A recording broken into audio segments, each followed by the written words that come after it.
Right, so to clarify on something, one of the reasons why I want to touch on the frustrations or reality of dreaming is because I kind of dove into some fairly advanced topics like the whole navigating around the dream sign or dream scene using only the mind and all that stuff. I kind of talked about what it looks like in an idealized world, and obviously that doesn't really match reality. What I mean is, with stuff I said, it is possible, but usually there's a lot of frustrations that are likely going to come first before this good stuff comes. So I feel like I'm improperly balanced when it comes to that. So yes, I would definitely recommend watching Daniel Love's YouTube channel and reading articles on his website, stuff like that. That'll go over the good stuff of lucid dreaming as well as challenges too.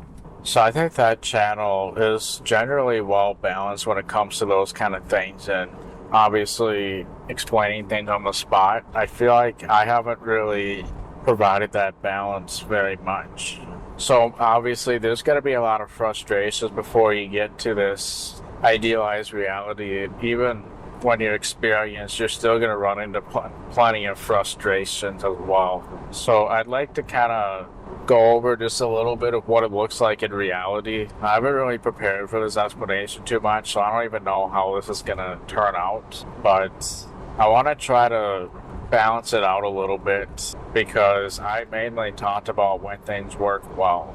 I mean, I did talk about some frustrations. They were kind of embedded in certain things that I shared. Like in that most recent lucid dream, I talked about how my memory just wasn't working and I never ended up doing the data goal even though I would have liked to. Like I went over those kind of frustrations, and then obviously when I shared the most recent data experience, the actual one, you also saw that I did quite a bit of stuff before I actually started the data dream goal stuff because, well, I didn't think of it right away. You can see how I would have saved a bunch of time.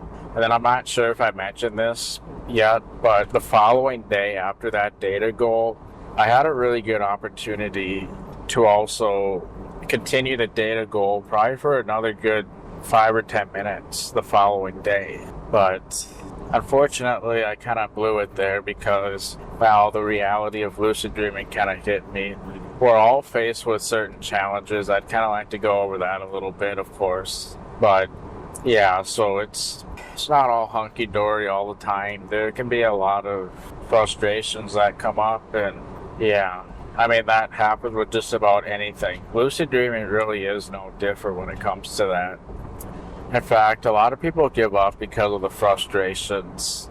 A lot of people seem to give up prematurely, but if you understand that it comes within that realm, then you can understand that you're actually doing just fine, even though you may be experiencing a lot of hurdles, and then hopefully won't give up as easily, understanding the reality of it. So, of course, one of the biggest frustrations is the misinformation that's online that give the wrong ideas. So, yeah, I kind of talked about not really providing the best balanced perspective, but I mean, I still tried to be as realistic as I could with that. But mind you, I was giving a spontaneous explanation as I talked about all the different concepts before. I tried to go over the reality of it, of course, but the reality is the dream control could be dicey from time to time, or it'll just take a bit of practice before you actually get it down real nicely, where you expect to be able to do it on the first try, and then it doesn't work until like a little while later. You end up needing to practice a fair bit before you end up getting decent results. I'm not saying that's what it's going to look like, but I'm saying if it does, that's pretty normal. That's not unusual. You just stick with it, keep practicing. As you get more experience, then things will get better. I mean, a lot of the skill really is learning how to embrace the frustrations and just navigate it, know how to best navigate the frustrations. If it means catching up on sleep, then that's what it means. If it means practicing more and overcoming challenges, that's what it means.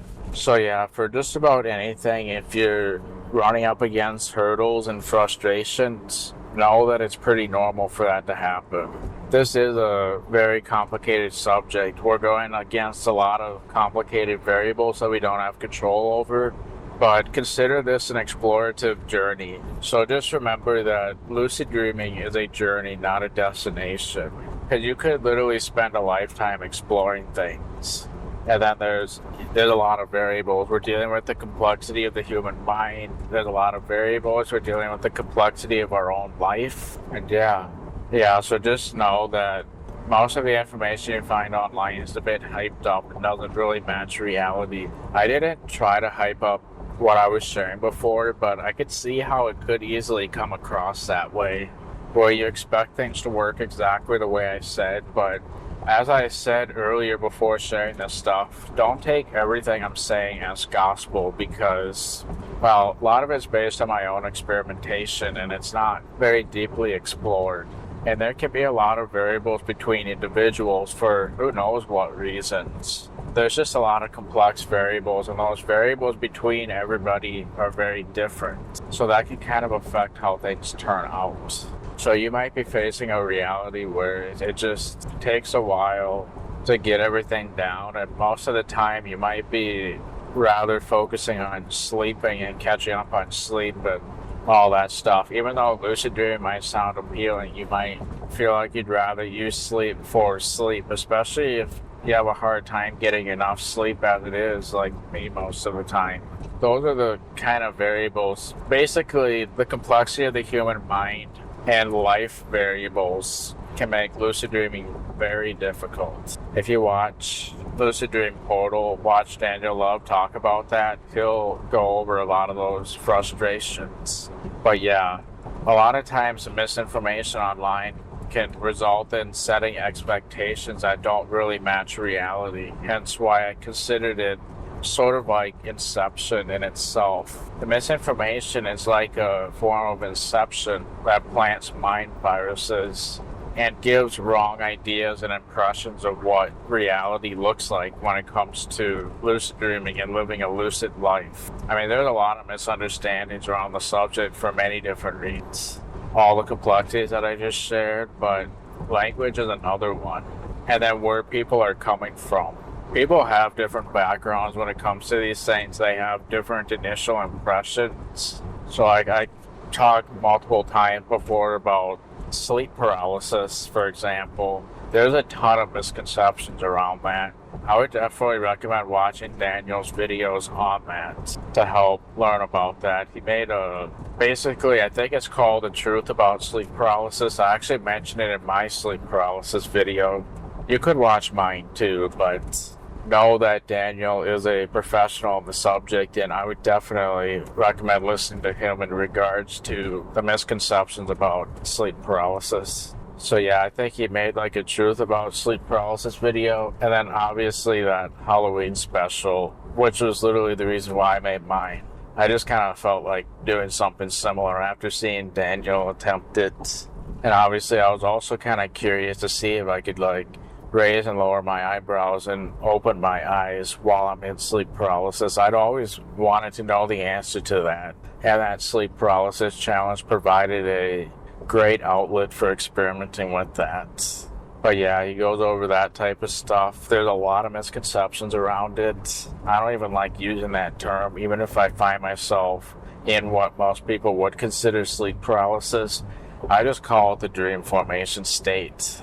Because to me, that's what it is. It's literally the state you may end up in when you transition into a dream, but of course, that's not required for lucid dreaming. I do want to clarify that when I'm in that sleep paralysis state, every dream we have, we basically go through muscle atonia. So I do want to clarify, when I'm like consciously entering a dream, you can bet that I was in sleep paralysis to get there. But I want to clarify that while the body does paralyze itself every time we dream, it doesn't mean we're always going to experience sleep paralysis, even if we fall asleep consciously. In my case, the reason why I tend to notice it is because of where my focal point is. So if you're doing like the impossible movement practice or various visualization techniques like Daniel Love's Dreamwalker, Dream Stumbler, or the journey technique, or anything you might find on Daniel's channel for maintained awareness, even like break the circle or the dropping technique, well, you're probably not going to experience sleep paralysis during those types of techniques because it all has to do with where your focus is placed. You're likely going to be focused or anchored to your focal point where it's just simply not going to be on sleep paralysis when the muscle atonia engages. Something else I want to clarify regarding that is I want to define differences between sleep paralysis and muscle atonia. I think it is worth distinguishing the difference between those terms. A lot of people kind of use them interchangeably, but they are quite different, and I want to clarify that real quick. So, sleep paralysis is what most people know it as. That's where you actually experience sleep paralysis consciously and have a conscious memory of experiencing that. However, muscle atonia is that process of the body paralyzing itself. However, that's what you normally experience. So normally when you enter a dream without witnessing sleep paralysis, which should be the case usually, we just say that we had muscle atonia. Muscle atonia is that paralysis process that normally happens. But sleep paralysis is where you consciously witness it, and that's what we would consider a parasomnia. So yes, you can witness muscle atonia in sleep paralysis, but we consider muscle atonia what normally happens where we don't witness sleep paralysis. That's kind of how I define them anyway. Muscle atonia is what normally happens when we go to sleep and dream. Sleep paralysis is when we witness the muscle atonia. That's what would be considered a parasomnia for the most part. So even though they kind of involve the same thing, they are very different. Well, I think it's worth distinguishing the difference because sleep paralysis is kind of considered a parasomnia, but muscle atonia is what we consider the thing that's supposed to happen, where we don't witness it. When we don't witness it, it's just simply muscle atonia, or sleep atonia, or REM atonia. But sleep paralysis, that's when you actually witness it. So we can say, like, every time we dream, we go through sleep paralysis. No, I say we go through muscle atonia. That's what is normal. So when it comes to, like, the maintained awareness stuff, obviously I talk about how I tend to notice sleep paralysis, but that's all because of the focal points. I just call it the dream formation state, because a lot of times I don't even feel the need to move until I'm fully transitioned into a dream, in which case I might not even know if I was paralyzed or not during the experience. Hence why I don't even consider it sleep paralysis. Now, when you talk about maintained awareness and the process of consciously entering a dream, you might witness all sorts of weird stuff like tingling throughout the body and maybe any type of hallucination pretty much. Well, you can experience that during sleep paralysis, but you can also experience it just during general dream formation. And usually when I'm in that state, as far as I'm concerned, that's all that's happening and not even sleep paralysis. So I just call it the dream formation state. Or I just simply talk about the fact that a dream formed and that sort of thing. But like I said, the reason why I would say I technically experience sleep paralysis, it has to do with where my focal point is during maintained awareness dreams. So for example, if you have like fragmented sleep and then as a result you end up having a conscious dream re-entry, the odds of noticing sleep paralysis, which by the way, that happens every time you dream, sleep paralysis, or rather sleep atonia, that happens every time we dream, but obviously witnessing it is a whole other story. I consider sleep paralysis the witnessing of muscle atonia, whereas muscle atonia is what's supposed to happen regardless of whether we witness it or not. So in my case, if I happen to have fragmented sleep and I start consciously re-entering a dream, there's a pretty good chance that during those experiences, I'm not focusing on anything in particular. So what am I going to end up noticing when stuff starts happening? The sleep paralysis process. I'm not going to be able to help but notice it because of where my focal point is placed during a dream re-entry. which is why dream reentry, or what some people call dream exit induced lucid dreams, which that's a mouthful, but why not just call it dream reentry, because that's exactly what it is. When you experience that, you're likely going to experience sleep paralysis, most likely because of where your focal point happens to be placed. That's really all it is. So then obviously, to clarify, sleep paralysis is really just simply a dream forming, assuming that you're entering into a dream rather than coming out of it. Sometimes you can experience that and actually wake up, especially if you're waking up from a dream a little bit slower than you normally would be. You're probably going to end up noticing like tingling throughout the body and those types of things when you're waking up. You can have waking up experiences in that nature, and that's what's going to happen if you had post-atonia. But pre-atonia, that's kind of where you go into a dream. I don't know if that's actually the official term for that, but when you're going into a dream, then yeah, that will literally be the dream formation state, and that is a good way to classify it. But you're gonna get that during dream re-entry. But yeah, it has to do with where your focal point is. When you're re-entering a dream consciously, especially if it happens relatively quickly, you're not necessarily going to be focused on any one thing in particular. So your undivided attention is wherever it is, and it's going to end up noticing sleep paralysis when you're going into the dream formation state again. So you'll end up witnessing it. But if you're doing like the impossible movement practice or various visualization techniques that I mentioned before, there's a pretty good chance that you won't end up noticing sleep paralysis simply because you were focused on something else. So your mind is occupied with that. Therefore, when muscle atonia kicks in, you're probably not going to notice it, or you're only going to notice it to a low degree that it feels like something completely different. It doesn't even feel like what most people describe as sleep paralysis, just because you're so focused on something else. And obviously, when we're not consciously entering a dream, well, that's exactly what's going on. Even though we may not be consciously aware, we still have some level of consciousness, and we're definitely not focused on the experience in those moments because we're not even present enough to be able to do that. So therefore, we're not going to witness it, you could technically say.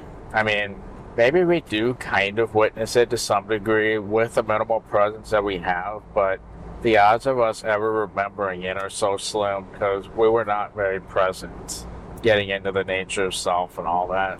So, yeah, while we're not consciously entering a dream, that's the case. And then if we're focusing on something like a visualization, that's also the case. But also that approach that I shared with using discomfort as sort of an anchor point, but also letting the mind wander, you're probably also going to notice sleep paralysis during that too, because you're not focusing on anything in particular, which is why, obviously, when I was trying to induce sleep paralysis, like in that video, that would be a good approach for inducing the state because, well, I mean, I'm not really inducing the state. I'm sort of navigating the natural variables of sleep and making it so that my awareness is sort of present by the time it naturally occurs. So that approach with the discomfort would probably be a good approach for doing that sleep paralysis stuff with a maintained awareness, because I'm allowing the maintained awareness sleep to kick in yet. But the focal point, if it all goes according to plan, is optimized for anchoring awareness. And then I'll start noticing it when it kicks in.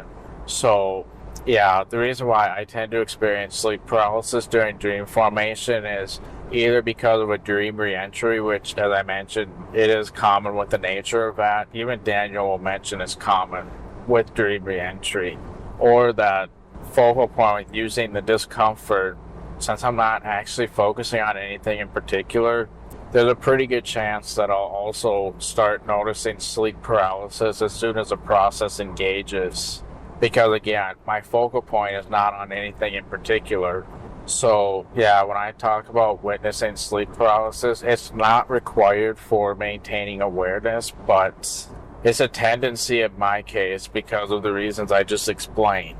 But if you're focusing on like the impossible movement practice or other visualization techniques, you're probably not going to notice sleep paralysis simply because your focal point is placed somewhere else. So sleep paralysis just kind of becomes a subtle thing in the background, or rather muscle atonia. So yeah, sleep paralysis is not required for maintaining awareness, nor lucid dreams in general. Even though it can happen, it's not required. There's a lot of misconceptions around it.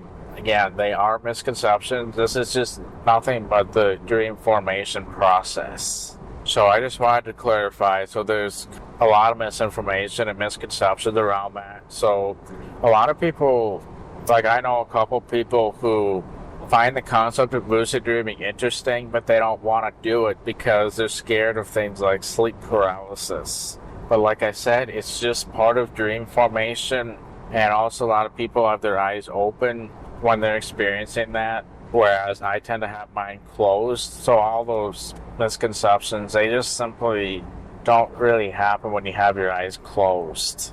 And then you get exactly what you expect with dream formation, which is what always happens whether we're conscious or not. With muscle atonia, there's going to be that same dream formation. That's just how it is. But yeah, I think that's very unfortunate because those who are literally not lucid dreaming for that reason, they just happen to be a victim of the misinformation and misunderstandings, misconceptions around this. So that's a very frustrating aspect of the subject, the misunderstanding, because of, it's not their fault, it's just the information online, most of it is that misinformation and misconception. Very unfortunate. That's really frustrating. So that's why there's people like Daniel trying to battle that misinformation so that people don't get held back by the lack of quality information. The misinformation really is no joke. Yeah, so just to give you an idea on why misinformation is very frustrating and nothing to joke about, in my personal experience, I kind of mentioned my lucid dreaming journey a little bit. Basically, I kind of stumbled across it as a child, mainly because I had a lot of nightmares, and mostly had some nightmares where I knew it was a dream, and then eventually I would occasionally control it here and there. I mainly started discovering how to control dreams to some degree when I was 6. Of course, I thought God was in the dream, and that's effectively how I controlled my dreams back then, when I couldn't do it myself. Well, anyway, I never researched anything online. I pretty much discovered everything through personal experience. And over time, I started researching information online from various sources. I'm not going to name any names, but most resources had misinformation. And then I started getting set back in various different ways, mainly because I kind of set high expectations based on information that I found online. I believed certain things, and I got to a point where there were certain things I used to be able to do really well. All of a sudden, I started not being able to do it that well anymore, and I blame the misinformation. If it wasn't for the misinformation, then I would have continued to do as well as I was doing before with various different things, like dream control and dream stability in particular. I used to be able to do pretty well with that, but then I started to struggle a lot. Even though I never used to have the struggles, I started struggling a bit, started doubting myself, especially since I never had the struggles previously. And you can see how one thing leads to another with those types of issues. I start doubting myself, and then you can imagine how difficult it is to try reversing that process of doubt. So, yeah, if I never got set back from the misinformation like that, none of that would have happened. So I actually had years worth of setback because of the misinformation. I mean, not only that, but I was doing just fine before the misinformation stuff. Just to give you an idea on how bad the situation is, I was doing perfectly fine. I mean, you come into the subject as a newbie, and then you get exposed to the misinformation, you can see what problems that would cause. But the fact that I was actually doing quite well before I got exposure to the misinformation, even I got set back with the experience I had previously because of the misinformation. So even if you're experienced and believe that the misinformation is real and everything like that, well, it still set me back despite how well I was doing prior to that. So when I say misinformation is no joke, I mean that because, yeah, it's bad enough that even someone with a fair bit of experience through personal self-discovery got set back by the misinformation. Stuff they used to be able to do really well, suddenly they can't as well anymore. And then, yeah, I start doubting myself, and then you can imagine trying to get around my natural instincts are programmed wrong because of my doubts and essentially failed experiences. But you can see how trying to train my instincts back to the correct side, how much work that would take. Compared to if you start out with good information from the very start, how much easier that would be compared to having to change back from the dark side to the light side regarding accurate information. So misinformation, even for people who are somewhat experienced through personal experience, they can still be a major setback. So misinformation truly is no joke when it comes to that. So yeah, as you can see, misinformation can be a very frustrating side to lucid dreaming. Like, not just for setting people back, but everybody's coming from a different background, usually based on misinformation to begin with. Sometimes it can even prevent people from having opportunities to lucid dream at all, when it's literally the misinformation is the only reason why. That's really frustrating. Daniel over at Lucid Dream Portal is trying to minimize that as much as possible, which is great. It's a wonderful subject that needs a lot of decluttering. So a lot of frustration is dealing with that misinformation and basically deprogramming all the bad information that sets you back for one reason or another. And then, yeah, there's a lot of other frustrating areas as well, or at least things that make it not the easiest subject. Obviously for me right now, my sleep schedule hasn't really been the best. And I've been, therefore, trying to prioritize sleep over lucid dreaming. So that's a natural variable where you might want to just focus on sleep rather than lucid dreaming.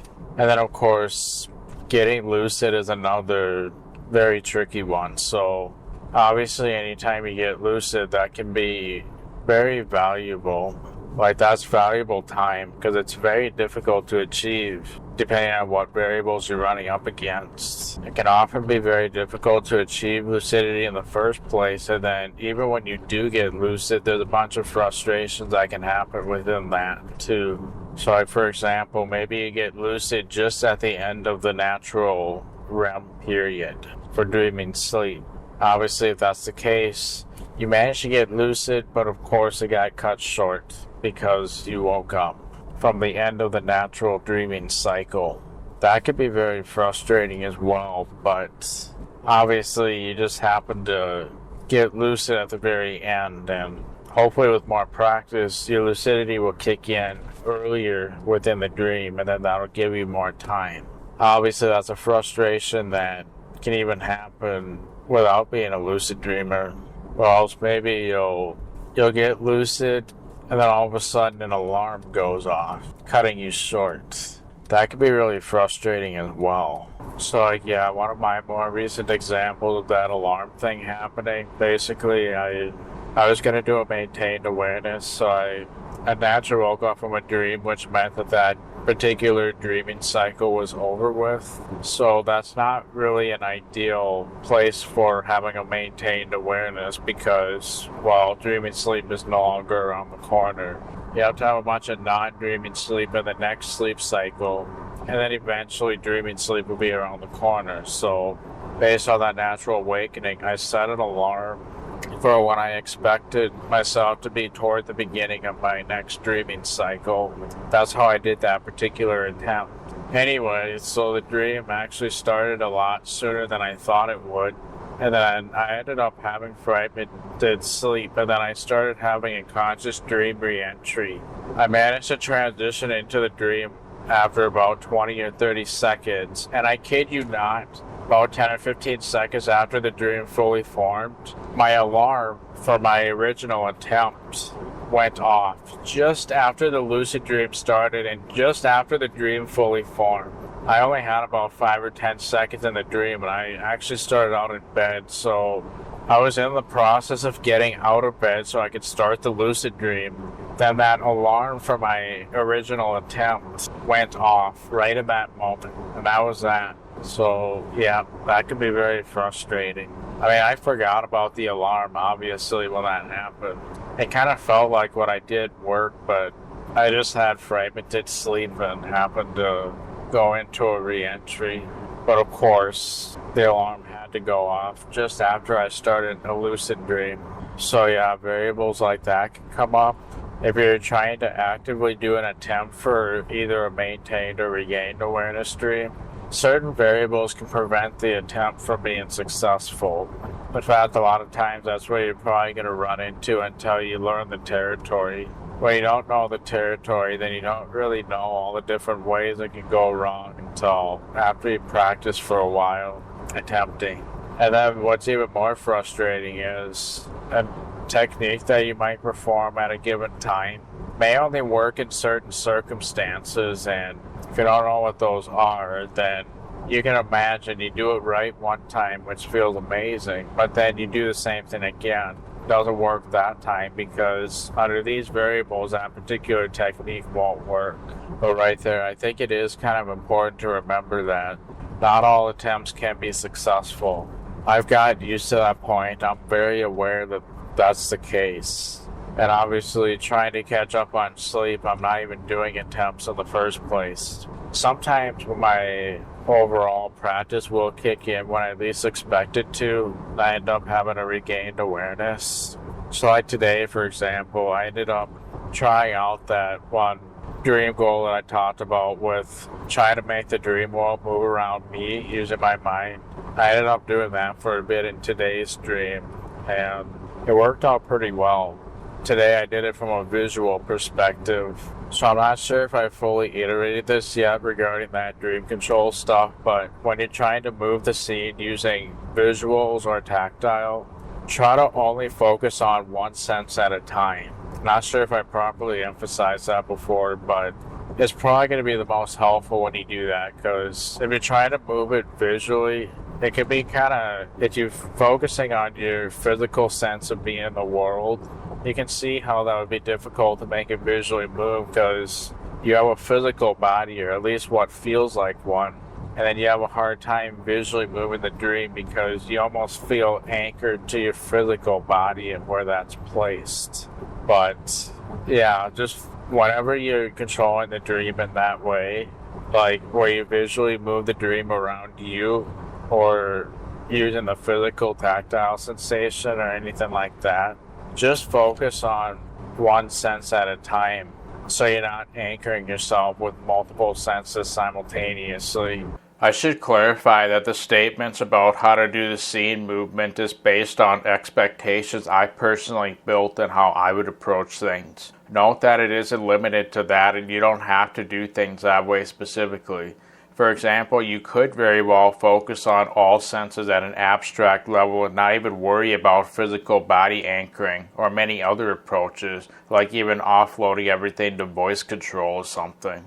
One time I actually managed to fly by getting a person in the dream to control my movement instead of myself, and I started floating around where I wanted to without placing any mental effort on that whatsoever on my flying. I was not controlling nor focusing my flying at all there, other than observing it. I could have likely been trying to read a book in the dream, and the flying still would have likely worked just as well. That illustrates different frameworks of expectation, like offloading the flying control to someone else entirely so you don't have to put any mental focus on it at all, and it still works. All of this should illustrate why not to take my advice on controlling the dream as absolute gospel. I'm sharing my anecdotal experiences, so I suggest learning what works best for you and use what makes the most intuitive sense to you when doing these types of things. So yeah, today's example, it worked pretty well, but obviously I couldn't quite get it moving at first, but I started to get it to slowly move visually, and then I was able to increase the speed over time. And then, yeah, trying to get it so you can get it to visually move while your body is physically still in the dream world. That could be a little bit weird. So, like, even today, I saw my dog, and I actually went up to my dog in the dream by doing this visual movement where I was physically still, but I visually moved the dream toward them. And I was kind of wondering how they were going to react, because obviously I'm moving in a very unusual fashion. Like, does it look weird to them? That sort of thing. But no, in that particular dream, they had a pretty normal reaction. They didn't think there was anything weird at all about the way I was moving, despite the fact there was no physical effort. It was all mental, visual movement. So I explored that a little bit today. Obviously, I didn't think of the data goal. It would have been nice if I had. I would have liked to obviously continue the data goal, but I guess that's another frustration if you really think about it. When you're in a lucid dream and you have a particular goal you want to do, you might not end up doing what you originally planned. And that's a thing that you might have to learn to get used to. I mean, I have no regrets doing what I ended up doing, but you can see how if logic is very lacking, I may not end up doing what I want. And yeah, you can see the problems that go along with that. So there's another thing that can happen as well. And then obviously becoming lucid, that can happen in so many different ways. Another thing to keep in mind is the first lucid dreams you have are most likely going to be outlying experiences where your mental state just kind of lends itself to being clear-minded and present. But as your lucid dreaming training kicks in, you're going to deal with the average mental state, which is not an outlying experience. And that average mental state, it's just going to be a lot trickier. Because, well, the average mental state in a dream is not clear-minded and present and intentional about goals and all that stuff. So you have to double down so that you can try to maximize logic if that's what your goal is in the dream world. And obviously, if you want to be a good lucid dreamer, then you're basically after trying to have a bunch of logic in the dream. And if you're dealing with an average mental state that doesn't always lend itself to logic and everything, well, you can see the challenges that come with that. I'm dealing with that a lot of times myself. But yeah, it can be a bit frustrating. I mean, there's a lot of frustrations that can happen that I'm probably not even going to think of right now. And honestly, Daniel's channel covers a lot of that stuff too, so I'm probably not going to get to all of it for those reasons, but just know that if there are frustrations that you're encountering, they're probably typical frustrations for lucid dreaming. Know that it's normal. Know that you're not doing anything wrong. Just push through it. Don't give up, because you'll get through it. And it is normal. I mean, when I say normal, obviously a lot of the frustrations can be somewhat diminished as you get more experience, but it's not unusual. Like, just know that if you are having the frustrations, you're still on par. So keep it up and don't give up, basically. A lot of people do give up because they experience the hype that's online with the misinformation. They think that's the norm, and then when they don't get it, then they end up extremely disappointed. But the frustrations are what reality actually looks like. And if you can learn to get around that, or understand that those frustrations are not an unusual part of the experience, it's pretty normal to have that, just because of the natural variables and that sort of thing, then you know that you're actually on par, and to keep going, not give up, that sort of thing. Because if your expectations are on par with reality, then you can navigate those frustrations and reality just fine. In fact, that's probably why, if you're someone who kind of approaches it passively and you're pretty open-minded to the results you get, you're already ahead of a lot of people because, well, when you're dealing with reality and the frustrations of reality, then you can embrace it because you're fine with basically whatever results you get. Because sometimes you can push yourself too hard, you actually end up setting yourself back even further, even burn yourself out trying to do it because your expectations are too high. You're pushing yourself way beyond what reality is meant to be, and yeah, you can see the problems that comes with. But if you're pretty open-minded about the results you get, you're naturally going to be able to navigate through those frustrations and hurdles a lot easier than most people, and then you're actually doing quite well. And then another common frustration, of course, is lucidity typically happens when you least expect it to, so that can often result in not being prepared for the experience. I still run into that from time to time myself, where I suddenly get lucid when I least expect to, and then I'm trying to remember what my goal is, and I completely blank out on it. Then I end up wasting the time. Or maybe I'll end up doing something useful despite that, I'm not really sure. But if there was something I really wanted to do, you can see how if I forget my goal in that particular moment, then I forget what I wanted to do, then I wake up maybe a little bit frustrated because if I had just remembered, that would have been a great opportunity to do what I really wanted to do in that moment, if only I just remembered what that was. So that can be kind of frustrating. So basically, to get around that, you want to try to be prepared for the fact that it could literally happen anytime. And that might mean practicing your dream goal, really getting it down when you're questioning reality and stuff and trying to bring your logic centers online. Even when you're awake and on autopilot, trying to become present and logical. During those times, those would be good times to think about, okay, if this were a dream right now, what would I be doing in this scenario? So obviously I'm driving right now, so if I'm doing the data goal, what am I going to do? Well, this driving scenario is not really optimized for that, so for me right now, I would probably try that scene changing strategy. Obviously, I kind of did it a little bit in that last lucid dream I mentioned on my birthday. I kind of started doing it, but obviously I didn't get to finish. So that would be kind of a frustration in itself, but I know that sometimes I'm just at the end of the dream. That's just how it is. I've gotten used to that. And then you can also kind of set up your goals and overall mindset so that it kind of works with however long the dream ends up lasting. And then you're essentially prepared for it to be however long it is. So Daniel Love talked about setting up your dream goal so that it's sort of like incremental steps, where maybe the start of it's just a few seconds long, and then if you end up unexpectedly having more time, great, now you can move on to that next step. And then that way, pretty much no matter how long the dream is, you're getting something useful out of it. So that's a good strategy for dealing with trying to accomplish goals, even during those very short dreams that seem like they end prematurely, but it may really just be the end of the dreaming period.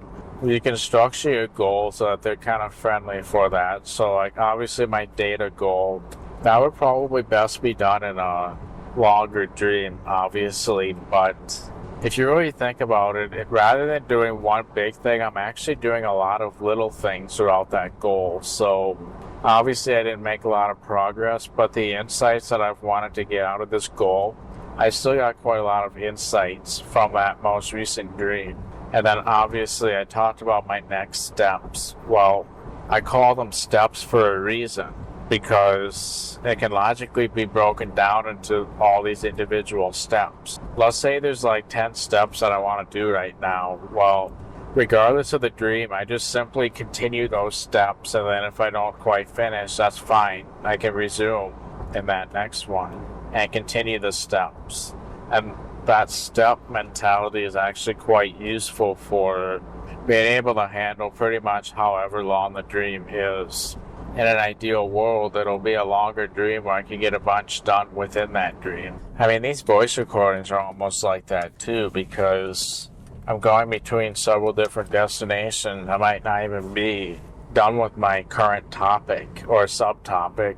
And then, yeah, that gets cut short. Then I have to go through a lot to pick up where I left off. Dreams can kind of be in a similar nature sometimes, where you don't, I mean, it almost never ends in an ideal space.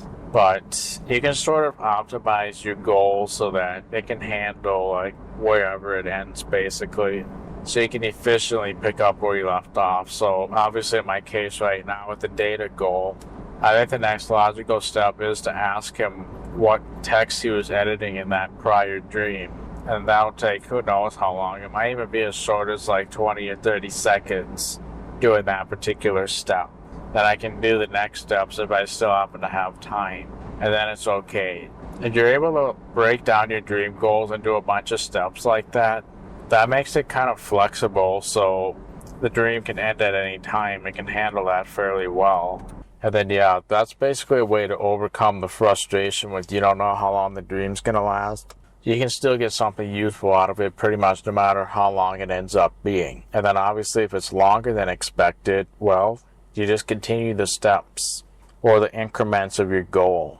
And you end up making more progress than you anticipate in those situations. You're going to have plenty of situations where you can make more progress than you expect and also less progress than you expect. So if you're able to break your goal down into a bunch of steps, then that kind of helps you be able to deal with pretty much whatever the length is. So generally the nature of my dream goals these days tend to be fairly flexible in that regard. Speaking of that flexibility, now I'm back at the studio, so I'm going to have to pick up where I left off. Okay, so I'm back now. So I think it might actually, in some ways, doing this voice recording is like lucid dreaming in some regards, because a lot of times I do have an abrupt end, and then I had to figure out exactly where I left off, because I forget where my train of thought is and that type of thing. So that's a bit of a challenge. But yeah, that can always be a frustrating part of lucid dreaming. You never know when it's going to start or end. And it's almost never what you'd expect it to be. That's just kind of how it is. And then I guess I could real quickly go over frustration that I dealt with today. So basically I woke up. Well, I was about to get up for the day. I was snoozing my alarm a few times. And I started to have a conscious dream re-entry, but I wasn't prepared for it at all, and it came on so suddenly that I shocked myself awake. Like, the sensation just kind of came very suddenly. And I noticed it for about a second, and then it abruptly stopped, because I wasn't prepared. Obviously, if I didn't feel, well, yeah, it just kind of came unexpected, so I ended up shocking myself awake as a result. Otherwise, that could have been a lucid dream, potentially. So, yeah. Even in this day, those kind of frustrations could still happen. So usually when I have those kind of experiences where I didn't feel ready for it, I usually try not to make a big deal about it, because most of the time that's not an issue. I usually just write off those experiences, and if I can be relatively relaxed, then there's a pretty good chance that it won't be long before I start entering again. And then if I now expect a possibility of it happening, then hopefully I'll be more prepared that time. And honestly, this is also one of those things where you technically don't need preparation. I mean, obviously when we go to sleep, we don't really prepare for what's to come, usually, unless you're like me back in the day with a lot of nightmares. I often had that feeling that I needed to prepare for the nightmares back then when they were really bad. But other than that, you shouldn't ever really need to prepare for what's to come with sleep. It just kind of has a natural course and you let that happen. But yeah, I kind of had that feeling that I wasn't expecting to suddenly re-enter a dream, and they were just kind of unexpected and came suddenly. I did have a dream before that, so it was definitely a dream re-entry. But yeah, most of the time that's not even an issue. Like, it doesn't matter if I'm prepared or not, because preparation really isn't needed for those types of things. There's also a danger of being too prepared. What I mean by that is you anticipate it so much that you sort of become over-prepared, and that can set you back in various ways too. Obviously, I don't want to set expectations revolving that, but I've also had experiences where I'm trying to prepare for those conscious dream entrances, but then I end up over-prepared that I sort of shock myself awake from being over-prepared. So yeah, as you can see, it can be a little difficult to navigate this sometimes, but usually the over-prepare involves rehearsing for the experiences so that when they come, I feel more ready for it. But I don't do that anymore. The way I avoid the over-preparedness is simply not trying to prepare for it in the first place. There's no need to. And obviously, if you do experience a side effect of being over-prepared, then stop preparing ahead of time. Just try again over time as you get more opportunities. And that's another thing. Treat each night and opportunity as a new, unique opportunity. So, like, if something didn't work well the first time, well, treat the next time as like a new opportunity for it to go better. And then, I guess, just hope for the best. But yeah, I would say when it comes to like conscious dream entrances, I would say don't practice or prepare for it while you're awake. Because, well, you can have it. What can often happen, as I think I explained in a video about the accidentally waking up one that's on my second channel. What can happen is if you prepare a lot, then when the experience comes, then you're gonna have that feeling of needing to remember all that stuff you prepared for. And then you might create the equivalent of stage fright. Like, what if my mind blanks out? Then I'm doomed if I can't remember all these different things I prepared for. Well, here's the thing. You don't need to do that preparation. These are natural experiences that we normally don't have control over. So therefore, doing whatever feels natural, which can be like millions of different things, are perfectly acceptable. So therefore, the only practice you should ever do, or rehearsal, so to speak, is the experiences themselves. Let the experiences themselves teach you rather than practicing like while you're awake and stuff. Let each experience directly teach you, because that will be a better teacher than literally anything else. I mean, if you do any practice or preparation outside of the experiences, the only thing I would maybe do is if you did do something wrong or if you screwed up in some way, then I would think about what you did. Think about maybe what you could have done differently to make it better. Understand what you could have done differently in that particular moment, and then don't ever think about it again. That way, maybe in a future experience, you will now know what you should have done differently. But yeah, you could pretty much do whatever you want during those experiences. It's nothing you have to prepare for. The other thing regarding like how I accidentally shocked myself awake today, usually it comes on a lot more gradual, but this time it was like very sudden and adrenaline inducing. And honestly, I would just write that off. Like, there's probably nothing I could have done about it anyway.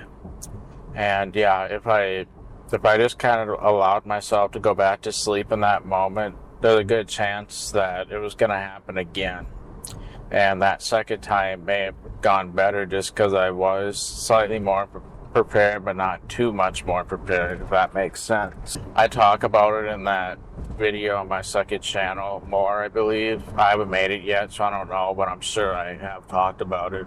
But yeah, I would say if that ever happens, then yeah, so I actually ended up getting up for the day when that happened because I was snoozing the alarm, obviously, because it was hard to get up to begin with. But the way I shocked myself awake actually kind of helped wake me up a bit, and it made it easier to get up.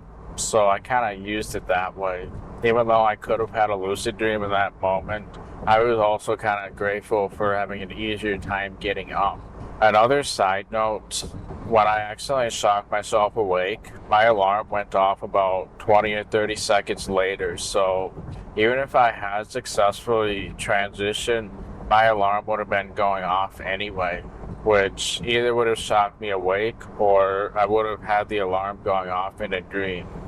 I've had that happen before. I've had at least 3 experiences where I'm consciously entering a dream and my alarm is going off. And what's interesting is every single time that's happened, I've never accidentally shocked myself awake any of those times. I mean, the most 2 recent experiences, I did shock myself awake, but not from the alarm itself, if that makes sense. The alarm starts going off and then I might shock myself awake for a whole different reason, like 20 or 30 seconds later, from when I was accidentally waking myself up back when I was struggling with it. The whole point of me making that video on my second channel is to go over the struggles I had. It was mostly overdoing myself and trying to control things I don't have control over and that type of thing. I talk all about that in the video. There's no real reason for those struggles to happen. They mostly don't for me anymore. My recent transitions, besides that one today where I totally wasn't expecting it, those transitions have been successful. Anyway, so regarding that alarm thing, I guess to touch on that a little bit, which I wasn't originally going to do. So yeah, essentially what happened during those experiences, I'm consciously transitioning into a dream, experiencing the usual sensations, most likely tingling throughout the body, and then that high-pitched tone, and then all of a sudden, my alarm starts going off, and it doesn't really shock me awake. I just start noticing the alarm going off, and I'm like, huh. But I'm also feeling very calm, especially since it never shocked me awake. And I'm just like, that's interesting. I'm still entering a dream even though it's going off. The first time that ever happened, I naturally wanted to shut off my alarm, but I was also thinking, I'm entering a dream right now, so what do I do here? Do I wake up and potentially waste the opportunity, but be able to shut off my alarm? Or do I ignore it and see if I can transition into a dream despite what's going on? I think you know what I decided to do. I tried transitioning into the dream, and first time that ever happened on November 14th, 2020, I ended up successfully transitioning into the dream and noticing that the alarm is still vibrating. So this is my Fitbit. So I'm basically having a vibrating alarm on my wrist. And I've successfully transitioned into a dream despite all that stuff going on. And then in the dream itself, I decided to take off my Fitbit within the dream. The one in the dream stopped vibrating, but I could still feel the one in real life vibrating in that same corresponding position on my wrist within the dream. And then it auto snoozes after a minute too, by the way, so I just started a dream goal. Eventually I noticed it was no longer going off. And then I eventually woke up about 5 minutes after that dream started. I was snoozing that day as well, by the way. I guess the sleep fragmentation was nearly perfectly timed. And then yeah, sure enough, when I woke up, I checked my alarm. And sure enough, it had 4 minutes left before it was going to go off again, which meant that it did in fact auto snooze. So that was really interesting, and that actually teaches us quite a bit about the nature of consciousness as well, to touch on that again. It teaches us that if I was not lucid and mentally awake in that moment, the alarm would have woken me up completely. But the fact that I was essentially awake and lucid meant that the alarm wouldn't actually cause me to snap out of the dreaming state, which is crazy to think about. There was a lot of vibration going on in that particular experience because the tingling throughout the body, it kind of feels like a vibration, if that makes sense. It kind of feels like the body is vibrating. But it's really the tingling giving that illusion as I transition from my physical body to dream body and the paralysis kicks in. And then the alarm going off, that's a vibration in itself too. But yeah, that was a pretty mind-blowing experience. I didn't actually appreciate the craziness of that until I woke up. In fact, I woke up and then I didn't register what actually happened until like 15 seconds later. I'm like, wait a minute. The alarm was going off while we were transitioning and everything like that. Then I checked the alarm and it's like, yep, 4 minutes before it goes off again. And that felt about right because the dream was probably about 5 minutes once I had transitioned into it. So that made perfect sense. And I had multiple alarms too, by the way, so that's why I think it was, well, no, not in that particular moment actually. The alarm goes off. It naturally auto-snoozes for 9 minutes. The dream felt like it was about 5 minutes. And then the fact that it had 4 minutes left seems about right. And then the other two experiences, that the alarm kicked in on the same way. But I ended up shocking myself awake for the usual reasons that I used to shock myself awake back in the day. To clarify, there's no logical reason for that to happen. I talk about that in the video, but basically I kind of felt I was essentially rehearsing for what I needed to do, kind of over preparing myself, which wasn't really necessary. And then my instincts are kind of used to failing, of course, so I'm expecting to fail in some way. But yeah, when I just kind of do what feels natural, focus on the natural experience, then the worries can exist in tandem with my experience and not actually cause problems. And then of course that was the time when I was pretty sure adrenaline would cause me to shock myself awake, but adrenaline isn't necessarily going to cause those problems. Just because I have it doesn't mean I'm going to have problems as a result. But yeah, basically they're the only, I guess to sum up like how I fix the problem, the only reason I was having problems is because I was worried that the worries would cause problems, when in reality that's not really the case. So essentially if I focus on pretty much anything else but worrying about the worries themselves, then I'm most likely going to do just fine, if that makes sense. So essentially just focusing on anything else, well, see, I can have worries, but if I'm focused on them too much, then the worries could cause problems potentially. But if I'm like focusing on the experience overall, then the worries can technically exist in tandem with the experience without causing any problems. Same with excitement and adrenaline. So basically I can do anything but focus too much on the worries. Literally anything else is acceptable. Usually whatever feels natural is the right thing regarding that. And obviously if I need to, I can practice. If I'm not used to that being the case, then I can practice. And by the way, if I do accidentally wake up again after it's been a while, usually it's because I forgot what works well. And I essentially make the original mistake just simply forgetting what works well, which is doing basically anything that doesn't have to do with worrying about worrying itself, essentially. If I feel like focusing on the hallucinations that I'm experiencing as I transition into the dream, that's perfectly acceptable. So yeah, the other times that I accidentally woke up while the alarm went off, it was for that reason and not even the alarm itself. I know that because I didn't wake up until like 20 seconds after the alarm started to go off in the first place. The alarm itself wasn't causing a problem any of those times. Then obviously I had that one experience where I transitioned into a dream, and just as I was getting out of bed within the dream, the alarm goes off and shocked me awake then.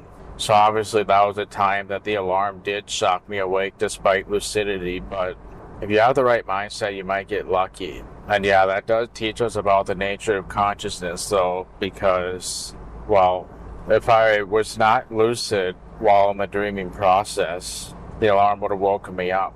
The fact that I was lucid, it kept me in the dream, which is kind of interesting. It just kind of teaches us about the nature of how we wake up and everything like that a little bit, which is pretty crazy because it's like if a certain part of the mind is inactive, the alarm might jolt it into action. But if it's already active, then none of that jolting will happen. Well, maybe if we're lucky it won't. But yeah, I guess to get back to the frustrations, obviously I could have had a lucid dream had I not shocked myself awake, but since it was easier to get up as a result, I ended up just getting up. Otherwise, I maybe would have tried to allow myself to fall back to sleep, and there's a good chance that it would have happened again, and I may have been more lucky to transition. But yeah, usually I am fine. I won't experience that unprepared feeling. So when it does happen, I just write it off. It's not even what normally happens anyway, so I just write it off that way, then understand, like, okay, the dreaming process is around the corner. Alright, now I feel prepared if it were to happen again. Then I just kind of allow myself to fall back to sleep. And then maybe it'll happen again. And if it does, then I might be more prepared that time, if that makes sense. So that's sort of an example of me giving up control, I guess you can say. And I was looking at the optimistic side of this as well. Yeah, so in general, I think it's very helpful to try to look at the bright side of all the frustrations, and then that can kind of help you get through things a lot easier. So for example, if you recall a dream and you never really got lucid, rather than sort of being pessimistic about it, well, you can consider it a learning opportunity. And that's one way to be optimistic. So even though you may have not accomplished all that much, maybe you learned a few things from it despite that. So then you can kind of consider it a learning experience. You still got something out of it. And yeah, you're looking at the bright side of it. So obviously in my case of having a failed re-entry today, because I had that feeling of I wasn't expecting it to happen, well, even though in some ways I shocked myself awake, at the same time, it was difficult to get up today, and shocking myself awake from re-entering the dream made it way easier to get up. Like, I was able to get up pretty much as soon as I shocked myself awake, where normally it would have taken a lot longer. So even though I missed out on a lucid dream potentially, well, made it easier to get up. So that's the way I look at it. But yeah, I think in general, having try to look at the bright side, even with the frustrating things, that can definitely make it easier to navigate the subject.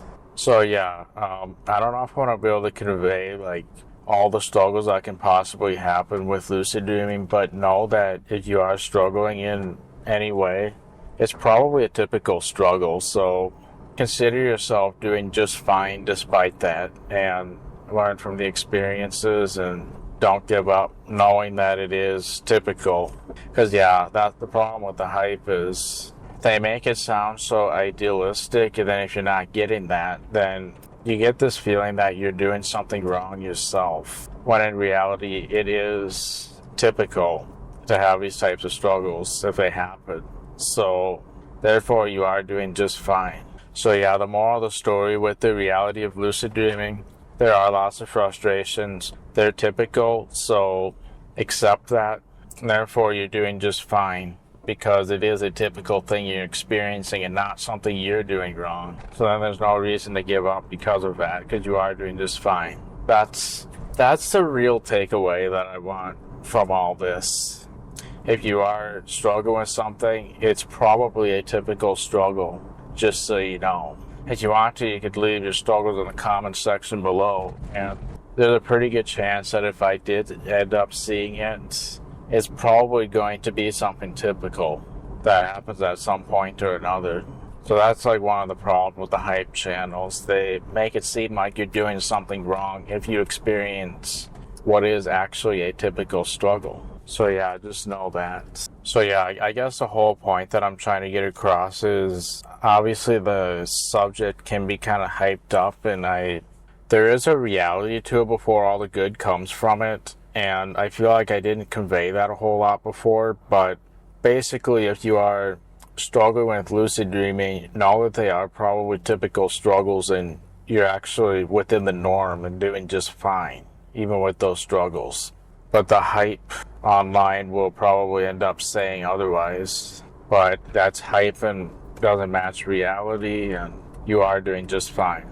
That's what Daniel's channel tries to convey as well. So yeah, the typical struggles I would say are pretty common are getting enough sleep, which if you're prioritizing your health, that should be a priority. Dream recall. In order to have lucid dreams, you want to have dream recall. And of course, getting lucid, either with regained or maintained awareness. So a lot of practices revolve around either getting a regained or maintained awareness dream. So like your reality test practice, trying to be present in the moment when you're questioning reality. And there can obviously, another common struggle is you miss dream sign. like where you should have got lucid, you somehow that never ended up happening. And I run into that plenty of times where I should have got lucid in a particular moment, or I should have reality tested in a particular moment, completely forgot to, or yeah, that's all pretty normal if that happens. I mean, you obviously want to try catching like a relatively consistent amount, but obviously there could be so many, you're just bound to miss some at some point. So that's just kind of part of being human. But I mean, a lot of it is trying to get better at triggering when to question reality and become present in the moment. Like that's pretty much a lifelong battle, trying to get that down nicely. And then depending on what variables pop up in your life, it can be easier at some times than others. Yeah, because you're dealing with the complexity of the mind and the complex variables of life in general. You're dealing with those things, and that can make lucid dreaming practice very difficult, which is why if there's like young people who don't really have a lot going on in their life and they have like a lot of free time and basically mental overhead for various things, then they might find it pretty easy to lucid dream. So that's obviously a thing. If you have like a lot of complicated life variables or like mental baggage and variables of the mind, that could make it difficult to lucid dreaming in a lot of situations. Your age can affect it too, to some level. Actually, it could be a pretty big impact depending on the situation too. So yeah, the variables of biology, psychology, life variables, and then just variables of the mind in general that can all make it very tricky. And then you evolve over time, so do your dreams. So you gotta be able to keep up with those changes. A lot can change over time. You have to be able to update your map of the territory as things change. That can obviously affect your approaches and just what cues you into questioning reality and just how you approach everything overall. Like, it's a constant, sort of a constant battle trying to get all those variables in check. But all you can really do is the best you could do and basically give about as much effort as you want for the results you would expect, given the amount of effort you're putting into it. Try to do things accordingly. So like, yeah, for me, it's been throughout high school, it's been very difficult because I'm not someone who got a lot of sleep during high school. I have really bad habits around sleep, so a lot of times I'm focusing on sleep. But then during the weekend, I would often sleep in, and then that gave me a lot of room for lucidity a lot of times, although that didn't always work, as you can imagine. So trying to navigate those variables, like for example, maybe Saturday I would purely use that for catching up on sleep, and then maybe Sunday I would go for maintaining awareness, because now I'm kind of caught up on sleep from Saturday. I mean, maybe not fully, but compared to just doing it straight away on Saturday, I would kind of focus on regained awareness, if anything, on Saturday. And then Sunday, I might go for maintained awareness, or at least a slightly more focused approach, depending on the variables. And a lot of things that you do, there's basically trade-off. You have to learn to recognize a trade-off and go with what feels best given your situation. So to give you an example, I was obviously trying to catch up on sleep during the weekend, which meant that there was a point in time when I was trying to lucid dream on Saturday and Sunday, but there's a pretty good chance that I wasn't going to lucid dream either of those days because, well, catching up on sleep, being behind on sleep really, I would say being behind on sleep really lowers your chances by that much. And then you kind of feel fatigued trying to put a lot of effort into doing it. So that kind of comes down to listening to your body. And obviously, like, even if you do succeed with a lucid dream, you still want to listen to your body within your dreams themselves, because, like I said before, I've had times where I've gotten lucid during times that I was very behind on sleep, and I could really feel it while in the dream. Like, I did not want to lucid dream because of how tired I felt in the dream. Those are situations where, for me personally, I would just allow my lucidity to dissolve, because Yeah, I just want to do what's best for the body and prioritize health in that situation. So it really is a lot of trade-off. Like, do I want to have a lucid dream right now, or do I want to prioritize health? Because you can run up against that question in a dream depending on how you're feeling. But I say, especially if you're prioritizing health, listen to your body. If you're fairly caught up on sleep, you shouldn't really run into that issue. And obviously, when I say caught up on sleep, I mean relative to your personal requirements, because that is very different for everybody. A lot of these variables are different between individuals as well, so you got to kind of map out your own territory. I mean, that's where the sloth versus hummingbird approach is quite useful as well, because that's a variable that can be very different between individuals, and it can make or break a lot of things. So understanding that can be quite useful, especially for maintained awareness, because the approach you do for maintaining awareness can totally be affected by the sloth versus hummingbird. And then your timing as well can be very different at any given moment. So all these variables are the reason why there isn't like an ultimate lucid dreaming technique. I mean, if there is an ultimate lucid dreaming technique, it's actually the ability to know what works best for a given situation. And there's going to be a lot of unique situations based on all the different variables that go on. So knowing what's best to apply based on variables, that, if anything, would be the ultimate lucid dreaming technique. So like maybe you're doing a maintained awareness, you're pretty sure you're in sloth mode, so therefore you'll do this approach. I mean, there can be multiple possibilities for approaches in the same variables pretty much. Then you decide, okay, which one would you rather do in that moment? So yeah, trying to figure out what's best if you don't know what that is, and you try a bunch of different things, take notes, map out your territory. That's why it could take a while to do lucid dreaming practice, why it's hard work, and yeah, you just kind of have to map out your own territory.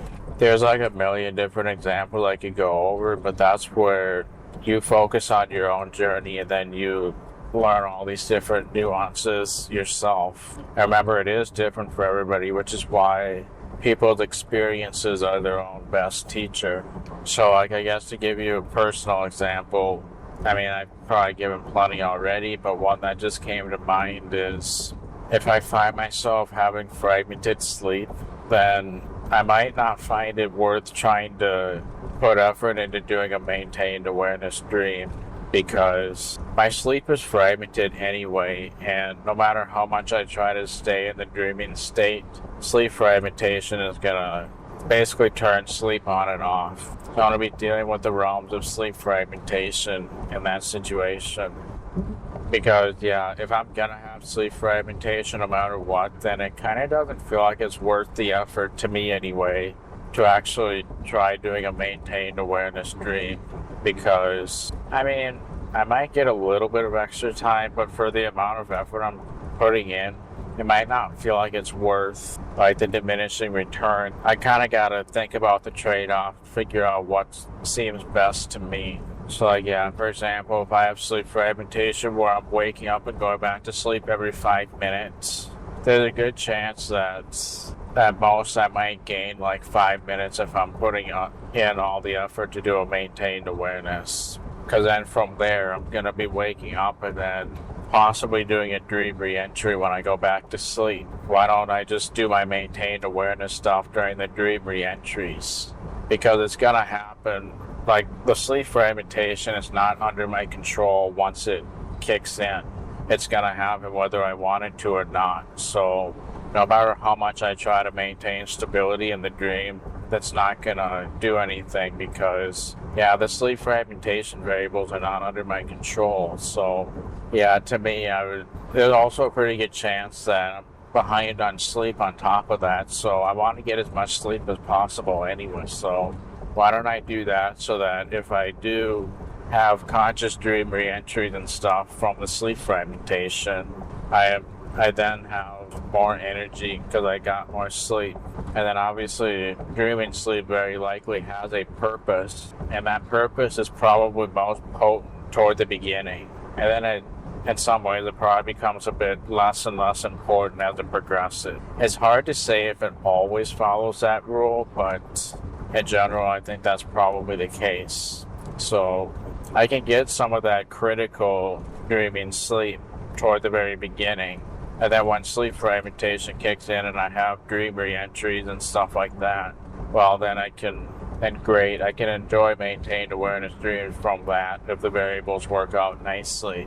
There's also a chance that I'll even get lucid with a regained awareness during sleep fragmentation too. There's a pretty good chance that'll also happen.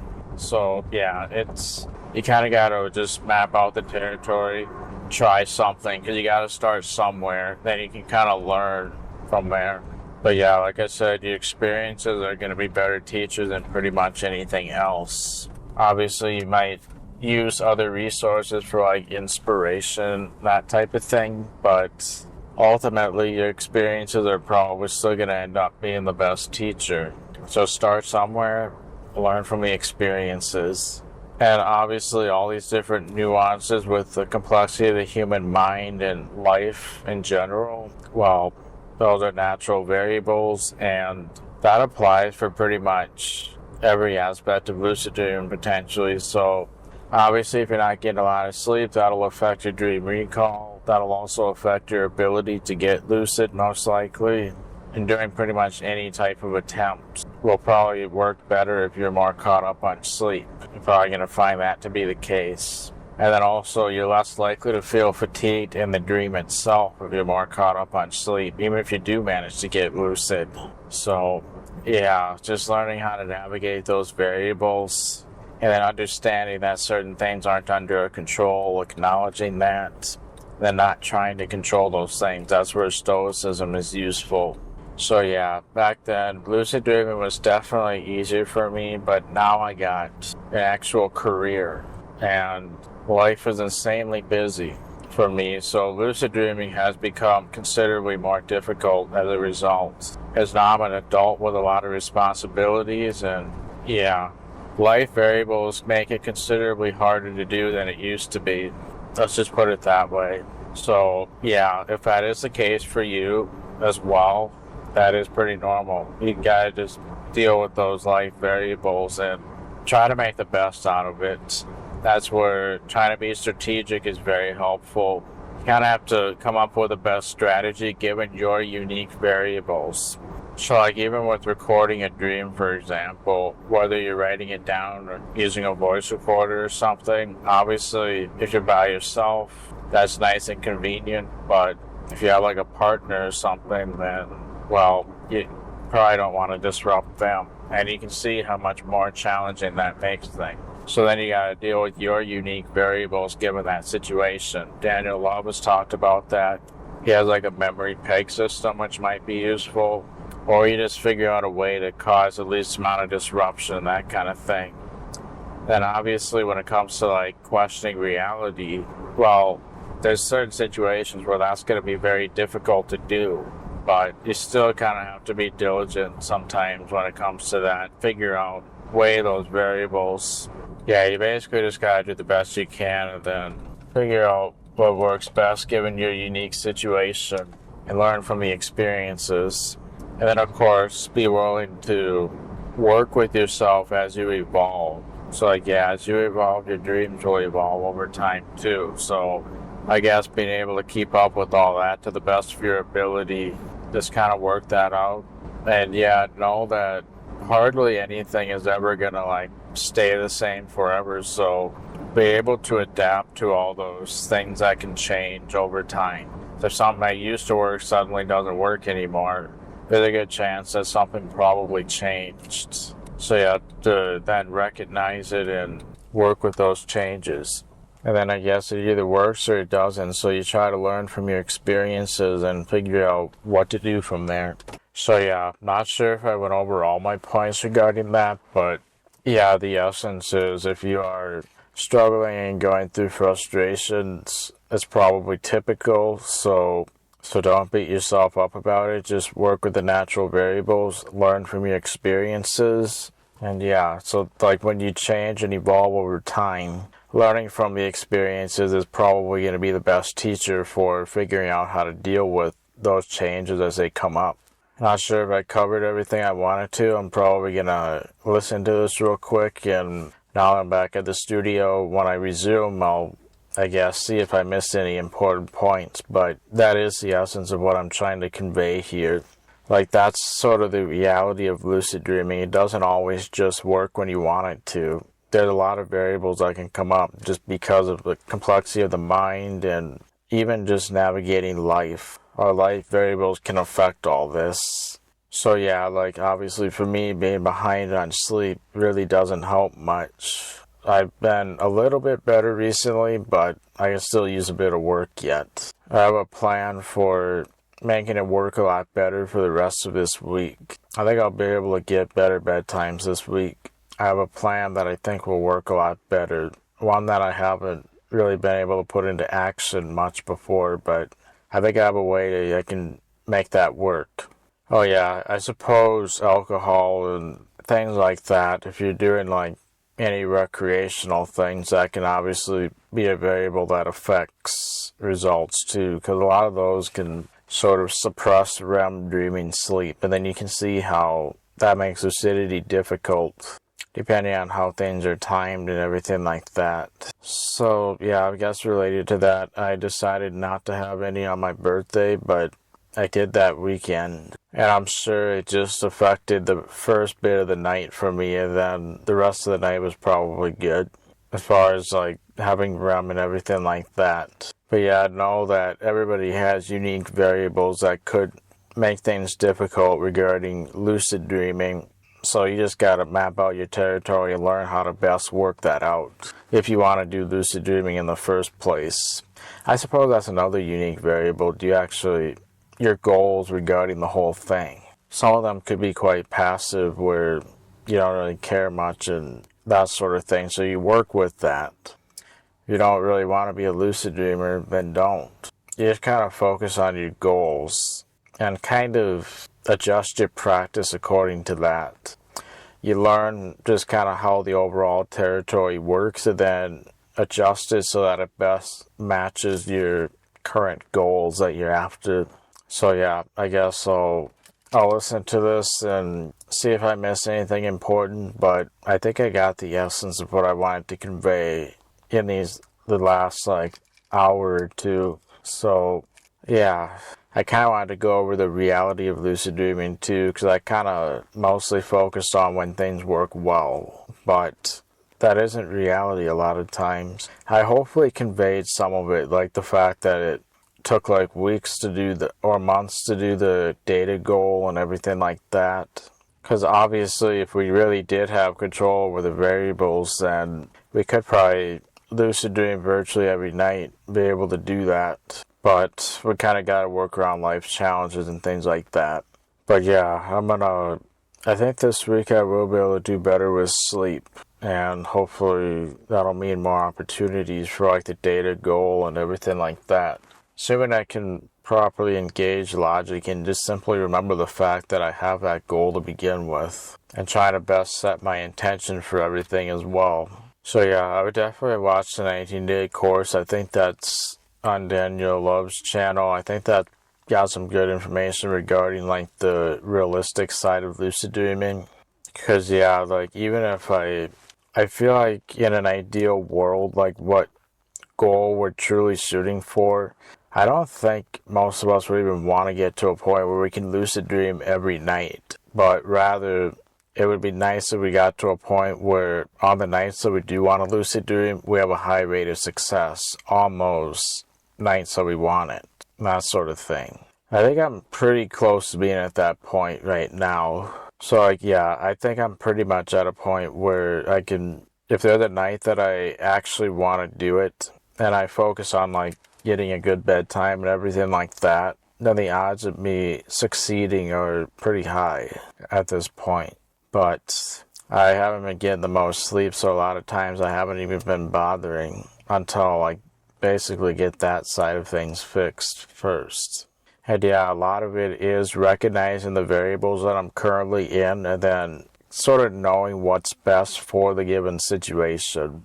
And then there are also experiments that I'm doing on top of that, which I suppose that's another frustrating side of things too. I've been doing experiments just to kind of learn things that I probably don't even really need to know ultimately, but I just kind of want to map out the territory for a bunch of different things. And there's a pretty good chance that I'm actually sacrificing potential lucid dreams doing these experiments, but I feel like I want to do these experiments and map out the territory in various different aspects. Like, I suppose one of the most potent examples right now is figuring out the best sloth approach for myself when I'm doing a maintained awareness. I've been trying all sorts of different experiments regarding that, and most of those typically fail. Like if I'm in hummingbird mode, then that usually works pretty well, but sloth mode works every once in a great while, but mostly has failed experiments, and I don't end up getting lucid at all. Or if I do, like accidentally fall asleep, which is usually what happens during these experiments, there's a slight chance I'll have a regained awareness. It's sort of like the saying, shoot for the moon, and even if you miss, you'll land on a star. Shooting for the moon is like shooting for a maintained awareness dream, and then getting a regained awareness dream is sort of like landing on a star. That's also, I guess, that brings up kind of an interesting point too, where there's another saying people will say, like, shoot for the stars. And I'm like, are you kidding me? Why couldn't you just say, shoot for the moon, and even if you miss, you'll land on a star? Why couldn't the saying go that way? So I've always been a little bit baffled by how that saying goes, where they just say, shoot for the stars. But yeah, so you can definitely have a failed maintained awareness and then actually increase your chances of having a regained awareness by quite a lot. But yeah, I like to map out the territory for various different things. Like I've been trying to figure out some of the best sloth approaches that I want to personally stick with for all these different types of scenarios that can come up. And then I mostly fail because the experiment didn't work out. Then I'll try something else, probably gonna fall asleep again. And yeah, a lot of it is that. And then when you're in sloth mode, the odds of accidentally falling asleep are just very high. And sometimes that attempt can teach you a lot, but most of the time it doesn't really teach me all that much. And then not only am I doing all these experiments, but getting the right variables for those experiments in these scenarios, that's like a huge part of the battle too. Getting the right variables so that I can do the right experiment in the first place. That makes it very tricky. But yeah, those are some struggles I'm still having at the moment. But yeah, that can go with a lot of aspects of lucid dreaming as well. Not sure what I was originally trying to convey there, but I guess we'll resume next time. Now I'm at the studio. I want to get some stuff done, and then hopefully that'll mean I get to go to bed earlier tonight. I'm going to actually try to go to bed like hours earlier than I have been recently. I'm going to shoot for that. That's like shooting for the moon, but landing on a star is still going to bed quite a bit earlier than I have recently. So I'm going to at least try to land on a star, which I typically haven't recently. But I'm also going to shoot for the moon initially. We'll see what happens. So yeah, I hope this all makes sense so far. I'm not even sure if I covered this the way I wanted to. Especially if you guys are a very diverse audience. I don't even know what that's going to look like yet, but hopefully what I have will work well for that. It's hard to say if it will. I guess we'll see then. When I start driving again, we'll probably continue this and hopefully be in a good spot. So I'll see you then. Okay, it's a new day now, so let's continue. So the first thing, of course, I kind of wanted to continue the original point I was making before, which was how I basically do my own personal experiments, which often results in potentially sacrificed lucid dreams just to map out the territory, and how I would consider that a personal frustration that I often run into. So I was kind of conveying that I'm trying to figure out like the best sloth approach for me, because obviously it's a bit tricky if non-dreaming sleep is around the corner, but I still have like 10 minutes of dreaming sleep yet before I mean, I still have 10 minutes of non-dreaming sleep before I go into dreaming sleep. If I'm a hummingbird, I can navigate through that fairly easily because it'll take a little bit for me to fall asleep, and when I do, I'm more likely to be able to catch myself. Because, yeah, if I'm in soft mode, then the odds of me being able to catch my awareness dipping in and out, it's just not very good compared to hummingbird mode. So, yeah, I'm trying to figure out the best way to approach that in sloth mode, essentially. And I've had a little bit of success, but it's mostly failures, so I'm still kind of experimenting with that when the conditions are right, too. That's the other thing. I was always trying to experiment with that and what, but sometimes the conditions just aren't right for those experiments. And then that's often why it fails. And even when they are right, the odds of me actually doing the right thing isn't all that good either. Although I have had some occasional success with that, but mostly not. So yeah, that's just a personal frustration that I tend to deal with. Although it does increase the odds of having a regained awareness sometimes, but not always. And then sometimes I feel like I end up having worse dream recall than if I were to just do a regained awareness attempt from the very start. That's another thing too. Sometimes the variables, when I'm trying it out, would have actually been better for me to do a regained awareness attempt in those situations. So even I have a difficult time navigating things sometimes. But I know that's just how it is, and I'm aware that there's a lot of variables that aren't under my control. That's just how it is. So I have to be kind of willing to put up with the trade-off there. So right there, I'm just trying to convey a struggle that I often deal with, but just accept. So again, the main thing I've been trying to convey over the last probably couple hours is if you're having a struggle, it's probably typical. So know that since they are typical, don't give up. You're doing just fine. And you can learn from experiences too. That's probably the biggest thing for me. The reason why I'm able to accept the struggles as easily as I am is because I often learn from the experiences and actually gain quite a lot of insights from it. So that kind of helps with justifying the failures, even though I could be doing something else entirely to help with the attempt. So one thing I've been doing regarding that recently is recognizing when the variables are not best for the experiment and instead do what is best given the scenario. So that's something I haven't always been the best at, but I've been trying to do better with that recently. So yeah, just remember that in some ways there isn't really such thing as a failure, because almost every single time you can learn from the experience or something you didn't previously know, even though it may have been kind of a failed attempt.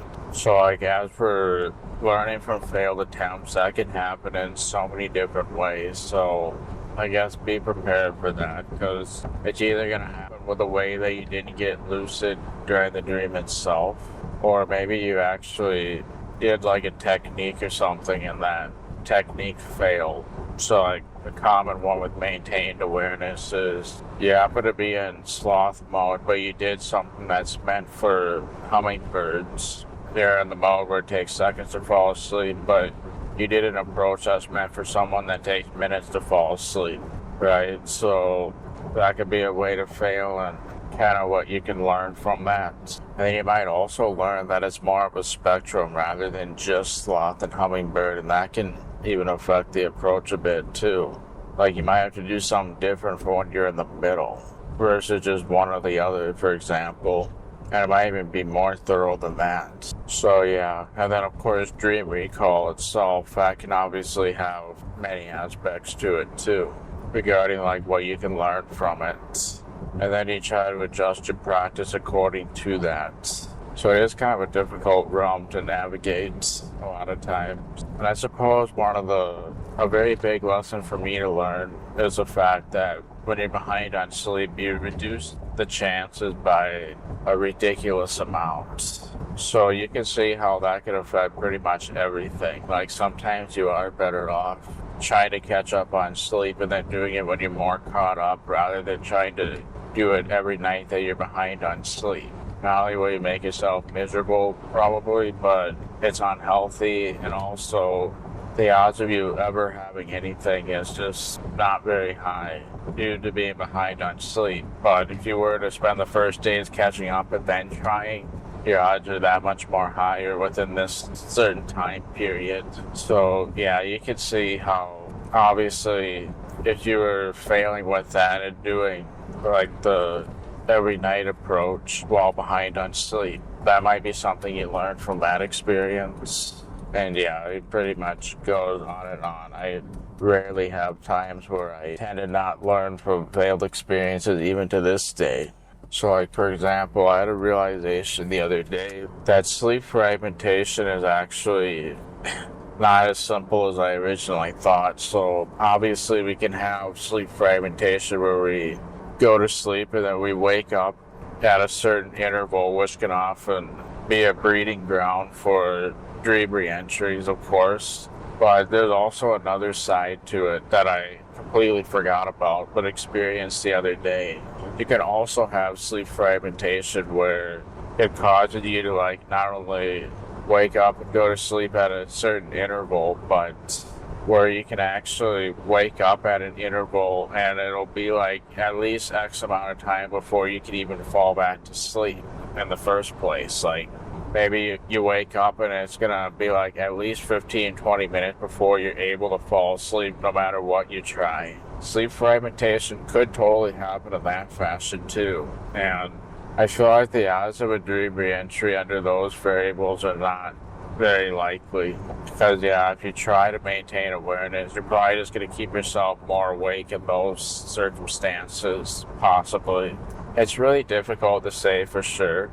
Like, there might be certain things you could do, but it's really difficult to say, just to show you why it's not always that simple to navigate these realms. But yeah, there could be sleep fragmentation where you wake up every so often, but also the chance that you'll be awake for at least X amount of time. And then sleep fragmentation, I would say, is not very useful in pretty much any regard, usually. I mean, it's hard to say. There might be like a strategy to approach that, but I don't know what that is. So you can see how much you can learn from that, especially if there is, and then you stumble across something. But yeah, I personally find it most useful when sleep fragmentation occurs and then you fall back to sleep in seconds rather than like several minutes. So like with my most recent data attempt, or the one where I actually talked to data and then did all the Q stuff as well, in that example I had sleep fragmentation for probably about 5 seconds at that time, because I woke up and then about 5 seconds later I started re-entering the dream. So I would say that's where I actually kind of like sleep fragmentation, especially if I wasn't lucid beforehand. But yeah, I think if it takes like 15-20 minutes to fall asleep, then it's not super great. The other thing I've learned about those sleep fragmentation experiences is I try my best to recognize when I'm experiencing that. And when I do experience it, I try my best not to toss and turn, even though I may have an urge when I wake up. Because first of all, that urge may be just enough for me to consciously re-enter. And second, even though it feels like it might keep me awake for longer, most of the time it never does. I actually tend to fall back to sleep quicker than I otherwise would. And you can see how it would be easier to have consciousness with re-entry if that is the case. So yeah, I mean, it's a tricky one. But yeah, I think it is useful to be willing to understand that we really don't know a lot about this, and be open for experimentation and possibly failures from that. But really, the failures are actually a learning opportunity, and then you can kind of better yourself with the subject as a result. Because yeah, like I said, the ultimate lucid dreaming technique really is recognizing the variables that you're in to the best of your ability and knowing what's best to do for those variables if you want to have an attempt. So yeah, for example, if I happen to find myself in hummingbird mode, like where it takes a really long time to fall asleep just after I naturally woke up from a dream, then it's kind of a tricky one because I can't exactly maintain awareness, because otherwise that's probably going to be at least an hour, if not like 45 minutes, or maybe even a little more than an hour. And then also, by the time that I do end up getting closer to the next REM period, there's a pretty good chance that I'm going to have sleep fragmentation, whether I want to or not. So I personally learned to recognize when that happens and just allow dream reentry for any maintained awareness attempts I do. In fact, I might even aim for regained awareness in those situations because, well, I might not have very good control with the timing in those situations, so therefore trying to sort of increase my mental alertness and when I become lucid and stuff might actually give me the best odds in those circumstances. So I try to recognize when that happens for me, and I tend to basically go on what I personally call a fragmentation trip, which usually what often happens during those is I'll keep waking up and going back to sleep, oftentimes having a dream re-entry when I do go back to sleep, but not always. Sometimes I'll have a chain of dream re-entries during those variables. So you can see why I don't think that it's worth doing a maintained awareness if that's going to happen anyway.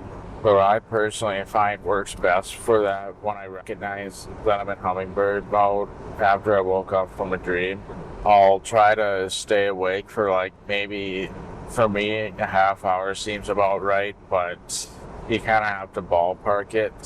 Because I think for me, on average, it takes about an hour when I wake up from a REM period on the second half of the night. For me, it takes about an hour, but it can be different for everybody else, so keep that in mind. So I'll try to stay completely awake for about half that. Then in the second half of that hour before the next dream, I tend to then focus on my strategy for falling asleep. That whole shutting up most but not all thoughts and everything like that. I tend to focus on that, and then, because what would be ideal is if I do end up falling asleep by the time dreaming sleep would naturally occur if I were asleep that whole time. Because then what will happen is I'll probably slip right into the fragmentation trip, and that'll work out pretty nicely a lot of times. I find that with the fragmentation trip, I tend to get the most desirable results out of it when I handle things in that fashion. So you can see, like, through several experiences, that's kind of what I learned, right? So I'm also trying to convey that you can learn a lot from opportunities, whether they succeed or they fail. But there just are a lot of variables due to the complexity of the human mind and biology and all those things. So here's a recent experience I had after recording this podcast while I'm editing it, which will illustrate how I only recently pieced together certain life variables and how to best apply these ones. So essentially this was a day when I'm able to go back to sleep and go on a fragmentation trip, which I briefly talked about before. If you don't remember what a fragmentation trip is, it's when I'm basically running up against sleep fragmentation, which often causes me to wake up from dreaming sleep, and then oftentimes I'll consciously re-enter a dream when I go back to sleep, which allows me to witness dream formation and all those things. Sometimes that'll happen several times in a single REM period, hence why I like to call it a fragmentation trip, because I consider this a lot akin to a psychedelic trip, only I'm doing all of this without drugs, and I've had some of the coolest experiences in my life from all this happening. So basically, when I recognize the variables could be favorable for those types of experiences, I tell myself that I'm going to go on a fragmentation trip, or if I find myself in the middle of these variables, I'll recognize the fact that I'm on one right now. So basically what happened is I had an awakening. I had a little bit more time to sleep, and I was debating whether I wanted to take advantage of that potential opportunity with my lighter sleep, or if I want to just get up for the day and take advantage of productivity. It was a very tough decision to make because I didn't want to miss a potential opportunity, but even if I spent over an hour on this, there's still a chance I'm going to fail anyway. So I ended up deciding to take advantage of this fragmentation trip opportunity. So as I start going back to sleep, I'm having insomnia and it's taken a while to fall back to sleep. I'm also employing my strategy where I shut up most but not all thoughts, which I talk about in part 2 of this production podcast, I believe. Actually, I've done some reflection since trying out the strategy some more, and I realized that shutting up most but not all thoughts is not the right way to think about it at all. In fact, when I've been employing that philosophy with this strategy, it tends to make it harder to fall asleep. But what I find actually works is similar principles, but not quite. I actually allow all the thoughts to exist, but I terminate them prematurely. That's the key difference. I allow them all to start the way they naturally would, but then if it doesn't benefit the grand scheme of things, then I'll terminate that thought prematurely. That's way different than trying to prevent it from occurring altogether. Because I'm letting my mind wander still. I'm just terminating any unnecessary wandering that might actually keep me more awake. When I do it that way, it's a lot more effective. It's a lot more passive if you think about it too, because if I'm trying to prevent the thoughts from occurring altogether, that is trying to control it a little bit too much. No, I want to allow all the thoughts to occur, but then terminate them prematurely. And that also makes sense when you look at what happens when sleep finally starts to take over. The thoughts are occurring and you're not even there to terminate them prematurely, which is great when sleep is kicking in. And honestly, I tend to lean towards forgetting to terminate the thoughts, and then that prevents me from overdoing it. It provides a nice level of passivity where I'm not overdoing it either. Because actually there are times when I've been employing this strategy when I probably could have gotten away without doing it altogether. Or at the very least doing just a little bit of termination, but mostly not even worrying about it. And I really only follow this strategy when I feel like it's really keeping me awake, the actual thoughts are. Most of the time it's not really going to do that, so I'll just leave it alone.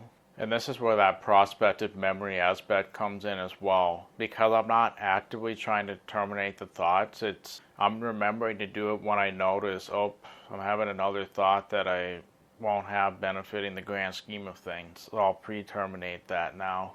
So yeah, I'm not shutting up most but all thoughts. No, I'm allowing them all to occur, but if they don't benefit the grand scheme of things and I recognize that, I'll terminate it prematurely. Then over time, my prefrontal cortex and stuff get less involved in my mind wandering, and then sleep tends to come easier. So I'm not stopping most, but not all thoughts. I'm allowing them to exist, but terminating them prematurely. That's a very different process, and I find it far more effective. So after probably about 40 or 50 minutes, sleep finally kicks in, and I wake up after a while realizing I'd likely been asleep for a little while, and I'm pretty sure I had non-dreaming sleep based on the lack of mental activity and basically the cues that I look for regarding the artistic response test. Basically look for clues to tell if I just woke up from a dream or not, and they all told me I likely wasn't in a dream then. I am kind of excited that sleep finally kicked in though, given how long it was taken. So I decided to go back to sleep, and I had a few more of those awakenings, still from non-dreaming sleep. And with each awakening I had, I worried a little bit about whether I would start interfering with my ability to go back to sleep because of the productivity or excitement for stuff finally happening. But it never caused any problems because clearly I was able to go back to sleep some more. I actually started to feel tired for once that started happening. I was pretty restless before that. I was sleeping during a time I normally wouldn't and trying to take advantage of the opportunity, of course. So then eventually I wake up from what I'm pretty sure is a dream. I start to feel this adrenaline surge, kind of like I was feeling when I had insomnia from the productivity and all that stuff, sleeping real lightly.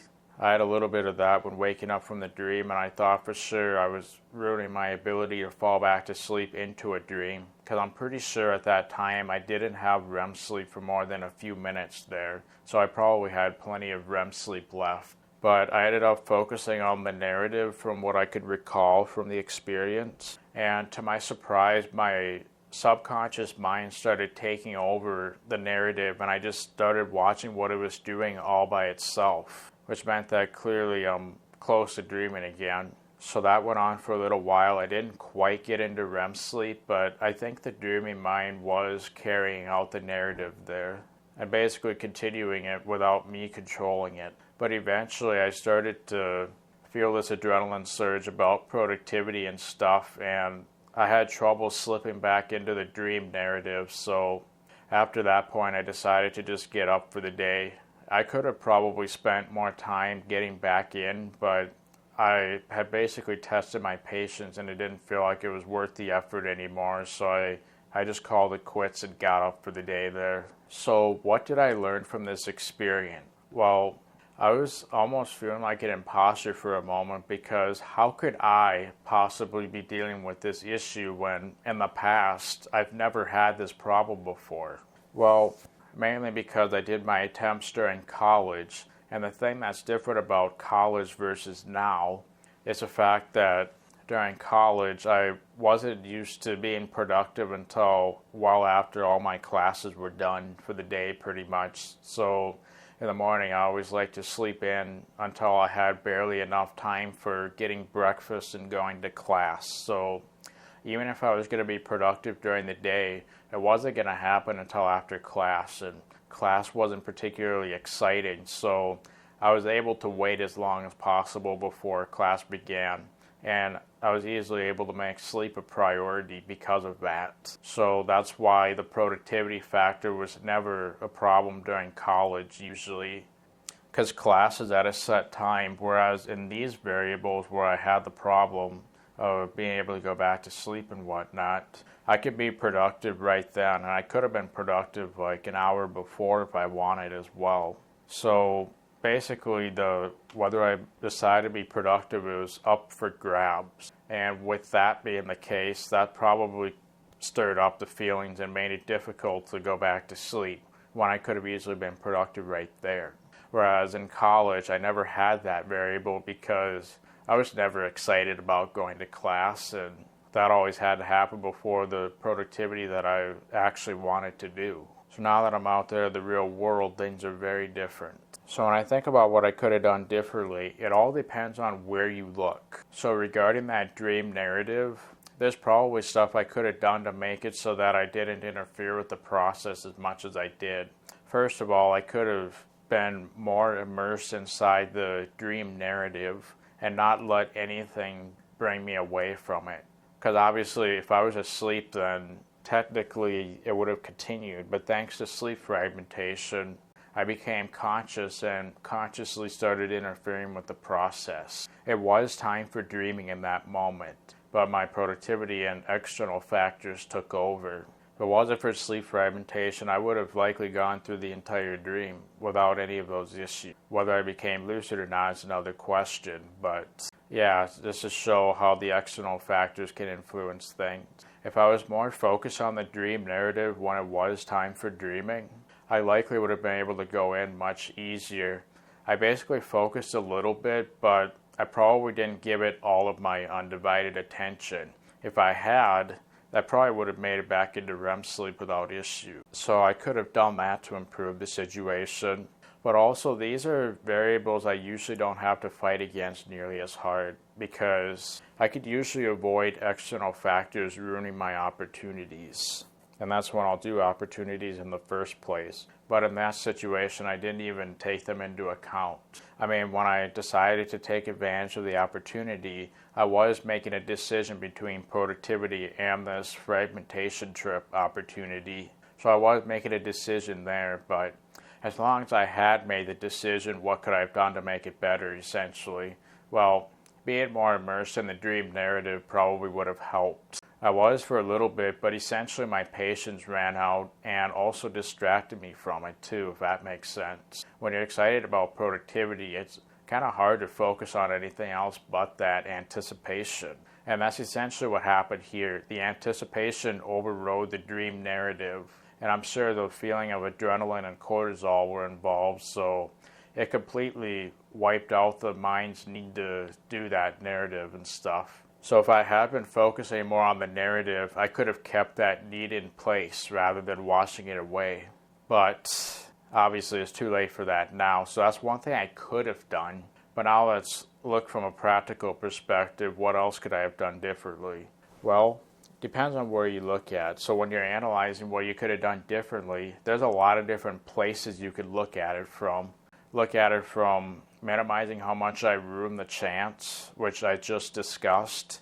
But another thing I could have done was my decision to either take advantage of the lucid dreaming opportunity or the productivity. So it was a tough decision, to be honest, but when I look at the variables, I was anticipating productivity and then also trying to take advantage of the lucid dream opportunity. And that's really where I think a lot of the problems stemmed from.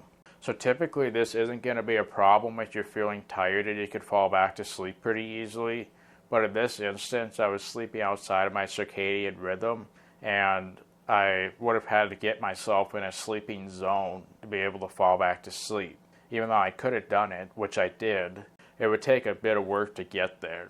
So then I got to weigh the pros and cons between going through all that or just getting up and being productive, not fighting a war at all, essentially. So yeah, here's where it also went wrong. Normally, I'm not anticipating productivity in this way, especially if I could do it right when I would normally do a lucid dreaming opportunity. Usually I could easily wait until after I've gotten up for the day. In that instance, I couldn't. And this was also my last sleeping period, and I pretty much slept in extra at that point. I was debating whether to do that or just get up and start the day. So what I've now done is I've developed a litmus test to decide which decision to go with when it's really tough like that. So when I'm excited about productivity, then obviously there's that. But when I'm not and it isn't a problem, then I am what you could consider to be productivity or productively neutral. I'm productively neutral when I was in college, even though I was excited about productivity after class. The fact that it couldn't happen after class made me productivity neutral in that moment. So falling back to sleep is not a problem when I'm productively neutral. So when I have one last period where I could either sleep or get up for the day and be productive, I consider that factor. I think about all the external factors and how much pressure there is within that, essentially. And usually productivity is where that's involved. So I basically ask myself when I'm making a tough decision, am I productively neutral right now? If I am, then I'll take advantage of the lucid dreaming opportunity. If I'm not, I'm just going to get up for the day and be productive. And I could also focus on going to bed earlier that next night, especially if I get up a little earlier. So I could do that as well, even if I don't take advantage of the opportunity then. I can make the opportunity better later on. So that's always an option too. It's a lot of different trade-offs and pros and cons that you weigh there, as you can see. So basically what I've learned from the experience is next time I run into that situation where I could go on a fragmentation trip, but also have a lot of work to fall back to sleep, and I'm close to where I can get up for the day, then I decide how productively neutral am I right now? Or how neutral am I with external factors in general? If I'm pretty neutral, that's when I take advantage of the opportunity. Otherwise, I just get up for the day. So hopefully that makes sense. That was something I didn't learn until recently. I kind of learned it the hard way because of how much fighting I essentially had to do to get to sleep.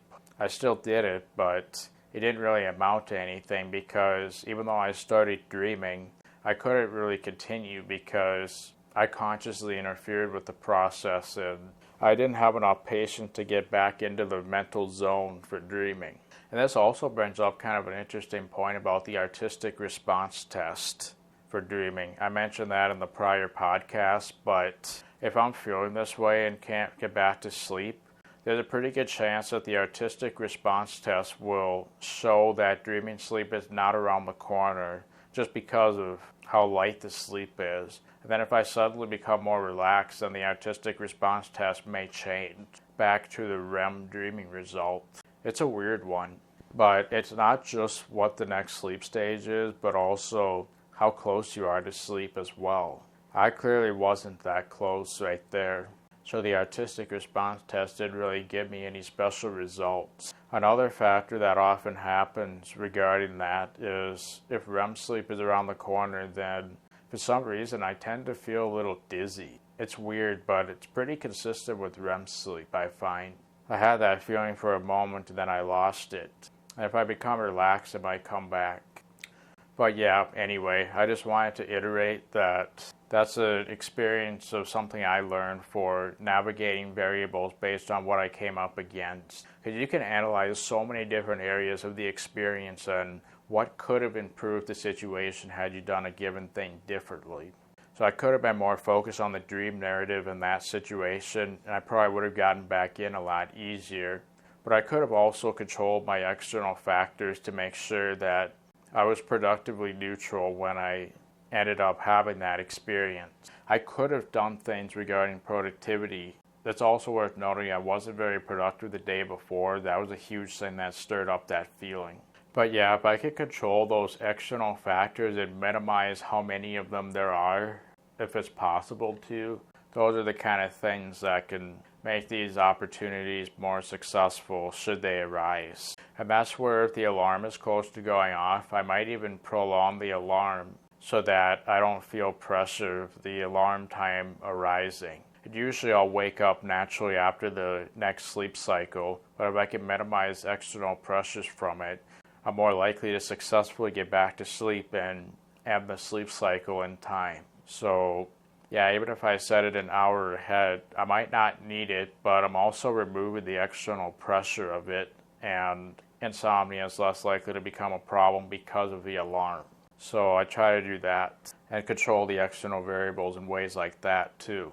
So basically, if you're on the fence about whether to take advantage of an opportunity, consider the external variables like that. And if it seems like it might be too difficult to control, like it technically was in that instance I just shared, then I probably wouldn't even bother.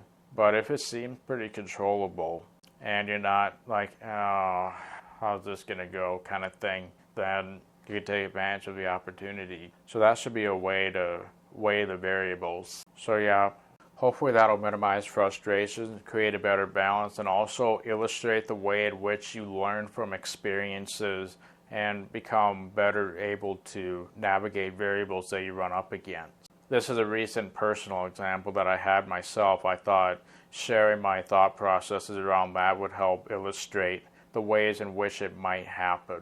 You basically do what applies to your specific life. So yeah, I just wanted to give some examples of learning opportunities and how expect that you could learn in virtually any way and be open to that being the case. I guess that's what I'm trying to convey.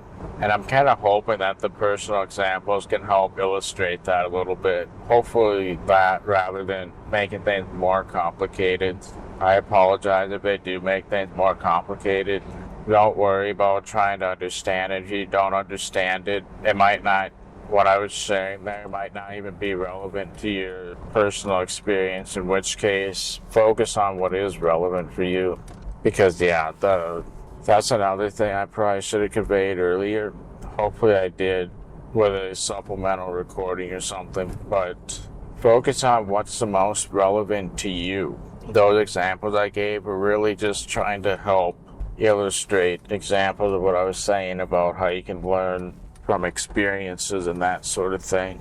So yeah, just remember that even from the frustrating experience, or I guess what we naturally would consider failures, treat it as like a learning lesson, and then you can get something out of it no matter what, pretty much. And even if you don't get anything out of it, it can kind of serve as a reminder of where you are right now. So use it as a reminder for that too. And that could still be useful in various ways. Something that I also wish I conveyed earlier in these recordings is the fact that non-lucid dreams are pretty much just as useful as lucid dreams, if not potentially more so in some situations. So our normal dreams that we typically recall, they can teach us a lot, obviously, for our lucid dreaming journey. And on top of that, non-lucid dreams can also, they can just be kind of fun in general because, well, if you're able to improve your dream recall so that you have a fairly decent recall on average, then you're probably going to notice that even the non-lucid dreams are typically pretty interesting and hopefully fun in a lot of cases too. So yeah, I'm not always after lucid dreams. In fact, that's why I've been able to justify just focusing on catching up on sleep recently, as you keep hearing me mention. One reason I can justify just focusing on catching up on sleep is because a lot of times I still have some dream recall, and I can enjoy that. So yes, even though I've been focusing on catching up on sleep recently, I've also been able to enjoy having dream recall as well. And then at least I'm still learning useful stuff regarding my lucid dreaming journey. And then, yeah, just being able to enjoy the dreams that I have, be able to have memories of them. In fact, just to give you an example from yesterday, an example of lucid dream that I enjoyed. I find that just about all my non-lucid dreams are very interesting to write down and look at. But just yesterday, for example, I was actually doing one of these voice recordings in the dream, except I had randomly decided to use the camera for a bit as well. I decided to use my phone's camera to record some video on top of this in the dream. And I was I had this, I really liked that idea. And actually, now that I think about it, I think I might take myself up on that idea.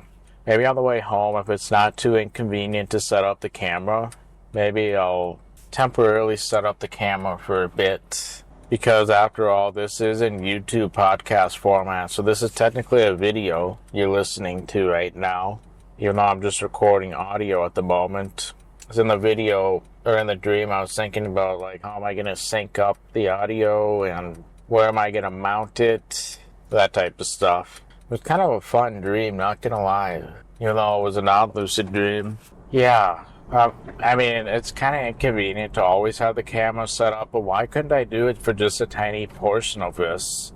I wasn't originally planning on it, but that's kind of a unique idea that I otherwise would have never thought of trying.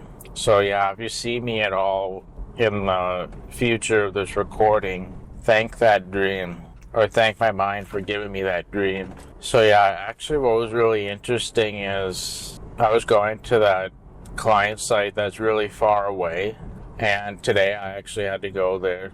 I did record my way there back today, but I did have to go there today, but I didn't even know I was going there today until after that dream happened. The dream kind of predicted the future regarding that. Although it is also worth noting that the problem I had to fix was not related to the real problem. My dream sort of made up a problem at the client site. It was I think it was a realistic problem. The likelihood that I would have to deal with this kind of problem, not very likely, but there wasn't a lack of realism, if that makes sense. I'd kind of have to double check the thing that I actually had to do. I'd have to double check if the technology really works that way.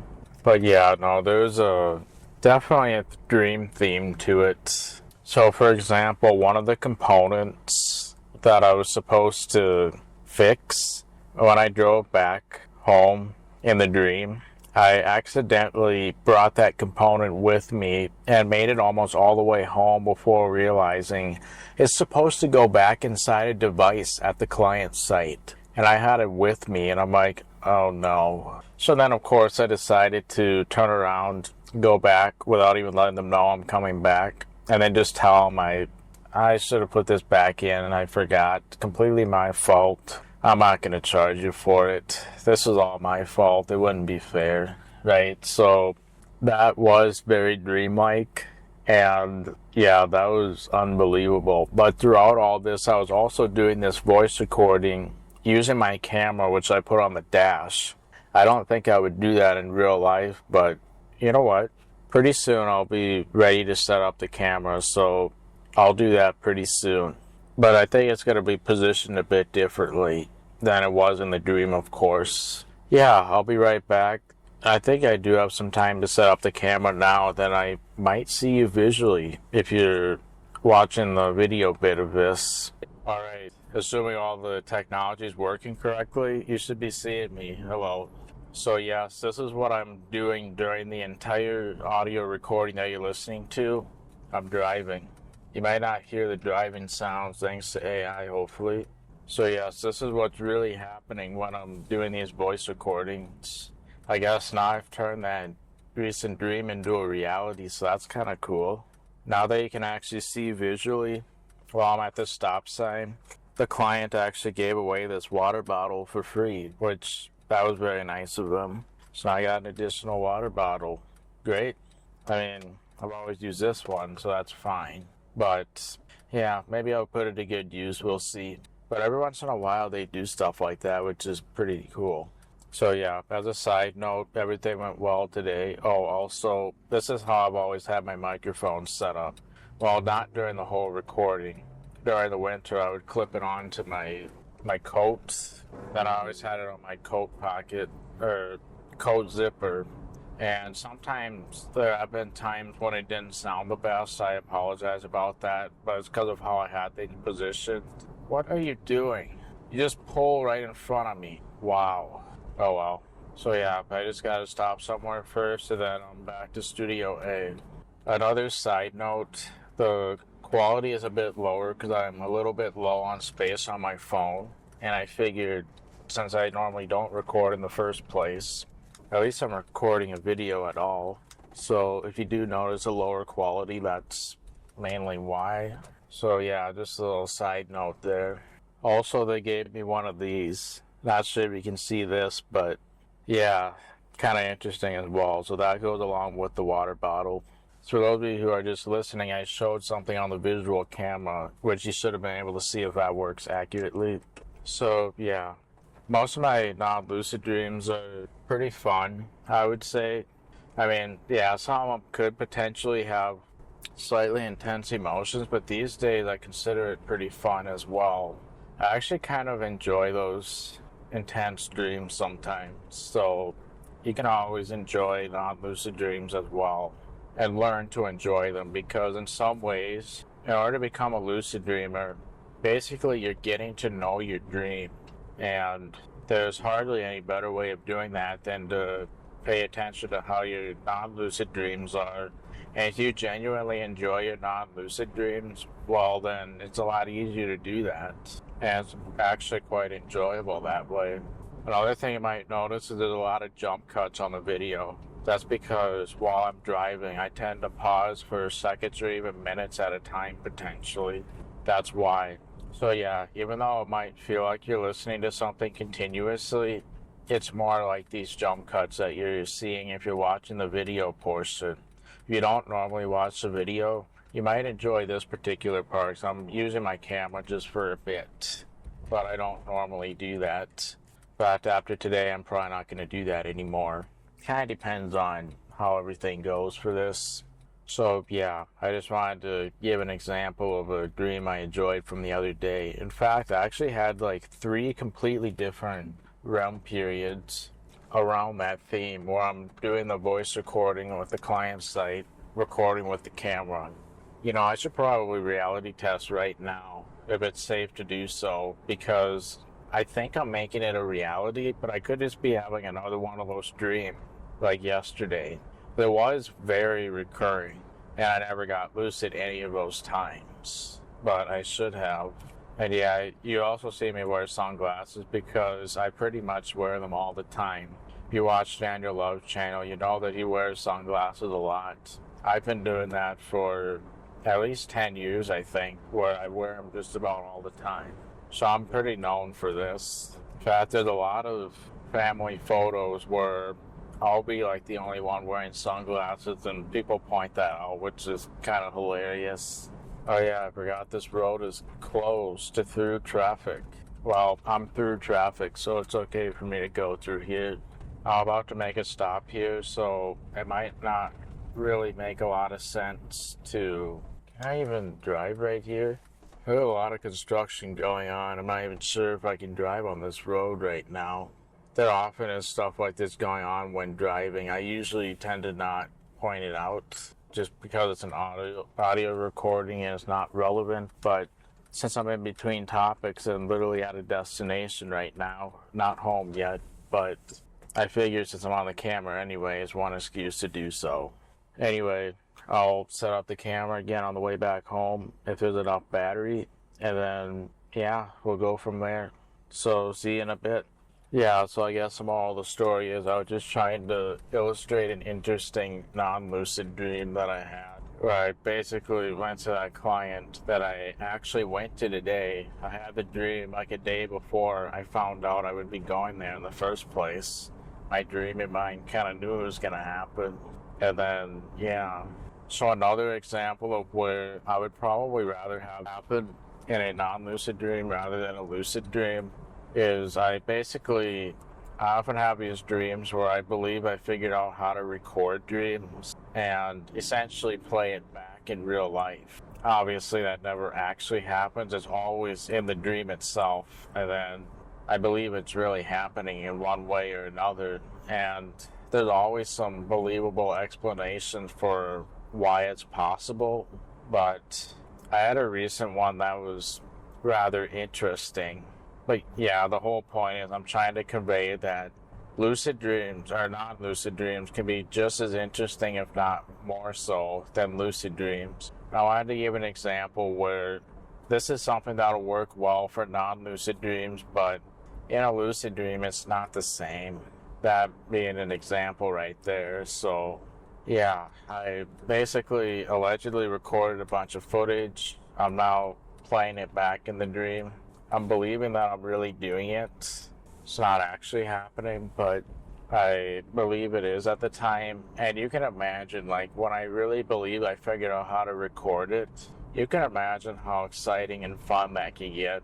Because at the time I was watching the footage of the dream, allegedly. I don't even remember having the dream originally. I'm just watching footage and I'm convinced that it really happened because, well, I'm watching footage that clearly happened, something that the dreaming mind would clearly come up with.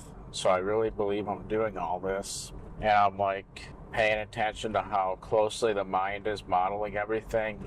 Obviously, I don't believe that I'm dreaming at the time, but watching the footage, I know that the footage was a dream, allegedly. And I'm paying close attention to how it's modeled and seeing if it looks like the real thing according to my memory. And it does, to my surprise. Like, the details are just there. And I'm like, now that I can record dreams, I now have the ability to compare, which is something I've always been wanting to do. But I've obviously never had that capability. But I'm like, finally I can do it now. I've always been wanting to do this. And then when I talk about these dream examples and just what certain things are like, I can now show you guys what that's like too. Because I believe I'm really doing it. So yeah, pretty exciting stuff. So you can see how I'm excited because I believe it's really happening, and I'm treating the situation like it's really happening. But that's not something I can do in a lucid dream because, well, I know it's not really happening. And in a lucid dream, I want to be doing something more practical anyway. I want to save this fun impracticality for non-lucid dreams such as that one.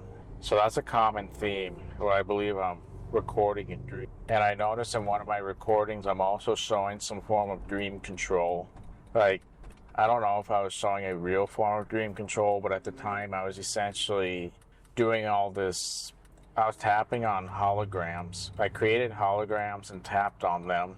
And I don't remember doing it, obviously, but I'm like, I figured out some really cool dream control, and this will help teach people how it all works. And I'm also thinking about, like, now I technically have the ability to teach dream control. I can show people what that's like you guys, when I'm talking about, like, moving around making the dream world move around me. Actually, I don't know if you can see out the window right now, the way everything's moving out the window, you essentially try to see if you can use your mind to get the dream moving that same way. That's what I was trying to convey at the time. But yeah, I would be able to convey that type of stuff, which would be pretty exciting if I had those abilities right there. Yeah, that'd be pretty fun to obviously be able to show that. And then one of the other things that I got kind of obsessed about in the dream is the ability to compare how my mind is modeling things compared to the real thing. Because what I could do is I could record what something looks like in a dream and then look at it in real life and literally look at them side by side.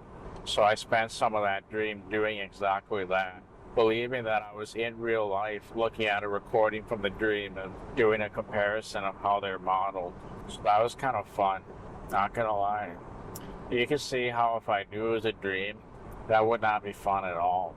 But even though I woke up very disappointed, it was fun believing that I had that ability for a while. So there's always some sort of excuse in those types of dreams for why it's possible for me to do that type of stuff. In this one, I could only record video. There was no way to record audio. And the thing that made me believe it was real is the fact that I basically I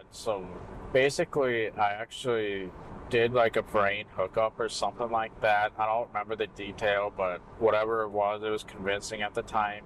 And basically what I got back from that, it wasn't even originally recording a video, but the data that it essentially collected could be converted ultimately into a watchable video.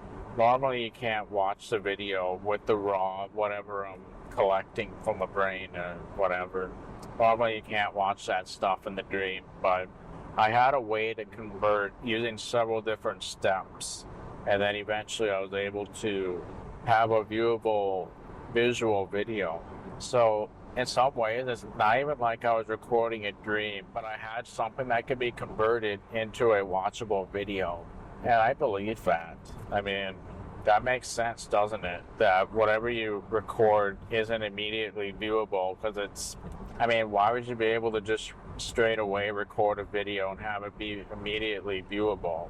It made sense at the time that the fact that I had to go through a conversion process makes it believable that I really watched the video. So that was kind of neat. But yeah, so those are the kind of dreams where if you were lucid, they kind of take away the fun from it. Because, well, when you believe it's real, it's quite fun. When you wake up, you might be disappointed, but even so, it's fun during the experience. So yeah, the moral of the story is enjoy lucid dreams just as much as non-lucid dreams. Now, this specific example of that particular dream is I actually had a TI-83 calculator, not my TI-85, but a TI-83. I don't remember what they looked like, but there was one in the dream that my mind was modeling, and I was like, perfect, I could just record that and then compare it to the real thing, especially since I don't remember what it looks like. See the similarities and differences. Do all the buttons match up? Are they even readable? You name it. So there's those types of benefits. So yeah, obviously that's not really possible, but it was sure fun believing it while it was happening. You can imagine how fun that dream was. It felt like it lasted a really long time as well. I was probably having some REM rebound during that time too, so that's always fun. So yeah, I think if lucid dreaming is frustrating or you're not getting very far, learning to enjoy your non-lucid dreams can be one way to make that a lot more tolerable. And then in some ways, just having a dream recall can be considered a win in itself. In fact, if you have pretty good dream recall, you're probably going to feel that way a lot of time. So yeah, I've been able to put off lucid dreaming even though I've been having quite a few recalled dreams. Oh, speaking of which, when I said that I was going to reality test like probably 10 minutes ago at this point, I never ended up doing that while I was talking to you guys, in case you didn't notice that from before. I said that I should reality test. Did I do it? No. So there's another frustration. It's easy to let that slip the mind. I deserve to get slapped in the head and slapped all over the place for forgetting that. That was not good. So you're trying to prevent that as much as possible when you're becoming a lucid dreamer, as you can imagine.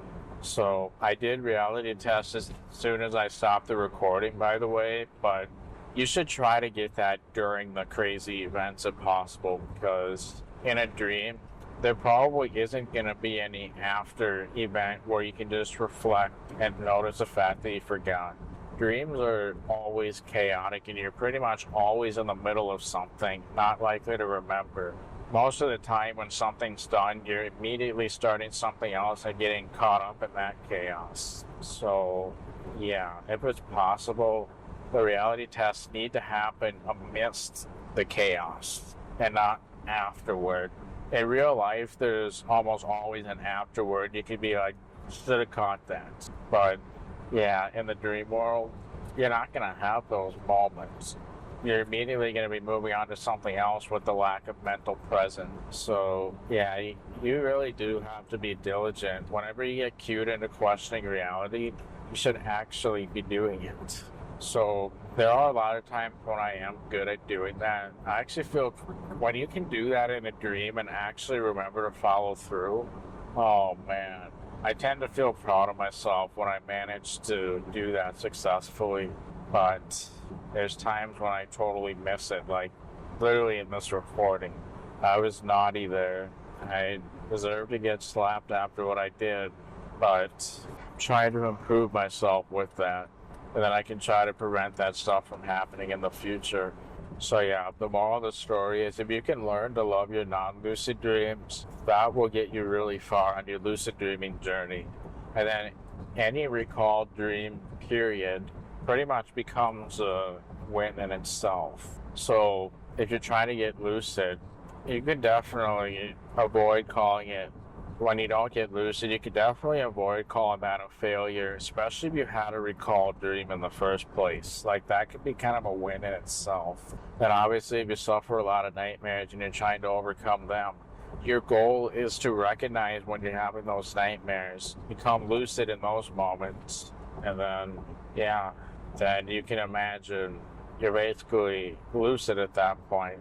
Not always the easiest thing, but if you have recurring nightmares, you're likely going to be thinking about the fact that, oh great, I'm in this nightmare again, that type of thing. When you have those moments, those are good targets for lucidity, just so you know. In fact, that could be a reason why having nightmares might make lucid dreaming easier, just because you could use them as targets for regained awareness. So that can be quite useful. So yeah, I guess this kind of nicely segues into the fact that, well, dream journaling. So dream journaling can often feel like a pain. You have to like write down your dreams and stuff, but try not to look at it that way at all, because think about the benefit that you're actually getting from dream journaling. What you're doing is you're getting to know your dream and your dreaming mind, and then that can help with cues into questioning reality. And when you're journaling, you're not just simply journaling things that are happening, as Daniel Love always mentions. You want to journal your inner state, your thought patterns, that type of thing too. And then if you have things that often show up in the dream regarding your thought patterns, for example, you want to target those. So like, for example, when I finally got an opportunity to use the camera on these voice recordings and really liked that idea, I probably had some useful thought patterns to target for that particular moment. So I felt excited about trying the new idea. That could be kind of a target in itself. Anytime you're excited about some idea and you're just feeling really proud about it, like I was with this, then that could be a perfectly valid trigger, because it relates to your thought patterns and your inner state. If that's something that commonly happens in your dreams especially, then it's a useful target because it happens frequently.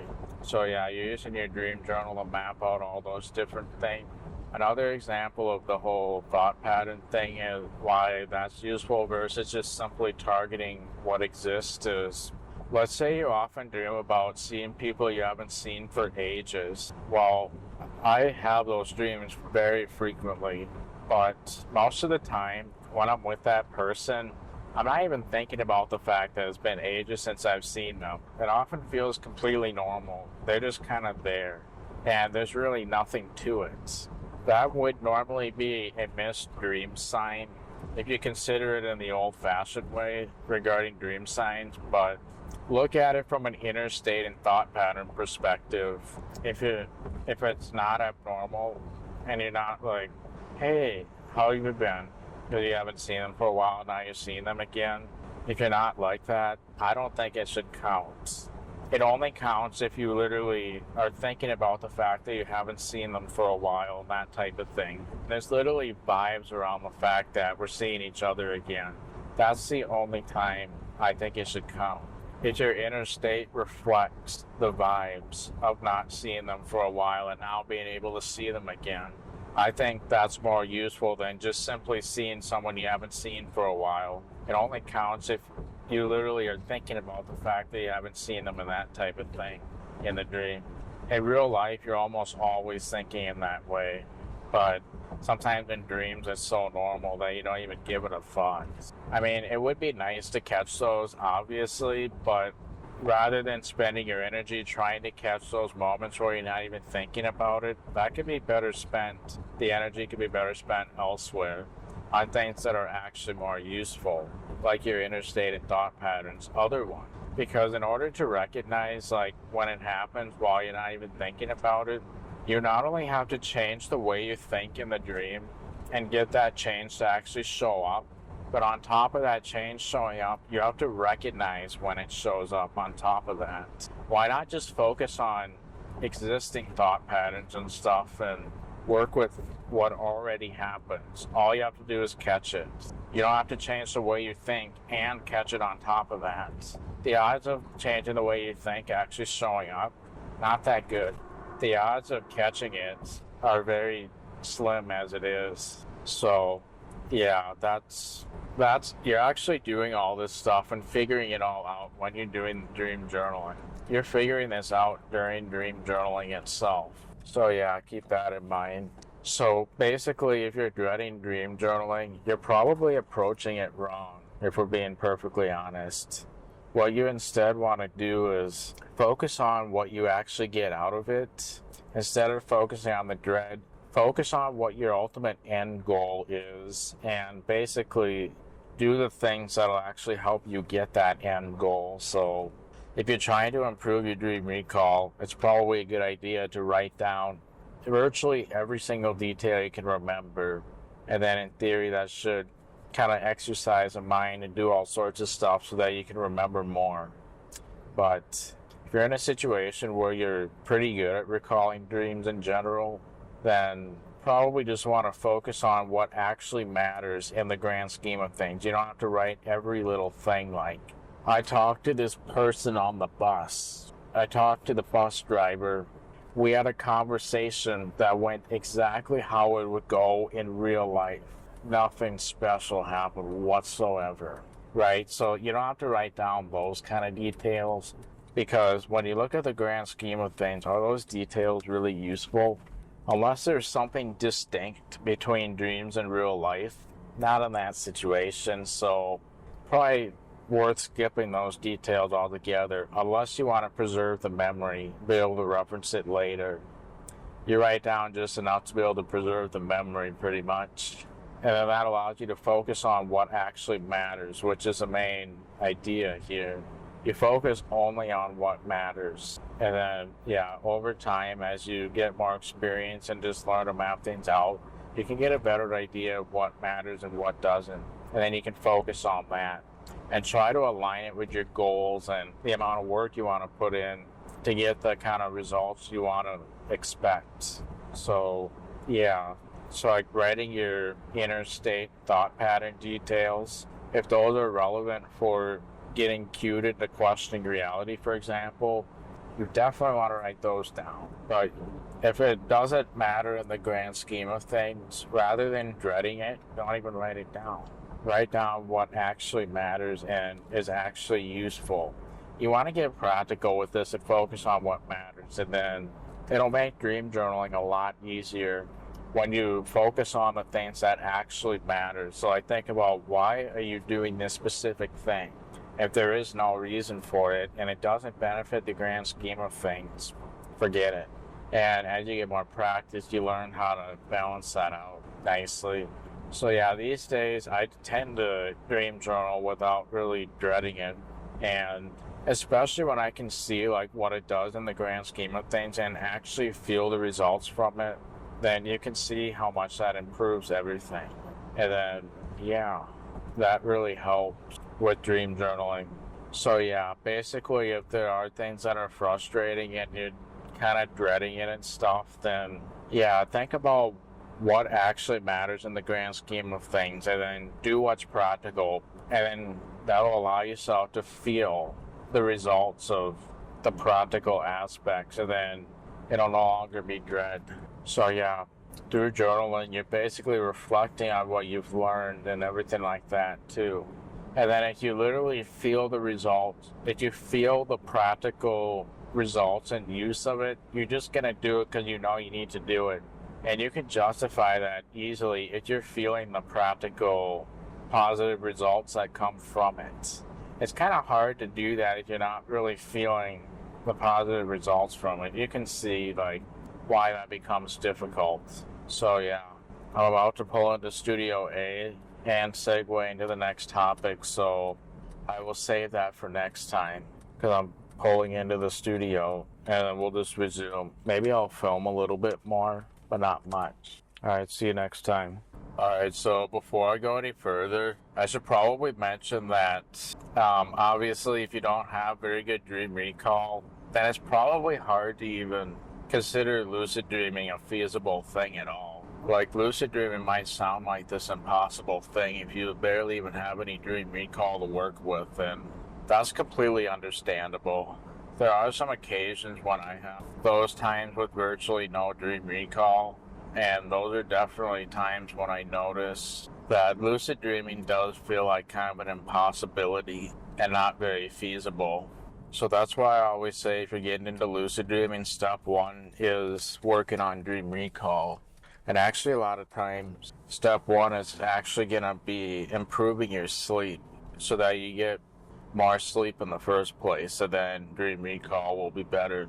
And that's where morning naps can be useful because, well, if you allow yourself to have a REM dreaming period, then you're going to have recall during that time, at a time when you otherwise would not be sleeping. There's one way to improve recall. That would be a very good target for lucid dreaming, by the way. But then also going to bed like maybe an hour earlier, maybe even 2 or something like that might help as well. So usually if I'm not getting the most amount of sleep on a given night, then I tend to not really even bother with trying to lucid dream at all. At that point, I'm focusing on catching up on sleep and prioritizing sleep health. Sometimes I do get unexpected lucid dreams through that, especially if the overall practice kicks in. My effort that I spend on dream recall is kind of proportional to the health of my sleep, essentially. So if I'm getting a proper amount of sleep, then I kind of put in effort accordingly for dream recall. If I'm getting less sleep, I might still put in a little bit of effort, but obviously if I'm getting like 3 hours of sleep in a night, which happens more than I care to admit, then I'm not even going to bother at that point. I mean, I have had nights where I had dream recall even only on 3 hours of sleep, but mind you, that was with me being relatively caught up beforehand, and then it was kind of a one-off thing. Whereas if it's like chronically 3 hours for, let's say, a week straight, I probably wouldn't even bother at that point, honestly. The variable can lend itself to it even with not bothering, or it won't. Either way, I'm focused on catching up on sleep at that point. So that's what I'm going to be doing there. But yeah, so that's why I always say, like, trying to get good sleep is kind of a priority. Then you start prioritizing recall once you do get good sleep, and dream journaling and trying to... I think when you recall dreams, especially throughout the night, I think you're waking up a certain part of the mind which will lend itself into having better dream recall if you were to go back to sleep. So let's say you wake up in the middle of the night. If you exercise like the memory parts of the mind, it's likely that those will be more awake when you're in your next dream after falling back to sleep. And then your recall is likely going to be improved from there. So let's say you do wake up in the middle of the night, you don't have any recalled dreams at all, then you might actually find it beneficial to go over the previous day or days before that And what that probably does is it engages memory and wakes up certain parts of the mind. It is also worth noting that, at least from my experimentation, I find it more beneficial to recall dreams that I don't actually have down super well. What I mean by that is some dreams are like so clear that you have to put virtually no effort in to be able to recall a given dream. And when that's the case, you're not really waking up the memory parts of the mind when you're barely putting any effort into recalling a very clear dream. So in that case, you're probably actually better off trying to recall a dream where you have to put a bit of work into pulling back the details. It'll wake up certain parts of the mind more. So keep that in mind. So let's say you're going through the dream ahead of time so that when you recall it in the middle of the night, it'll be easier, but you probably don't even want it to be that much easier. I mean, if you have like some of the basic details, definitely work on making sure you have that. But then when it gets into more specific details, if you can recall it in the middle of the night while having to work at it, then that's probably going to be beneficial. In fact, you might even find an increase in recall when you're going back to sleep if you actually have to work on it and you manage to fail versus hardly any work recalling something and succeeding, because the act of trying is probably going to wake up certain parts of the mind more than being able to effortlessly recall a past dream. And that's relevant because you're going back to sleep to have another dream. What is that recall going to end up being? Well, yeah, so that's why I would kind of look at your journal before you go to bed and understand what dreams you had overall, understand what you're going to work on if you have no dreams yet the night you're actually trying to recall things. Sorry, that was probably a bit jumbled up, but obviously you wake up in the middle of the night, you have no dreams recalled yet that night and no chance yet, and you want to like activate the memory parts of the mind. So then you might do like the previous day or previous couple days whenever you had recall. You look at your entries at a basic level so that in the middle of the night you know what you're gonna try recalling if you don't have any dreams yet that particular night, because what that'll do is basically wake up. So if you just look at your dream journal, that will definitely have some benefit, don't get me wrong, but you're not really exercising the mind as much as when you sort of recall it from scratch, if you will, and try to get all the details. You want those parts of the mind to wake up when you're actively trying to recall. It's almost like how when we're lucid, we need to do a lot of high-calorie mental thinking with a very active prefrontal cortex. We want those parts to really activate when recalling dreams. And looking at a dream journal, we'll do it a little bit, but if you're able to kind of do it completely from memory, you're probably going to wake up those beneficial parts of the mind even more so, which will then help when you go back to sleep and have your next dream, hopefully. So there's another way that you might be able to improve recall on a particular night. Having a slightly different sleep schedule than normal can definitely have benefits too, like going to bed earlier or the morning nap thing. That can lend itself. But yeah, I would still say that a pretty big one is definitely, before you go back to sleep, engage in the mind with a past dream. Whether it's a dream you just had, preferably more recent is probably going to be better, where you maybe perform even the mild technique. You kind of engage memory a bit there too.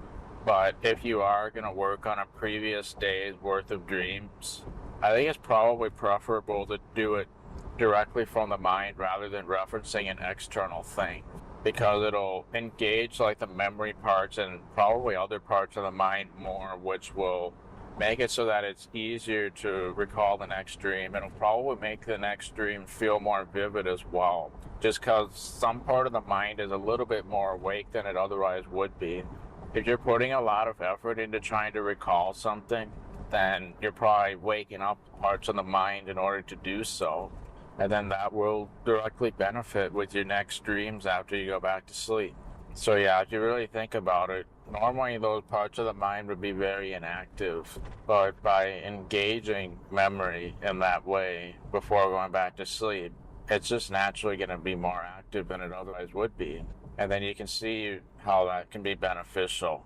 So I find that very useful. I find that more effective than simply referencing a journal externally, although that is certainly more beneficial than not doing anything at all. Even referencing a journal is better than doing nothing, but I think it's even better yet if you can try to use your memory from scratch to recall recent dreams in as many details as possible to basically activate certain parts of the mind which are beneficial for future dream recall. Make it kind of so the natural variables lend itself to slightly higher recall than what you'd otherwise be getting. So yeah, once you get that worked out more, then suddenly lucid dreaming can feel a lot more feasible. So if you think of dream recall like anytime you're trying to lucid dream, let's say you basically have a target that you're shooting for, and hitting the target is like getting lucid. Well, the more dream recall you have, the bigger this metaphorical target is, and therefore the higher chances of lucid dreaming and having like a regained awareness, if that's what you're going for. And then obviously you're setting your intention and basically, setting your intention for what goal you want to do. That's like your precision aim for the target. I would say that hitting the bullseye is sort of like the equivalent of getting lucid at the very beginning of REM sleep, even potentially during a regained awareness. I've had rare situations where I had a regained awareness toward the very beginning. That was like hitting a bullseye. And then obviously, when you get lucid at the tail end of a dream, which is pretty common, then that's sort of like hitting the edge of the target. So yeah, basically, when you're engaging memory in the middle of the night, focusing on recent dreams, whether it's of that night or one of the prior nights, you're essentially increasing the size of the target. And then setting your intention is sort of increasing your precision aim toward the target. But in my personal experience, working on the memory side of things versus setting intention is very different processes. And obviously, depending on which element is weaker, I want to work on that one more. So like, if memory is really bad, I could probably set my intention all I want. I may end up not having very good recall the next dream. It doesn't matter how good my intention to get lucid is, no recall. So therefore, no chance of lucidity. Sometimes you're better off working on recall and increasing the size of the target, and you're just simply more likely to hit it with your overall practice kicking in. Whereas other times, if you have good memory, then working on intention and precision will then be the best. But I would prioritize memory if that's the lacking element. If you had good memory from your last dream, then you can probably focus more on intention in that case, and you'll find that beneficial. So yeah, if you're trying to get lucid and memory is the weak element, I'd probably prioritize that. You could probably work a little bit on intention, but you're going to get more benefit under those circumstances, increasing the size of the target, working on memory. So yeah, I'd say that's kind of a next step if your dream recall is not that good, then memory. And then yeah, when you have the recall, then suddenly lucid dreaming can feel a lot more feasible because, well, having recalled dreams is kind of a target in itself, but obviously intention then becomes a lot easier when you have the targets to work with in the first place. So working on recalls, like creating the target to begin with, or doing things that lend itself to higher recall, that kind of has to do with the size of the target. And then your intention, your overall lucid dreaming practices, plus maybe your intention when you're falling back to sleep, like a mild technique or something like that. That's your precision toward the target. And by the way, if you want to learn the mild technique for regained awareness, I would watch either Daniel's channel or look at Stephen LaBerge's book and learn from that directly, because most of the mild tutorials online are inaccurate, and they tend to lack the most important aspect of the actual technique. So learn that from an accurate source and then it becomes way more practical. Prospective memory being probably the biggest element of that. But you're also working on the recall aspect a little bit too, because you're working with a past dream. So yeah, I just wanted to go over that because I talk about all this lucid dreaming stuff, but if you're used to having virtually no recall, then how can you even think about lucid dreaming? Well, it's understandable because, yeah, it feels like you have nothing to even work with. The more recall you have, essentially the more you could relate to dreams and lucid dreaming, and then that's very beneficial for lucid dreaming, right? So, yeah, obviously I'd focus on your overall goals and why you want to do it if you want to do it, but then getting that recall and all those things is really kind of the next step, while combining it with the overall practices, reality tests when you're cued to, and everything like that. So yeah, and then I was also going to touch on motivation for lucid dreaming as well. Obviously, if you're feeling demotivated, you want to think about, like, why do you even want to lucid dream? Focus on what you want to get out of it. Sort of use that like a mission statement kind of thing to help you get motivated. But then I would also say this recall stuff I talked about, for me personally, when I'm not motivated, it's usually because I don't have the recall side of things down. The moment I start getting that down, my motivation just kind of comes automatically from there, because there's also that aspect of loving your non-lucid dreams as much as lucid dreams. I find that's probably my personal biggest motivator these days. When I have those non-lucid dreams, I suddenly have a bunch of motivation for lucid dreaming. It feels feasible. There's a lot of situations where I'm like, man, I could have become lucid there. And then all of a sudden it feels like lucid dreaming is much closer than it was when I didn't have the recall. And then you can see how that becomes kind of a self-fulfilling prophecy from there. So yeah, for motivation, I'd say work on your mission statement, what you want to get out of lucid dreaming, and then that dream recall stuff. Because yeah, when I have good dream recall, that's typically when my motivation for lucid dreaming is the highest. And when there's variables that make it lower than average, then yes, I do feel a little bit less motivated. Actually, who am I kidding? A lot less motivated. And yeah, so yeah, I think if you're lacking motivation but you do want to do lucid dreaming, I'd focus on those two things. There's probably other things you can do too, but those are, for me personally, what comes to mind. Another thing I wanted to kind of touch on a little bit is nightmares, because I started talking about that before. I obviously talked about nightmares being a good target for lucidity, but there's also the element that if you're concerned about nightmares during lucid dreaming, well, technically if you're truly lucid in a dream, there is no such thing as nightmares, because you know that none of it is real, and if you feel like you are in a nightmare, you're essentially taking part of the dream seriously, even if you are lucid.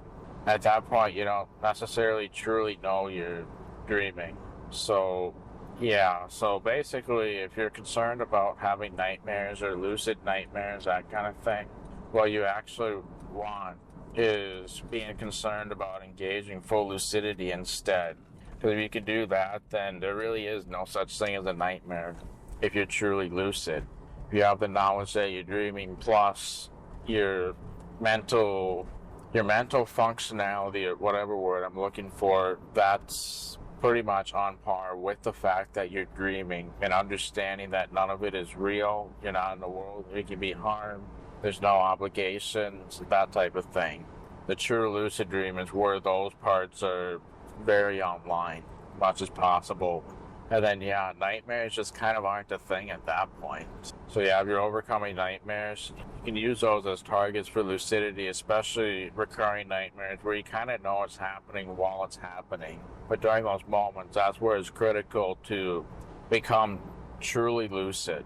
And then it can just kind of become no longer a nightmare. If it still feels like a nightmare, you're probably getting caught up in something going on.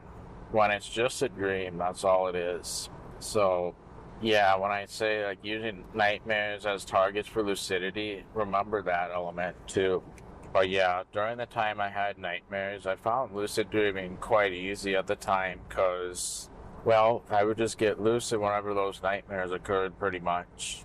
And then there we go. But engaging logic during those moments can obviously be a bit tricky. That's usually the tricky element besides getting the lucid dream.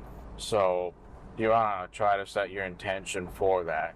Actually, that's what I'd recommend reading Stephen LaBerge's book, because the Exploring the World of Lucid Dreaming, or ET World, abbreviation, that book kind of talks about overcoming nightmares. But I distinctly remember there being stuff about nightmares right there too. But yeah, basically what I just said should be kind of the way to approach it.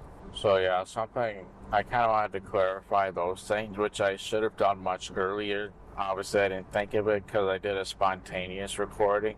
Maybe I shifted the order of certain things around too. I don't know. I probably should have if I didn't. So yeah, another thing I wanted to go over is obviously working on recall and stuff, and dream journaling can feel like dread, as I mentioned before. But it is also a situation where you can map out the territory for literally becoming lucid, getting to know your dreams, and then also exploring cool memories.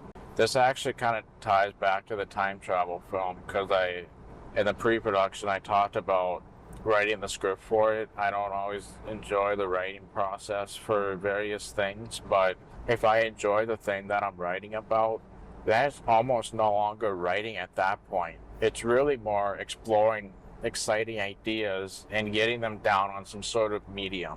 Dream journaling is exactly that too, especially if you have really interesting dreams. So yeah, if you look at it that way, then that should make dream journaling a lot more exciting, because it really should be exciting.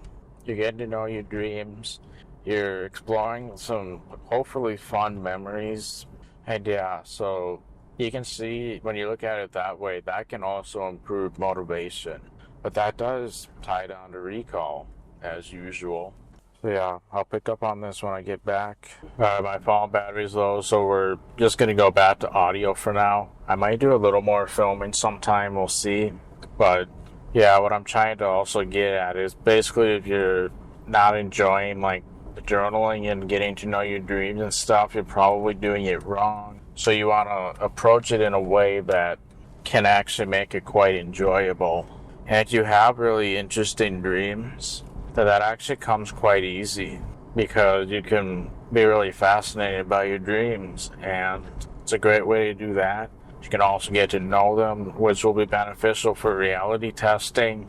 And yeah, if you can directly see the benefit, then that can kind of justify some of the pain points if you're able to see the benefits directly. So yeah, I mean, pretty much all the dreams that I tend to recall tend to be very interesting in some way. So like sometimes when I've had a couple dreams where I turn on the ceiling fan and then all the blades are spinning at completely different speeds and they're overlapping each other, and it looks so cool to just watch them do that. It looks dangerous at first, but when you look closely, they just have a natural way of avoiding hitting each other, and it actually ends up being a lot safer than it looks. When you look closely, it actually looks pretty safe the way it does it, but yet it still looks like a normal fan at the same time. I can't even begin to describe it. But it's so fun to watch all the blades spinning at different speeds. Or when the fan is off and there's like a couple blades spinning yet, even while it's off. Most blades are not spinning, a couple of them are. A lot of motion blur.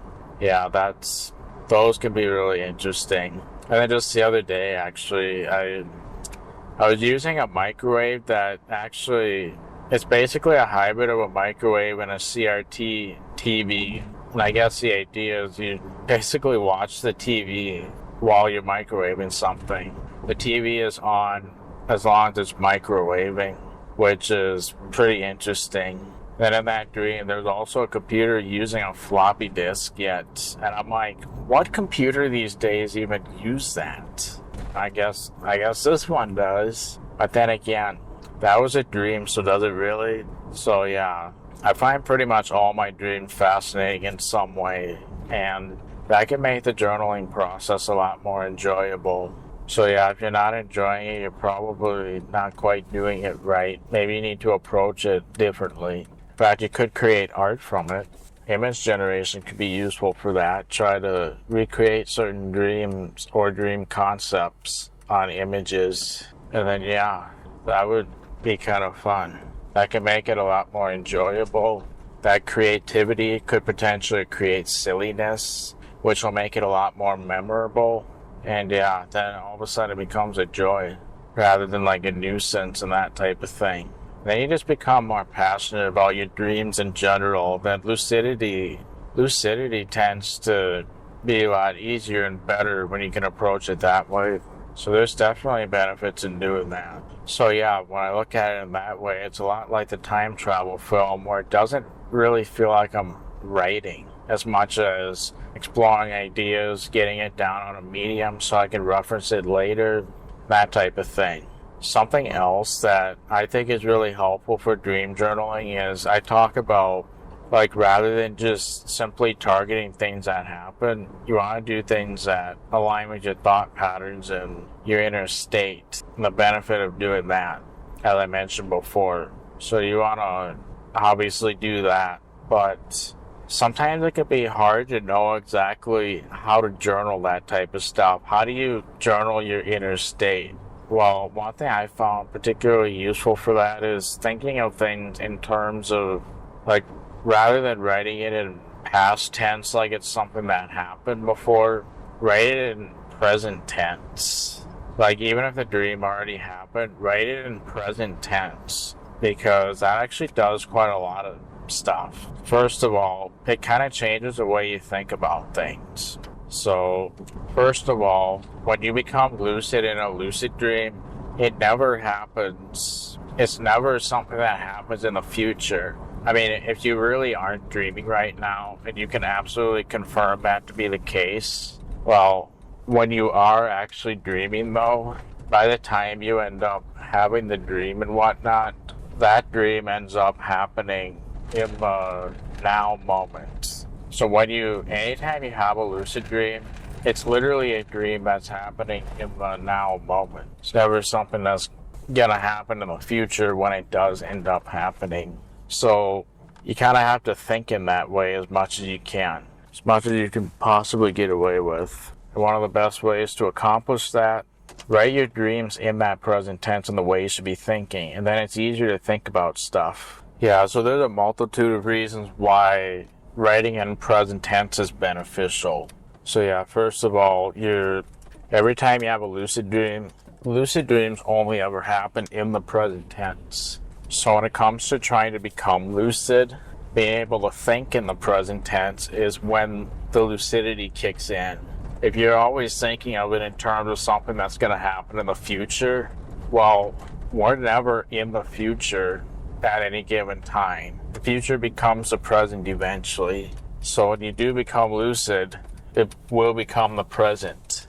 That's the only time it's ever possible to achieve that. So yeah, it's a little bit different to think about things in terms of the present rather than the future, which is why writing dream journal entries in the present will help you think that way.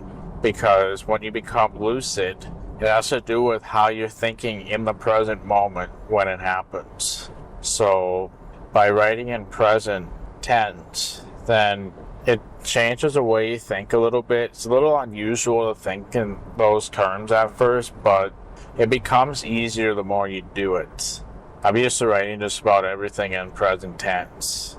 And you can also write down thought patterns as they happened during the present tense. Normally, if you're writing something that happens in the past, it's a little hard to write thought patterns, I think. When you write it in present tense, then I think it's a bit easier to capture those details. Like, I was thinking this at the time, blah, blah, blah. Well, I am thinking this at the time, actually, because then you can be like, I'm thinking this way. This kind of thought pattern is a cue for getting lucid. I never got lucid, so then it's like, oh, great. So then you could rerun things in the present tense a lot easier, and then think about how it should have happened, that sort of thing. There you go. And then if you also have a day journal where you write down events from the day, writing present tense can be useful for that too, because, well, if you're trying to, because obviously if you have cues into questioning reality, there's a good chance that you can get cued during the day as well as the night. And it's not a bad idea to write down certain events during the day, especially when you have thought patterns that would normally cue questioning reality and becoming present in the moment. I gotta do a lot better with that myself. I don't typically do that myself, but it really isn't a bad idea, especially if we get cued into questioning reality during the day. Especially if we tend to miss a lot of cues even during the day. Writing the journal to identify all that is a good idea. Then you can be like, so all the different ways I can get cued into questioning reality.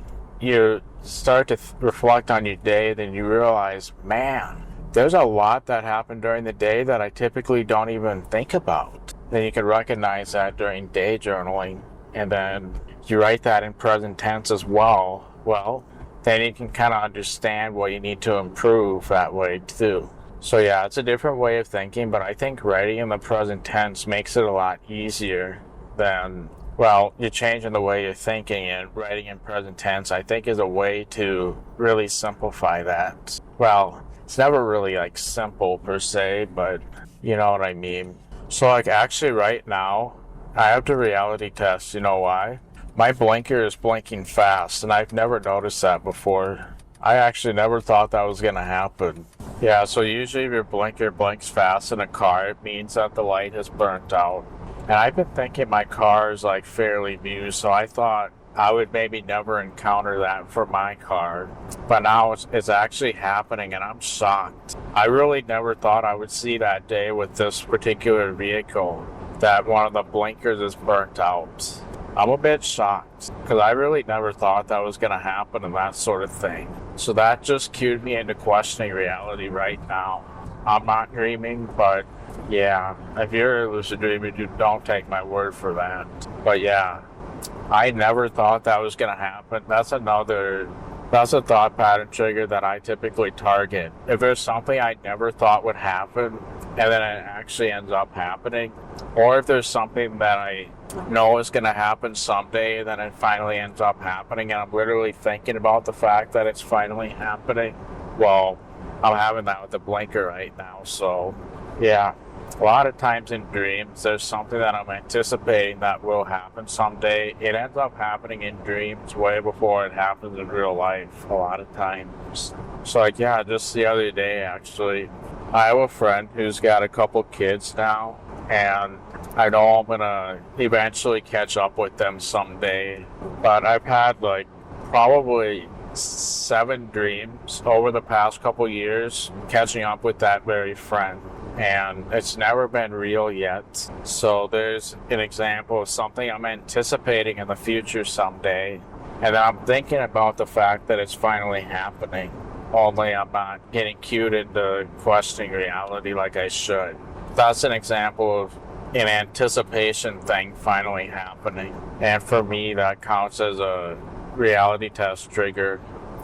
And then obviously like the blinker, there's 2 ways that can count. First of all, I never thought I would run into that problem with the blinker blinking fast. And second, I would kind of also anticipating the possibility of it happening someday too.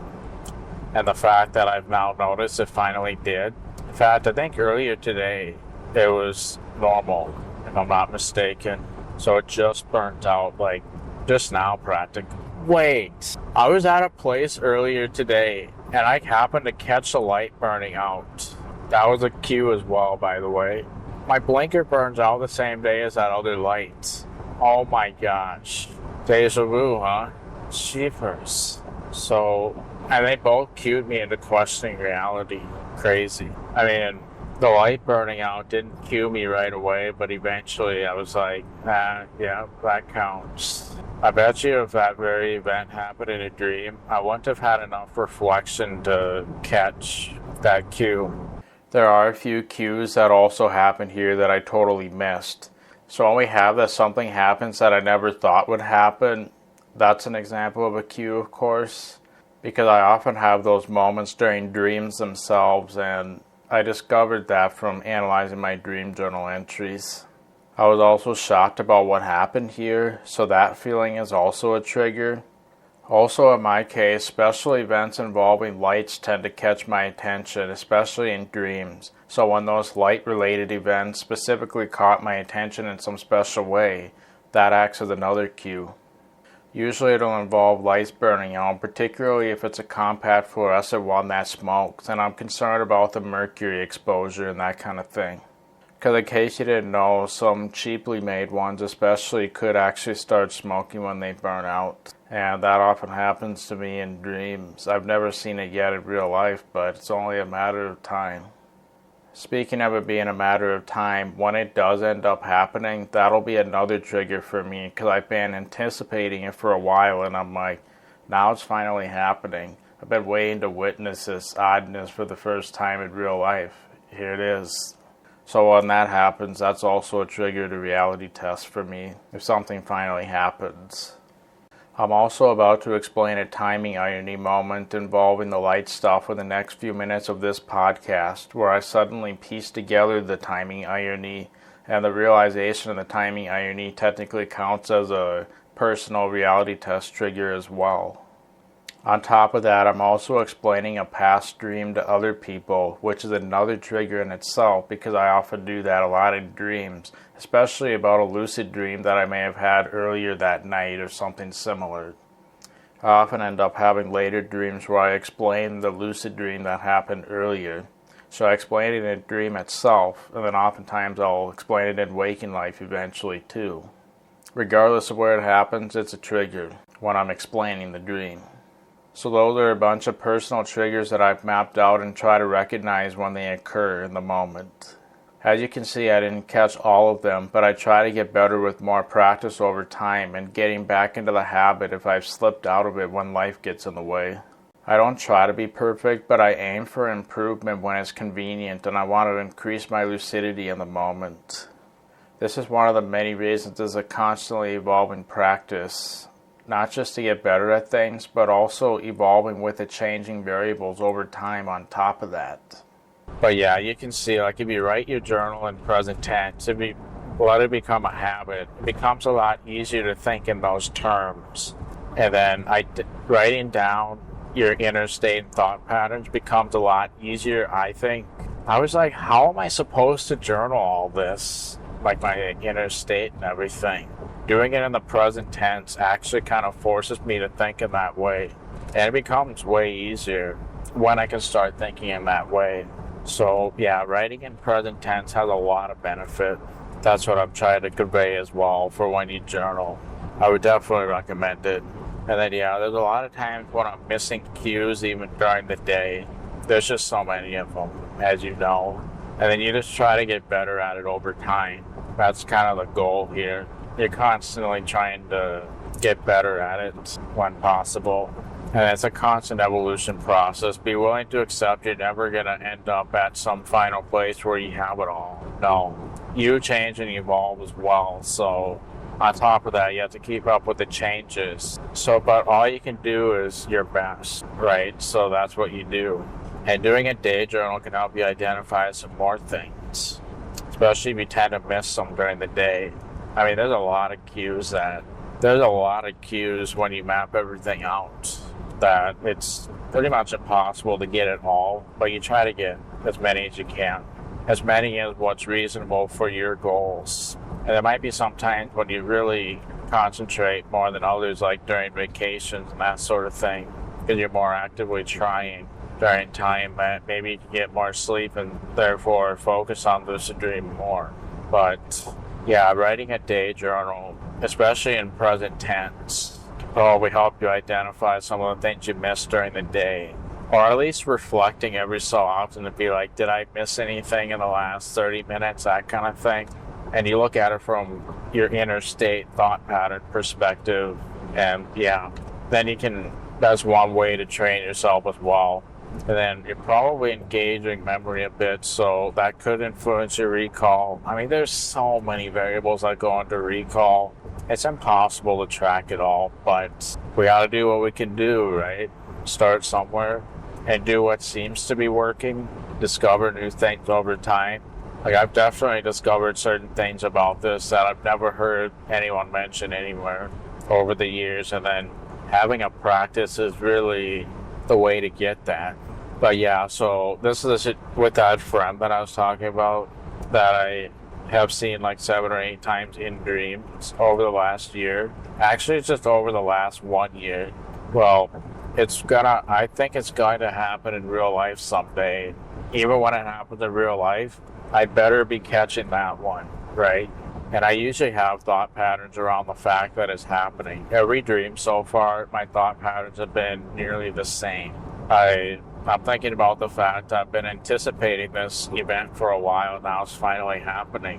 Even in real life, I should be thinking in that same way. Therefore, I should get cued into questioning reality when that happens. So yeah, then when I write those dream memories in my journal, I write that in the present tense because I wanna recall details about what I was thinking at the time and where things went wrong, basically. Because that's what a lot of dream journaling is, identifying where things went wrong and then just trying to improve it. Kind of like you're training an AI model to learn more and more over time. You're doing that with your biological AI in some ways, and you're trying to get that training to show up in the dream, because that's what you want for lucid dreaming. So yeah.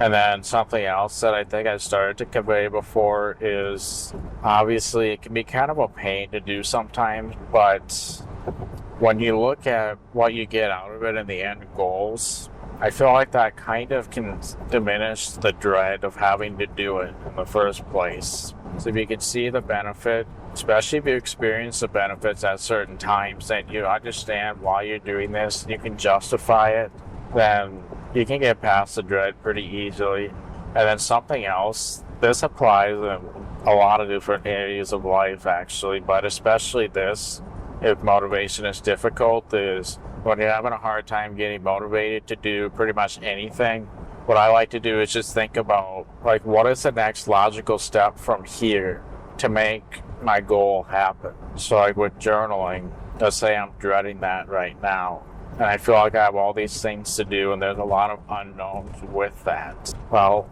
then I start thinking about what is the next logical step to make my goal happen. Then I start breaking that down, and it suddenly becomes more manageable because we have to go through all the steps whether we like it or not. So when we figure out the next logical steps, then we may as well figure them out and then do those next logical steps. So in the case of dream journaling, you kind of have to map out where you are, figure out the next logical steps to go from there. So if you're trying to improve your dream recall and you have a horrible sleep schedule, well, the next logical step is then to work on your sleep, right? And then when you're doing that, then the next logical step is to try improving it as you're doing your practice. So like for me right now, I'm kind of at a point where I'm able to catch quite a few interstate thought pattern triggers that should cue me into becoming present in the moment and questioning reality. But I have a lot of improvement to be made on that. So my next logical step regarding that is to make those improvements and just basically hone into it more.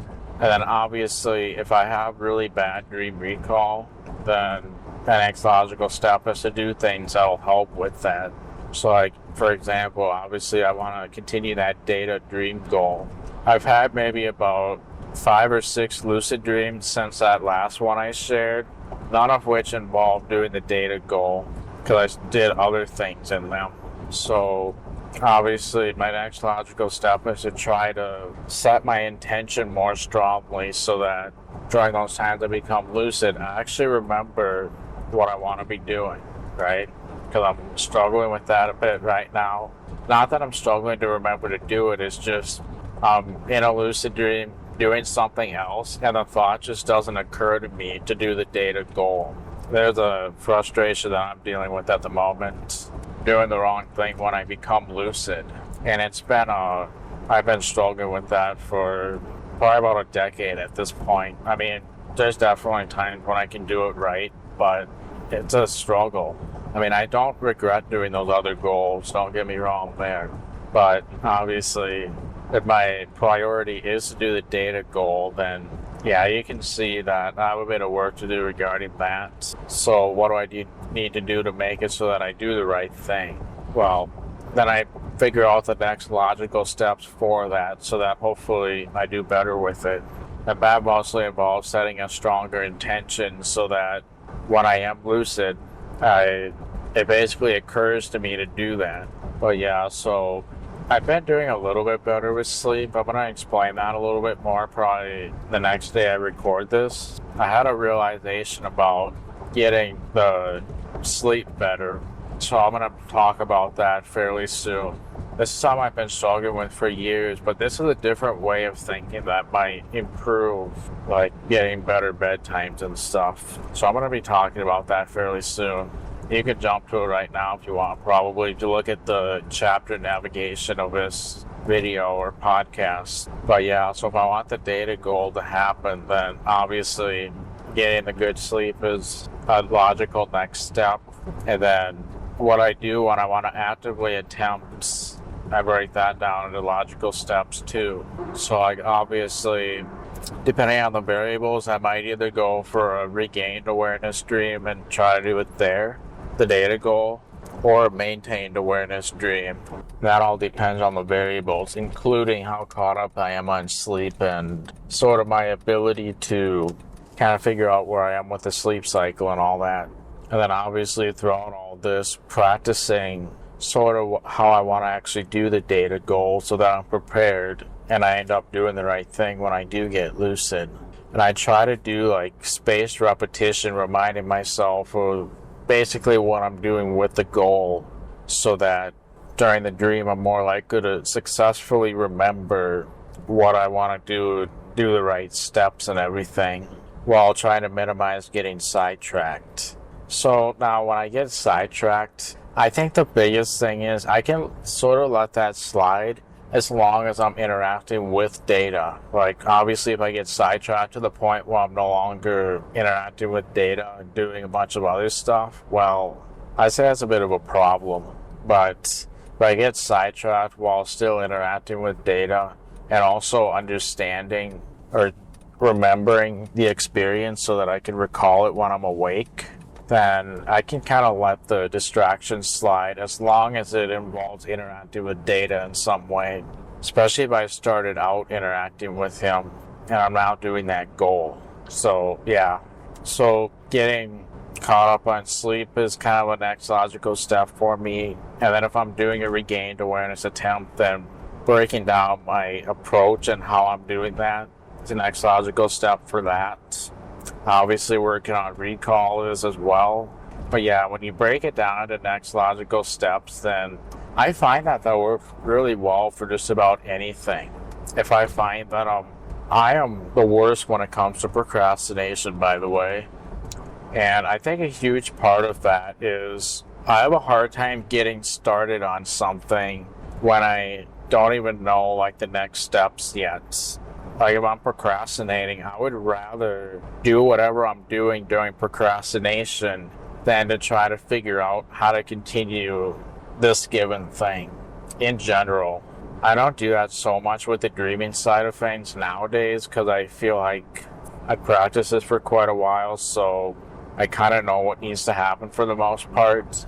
But for things in general, if I have this big project to work on and I feel no motivation to get started during a time when I have time to work on it, rather than just starting right away, I figure out the next logical steps for continuing the project. Like, okay, I need to do this. Those are the steps for making the project move forward, right? I figure out what that is, and sometimes that's all I might do at a given time. If I really don't feel motivated to work on something, I at least figure out what the next logical steps are for moving this thing forward. Then at least I still technically got something done.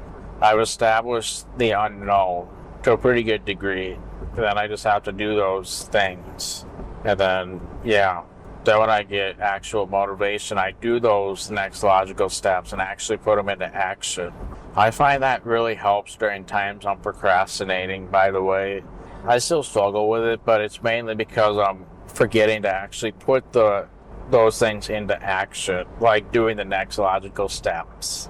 So I might be watching a video instead of doing what I'm supposed to be. I'm procrastinating by watching a video or something like that on YouTube or a show or something. And that's so appealing to do this show compared to working on this project. But if I want to get past the motivation hurdle, then I find mapping out the next logical steps very helpful, and oftentimes I actually get a little spark of motivation from that alone. And I'm like, okay, well, what was previously unknown, I feel like I kind of got that figured out. I'm kind of excited to continue because I got it worked out, right? So, yeah, that's pretty cool. And then, yeah, that's also kind of a way that I overcome dread with things that I'm not motivated to do. Map out the next logical steps. Oftentimes, motivation comes after mapping it out. Because, yeah, sometimes things feel overwhelming. Like, where do I begin with this thing? And then that's where I don't have motivation to work on something. When I map out the next logical steps, then there we go. I want to be giving an example of this with a time travel film in a bit too, because I've recently been working on it some more because I finally had some time to work on it. And then also catch up on sleep too. Motivation's finally there, and things feel like they're coming together, right?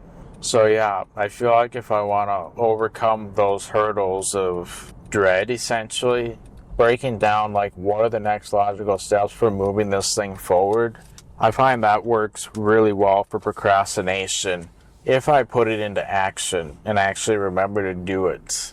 A lot of times I forget to do it, and then I procrastinate when that happens. So yeah, there's a way to overcome dread and everything like that. And that applies to the dreaming stuff as well. If the lucid dreaming stuff feels overwhelmed, mapping out the next logical steps might be a good strategy. And then also justifying the grand scheme of things for what you're actually doing it and directly seeing where the benefit shows up. I think those things can really give a lot of motivation and allow you to justify going through the dread and pushing through it. It's all based on your end goal. Yeah, I find that really helpful. Interestingly, I don't struggle with it during dreaming related stuff much these days, but I find it helpful for that too. So I'm back at the studio now, so we'll continue talking in a couple days. Maybe I'll have a story, I don't know, but there's other points I want to talk about too. Clarify some of the past points I've made. That's what I've been doing. And then we'll do an update in the time travel film and so on. So see you then. Okay, I'm back on a new day. I decided I would be on camera again for a bit. And this is going to be the last day that I actually do that. And I'm just going to go with audio for the rest of it after today. So enjoy, I guess. So today I'm going to a client site that's about over an hour away. And that'll give us quite a bit of time to talk and catch up and everything like that too. So that's what we'll do today. Maybe we'll be caught up with the time travel stuff by today, at least for a little while until I make more progress with things. So yeah, just to illustrate, basically, obviously Front-End Masters, the Primeagen, that YouTuber, he sometimes does courses on Front-End Masters, and when he does, he actually comes to Minnesota. So he's like really close when he does that. And if I ever get to attend a lecture in person, then that would be a cool way to meet him. And the amount of distance it is to this client site is almost the same as it would be for meeting Primeagen. I mean, for Primeagen, there'd be a lot more rush hour, that type of thing, but distance-wise, it's very close. I mean, it's in a different direction, but the amount of time it is away from home is about the same. Really close. So yeah, this recording is literally going to be enough that if I went to see the Primeagen, it would be about the same distance. Or pretty much anybody else that's on Front-End Masters who teaches courses. Anyway, back to the time travel stuff. So I kind of wanted to kick off today with, I basically attempted to do my data dream goal this morning, and it was a failed attempt. I would like to kind of go over that just to basically give an example and basically share what I learned from that so that you can kind of see during a failed example what you can learn from those types of things. It'll kind of help illustrate the way you're supposed to learn from failures, which shouldn't really be classified as failures as much as learning opportunities. So I'm going to go over an example from this morning when I attempted to do my data goal. So I decided that I would do a maintained awareness attempt because I just had a very strong feeling. Last night I just had a very strong feeling that my attempt would go pretty well, because now I'm a little bit more caught up on sleep. And of course I'm going to talk about that side of things too, and how I'm like getting a better bedtime and a realization I had regarding all that. Then I also wanted to go over that example because if you're failing or experiencing similar things with failed attempts, then don't beat yourself up about it, because it's a pretty typical thing if we're being perfectly honest. I wanted to give another example so that we could do some real talk here. So I basically ended up deciding to do the hummingbird approach because I kind of felt like the variables would be favorable for that. So obviously if you don't have any context on that, go back to the previous chapter that talks about it. There should be a chapter going over it, because I did talk about it. So yeah, I'm going to kind of go over my thought processes and essentially what I learned from this experience. So yeah, I figured basically I would have a natural awakening that I could work with from a dream, which is exactly what happened. It pretty much happened at the exact time I thought it would too, which is pretty crazy.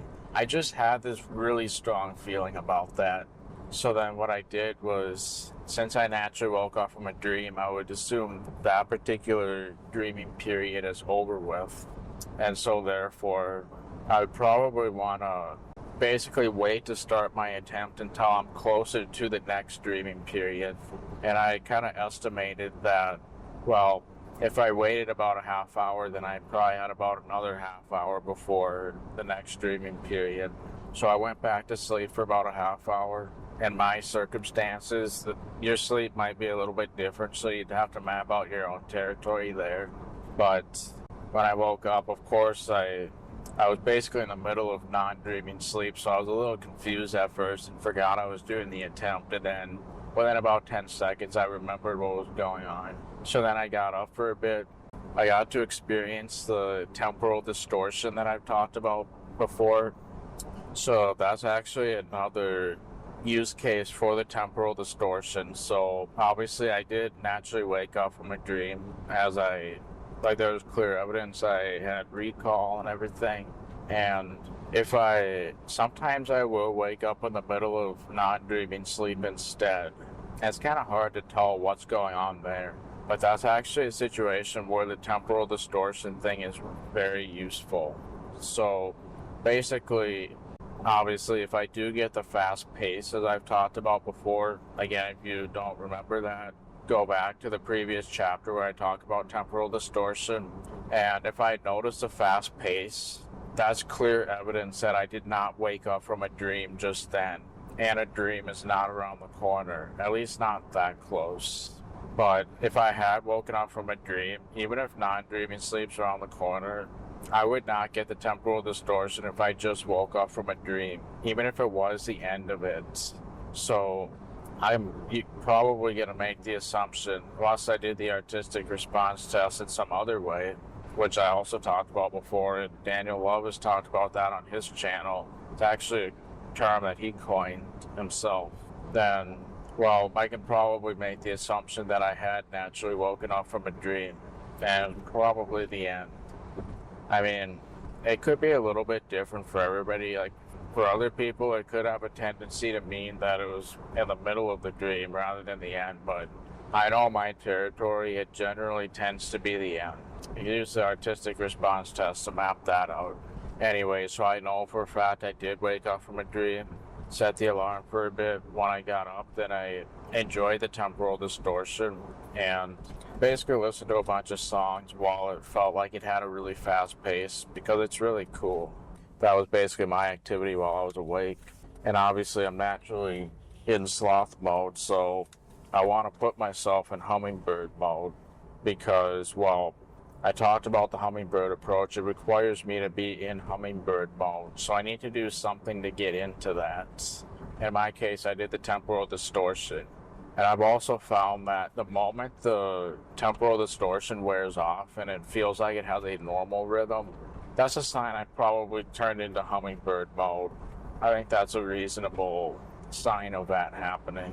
Anyway, so then I decided to call it quits. Now I'm going to start my attempt. And so something else to remember regarding maintained awareness attempts, if it's going to be a while before you can fall asleep and that sort of thing, then I wouldn't even start the attempt until you're, basically if it takes a while to fall asleep, you have no chance of being able to do an attempt until you're closer to falling asleep, right?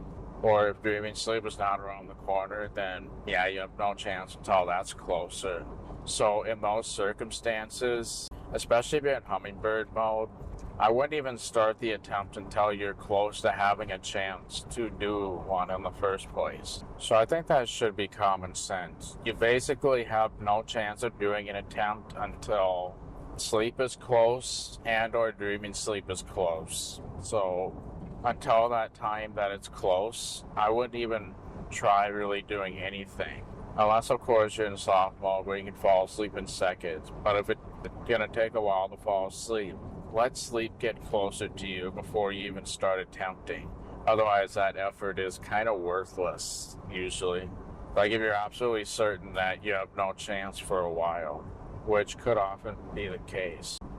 So anyway, obviously, one of the main things about the hummingbird approach is you're basically relying on having enough discomfort that you could use that to anchor your awareness as you're falling asleep consciously for your attempt. And then something I also remembered while doing the attempt is if sleep ends up being closer than I thought and I'm not uncomfortable yet, I might change my angle a little bit so it's a little bit more uncomfortable. So let's say I'm normally a side sleeper.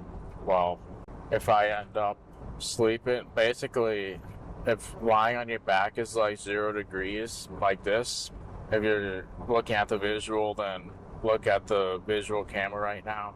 Lying on your back is like this.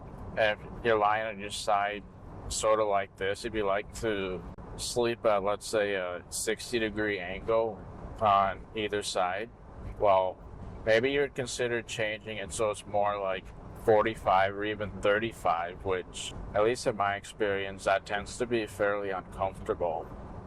And then that can kind of serve as a discomfort if you're unexpectedly lacking it. So I had actually been using that trick before, but I haven't done that hummingbird approach in so long that I forgot about how special that can be.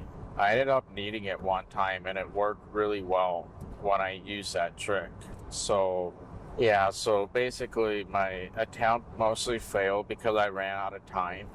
And actually another part of that is the fact that when I got up to listen to the music and stuff, I did that for longer than I should have. I woke myself up more than I thought I would. So falling asleep was a bit more difficult. Yeah, so I think the main reason why I failed is because I woke myself up more than I thought I would. I mean, part of that is due to the fact that I was out of bed longer than I originally planned. So let's clarify that. I originally only planned to be out of bed for like maybe 10 or 15 minutes in my variables, but it ended up being more like close to 30 minutes. I pretty much went to bed as soon as REM probably would have naturally kicked in, and yet I was in hummingbird mode, so like how long it takes to fall asleep on top of that, how much I was prolonging it. So yeah, basically I ran out of time. I bet you that if I had more time to sleep, things would have eventually worked out. Although I do question that a little bit because I kind of felt like I was far away from sleep, so I ended up tossing and turning. And I swear that within minutes of that, I had a couple winks of sleep, which might have involved some REM sleep, potentially. I do not remember if anything did happen. But yeah, that was, in other words, the discomfort did not anchor my awareness in that situation. I knew I would end up regretting that toss and turn, so that's something I should have not done. I mean, I could still move around, especially if I could still use the discomfort for anchor. And don't confuse that with the rollover signal, please. The rollover signal is a bunch of nonsense, including the stop, drop, and roll, if you're familiar with that. I used to believe that nonsense. It's nonsense. Well, what I'm doing is I'm using the discomfort as an anchor so that I can maintain my awareness. It's not to trick myself into falling asleep by any means. I'm allowing myself to fall asleep the way I normally would. It's just that I'm trying to have awareness when the sleeping process kicks in. And the discomfort is kind of an anchor for that. But I'm bound by the natural variables of sleep and dreams still. I'm just trying to add focus into the mix, that particular pillar of maintained awareness. So again, the three pillars I think of maintained awareness are, oh man, what are they? The next sleep stage for when you end up falling asleep, whether that's dreaming or non-dreaming sleep, your sleep latency, which is how long it takes to fall asleep, and then your focus. Those two variables are going to line up if I allow myself to fall asleep. Pretty much no matter what, unless I have insomnia, of course. But I'm trying to get focus into the mix of all that, essentially. So again, when you tie the pillar to what you're actually doing, the next sleep stage, use the artistic response test to kind of determine what that is. Obviously for me, I think non-dreaming sleep was the next sleep stage, but when I'm in hummingbird mode, dreaming sleep was probably fairly close, even though it wasn't there right away. And through the hummingbird mode discomfort, I could kind of get through the non-dreaming sleep that leads to the very close dreaming sleep. I knew dreaming sleep was fairly close. And then obviously sleep latency, that ties with the sloth versus hummingbird, which kind of dictates the approach you're going to take based on that variable. And that can be kind of on a case-by-case basis. Sometimes you'll be in sloth mode, other times you'll be in hummingbird mode. And that can literally change every time you go to sleep. You might be in one or the other. So you kind of have to map that out. I kind of assume for me personally that I'm in sloth mode, unless I'm clearly not. So that's kind of what I do. That works well if I'm in sloth mode. I do have less margin for catching myself when I lose my awareness. And therefore I'm going to put more effort into making sure that doesn't happen. If I'm in hummingbird mode, it ends up becoming too much effort. I can then recognize that and change my approach accordingly. And then focus is basically your actual maintained awareness technique. So in my case, discomfort is kind of what my technique is considered to be. So yeah, that's kind of how that works. So I hope that makes sense. So yeah, I'm basically trying to interject focus into the mix, which, since I was in hummingbird mode even more than I thought, what I did actually end up doing was allowing myself to fall asleep until sleep was very close. And then I put stock in the discomforts, if I have it to begin with. So essentially the technique starts out with me being in charge of getting the discomforts. So I basically have to kind of keep myself awake. Well, I do kind of allow sleep to kick in. I don't put full effort into staying awake, but enough that I can confidently still have awareness by the time discomfort does kick in. And then when it does kick in, then I can kind of offload myself to that. So yeah, I don't really think focus was necessarily too much in my case, because I recognized that I was more awake than usual, so I definitely let go of my effort until sleep got closer. Then I put some, that's kind of why I allowed myself to toss and turn, by the way, because I figured I would get more discomfort by the time I'm closer to sleep. But that never ended up happening. I think I did fall asleep for a while.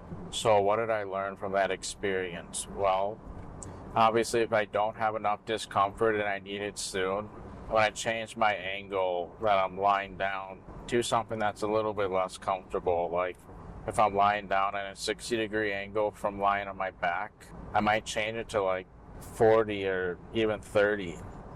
Because I have done that in the past, and I ended up having a successful maintained awareness even at that odd angle.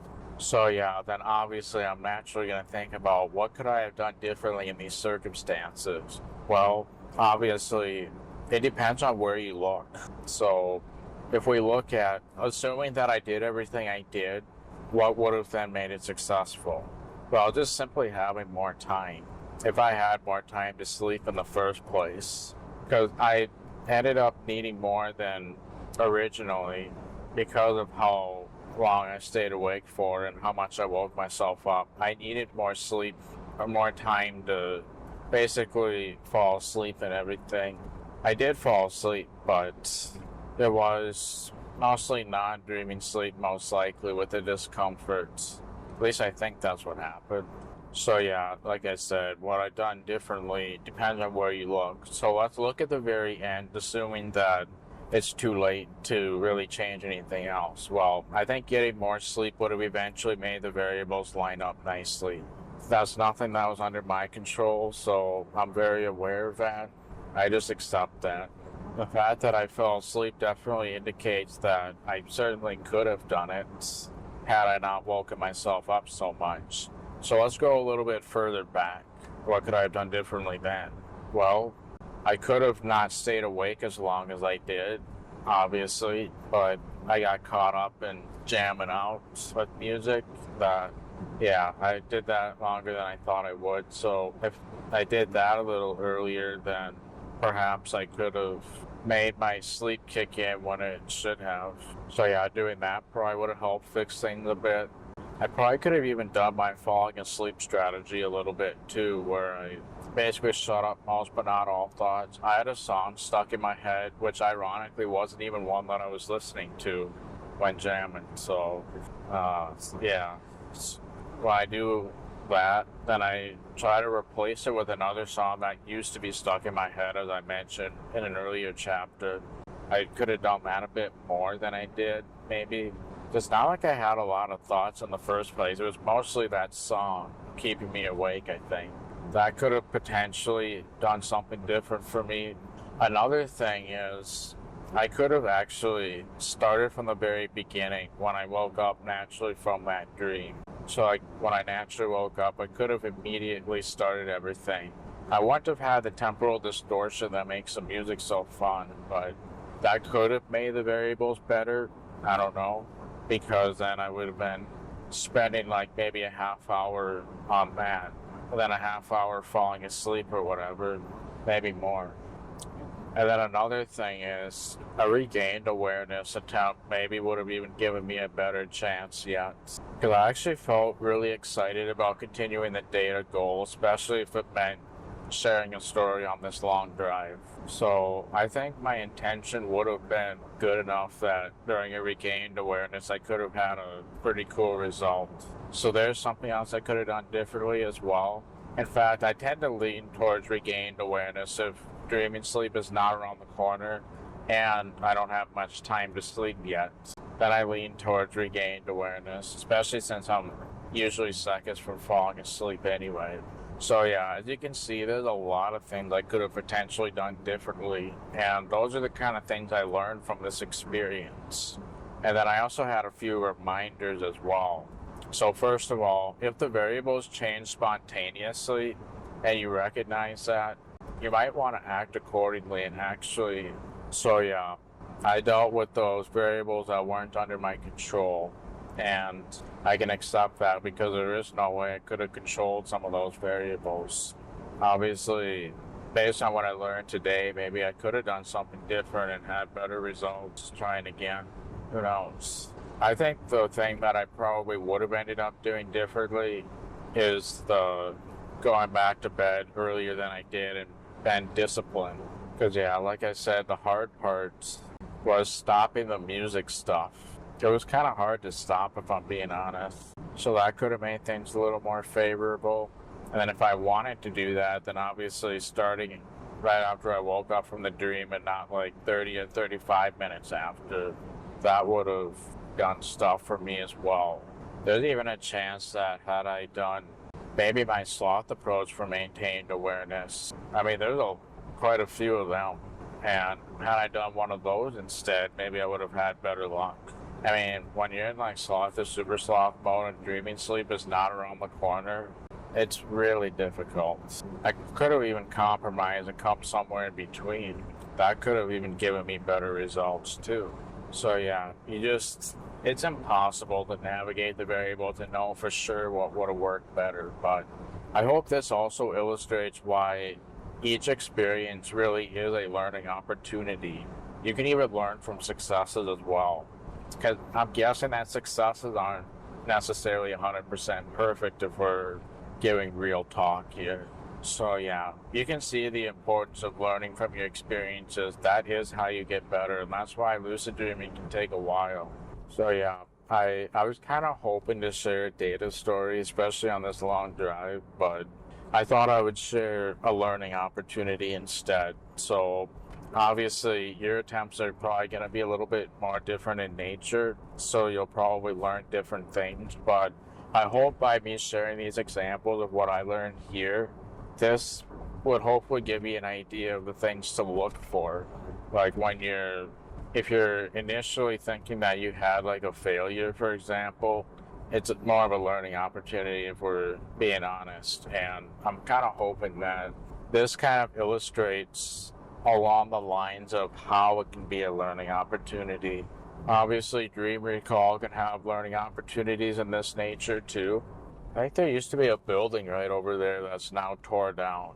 Google Earth has to update that. I think that's everything I wanted to share regarding the learning opportunities with that.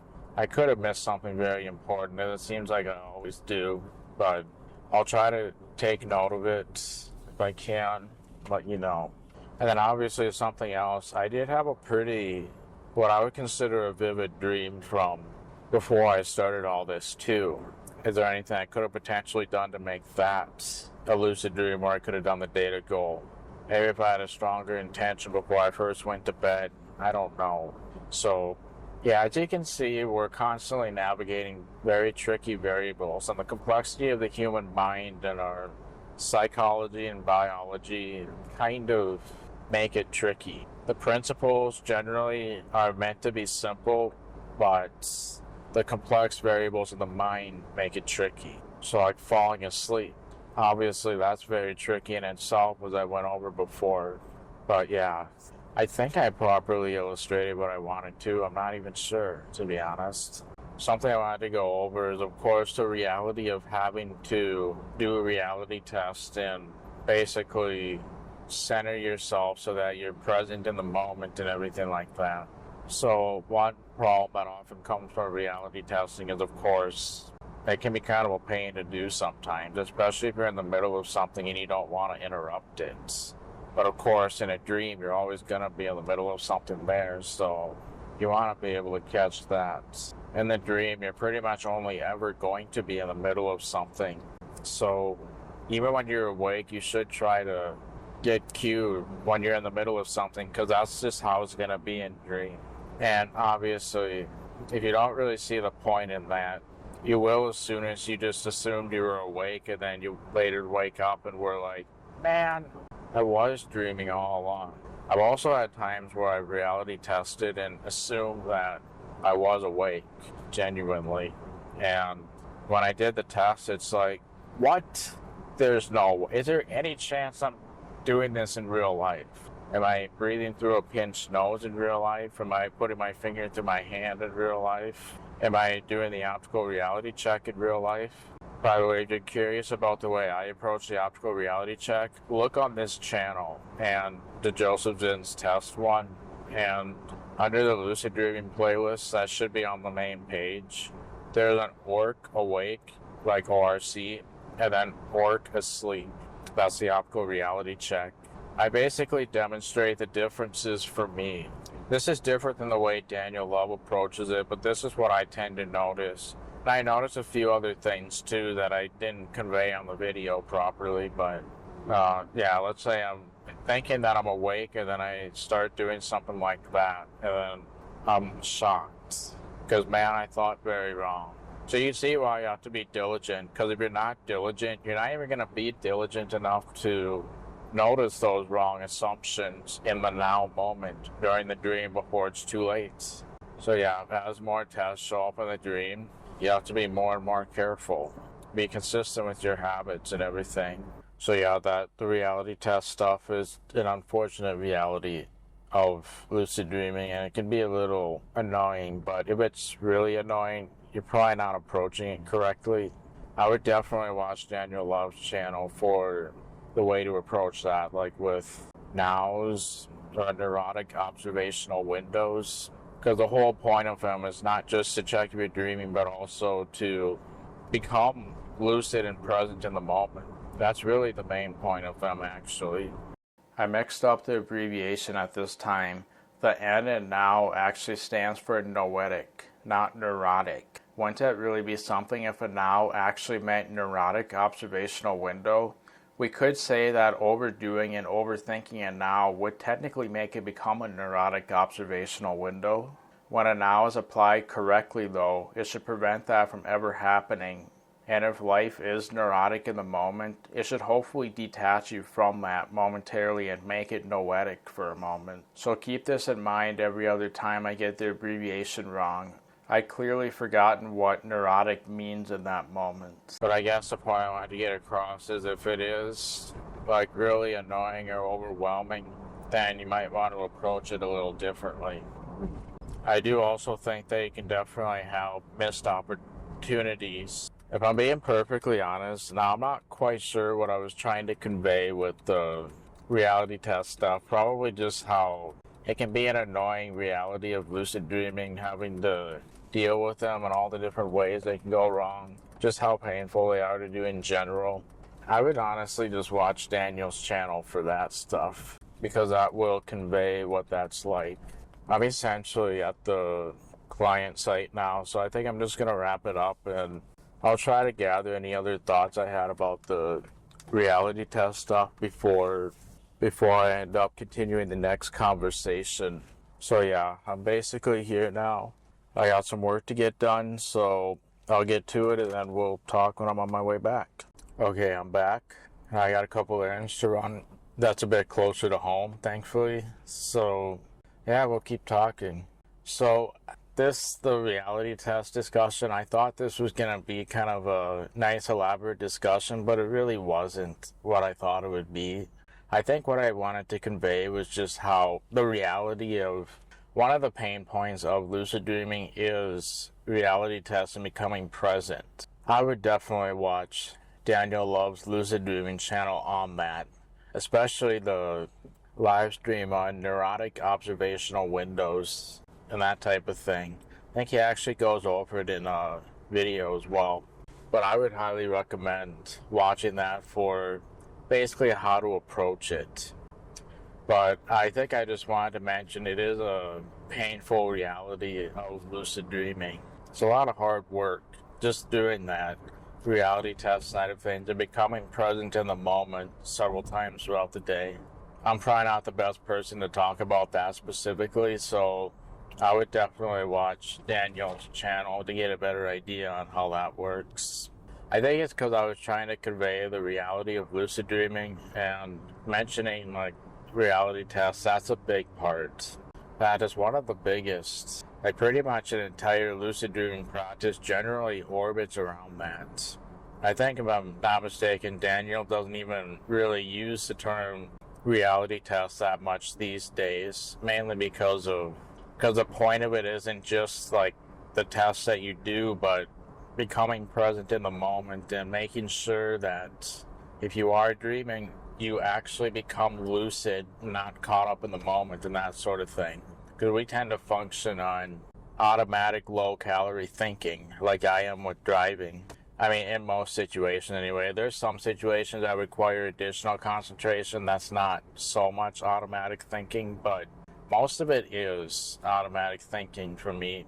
And I think that is a good example because when you're learning how to, oh, jeepers. Actually, I made a mistake with this. I was in the wrong lane and I'm supposed to go straight at the traffic light, but I have to go right. I have to go right because I was in a right lane and I didn't even realize it.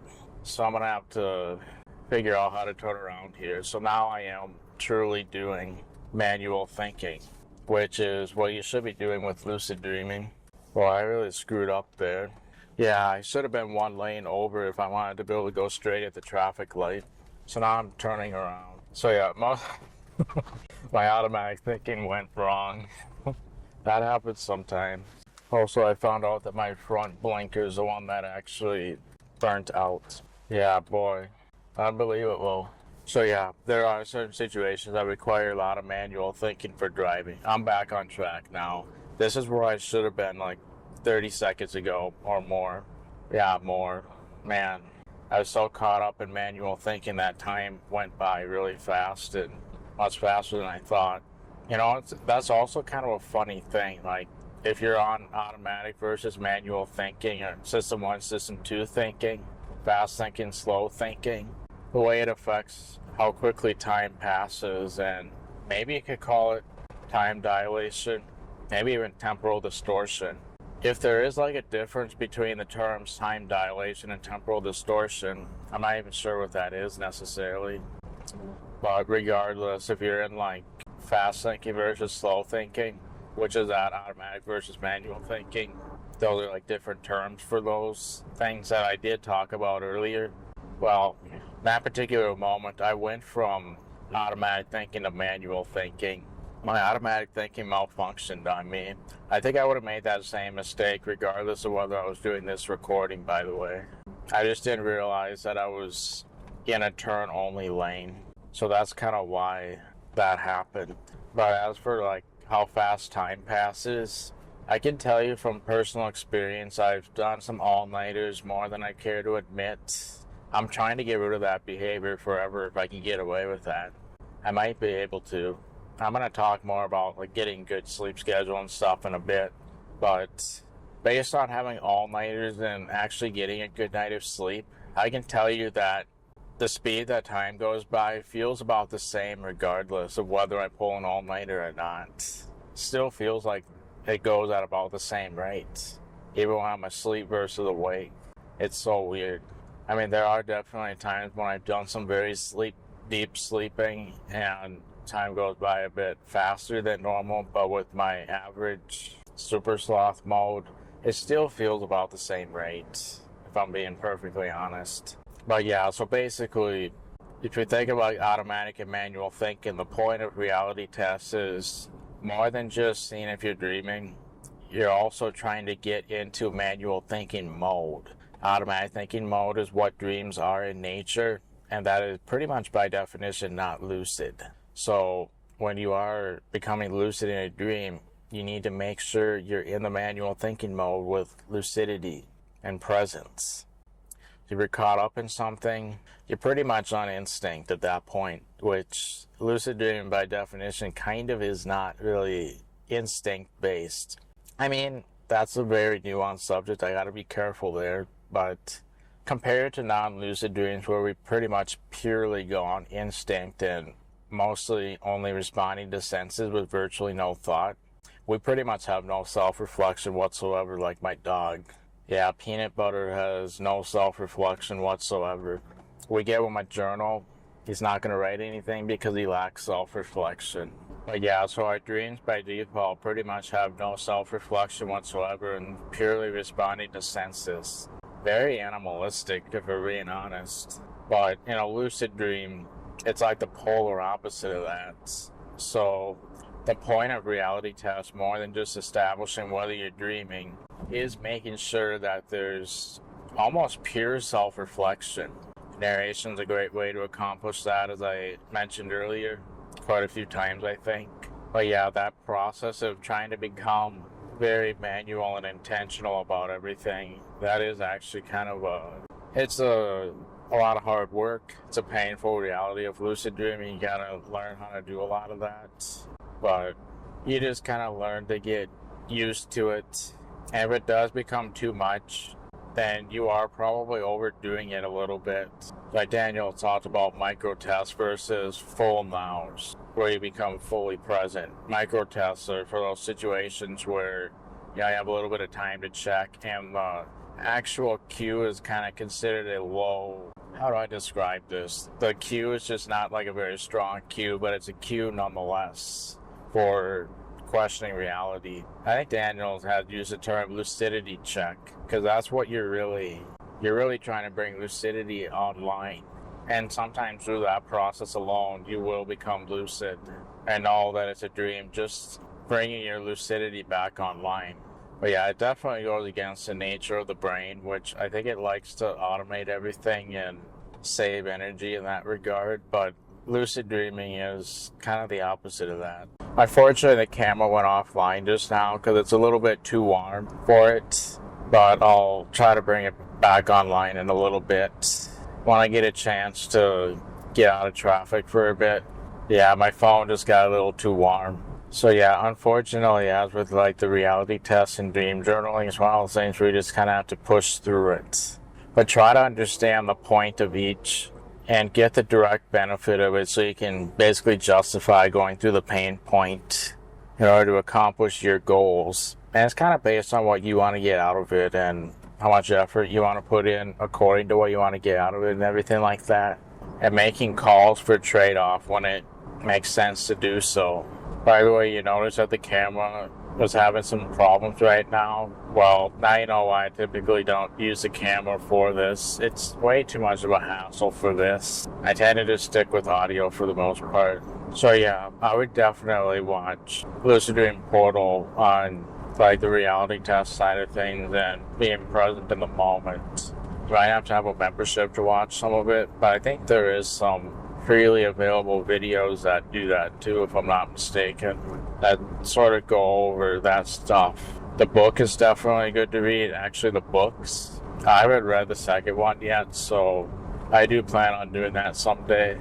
But yeah, if you think that reality tests are a lot of hard work and a pain point for lucid dreaming, yeah, pretty common to think that. But also, when you can justify the reason and benefit for it, then you just kind of know to just do it. And it becomes less painful, especially when you see the direct benefit. And if you don't see the direct benefit yet, you almost certainly will when you get more tests to show up in the dream world. Because I'm kind of at a point right now where the odds of me dreaming during the test is actually almost 50-50 just because of how many tests show up in the dream. So the odds really are, like, I genuinely don't know when I'm dreaming because of that. Just because so many show up in the dream. And I really don't know what's actually happening until I fully assess the situation. I mean, it's kind of a weird thing because when I'm awake, I genuinely don't know if I'm dreaming just because so many tests do show up in the dream. And I know how easily I can be wrong, which is why I kind of have that feeling of being uncertain and I really need to check. Especially since I've had situations where I was absolutely certain I was awake. I go through my tests and reality interrogation and suddenly it's like, oh my gosh, I actually am dreaming. And then it's the more I believe I'm awake, actually, the more shocking that result ends up being usually. And it's kind of a weird thing for me because when I'm awake, I genuinely don't know if it's a dream. But when I'm dreaming, I have this feeling that I'm awake, like more confidence than I would normally get. The camera's just not cooling down under these temperature conditions, unfortunately, so that was the last of the camera for the rest of these recordings. Yeah, so now let's talk about the sleep realization that I had the other day for getting better sleep and whatnot. So what did I realize about getting better sleep? Well, see, what I was doing before is I was trying to be really productive during the day so that I wasn't doing a lot of stuff at night. And of course, then I can end the day feeling great about how productive everything is. But then I had a realization on a late night. Of course, that's when they all happen, isn't it? Well, anyway, I realized that it doesn't really matter how I handle the day as much as the latter half of the night before going to bed. My bedtime is almost always dictated by how I handle the evening, particularly the latter half of it. Like, that's kind of what determines how good the bedtime's going to be most of the time. Now, obviously, there are some slight exceptions to that rule. Like, if there's something that absolutely has to get done the next day, it's not done yet, you have to do it during that time. And you just have, like, no other choice, really. Well, so then, breaking things down to the next logical step. Well, the next logical step for that particular thing is to try to control things so that you don't have those last-minute things before going to bed. You try to make it so that you can minimize that as much as possible. I know that's very much easier said than done a lot of time, but that is kind of a next logical step for that. And that's just for things that you absolutely have to get done the next day kind of thing. And then obviously if you're with a partner, then you might have like a late night talk that either you initiated or they did or whatever. Obviously, you might consider trying to control that if that's what's kind of determining it. Because, yeah, like I said, honestly, it generally doesn't really matter how the day is going. It's how you handle the night before bed and how you just handle all that. When I think about it in that perspective, then you can really start to think about how you're handling the night a lot more. Then it's like, yeah, that is kind of what's controlling my ability to go to bed decent a lot of time. You have to kind of identify what those variables are and what those things are. Even if they're not under your control, you can probably still identify what it really is. So, like, for example, you're just trying to squeeze in production before you go to bed. Well, all you're going to do is have a later bedtime. And if you're trying to get 8 hours of sleep, you're just going to end up sleeping in instead. Where you could just be going to bed at that time, potentially get up a little earlier if you went to bed earlier, and then there you can do that, and you ended up having healthier sleep, hopefully, because of how you handle before going to bed. So yeah, that was I don't know how I didn't realize this years ago, but I was always trying to make the day go really well and productive. I did very well during the day. Then I start making excuses in the latter half of the evening. And then there we go. Despite having a very productive day, I had a bad bedtime. And that's what's been happening over the past months when I haven't been the best with it, by the way. Exactly that. I do very well during the day. Then I end up letting it slide more in the evening because of how well I did during the day. And then there we go. We got the problem again. The problem I'm trying to solve during the day, I handle the latter half of the evening badly. There we go. Bad bedtime. That's what it's been a lot of times, by the way. The revenge bedtime procrastination really is... It's so hard to fight that. But, yeah, if you can try to take control of the variables that may not be under control for you right now, that would be best for trying to gain back control so that you can get to bed decent. But I would say in general, don't even worry about how you handle the day as much. Latter half of the evening, that's where things matter the most for getting a good bedtime. So like if you're in the middle of, or like if you're trying to start a project that you normally start, consider the bedtime and think, you really want to be doing this? If you want a good bedtime, then it's like, no. And then you think, well, this can technically happen later. I don't have to technically do this right now, kind of thing. And then there you go. Save yourself a bunch of time so that, yeah, because then you consider the grand scheme of things, what the things you would normally do with revenge bedtime procrastination. So you do things that you would normally...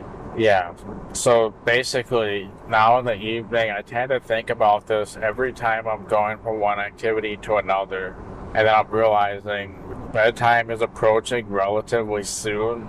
So then I start thinking about my activities and try to plan that all accordingly. So yeah, if you can kind of control all those things when you're trying to get stuff done at night, if it's stuff that can be sort of put off to the next day in the grand scheme of things, then definitely do that if you're after getting a good bedtime and everything. Because also keep in mind that if you do go to bed earlier, you might be able to get up earlier too. And then what you would have done at nighttime, you're now doing then. Especially if we had a healthy, natural awakening, and it just makes sense to get up for the day. Especially if you find it difficult to go back to sleep then, especially after a natural awakening anyway. So actually, regarding all this sleep stuff, I would highly recommend watching content by Matthew Walker, who he's basically a sleep scientist who goes over getting good sleep and stuff like that. He's got some great resources on that. Andrew Huberman had the Great Sleep series with Dr. Matthew Walker, and I would highly recommend watching that. They thoroughly covered just about every aspect of sleep you can possibly imagine. Even if you don't watch Huberman, I would recommend watching the Matthew Walker series that he has, which is available on Spotify and YouTube, which I've linked the YouTube one in the description of this podcast. Walker is clearly very knowledgeable and passionate about sleep, and I personally found that contagious. He talks about the fascinating things that we've discovered happen during each sleep stage, including REM sleep and many other aspects of sleep. On YouTube, they have a chapter navigation, so if you're trying to navigate the 10 plus hours of sleep content they did, use that to find specifically what you want to know about sleep. Same here with this time travel journey podcast series that I'm doing. For the record, I thought I knew a lot about sleep until I watched this Walker Huberman series. You'll probably think you know a lot about sleep until watching this as well. This really gets into the science and what we actually know within the scientific field about sleep, which is a lot more than you probably realize. I highly recommend this series. When I mentioned Walker on this podcast, I hadn't seen that Huberman series yet until shortly after. This is a voice interjection where I've now seen it. But yeah, I highly recommend it. I was actually watching him the other night right before going to bed, and well, he would say not to do that because they try to avoid electronics like an hour before bed, which you really should do. But I often, when I'm watching videos like that, I often start falling asleep during those videos, and then there we go. Then I can fall asleep pretty easily, and then I tend to stay asleep throughout the night. I mean, I might have awakenings like from a dream, like maybe 5 hours in or something like that, which that actually only typically happens, at least I recall them, only if I'm like relatively caught up on sleep in the first place. If I'm behind on sleep, I tend to not notice those awakenings. So actually the fact that I notice those awakenings is a good sign that I'm a bit more caught up on sleep. And to be clear, I usually do fall back to sleep within seconds, but I might remember the awakening. And of course that depends on attempting things too. Because of course, yeah, I had a failed maintained awareness attempt. All it really did for me was cause me to get less sleep than I otherwise would have and whatnot. It really didn't do much more than that. Obviously, if it worked, then that might have been a different story, but yeah, I ran out of time. Time pressure during maintained awareness dreams is often a real struggle for me, especially in that particular situation. But yeah, I mean, I think the biggest part is literally how you handle the latter half of the evening.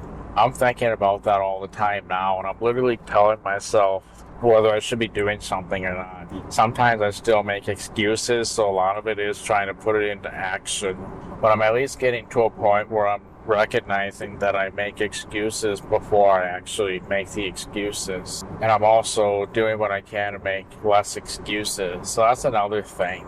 A lot of times the problem for me is I just start making excuses, and then they always go on longer than I think they will.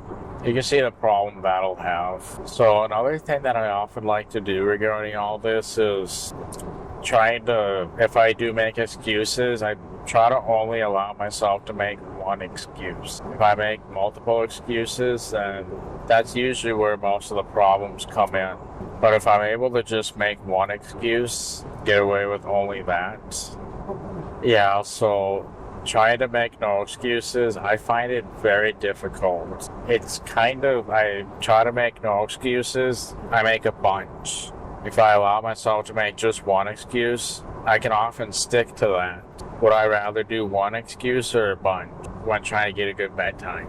Just one. So that's why I still kind of allow myself to make one.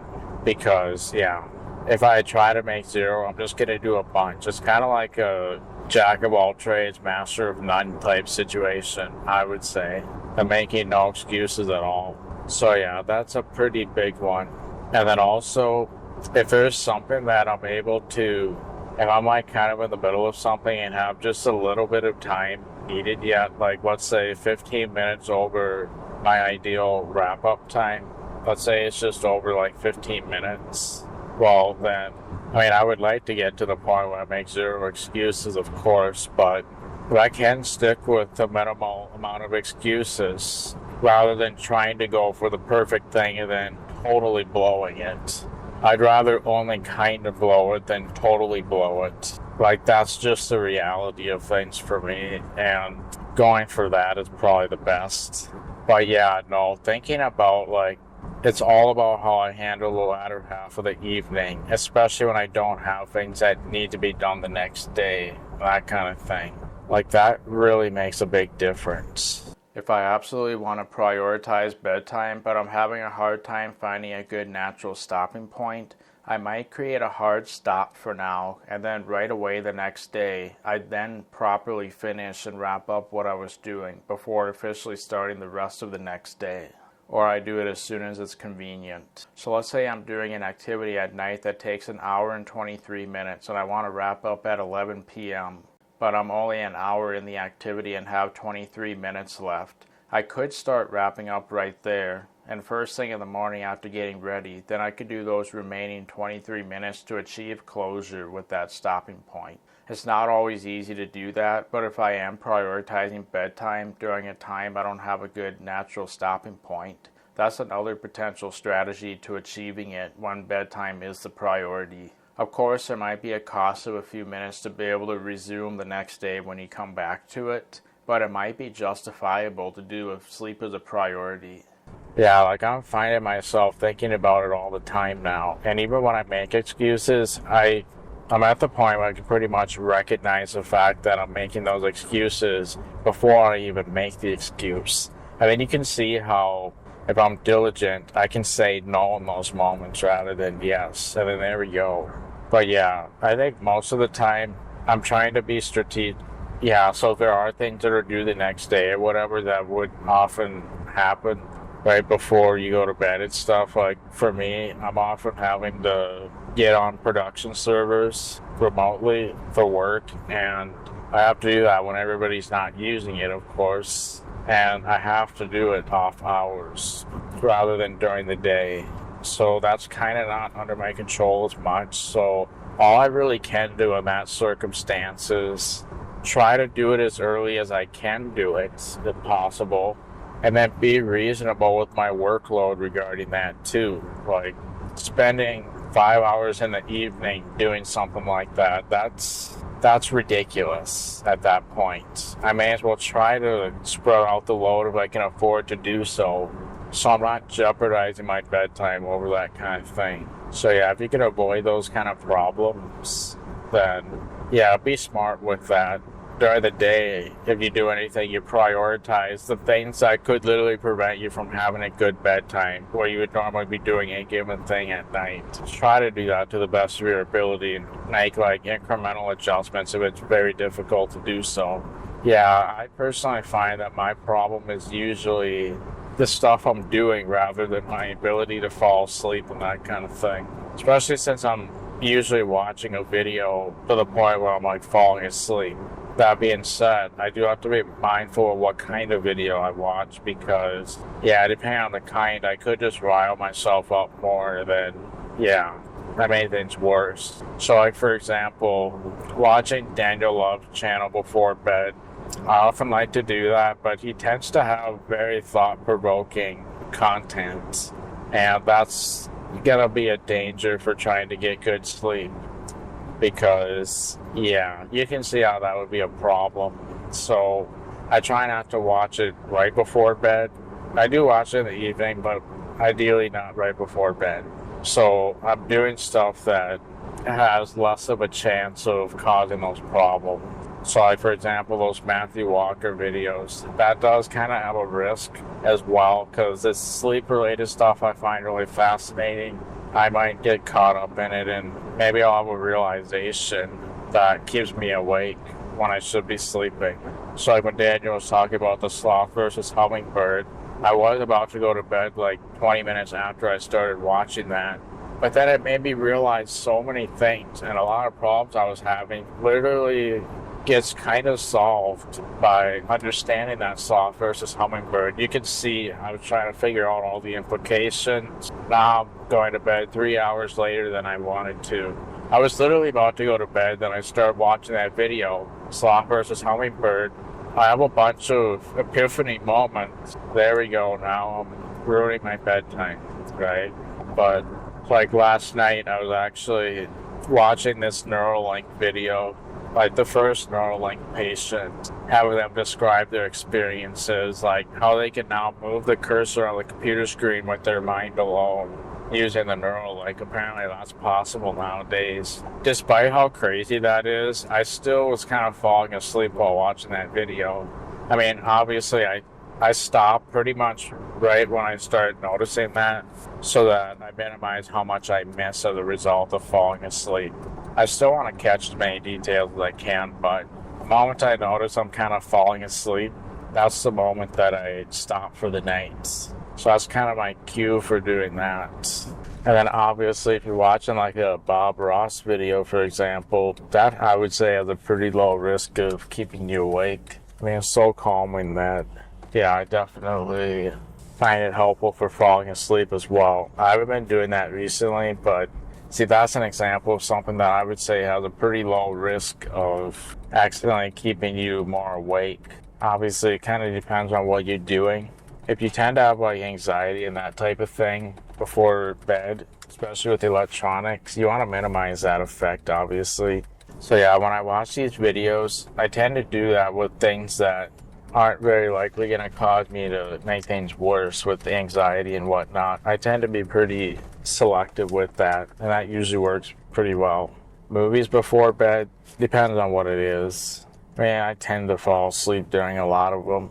I mean, during the times that I'm not super caught up on sleep and everything. So yeah, I do find those things that I just shared to be a very helpful strategy, looking at how you're handling the latter half of the evening rather than the whole day.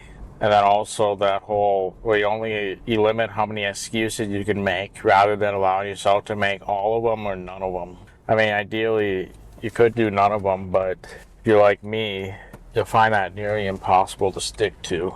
It almost goes against being human. Well, it kind of depends on how you have everything set up for yourself, but yeah, it kind of does go against being human, for me anyway. So I would definitely say the hardest part about all that is actually sticking to it, making it happen. Like, knowing what you need to do is one thing, but actually sticking to it, that's another thing. That probably makes it really tricky. For me, sticking to it is now the most difficult part. Knowing what I'm supposed to do is becoming easier and easier, and it is still making a pretty big difference. I'd still like to tweak things a little bit yet, but yeah, making stuff happen is really the key. Probably using those strategies. Something else I would like to start talking about is to clarify when I was talking about pain before. So obviously I talked about pain in a dream and how it's not hugely understood. And I gave that example about how I got eaten by a shark because I knew it was a dream, so I just kind of let it happen to me.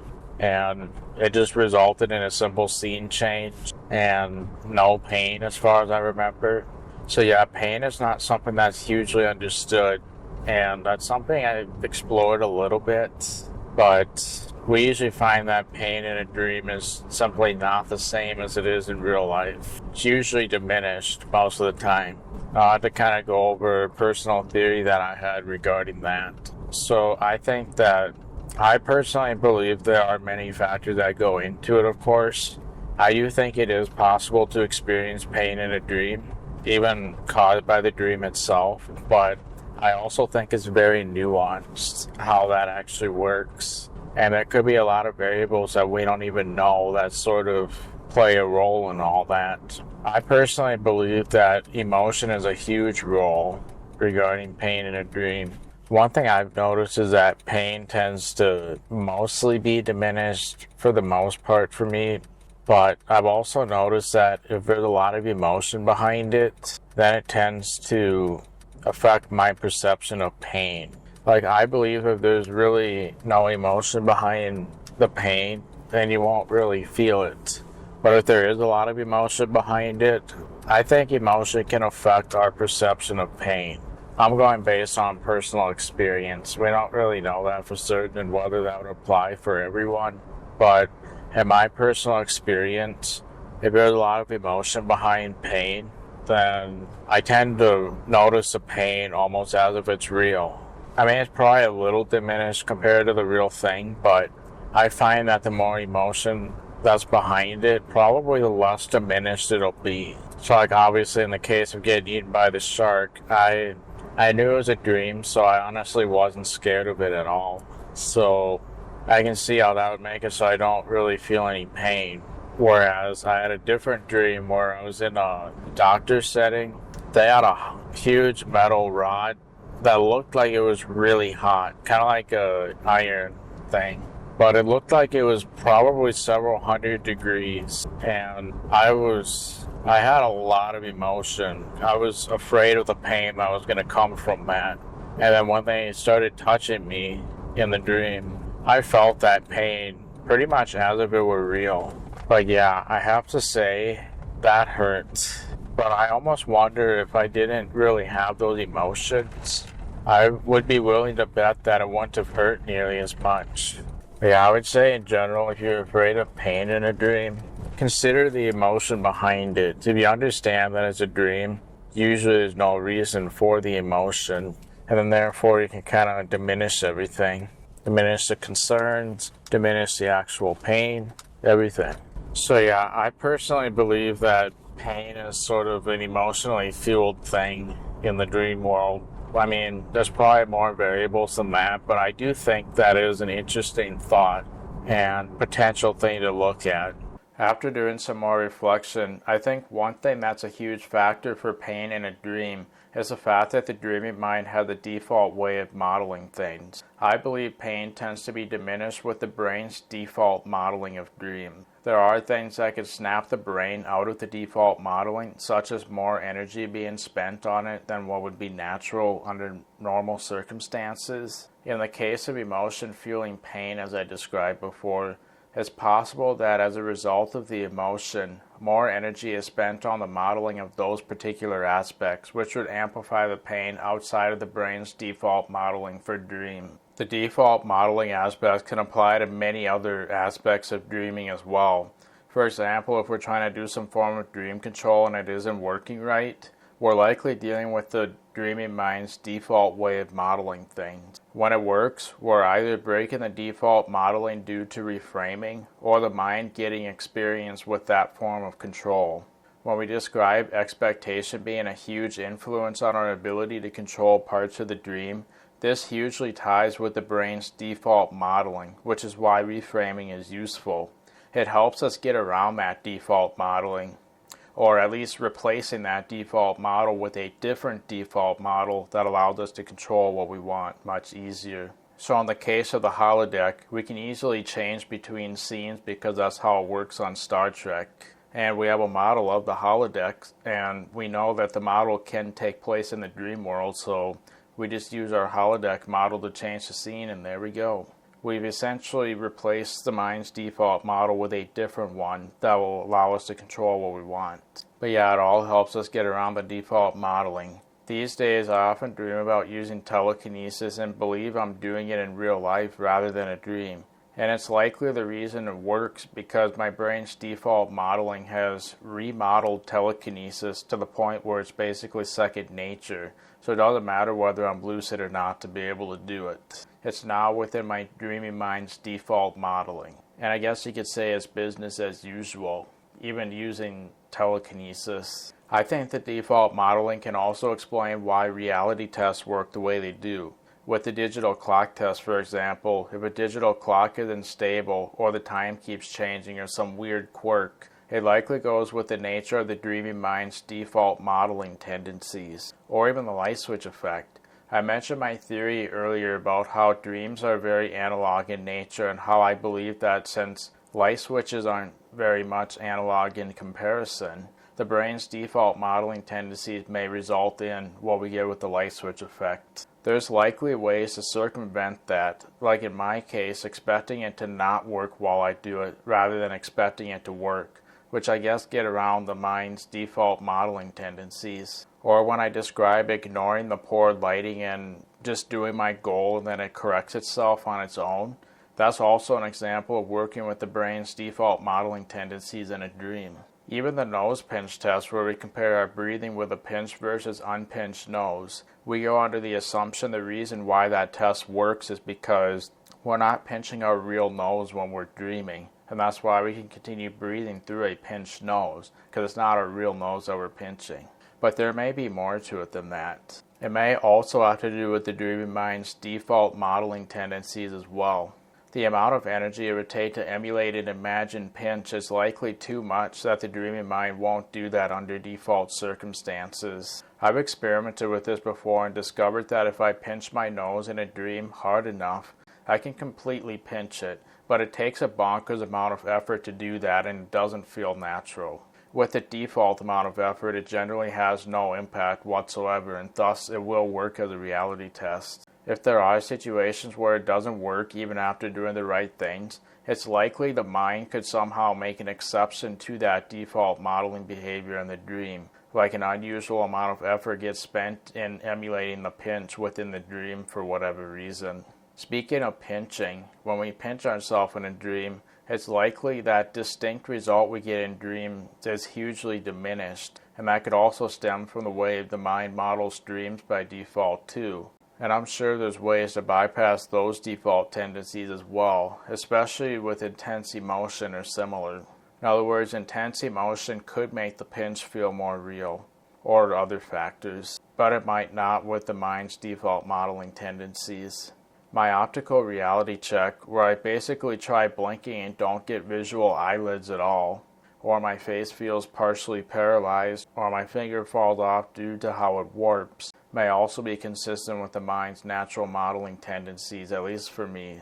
A lot of it likely comes down to effort in the modeling and how the brain likes to take shortcuts on that when it can, since dreams are inherently abstract and things tend to be done at an abstract level, which it generally can get away with due to our neurochemistry while in that state. Even when I had that jungle picture in my room instead of the baseball one and became lucid by noticing that was likely a quirk in the mind's natural modeling tendencies in that moment. Just about every odd thing we experience in the dream, whether breathing through a pinched nose or a lack of stability, it's likely due to those default modeling tendencies.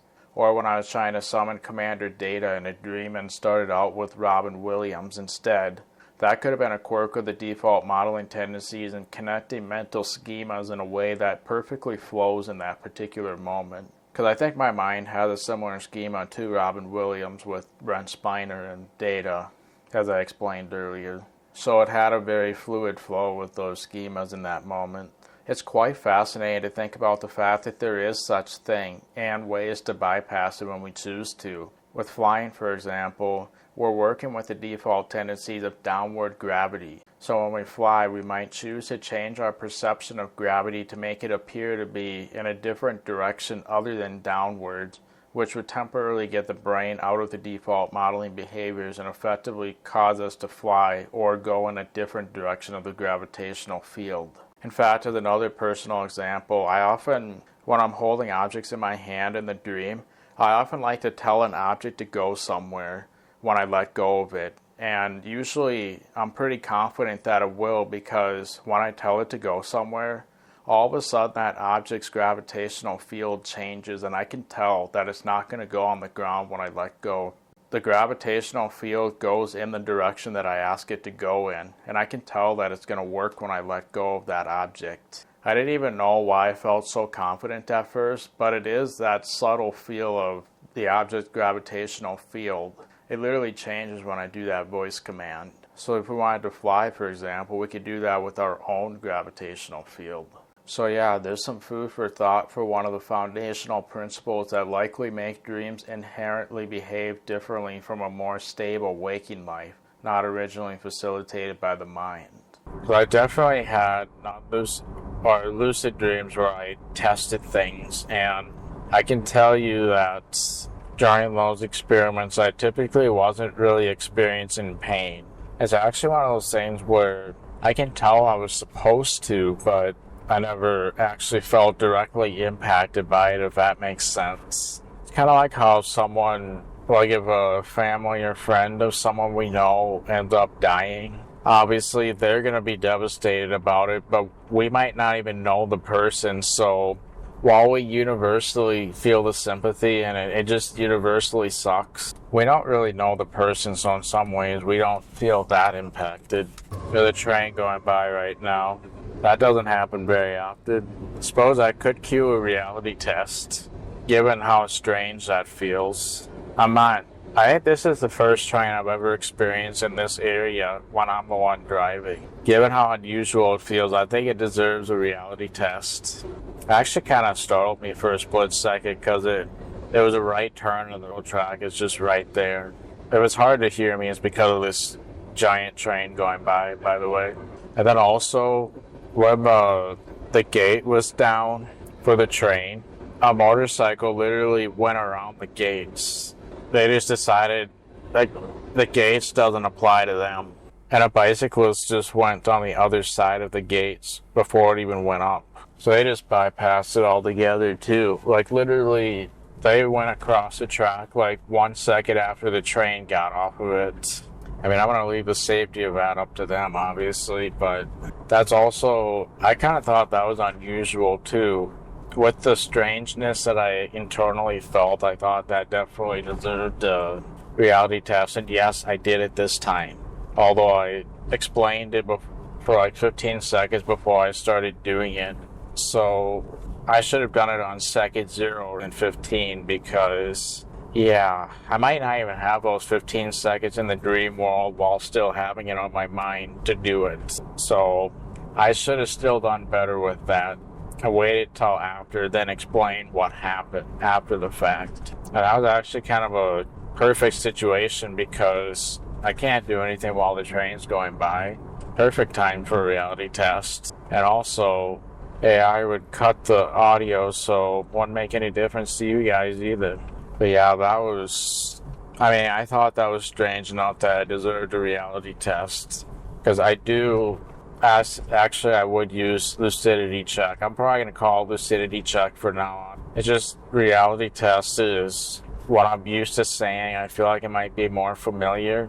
But you know what? I don't care about you guys. I don't care if I say a less familiar term to you guys. I'm using lucidity check from now on. If you listen to this part, you'll know what that means. Or you'll have an idea, at least. It's just that reality test has been in peer-reviewed journals over the decades, or at least a little while. Like, that term's been around for a very long time in lucid dreaming studies. That would be good material to read up on too, by the way. It is important to note that the usefulness of them, though, varies. So just be mindful of that. And even with those peer-reviewed studies, our understanding of the brain and all those things have changed, so they could literally have been out of date. But yeah, so I do think that emotion could play a role. There might be other variables too, where even high emotion would have low pain. But yeah, in that particular situation, yeah, I saw that metal rod, and it looked like it would have been really hot. I was genuinely scared of the pain that it was going to have in the dream. And yeah, when it touched me, I felt the burning sensation, and I actually started screaming in pain. My prefrontal cortex, I think, was kind of online during that moment, because I also felt kind of present in the moment while it was happening, very aware that I'm getting burnt by something, and I'm kind of paying attention to how I'm feeling overall and that type of thing, more than I typically would during dream. I was at the tail end of the dream too, by the way. But yeah, I was trying not to scream. I was deliberately trying to see if I could control my screaming. making a conscious effort in the present moment to not scream and all that stuff too. I could not control it though. There was so much pain. And then what was really interesting is, even after I woke up, I continued to feel the burning sensation for about 5 or 10 seconds, and then it just went away like nothing happened at all.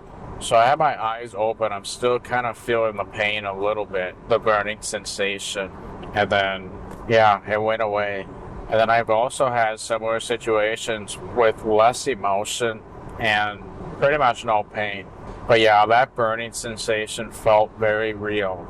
And I don't think it was caused by anything external, especially given that once that burning sensation went away, like after the 5 or 10 seconds, I didn't notice anything else.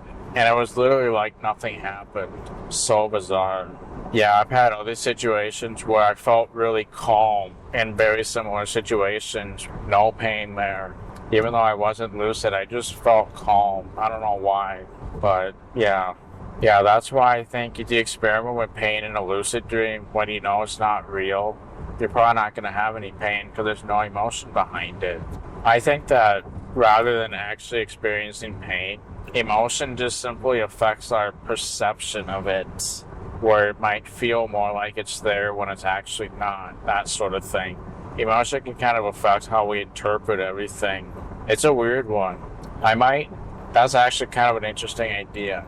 I want to recreate that burning dream and have no emotion behind it, see if the pain no longer exists. Or I can let myself have some emotion and then control it and see if that directly controls the pain and that sort of thing. I think that it could be an expectational thing. And you can see like how emotion could affect expectations to that point. And then it's also worth noting that every time I've had extreme pain, pretty much, it's always at the end of the dream. And I actually think it might be related to the paralysis letting itself up rather than possibly the actual dream content. So like, for example, I was having another dream where I was waking up very slowly. I was noticing the muscle atonia slowly letting go of itself, or I'm slowly in control of my physical body because the awakening is happening slowly. And what I noticed during that particular dream is basically I was with a person. They started putting their arm around me, which is normal. I wouldn't consider that unusual. But then all of a sudden, they started pressing against me, like in a very uncomfortable level of pressure.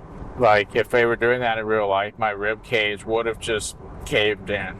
And I was also waking up at that time too. Sometimes what I notice when I'm paralyzed or in muscle atonia, sleep paralysis kind of thing, sometimes I'll feel pressure on my body from the tingling throughout my body.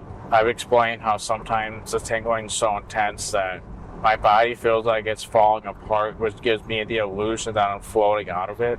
Well, there's a lot of pressure that I feel on my body when that's going on. When it happens in my abdominal area, it kind of feels like I'm getting tickled with an uncomfortable amount of pressure. That usually doesn't happen, but it can. And I simply think it's the muscle atonia. When I'm consciously perceiving it, it just kind of feels that way with the way it's kicking in. And if I was focusing on something else, like my dream goal, I bet you that even if that sensation was happening, I wouldn't even notice it if I'm thinking about my dream goal. Or else I can kind of tell it's happening, but I don't directly feel it because I'm not focusing on it. If I'm focusing on it, on the other hand, I might feel that pressure. Well, I think when that person basically started pressing against my rib cage, I think it was actually the muscle atonia that was actually giving me the feeling rather than what was going on in the dream.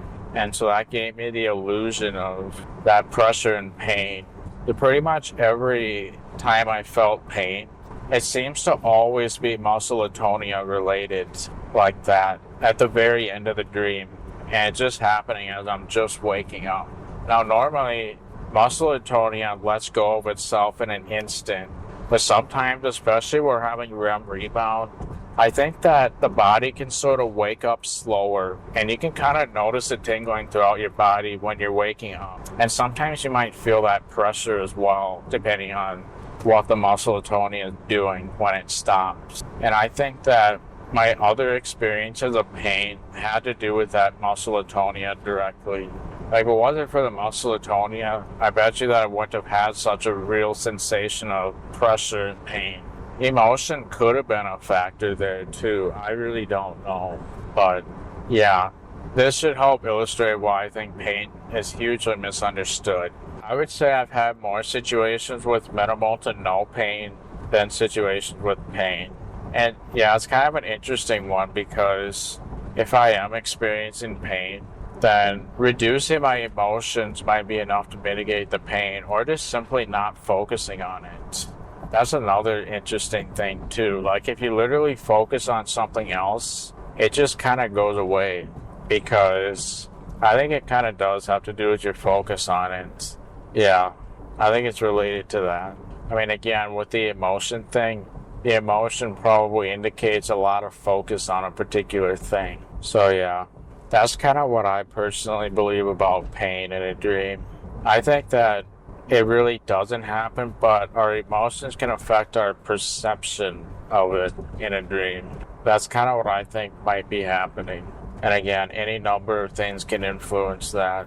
But yeah, I think it generally tends to, I still believe, despite my experiences, that it does tend to lean on the side of dull to no pain compared to real life. And it's not like the mind necessarily has that many models of pain anyway. Like, it's just kind of abstract, and then even in the dream, it happens at that same abstract level. That's kind of what I think.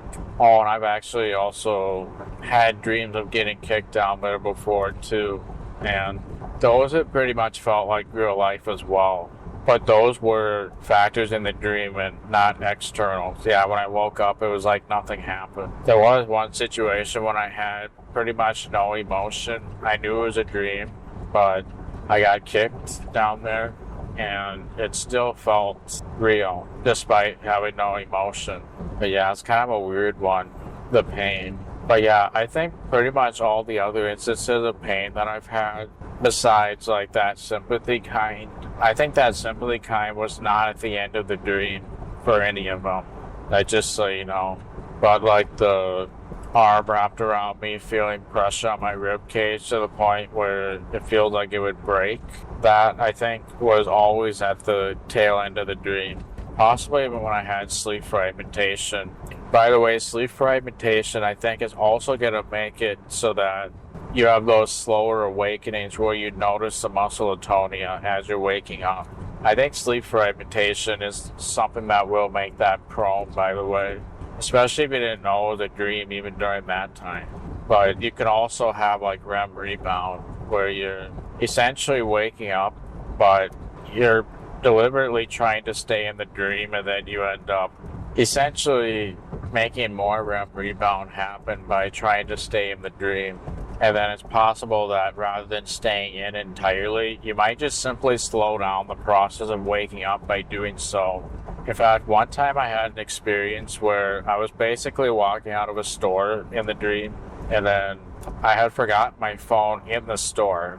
And for some reason, I had this idea at the time that if I walked back in after I literally purchased everything, then the store would get really suspicious. So when I walked in, all of a sudden I started hearing a bunch of alarm sounds when I walk in, and it literally, I hear a voice saying, "Intruder alert, intruder alert." That was literally me walking in to grab my phone, and the alarm system went off because I went back in after having purchased stuff already. It was so bizarre, but also there was a cop there, or a security person there, and they started tasing me in the dream, and that sort of made me feel really faint. Like, I felt like I was going to lose consciousness because of it. I wasn't feeling any pain, by the way. I just felt like my awareness was dissolving so easily. And I decided, I'm not going to lose consciousness. I'm not going to lose consciousness. And I was doing everything I possibly could to maintain consciousness, right? And I think because I tried maintaining consciousness like that, I was actually losing awareness because of waking up, rather than that tasing thing that I was talking about. My awareness was actually disappearing because of waking up. Because, yeah, when you're waking up from a dream, in the dream itself, it can sort of feel like you're losing your awareness. And that's just how waking up occurs. It's like your short-term memory just kind of constricts itself and literally squeezes itself out, the short-term memory of the dream. In fact, I've always kind of thought that since imagination is pretty much directly related to our short-term memory, if our brain metaphorically has like a processor and a graphics card, like a GPU, so like the brain has a CPU and GPU, I think our short-term memory is kind of on the CPU in a way, or even our RAM, if you will. But I also think that when we're in a dream, that since the dreaming process is different than imagination, it relates to perceptual processing. I've always thought of it as like our mind has a GPU as well, and the GPU only gets utilized in our dreams. And basically when we're waking up, that GPU VRAM, which is like the amount of memory it's got, it's like that thing constricts and squeezes itself out, so there's no more capacity. So like in other words, when we're in a dreaming state, our mind's GPU has a capacity. When we're not, it has no capacity whatsoever. Hence why the dreaming process can't really happen unless we're in a sleep and dreaming state. It's like when we're in that state, the GPU buffers of the mind open up, so the dream can render essentially. And it literally gets offloaded from our mental short-term memory to that, for the most part. And then when we're waking up, those memory buffers constrict and squeeze itself out. Well, when we're waking up slower, I think that constriction process is happening a little bit slower than it otherwise would. And by me trying to maintain my awareness when I was getting tased in that dream, I was essentially prolonging the process of waking up. And I didn't even know I was doing that at the time. I just kind of assumed I was actually getting tased and I'm trying not to lose my consciousness, when in reality, I'm actually making myself stay in the dream just a little bit longer by trying to hold on to my consciousness in that way. And I felt the tingling throughout my body, of course, because I prolonged the waking up process. And I felt like very intense pressure from that tingling that resulted in that dream. Also, that tingling was being interpreted as a tase at the time too, by the way. I assumed it was a tase, when in reality, muscle atonia can totally give the illusion of the tase. And since I was waking up and my mental GPU memory buffers were essentially shrinking and constricting, that's what actually gave me the feeling of losing consciousness rather than the tase itself. Literally the weirdest timing you can imagine. I bet you if I was in the middle of the dream rather than the end, things would have happened a bit differently. Probably wouldn't have even felt the tase to begin with, and I wouldn't have felt like my consciousness was dissolving either. Although it is worth noting that one time I got lucid, I felt really faint, like I was going to lose my awareness, but then I simply got up within the dream and that feeling just kind of went away, and I continued the lucid dream. It was so bizarre. But yeah, so that experience of getting tased, I literally think that muscle atonia and waking up at the end of the dream is literally what was pretty much purely responsible for what I felt at the time. And I don't think the dream was actually emulating pain at all. So yeah, I think pain is hugely misunderstood, and even what I said, we don't know for certain. Those are just my theories, and I'm trying to use reasoning to back it up as much as I can. But yeah, I think in general, so like when I got bit by this shark, I maybe felt a little bit of pressure from the teeth, but it was hardly anything at all. It was more like I could tell that something's happening. I don't know what it is, but I could tell something's happening. And then there we go, scene change. So yeah, there you go. So I just wanted to talk more about pain right there, how misunderstood it is and everything like that. I'm literally like 30 seconds away from Studio A now, so I'm gonna probably, since I'm at the end of the topic, I'm just gonna wrap that up. But yeah, I do think that emotion could play a role in our perception of pain. Emphasis on perception of pain rather than like actual pain in the dream. It just kind of affects how we feel things, I think. But there could be other variables at play too. I don't know. Alright, see you soon. I'm back now. So one thing I wanted to iterate is in the future, as I get all these different podcast things out, one thing that I eventually want to do is actually talk about my lucid dreaming journey pretty much from the very start, and probably get a little bit more in depth with all of it.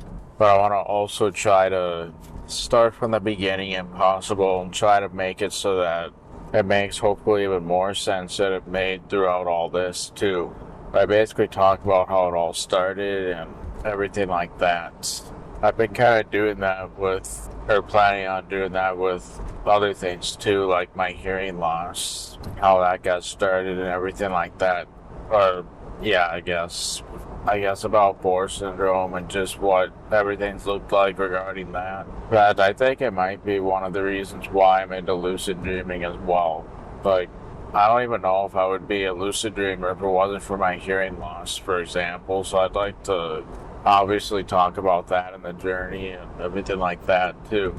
And then of course try to remember to provide like a balanced view where it isn't like just all the good things. I try to go over challenges, and because it is a pretty challenging subject, try to go over that when possible.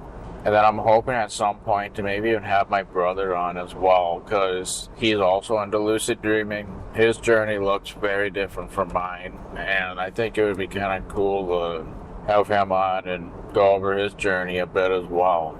And yes, he's also a Daniel fan too. Daniel Love on Lucid Dream Portal, the Lucid Guide and his books and everything like that.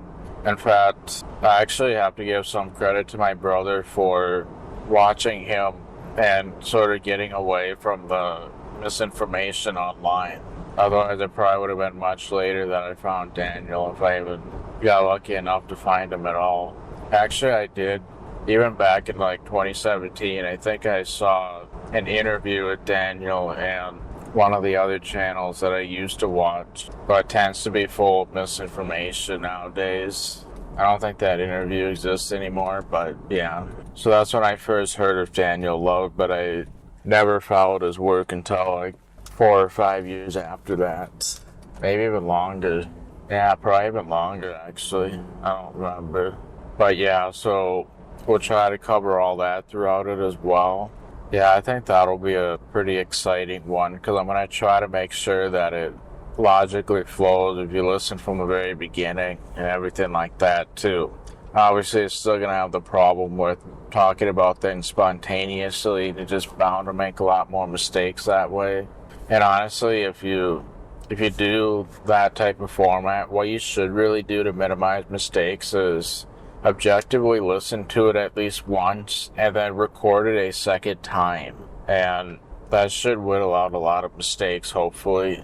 And obviously, you have to truly know it pretty well to be able to do that and still get full coverage a second time.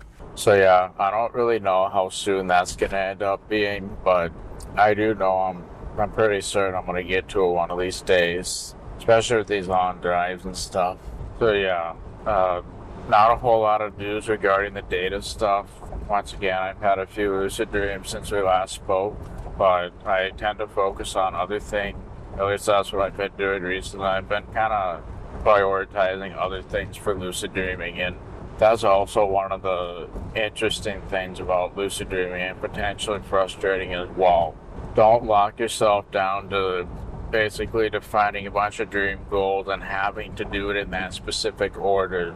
Like, I think you should prioritize what you truly want to do first and then kind of work your way down. And what I mean by that is not only are you basically doing what you want the most at any given moment, but also you might consider the scenario that you're already within the dream and probably do what you want the most in this specific scenario that's optimized for it. If you're doing a dream goal that every once in a while your dream naturally has everything set up nicely, and you might want to just stick with doing that particular goal because the scenario is already set up. And in another dream, if it's not set up, you'd probably be wasting time anyway. Time in a dream is valuable, as you know. If you're already in the scenario, you may as well take advantage of doing the dream goal optimized for that if you want to prioritize that. Obviously depends, it still does depend on how you want to prioritize things at the end of the day, but that's kind of what I've been doing recently.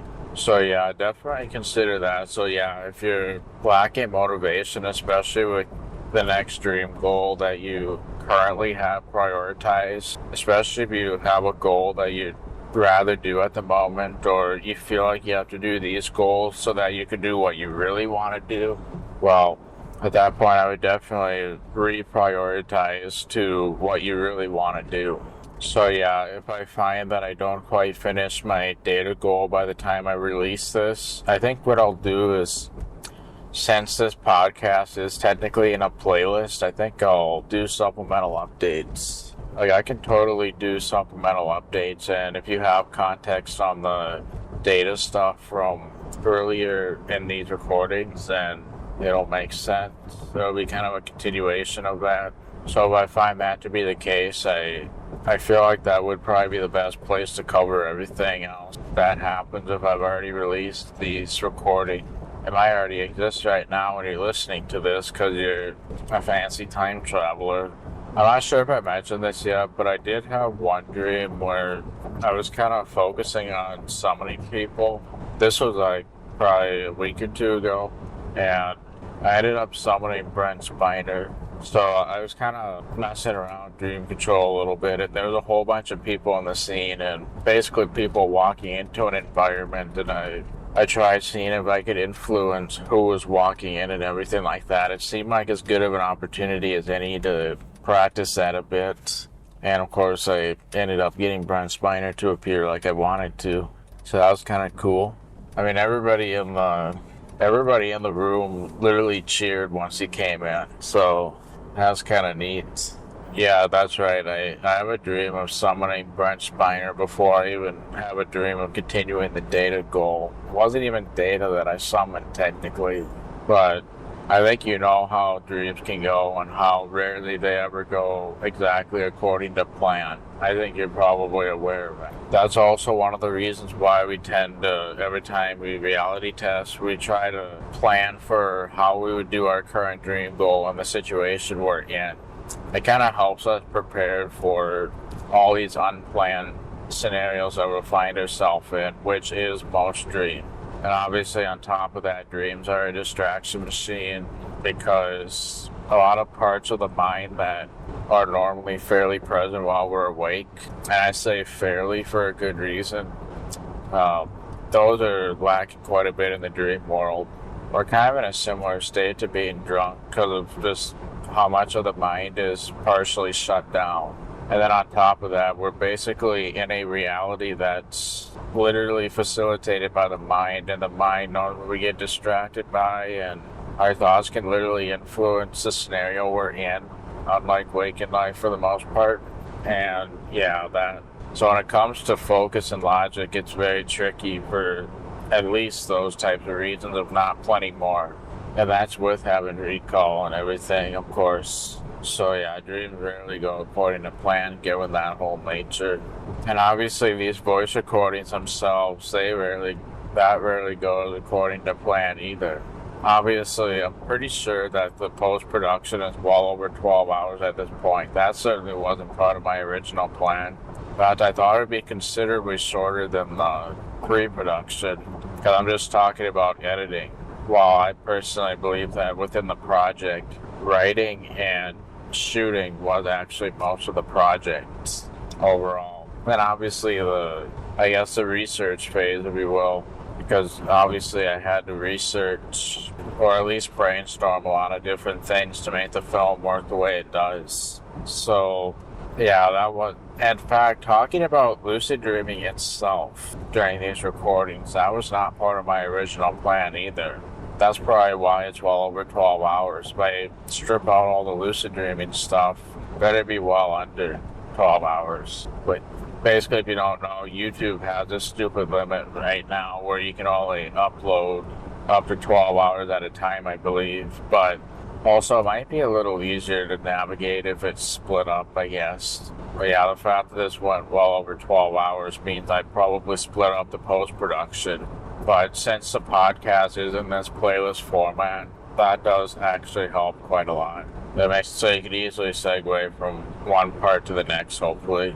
And obviously, if people request like an audio-only version, since listening to a podcast on a video that you probably can't even really play in the background very easily unless you have YouTube Premium, well, obviously, yeah, requests if you just want audio only.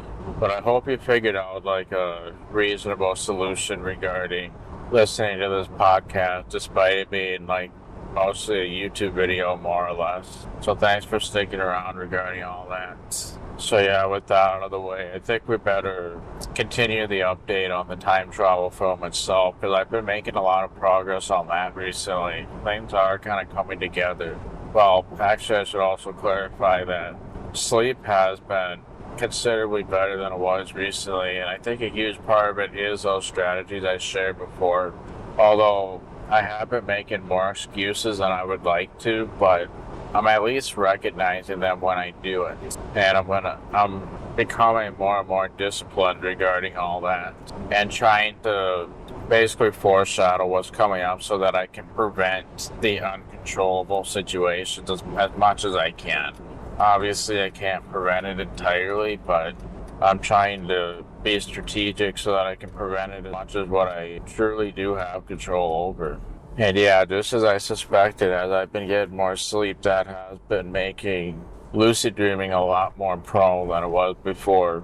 I mean, even having non-lucid dream recall massively increased, that's a massive win in itself. So I've been enjoying that a lot. That obviously motivates me to keep doing this good schedule and stuff. I mean, it's still not quite as good as I would like it to be, but it's much closer.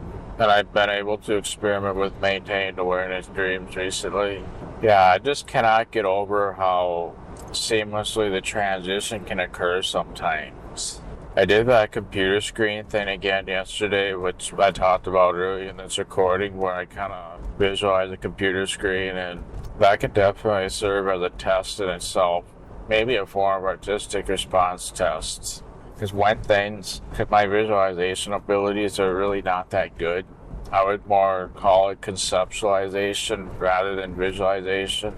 And what's really crazy is when REM dreaming sleep is around the corner, I find it so much easier to visualize. In fact, that's probably not even what's happening. It could even be sort of the dreaming process. I did mention before, when dreaming sleep's around the corner, the only thing that's really inherently preventing you from being in that state is the fact that you're awake. So I think it kind of makes sense that visualization could potentially lead to some of the dreaming processes engaging.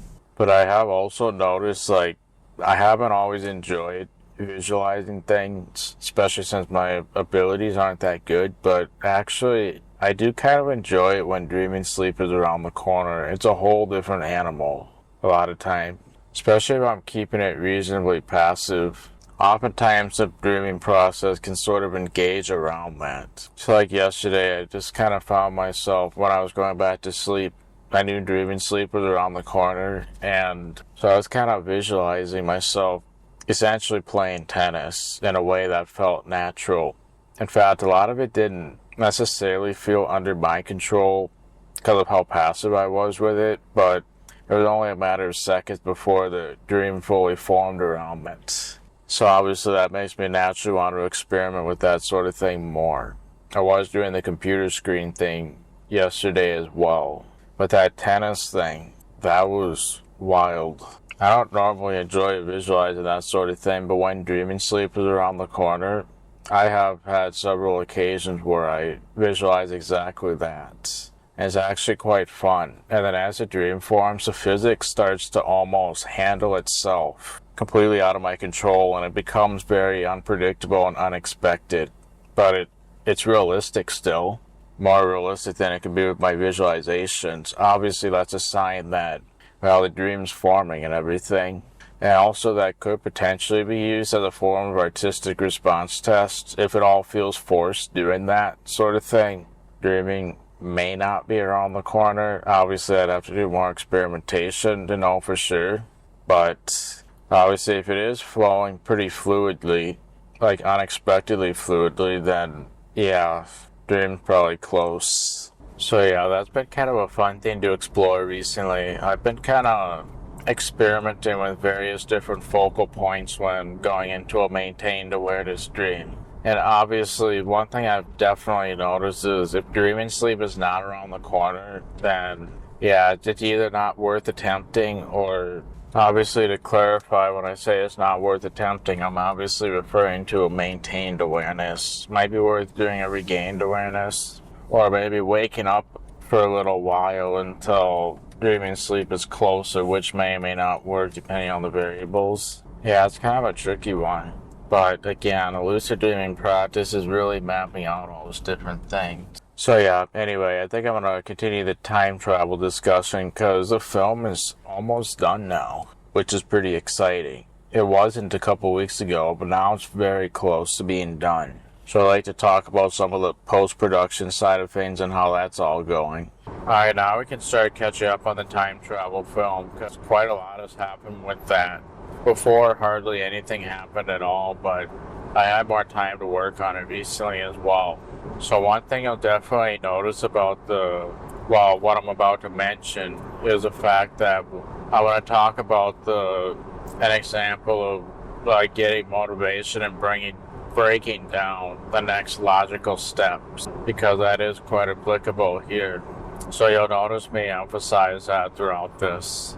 So I suppose we could probably get started with the infrared effect that I did, because that's something that I did recently, and that was a pretty big one, because I honestly didn't even know if I would be able to accomplish it.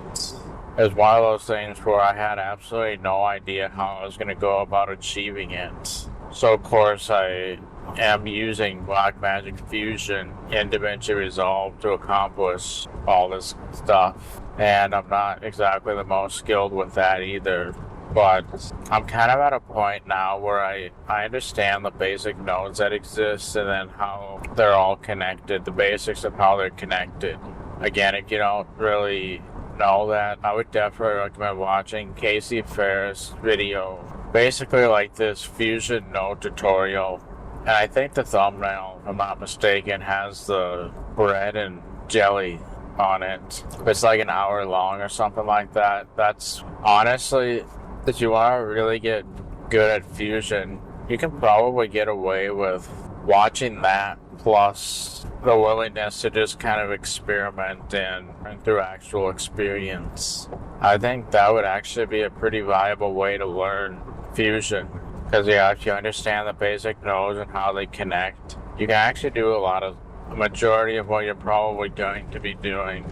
Well, obviously it depends on your use case, but yeah, you can probably learn to do quite a bit of what you're going to be doing through that alone. Obviously, where that gets a little tricky is knowing like how the green screen side of things work, because obviously that particular Fusion tutorial doesn't really cover it. Green screen is kind of a tricky thing to know how to get that right, and there's like so many different ways to do it. There's like probably a good 5 or 10 different ways to do green screen in Fusion, and unfortunately it can often require a lot of effort, whereas like OBS, obviously when you're recording with OBS, there's a built-in green screen filter in it. Pretty much does everything you need it to do completely live, and it does a pretty decent job too. But yeah, without experience and all that, it's kind of hard to know how to do the green screen side of things, especially with the amount of effort that it takes. I think Casey Ferris does have some tutorials on that online as well. I've been kind of sticking with the course that he did.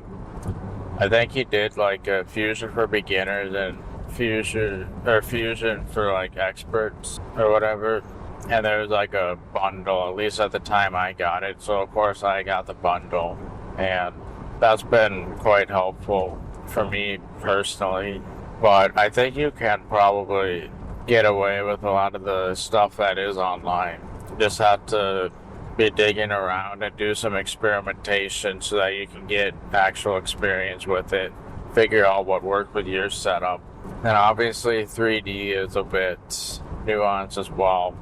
The course covers that stuff too, but you can probably find a lot of the stuff online, plus be willing to learn through experimentation and trial and error. If you're willing to do that, you can probably do a lot of the stuff for free. Also, I'm not sure if I clarified this yet, but there are certain areas where I have one clone kind of overlay the other one, and I pretty much use a magic mask for that one. I obviously try to be strategic and minimize how much I had to do that as much as possible, but there are some areas where the clones do overlay each other in my time travel film. And I use some magic mask and fusion for that, because it works pretty quickly, and it actually does quite well for the low amount of effort that I put into doing that. Yeah, it really wasn't a lot. But yeah, the magic mask, I think I just more or less took the layer, then applied it. I actually kind of handled the layering on the editing tab as far as that goes. I think what I did was, I handled the timing and the layers in the editing tab. That worked pretty well because at least in my mind, it kind of simplified the fusion side of things. I could have done the layering in fusion too, of course, but then understanding how things are layered in fusion. That's another good thing to understand when you're learning fusion. Obviously, when you go from media in to, I think, media out, obviously everything in between can kind of be layered if you really think about it. Understanding the layers of that is kind of a huge part of understanding fusion. So I think the biggest thing from learning the infrared effect or doing the infrared effect that I learned from that is, if you don't know what you're doing, you just experiment and try a bunch of different things until something works. So with what I ended up going with for the infrared effect, honestly, I don't know I tried to make it look like the real thing as much as I could if it were exaggerated. And I don't know if it looks exactly realistic, but I think it looks really cool what I ended up coming up with. And I pretty much got it to match the color of how it's shown on the camera, the infrared signal. Got that to match up as much as I could as well.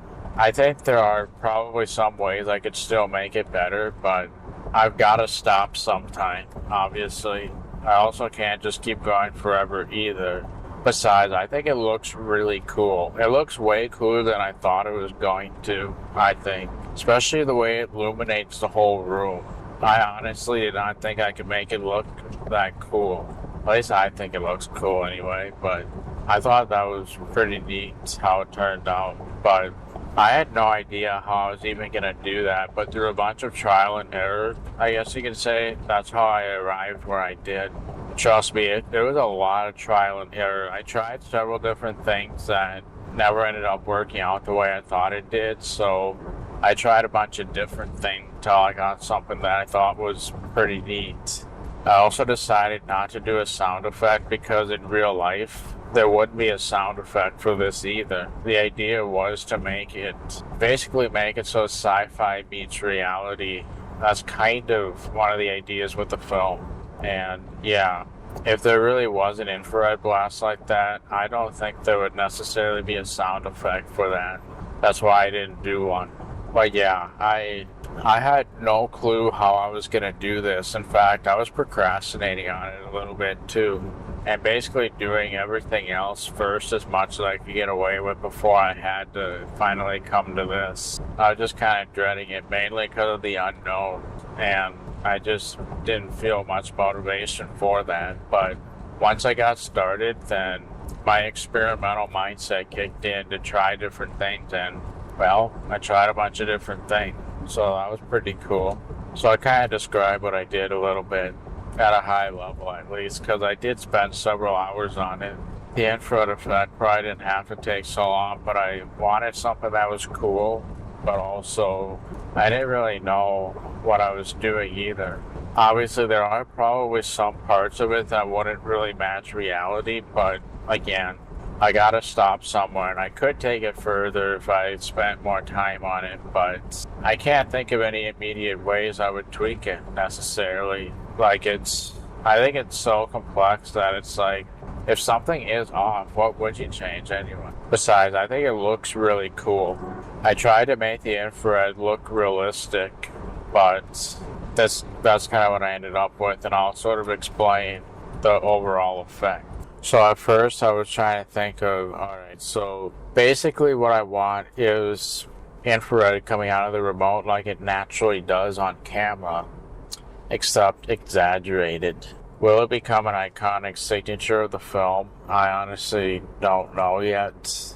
I mentioned the possibility earlier, but after now seeing what the result looks like, I really don't know what that's going to look like as far as like how iconic the infrared is to the overall film. To be honest, I thought the color would kind of look a little cooler than it does. I didn't realize how pink the infrared looks on camera, and something just didn't feel right as I was getting into this, but I'll kind of go through my process and maybe explain what I mean by all that. But at first I was kind of overthinking a little bit, because obviously I was kind of hoping there was like a built-in beam effect or something like that. Actually, I was kind of also thinking about the hologram effect I did that you can find on my Joseph Zinn's test channel. In fact, the unlisted video is worth sharing. I think as of right now, it's the very first video listed there where I showcase my hologram effect. And that was back when I used Adobe Premiere and After Effects. But I've since switched to DaVinci Resolve and Fusion, because I just got tired of Adobe, to be honest, and I think it's ridiculous to have to pay a monthly fee just to have the privilege to edit and all that stuff. I mean, obviously if you're using their whole suite, it might make sense, but what I like about Resolve is it offers so many features completely free, like the kind of stuff I used to do, but also even if you do pay for it, which I did end up doing at one point, it's literally a one-time fee and you continue getting updates forever as of right now. I really hope Blackmagic keeps it that way, because that is what makes them stand out, I think. But yeah, that's why someday I'm kind of planning on having a live stream, maybe where I try replicating that hologram effect in Fusion. Kind of want to show my thought processes and everything like that, but obviously, there was a beam that was built into After Effects, I believe, if I'm remembering correctly. I actually have some footage showing how I did it in Premiere and After Effects. There's no voice on it or anything, but someday I might go through that and do some voiceover explaining how I did certain parts of that, maybe, and then that could be a video someday, like one of those unlisted videos worth sharing potentially. I don't know. But I do have footage showing how it was done back when I still had that. So yeah. So regarding the hologram effect, I was like, alright, how am I going to do this? So to start out with, way before I actually started doing it, I decided to do a quick little feasibility analysis to see if I could even trust my own ability to figure something out. So I was kind of thinking back to the hologram effect. I'm like, okay, so I could use a beaming effect because I like the way it handles a beam. Unfortunately, Fusion doesn't have one of those presets, but you could effectively make the same thing by using masks. I mean, you could literally create a cone-shaped mask and angle it in a certain direction and then obviously do a soft edge on it. Like, you can do that to effectively create a beam from scratch, I believe, and then you can just kind of make it aim in certain places. So I would probably use masks for that. I mean, it's not ideal because, yeah, Adobe did have a preset for that, so I do kind of like that. But unfortunately, Blackmagic does not, which is kind of a bummer. I'm back at the studio now, so for now we'll pick up talking about basically my process of getting that beam effect created, and then everything else I've been doing for final touches. I still got a couple final touches yet, but otherwise it's pretty much done. Amazingly.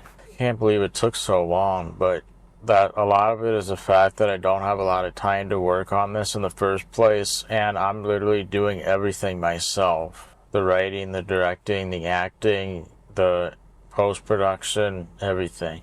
That combo of things can make projects like this take a long time. But I want to be really proud of this, obviously. But yeah, obviously to remind you on like why I'm doing it, I literally watched Back to the Future and I was like, I need to make this film.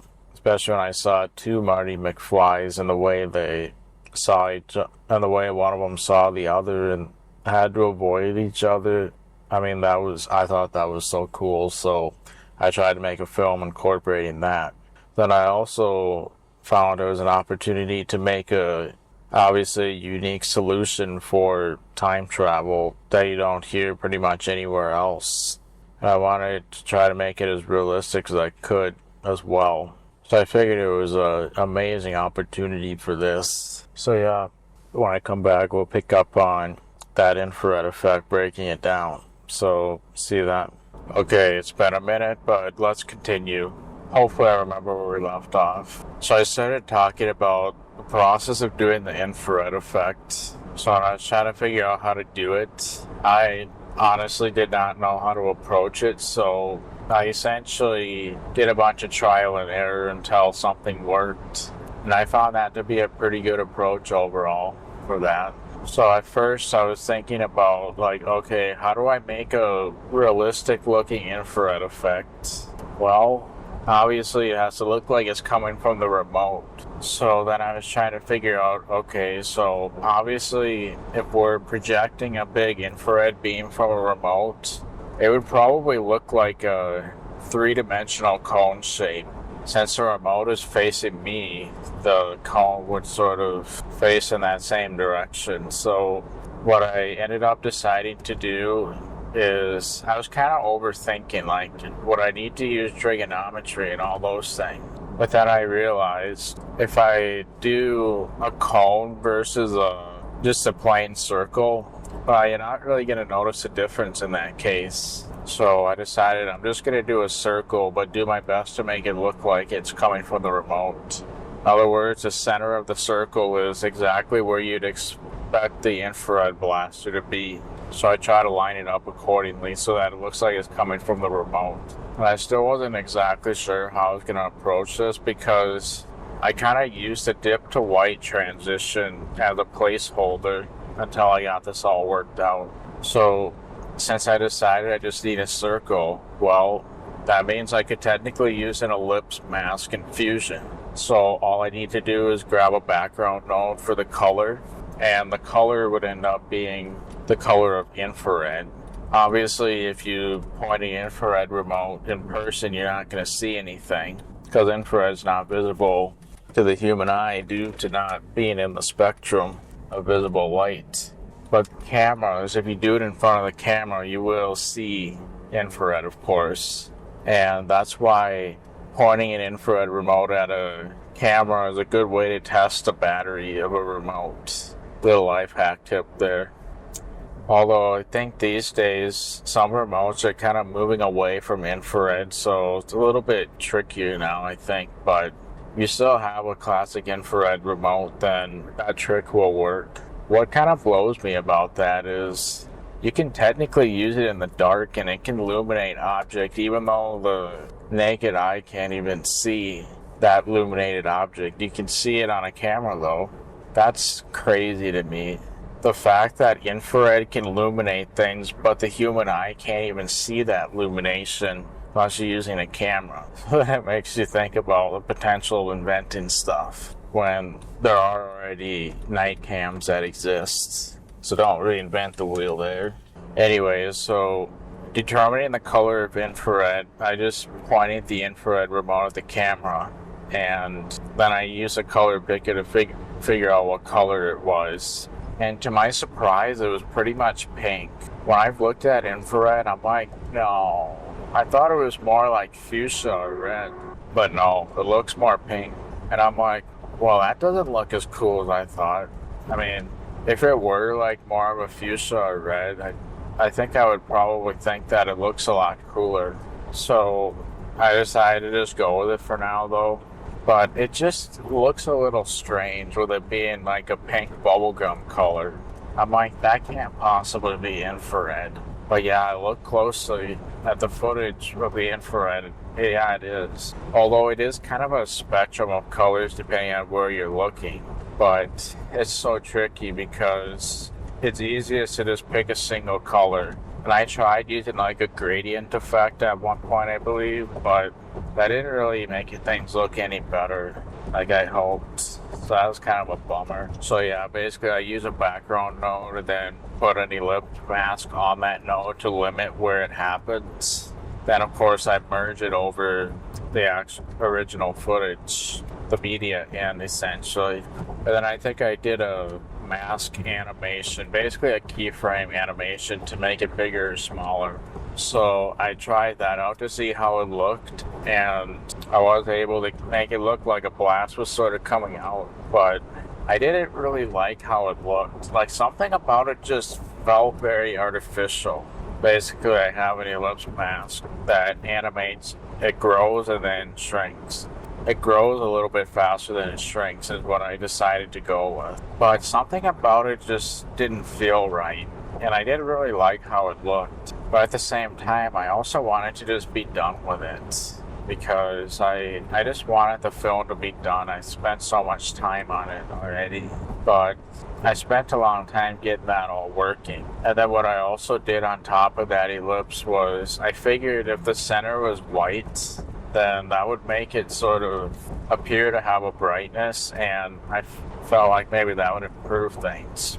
So in order to make the center have a white, based on infusion knowledge, think you could guess how that would be done?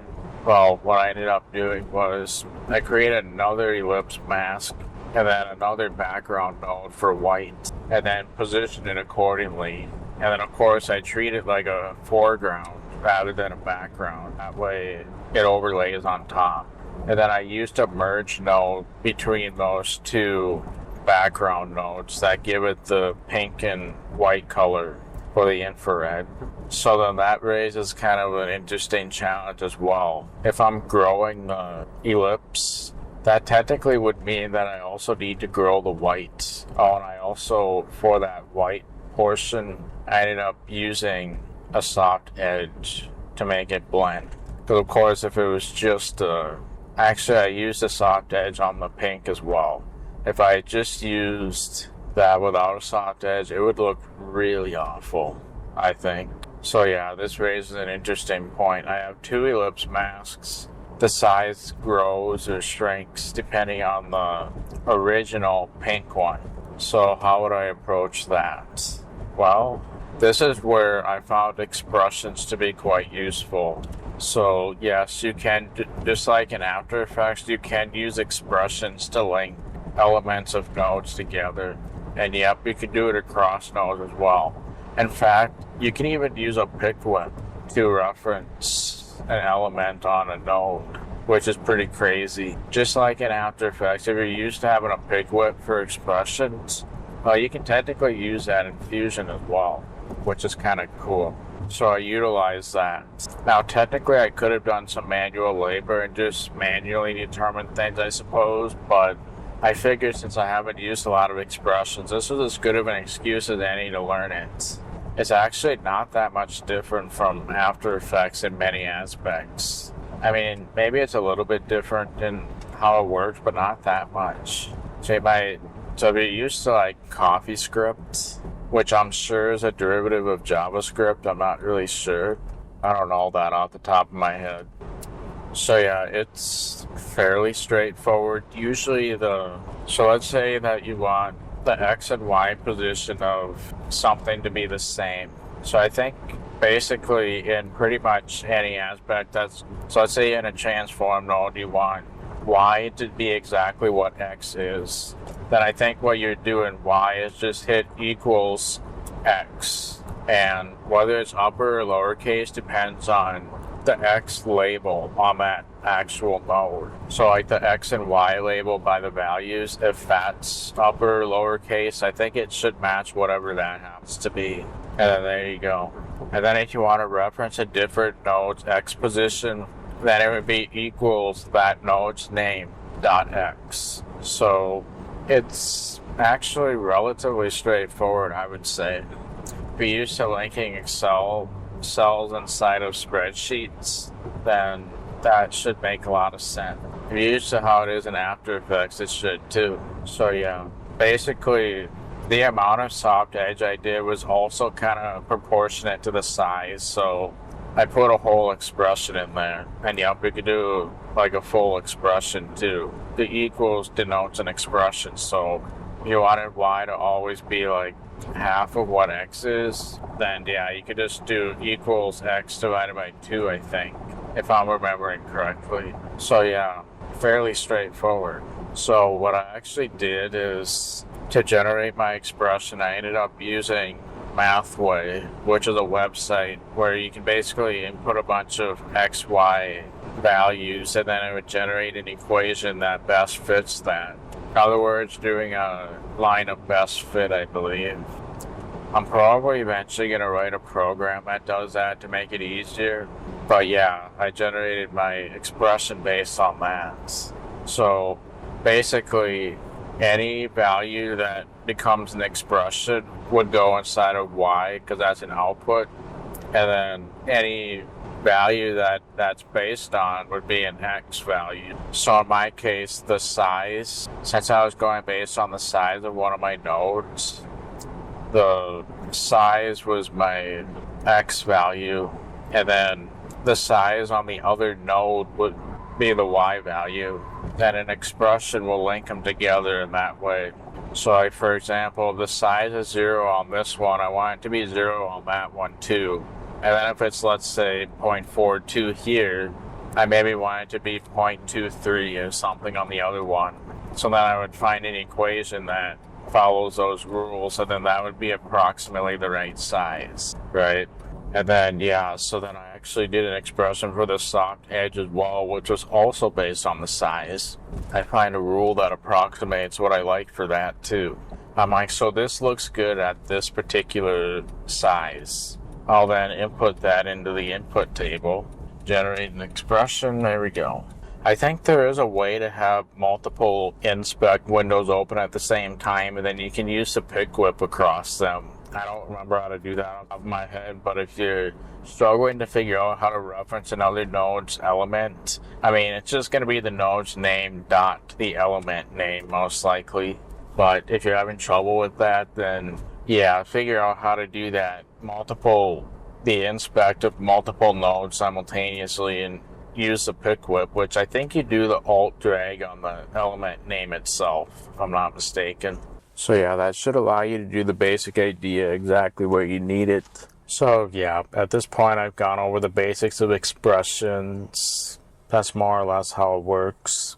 You can do scripting as well. I haven't really gotten into much of that, but you can create like Lua or Python scripts that I think work with Fusion. I haven't gotten into that yet, but I have a feeling it won't be long, because there's probably some situations where I could have utilized it, but I don't know Lua.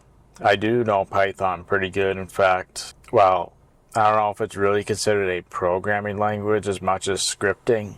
Python's one of my favorite languages. Almost plain English for what you're doing, in my opinion, compared to other languages.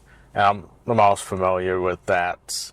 That works well with the machine learning stuff that we talked about, by the way. So if I were to try to architect a neural network that can simulate the process of human dreaming, but for computers with audio and video, well, I'd probably be doing that in Python, I'm guessing. I suppose I could also specify, as long as we're talking about scripting, I did create a script about a month ago so that I can have my computer automatically go to sleep when it's finished with a render. It's actually quite nice. You can basically use Lua or Python programming, possibly another language, but you program it how you would in the language itself, like how you would get a computer to sleep normally, irrespective of DaVinci Resolve and stuff. And then DaVinci Resolve simply triggers that script. So like, how would you get a computer to go to sleep in Lua? You program a script that does exactly that. You can put it in the delivery tab and then have that script trigger at the end of a render under the video tab within delivery. It's quite slick. I used the help of AI to get that figured out. And I think AI did manage to get it correct on the first try. Well, on Mac I had to grant some permissions. I think that's the only real errors, so to speak, that I encountered. Otherwise, yeah, it's a Lua script that makes it go to sleep. Otherwise, you could probably just as easily do Python. The hard part was actually figuring out where the script belongs. That AI did get incorrect. If I remember, maybe I could put it in the description, the path. Otherwise, if I didn't put it anywhere and you're wondering where to put the script, if you're trying to make the computer go to sleep after a render, there's a specific location. It's under Fusion scripts, I think, even for the delivery tab. Yeah, I know, very unintuitive, but it is under Fusion scripts. And I think there's a delivery folder that's naturally in there. You put it there, and yeah, on the Mac it's a little different. I think it goes under Library, Application Support, Blackmagic, DaVinci Resolve, Fusion scripts or something like that. It is under Fusion something or other, which you wouldn't think if you're not even on the Fusion tab. But there is a delivery folder under there, I believe, and that way the script can be accessible from the delivery tab. And you can have it trigger at the start or end of a render. And then also to clarify, if you're doing like 5 different renders, you want to put it on the 5th render, the last render, for it to go to sleep. Because the first 4 renders, you want it to move on to the next and not go to sleep, so don't trigger the script there. Trigger it on the last render you're doing if you're trying to make the computer go to sleep. Yeah, it works real slick. So that's how you do it. I'd probably use AI to write the script if you don't know how off the top of your head. If you know how to make the system go to sleep using Python, create a Python script that does exactly that. Have DaVinci Resolve trigger it at the end of a render. That's kind of how it would be done at a high level. So yeah, I've been wanting to do that for years, and only a month ago I finally got around to figuring that out. It actually wasn't as hard as I thought it would be. I had AI write the script, which I think it did right on the first try, but the hard part was figuring out where the script goes on the Mac. The fact that it's in the Fusion folder, very strange, but the folder for the delivery tab should already exist. You shouldn't have to create that yourself. If I'm remembering correctly, I'll probably end up sharing it somewhere. That's basically as far as I've gotten with expressions and scripting. I find that stuff really exciting when I can figure out how to make it work. There's a bit of a learning curve, so I haven't gotten into it too much, but yeah, I wouldn't mind getting into that more. I mean, I'd like to create a script that can randomize music clips. So if I just toss a bunch of music clips on a timeline, I would like to create a script that can randomize the order. That's something I'd like to do when I get the skills. Maybe something already exists, but from my research, I don't think that's the case. What I've actually done to randomize the order of songs, because I have this album that I like to use for the music in general. In fact, you probably noticed the music on various videos. I like to use Harris Heller album because it's copyright free and they have a pretty decent selection. I typically use the Lo-Fi and Synth album. The other ones could possibly work too. I haven't tried it though. But if I want to like randomize the order in DaVinci Resolve, I actually implemented a solution for that for the first time like a day or two ago. I've just gotten around to finishing Casual Video 10 recently too, by the way. I just got around to that the other day. So now I'm in the process of exporting them. And unfortunately, I can't find a really good way to randomize the tracks. But what I was thinking of doing was reading the XML file, export the timeline as a Final Cut XML file, and then change some stuff in there to effectively randomize the order. Then I could just copy and paste in that randomized order into the track that I want to in my actual timeline. But that got a little too tricky, so what I've been doing instead is creating a hard link clone folder, which basically computers have a shortcut, but shortcuts are not really treated like the actual file in all contexts. Hard links typically are. A hard link is like a shortcut, but it looks identical to the actual file. Like, it'll register as the same file type. Pretty much every program will treat a hard link like a real file, even if it links to another file. And so what I've done is I've created a new folder for my music albums, and then I create hard links to all the video files. Then I have a Python script that randomly adds a number to the beginning of the file name, which will effectively randomize the order if I'm sorting by file name. Then I just load that in. That actually works pretty slick. Using like a hard link copy of the album, appending random numbers in between with a Python script. Then the order is effectively randomized because, yeah, my editor thinks it's the real files when it's just a hard link clone. That works pretty well. I was doing the random hard links in Mac, but it doesn't work.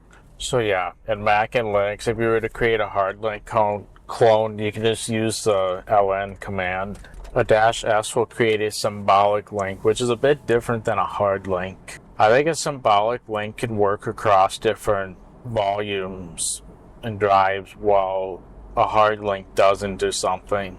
But you use ln without any switches, then it'll do a hard link. And that's what we want for this type of thing. You could just do ln with a wildcard dot whatever the file type is, and it'll do all of that. Create links for all of them, and then there we go. Should be fairly, you don't even need a script for that. It's just a single command. Otherwise, in Windows, I use link shell extension to create a hard link clone of a folder, and then I can use my Python script to rename those files by appending a number in there. You just use AI to have it create a script. That was actually one that I got right on the first try, by the way. Using AI to have it prepend the file name with a random number, then the order is random. And yeah, it just affects the hard links rather than the original files, which is nice. You can do it multiple times. It won't cost any extra space, at least not very much, for what you're doing. Then you can have a whole bunch of these folders depending on which project you're doing. And yeah, then you can delete it if you're no longer using it while leaving the original file alone. It has to be on the same drive as the media is stored on, though. That's something to keep in mind. But I think if you're smart with how you architect it, that won't be a problem. So yeah, Windows, I use a program called Link Shell Extension to bring the hard link capabilities into Windows, and I find that works just as well. So that's pretty cool. So on my Mac, it's a little bit tricky because I have my songs stored in my Windows partition, but I don't want to create duplicates on my hard drive to waste space. So I can create the hard link in my Windows boot camp that I have on Mac, and then I can access it from Mac. And Mac even thinks it's the real files rather than hard links, so that works really slick. So yeah, if you have a bunch of music and you want an easy way to shuffle the order on your soundtracks and whatnot, that's how I recommend doing it. Well, I think now it's probably safe to get back to our discussion about the infrared effect. So essentially animate an ellipse, try to make it so it grows fairly quickly and actually shrinks a bit slower just because of how powerful it is. So I tried a bit of that. It looks like, I think looking like a perfect circle is not necessarily the problem. Since it is coming from the remote, I think it would be pretty close. So I just tried to mess around with it a bunch, and yeah, with the way it animates, it looks so artificial. I just don't like it. So I spent a long time getting this set up, figuring out the expressions, because this felt like as good of an excuse as any to become familiar with it. But yeah, so, I mean, it looks like pink bubblegum being blown, but blown way faster than is humanly possible. That's really what it looked like at that point. And I'm like, that's not the infrared blast I was going for at all. So I was a little bit annoyed because not only did I spend probably a couple hours on it at that point trying to learn as much as I could, but it felt like it didn't amount to anything because I wasn't satisfied with how it looked. And I want it to be done from a time perspective, but if I did that, I wouldn't be able to live with myself. Well, I wouldn't be able to I'd probably be looking back at this and be like, what was I thinking, stopping early and putting low effort in this area? So then I started to get some other ideas. Then I started toying around with, like, what else could I possibly do? So then I got this random idea that I didn't really think would work very well, but I decided to try it anyway, because you never know with these things. I decided, so the problem is the infrared just doesn't look like infrared. I know there is no such thing as a giant infrared blast, but I feel like I can still come up with something decent, right? I mean, it's kind of hard to know, like, what can I do to make it look like I have a real infrared blast that also looks a bit exaggerated for the 1.21 gigawatts and something that's actually powerful enough to obviously train me to a different point in time. What is something that would allow me to do that? Well, so initially I did this as a bit of an experiment just to kind of analyze my options, and then it ended up turning into the solution very unexpectedly. So what I decided to do was go into a dark room and then film the infrared coming out of the remote, because it kind of looks cool, I think, when it has a fairly big blast radius. If I do it from the right angle at the right time, I can cause what looks like kind of a big infrared blast in front of the camera.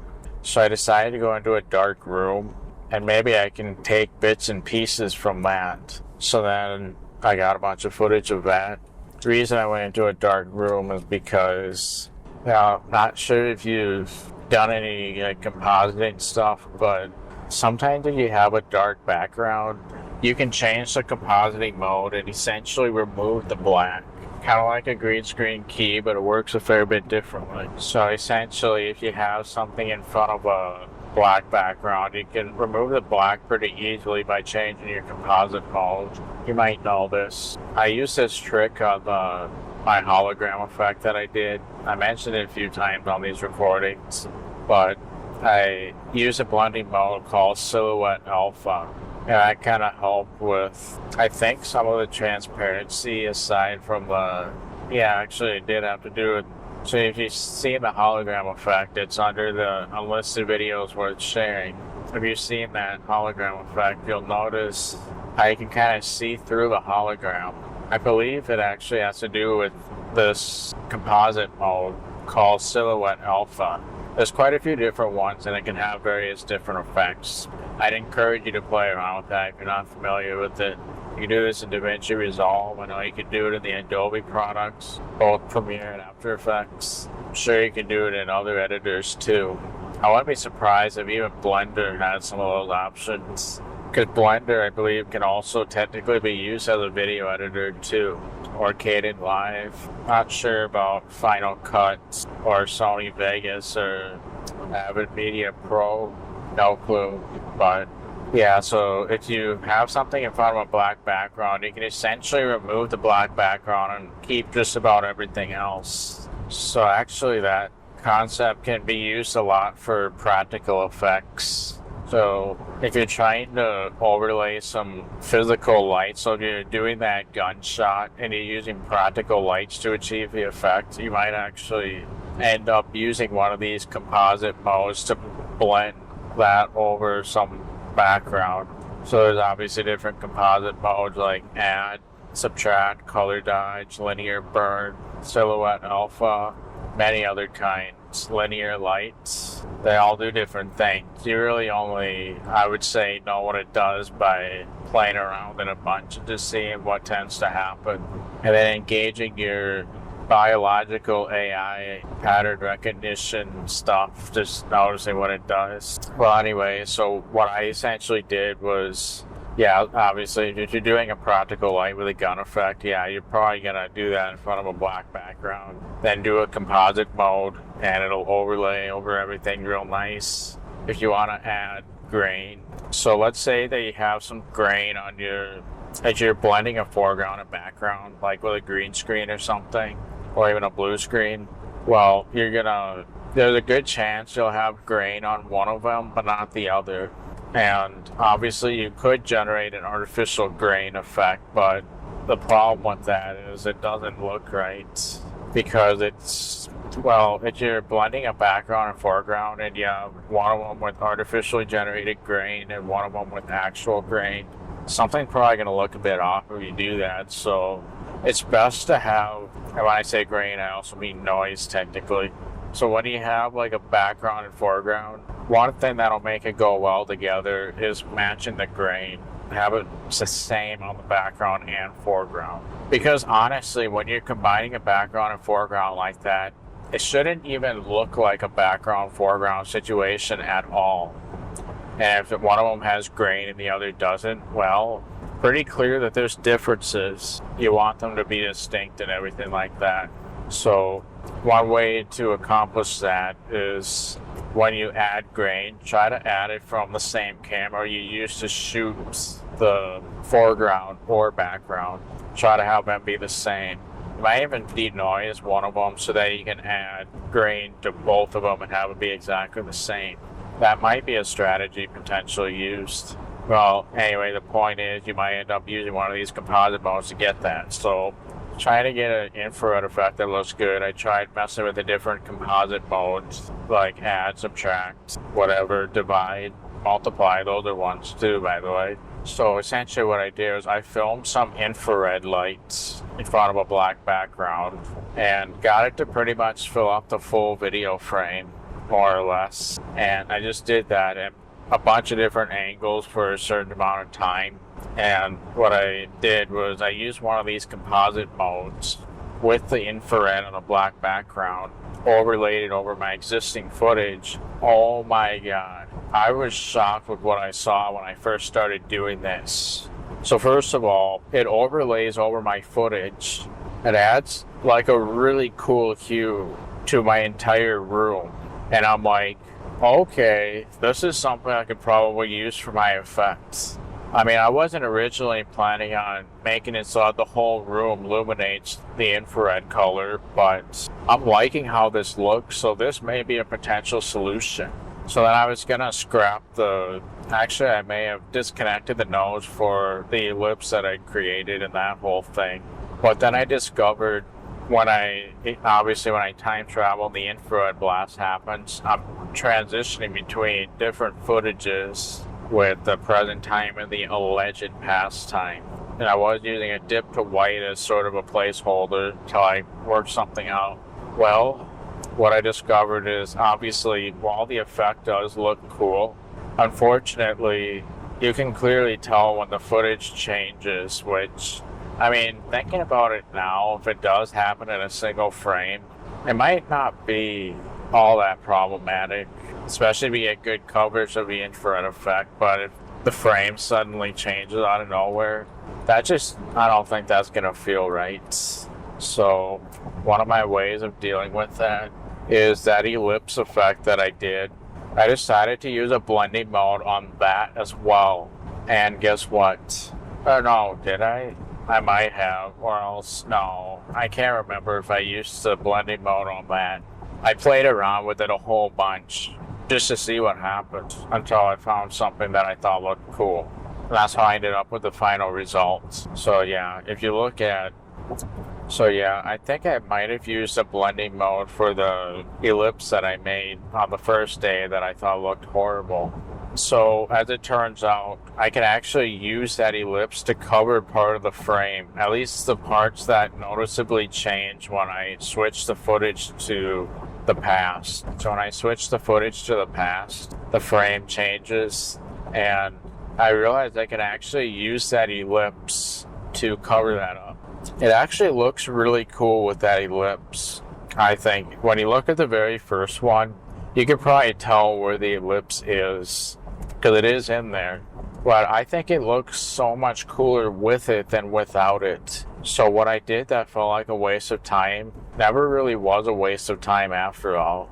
It looks cool when you combine it with actual infrared from the black background. When I do a combination of both things right there, I thought it looked really cool, especially how my whole room sort of became purple. I did not think that would look so cool. I think it looks cool. And essentially, a lot of what I did was a bunch of trial and error in the ways I described. And you pretty much just mess around with all the different settings, like the blending modes or the composite mode. Just mess around with all those different options and see what looks best. And yeah, so what I ended up doing with that blending mode and the infrared footage is I actually ended up taking different portions of where it nearly filled up the entire screen and then just blended them together.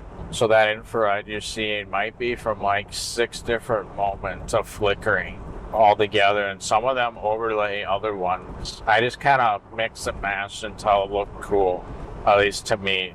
Obviously, I still don't feel like it's what infrared would naturally look like, but it's also something that I think looks cool.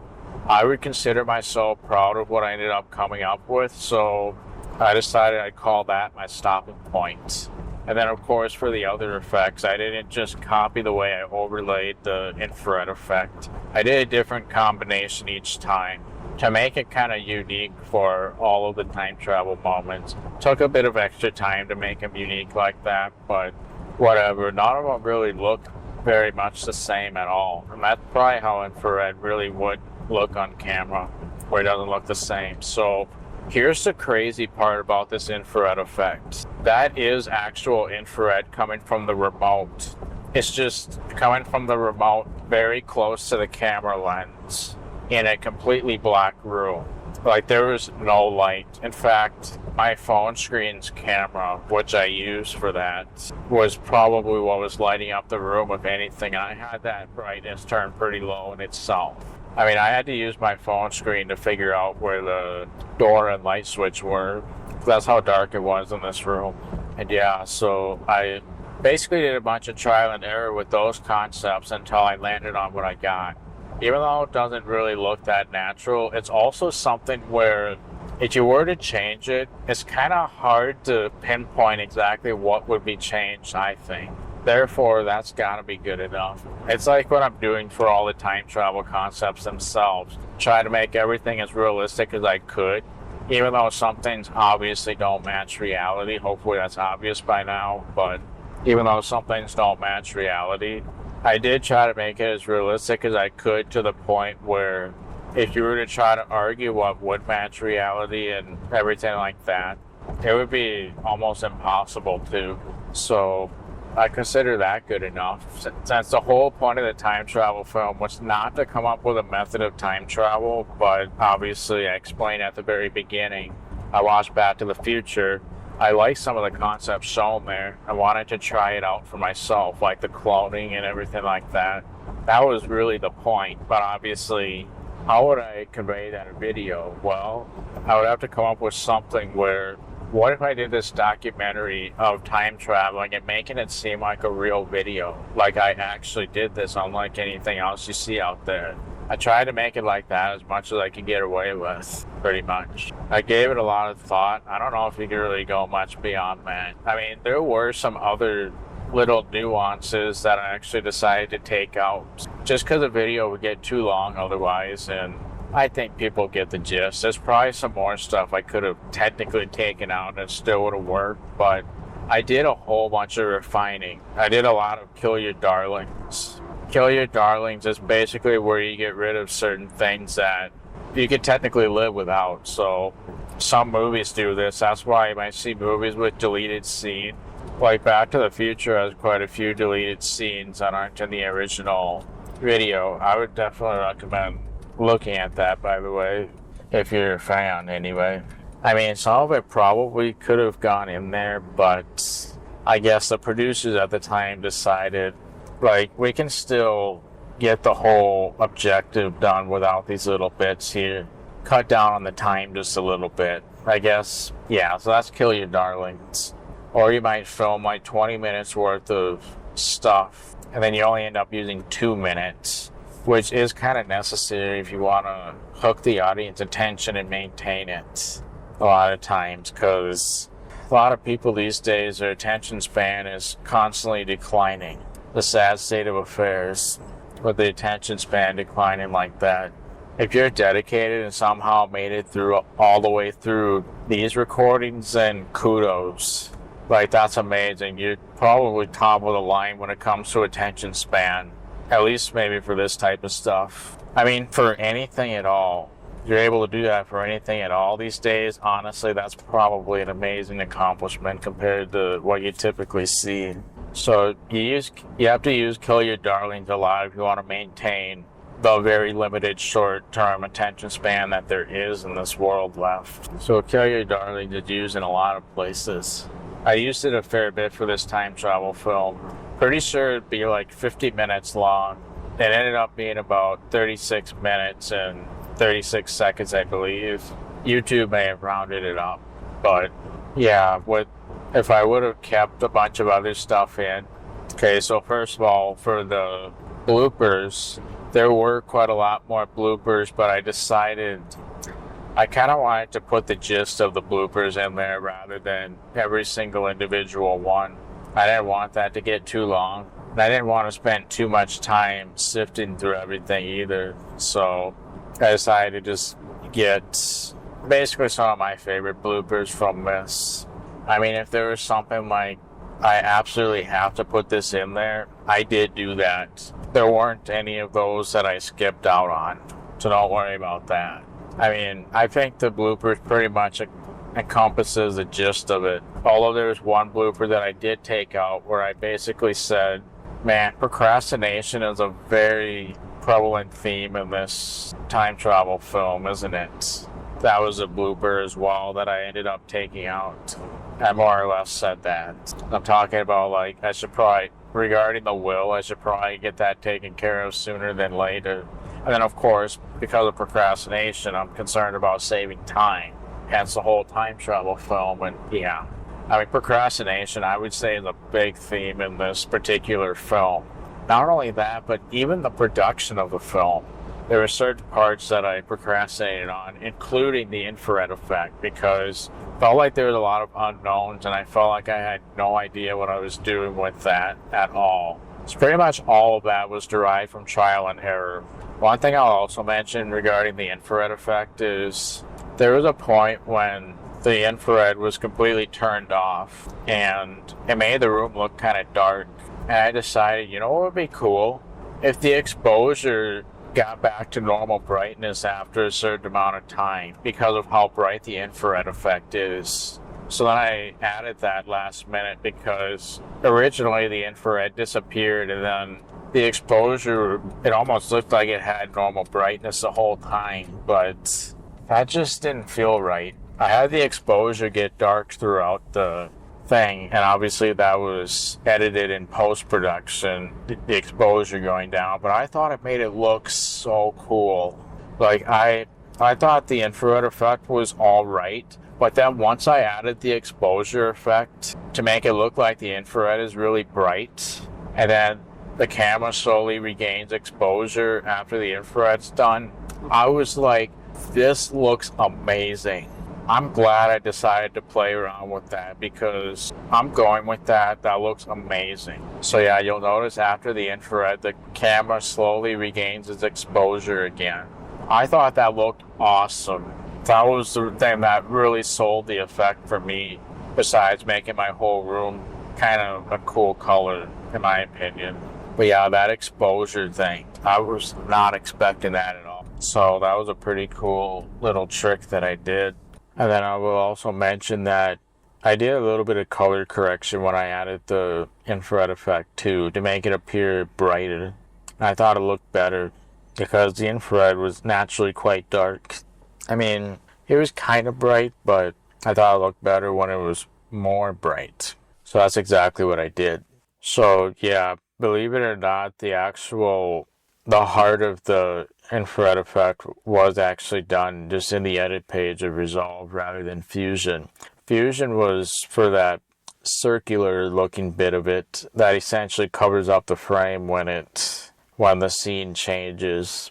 One thing I'll also point out is when I did the infrared effect for the third one, there were certain parts where the color it almost looked like 8-bit color. It didn't look all that great on certain frames. You're only really going to notice that if you look at individual frames, though, most likely. It does look a bit strange. But, so yeah, that's more or less the infrared effect. I mean, most of it was trial and error. I did not think it would turn out as good as it did. I mean, I thought it turned out pretty good, although obviously it could maybe look more realistic like it's coming from the remote, but I thought it looked so cool when I started blending the infrared with the environment and actually covering the whole environment. I thought it looked unexpectedly cool. So even though there might be things that could be tweaked to make it look more realistic, I decided I barely even know what that would be. I'm calling it good here.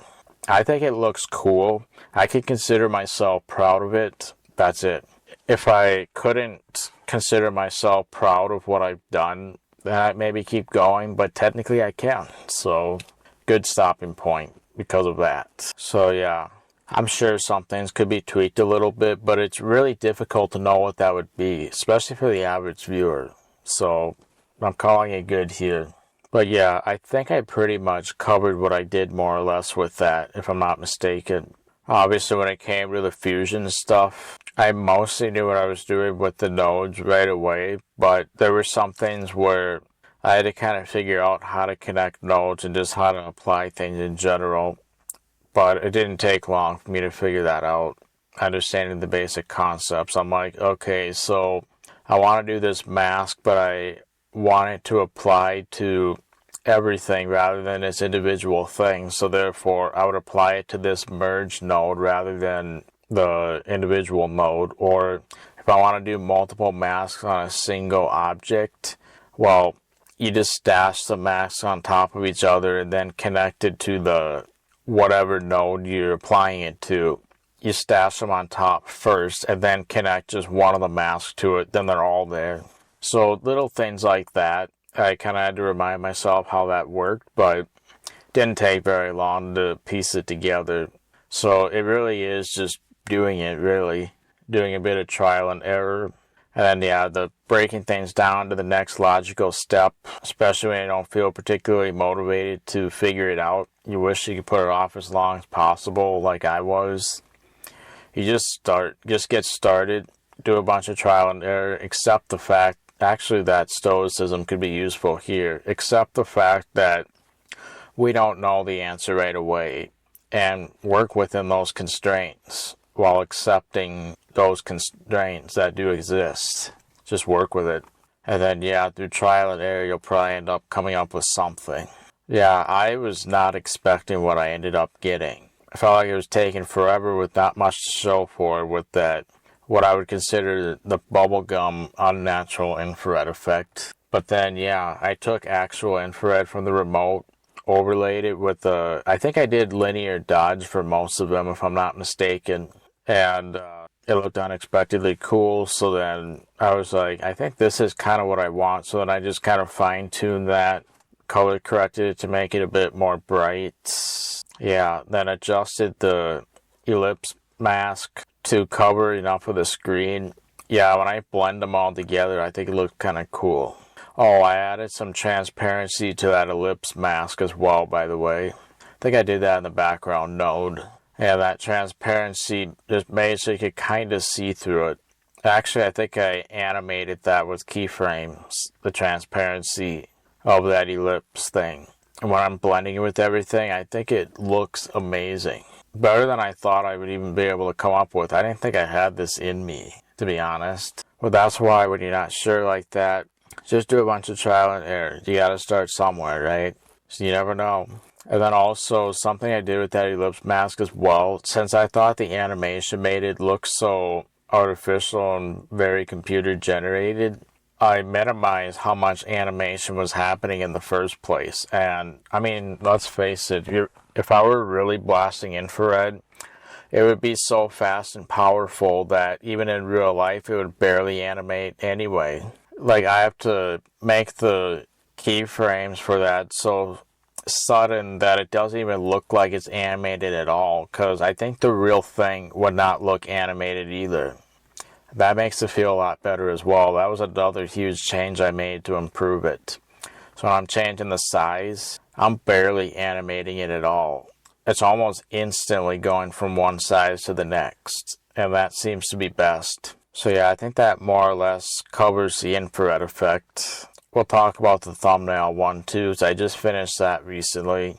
I think that looks pretty cool as well. I kind of feel a little bit weird about the brightness, because obviously I have the background dark to make it look like the infrared's bright, but I'm not sure if I have that at the right levels to where it feels right. But because you look at other thumbnails, they generally look a lot brighter. But then again, the infrared's pretty bright on the thumbnail, so I gotta remember that too. Yeah, I think I'm gonna end up going with what I currently have at the moment. What you're seeing for the thumbnail right now is probably what I have already at this time. I'm pretty proud of how that turned out. I'll talk more about it later, but obviously I did an infrared effect there too. Quite a bit different in nature though. I thought it would be very similar to how I did it in the film, but the processes were fairly different. So I'll talk about that later. Anyway, I think I'm at the studio, so we'll move on to the next topic when I go on site again. Right, I'm back. So now we'll start talking about the rest of the concepts that I did to finalize the film. So at this point, it's still not quite released yet. Just got a few last minute things. So I think I'm going to go over some of the challenges that I remembered during the editing process. I did something else in Fusion too. I'm trying to think of what it is, but I can't remember right now.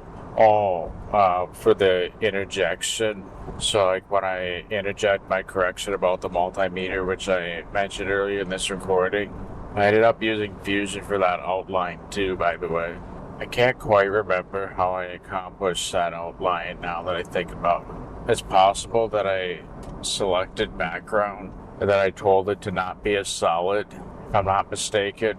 So I think I did a background node in Fusion and then I told it to not be a solid, which I think made it an outline. Oh yeah, I think that's what it did. It made it disappear altogether. And then it's even possible that I used a rectangle mask around the edges. I can't quite remember off the top of my head. There's actually quite a few different ways you can accomplish that in Fusion. But I remember making it, instead of a solid background, it was a non-solid background. I think that's what I did. I unchecked solid, which made it basically nothing, and then I was able to ultimately do an outline from that. I think you could also use a stroke node or something like that too. I can't quite remember. There's ways to do a stroke though, which may serve as the outline. So yeah, that worked pretty slick. And then in order to get rid of, you might also notice that where I put the editor's note text, I got rid of some of that outline. That of course I did in Fusion as well. That took a bit of trial and error to figure out exactly how to do that. But I think what I did was I put a mask on the merge node. So obviously in order to do that outline, I add a background and that acts as a foreground in a merge node. And then I think I used a mask on that merge node to basically tell it to do it everywhere but this region.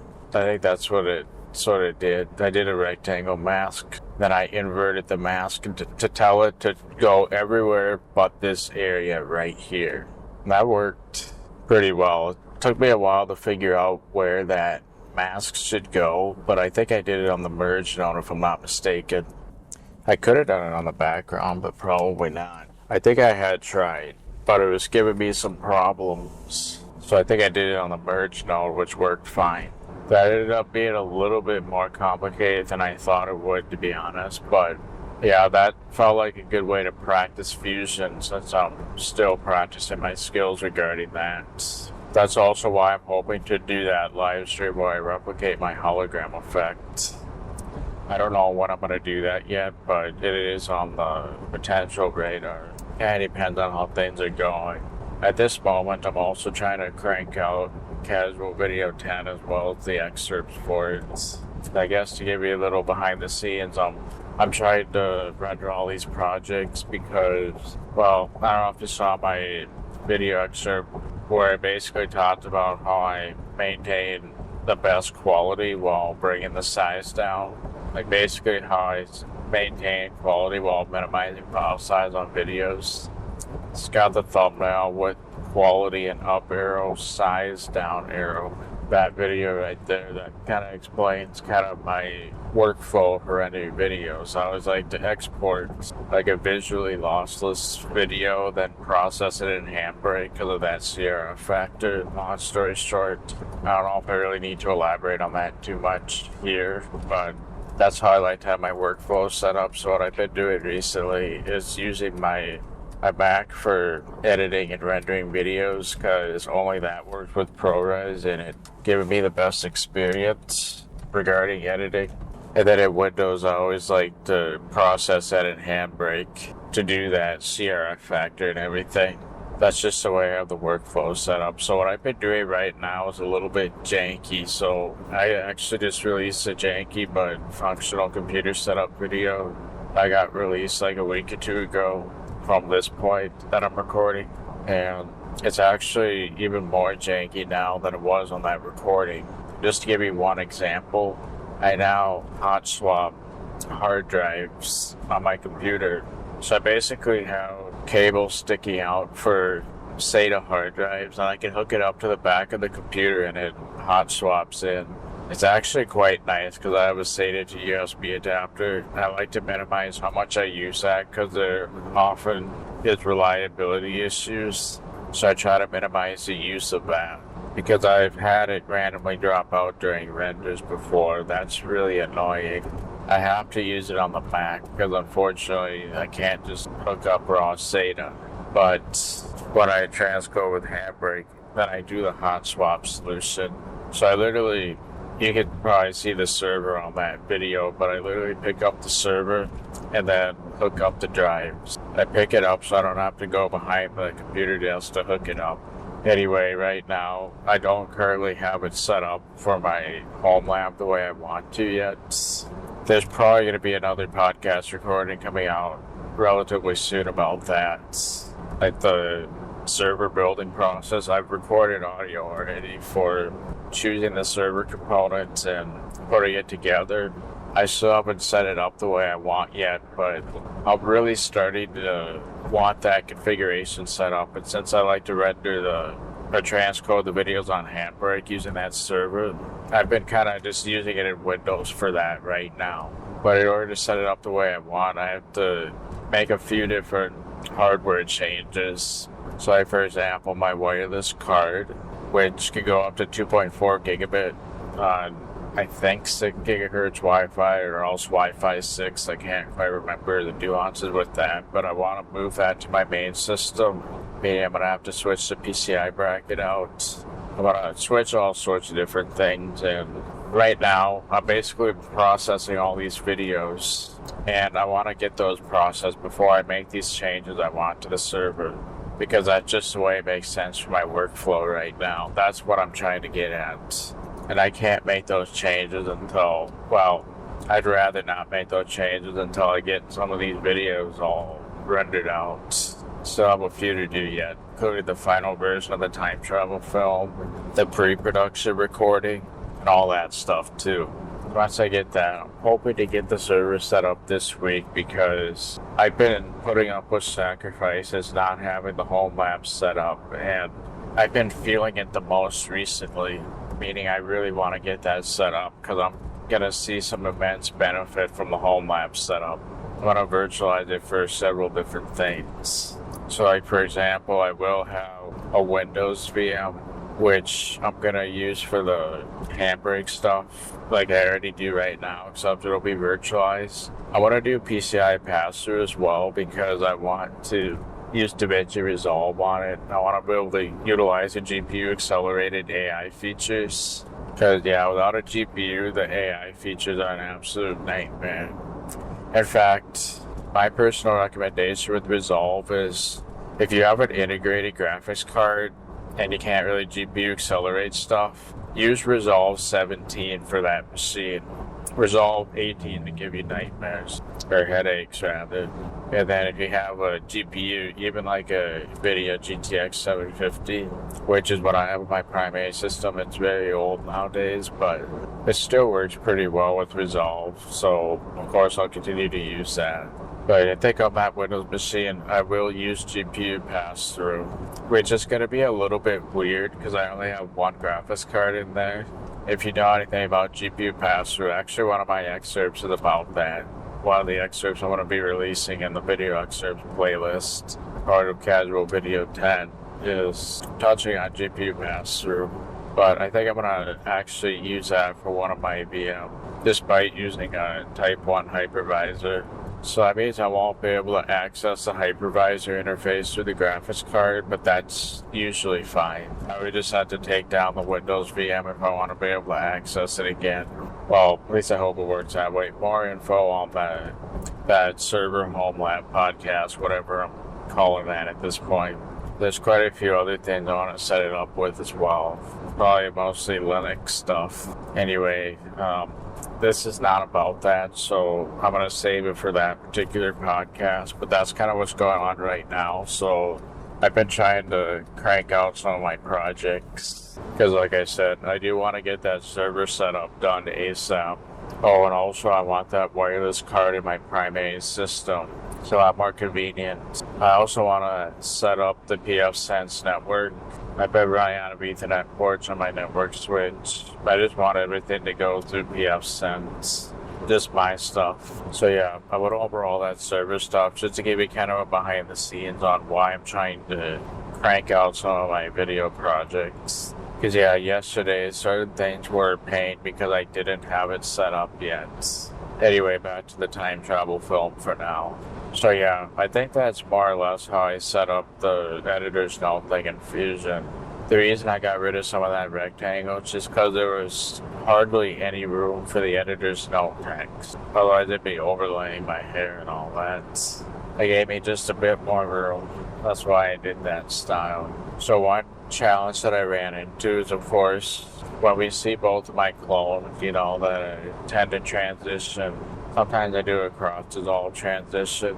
A challenge that often came with that is I would, obviously, in order to do a clone, you basically have to split the frame, meaning you're going to have multiple video layers in the timeline representing each clone. And if you do a cross-dissolve on there, then, well, you're going to run into certain issues where it does it for each individual clip, and you can clearly tell when it's doing that transition. So then I had tried nesting those clones just so I could do a cross-dissolve transition. Even that was giving me some weird glitches. But what I discovered is I'm not just nesting 2 different clones. I'm technically nesting 4 because I have the split frame from the source. Well, obviously when I'm transitioning from one thing to another, I'm transitioning from A to B. I have 2 clones on A and 2 clones on B, so as far as I'm concerned, that's 4 clones involved in the transition, which makes things kind of tricky. So that means I had to nest all 4 layers essentially. I had to be smart with how I did my layering in order to do a proper cross-dissolve transition on all the clones. So that was a bit of a hassle, and it was tricky to figure it out. I had to do a bunch of trial and error with that too. So as I was refining the film, another challenge I ran into was essentially, so on the first clone sequence, when I'm like hiding behind the desk and stuff to not be seen by my past self. Well, as I refined it, I did make some mistakes with how I split the frames. That was probably one of the trickiest ones. Because I don't know if you noticed this, but my past self has my foot on the ground right by my chair. And then eventually my current self suddenly overlays that same area, which means I had to actually change how this frame was split over the course of time in order to make that work. Fortunately, I had good lighting, or I had consistent lighting, so you honestly couldn't really even tell that easily when I was changing it, the framing.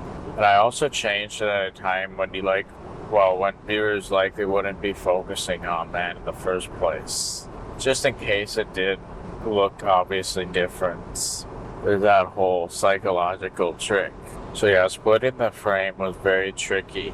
But yeah, I did some, I don't know what the term is for this, but I did some psychology tricks basically making it so that you're likely going to be focused on something else while it's changing the framing. I don't know if it even is that noticeable because of how consistent I was with the lighting. I mean, I did a lot of manual camera controls to ensure that the lighting changed as minimally as possible. I went out of my way to do like manual exposure, manual pretty much everything, which I think helped a lot. But yeah, I also try to choose wise timing for when things actually changed. So obviously one of the things I did as I finalized it was double checking exactly how I framed both clothes, because I kind of just did a quick little trace as I did that. So obviously in order to do that, I basically did a mask in Fusion, but then I actually had the layers in the edit page itself. So I pretty much only use Fusion for the masking aspect when I split the frame for clones. And of course I did a polygon mask, so I could do it in virtually any shape I want. Yeah, so like obviously for that particular shot right there, where I'm behind the desk, you can't just do a split frame. That's too simple. That's not going to work. Can't do it horizontally nor vertically. No, you have to have a very specific shape for that to work. So that was a really tricky one. But as I double checked the framing of everything, I did make some mistakes, of course. So like my hair was randomly cropping out, which was pretty subtle, but I did end up fixing it because I was able to fairly easily. Oh, another thing I often ran into was when I was basically animating the mask for tracing out the frame, I often ran into a situation where I'm transitioning from one to another, but if I change the mask on this particular frame, well, it'll animate to the next keyframe, even if I want it to stay the same throughout that animation. So then I have to delete an old keyframe. And yeah, that was very tricky, but eventually I got there. I used the keyframe in the Fusion tab, I think. Or else I used the spline curve, I can't quite remember. Whichever one I found easier, I think is what I did. I think either one would technically work, it's just spline curve is more for easing stuff, or just kind of changing the nature of the animation overall. So yeah, I did have to correct quite a bit of the framing. So like, for example, if you look closely at the past self, you will see the reflection on the laptop.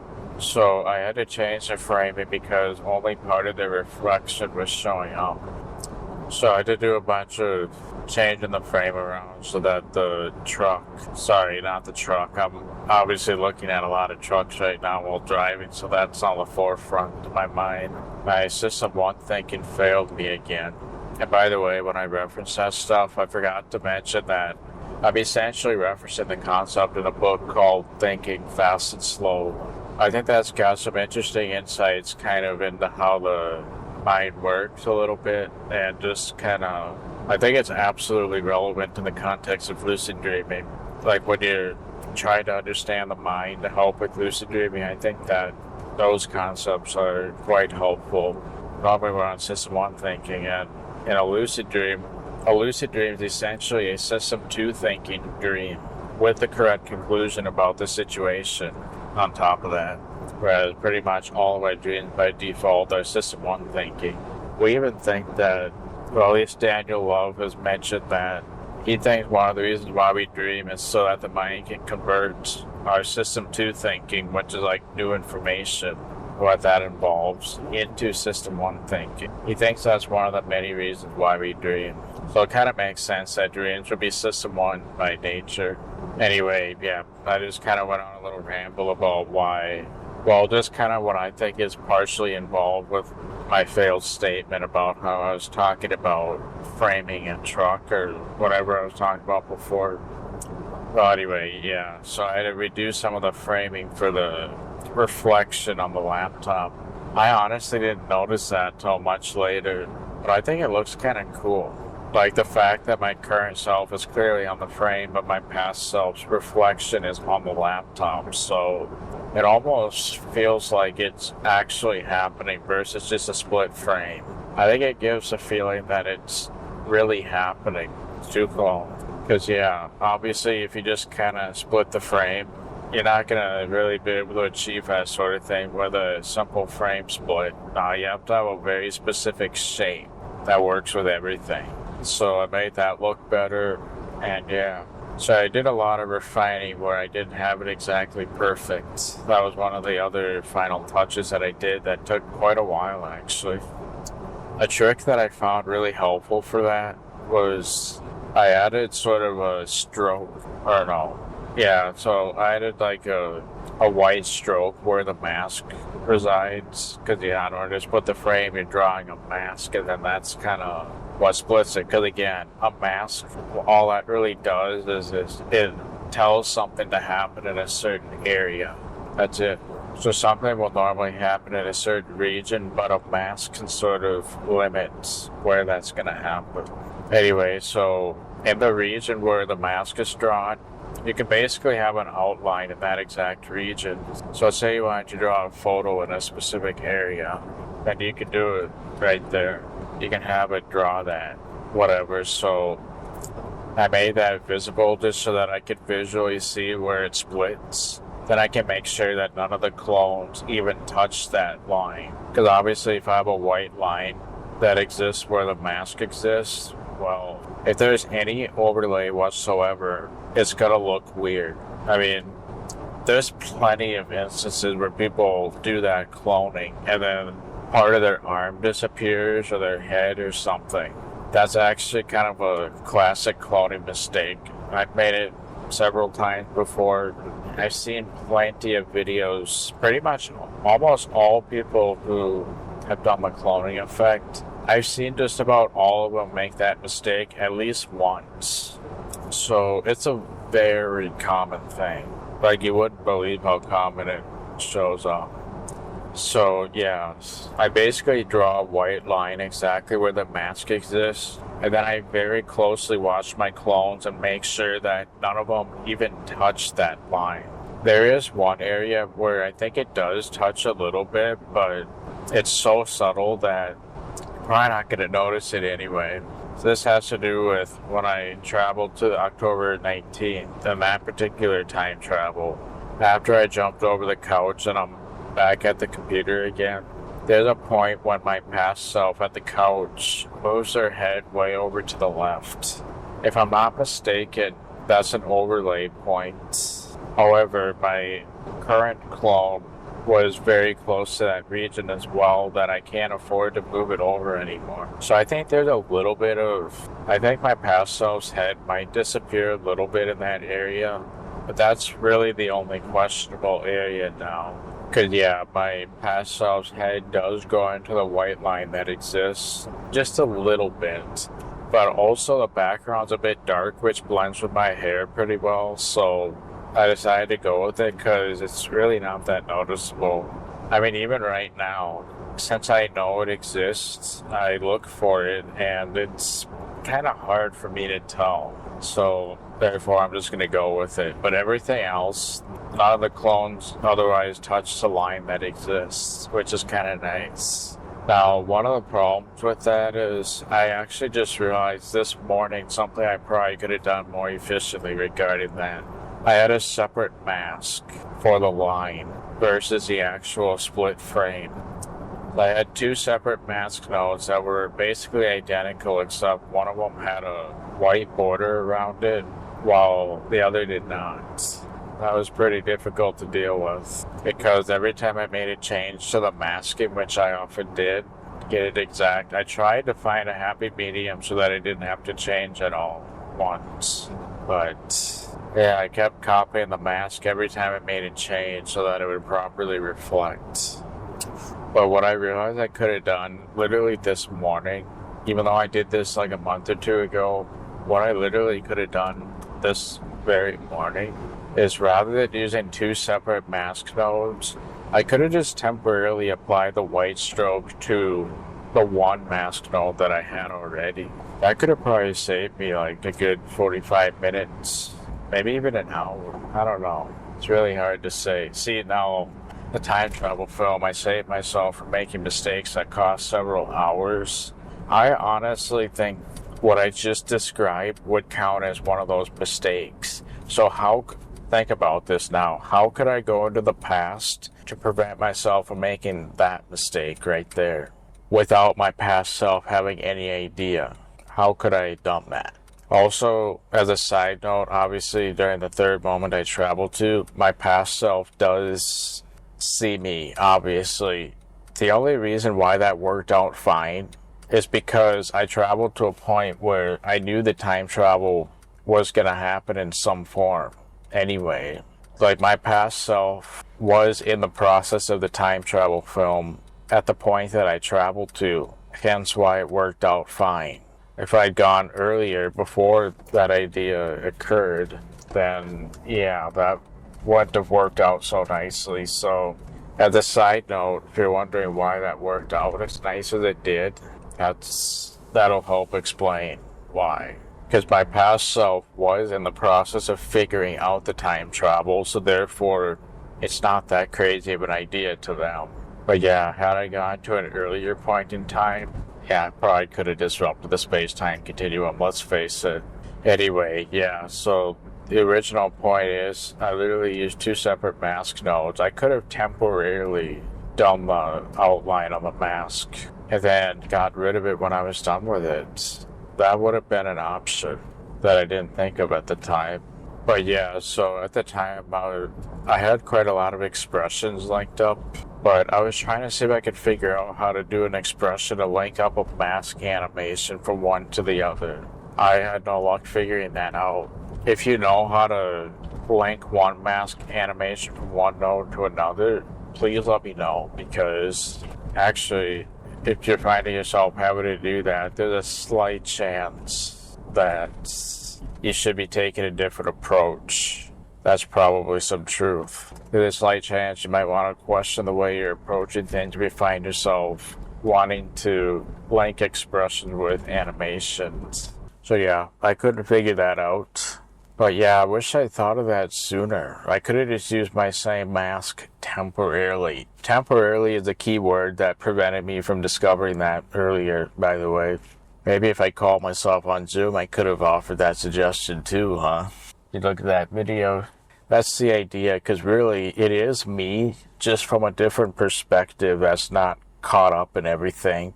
So I could have provided myself an unbiased perspective with the Zoom call. But yeah, I mean, that's amazing just thinking about that whole unbiased perspective and what that allows.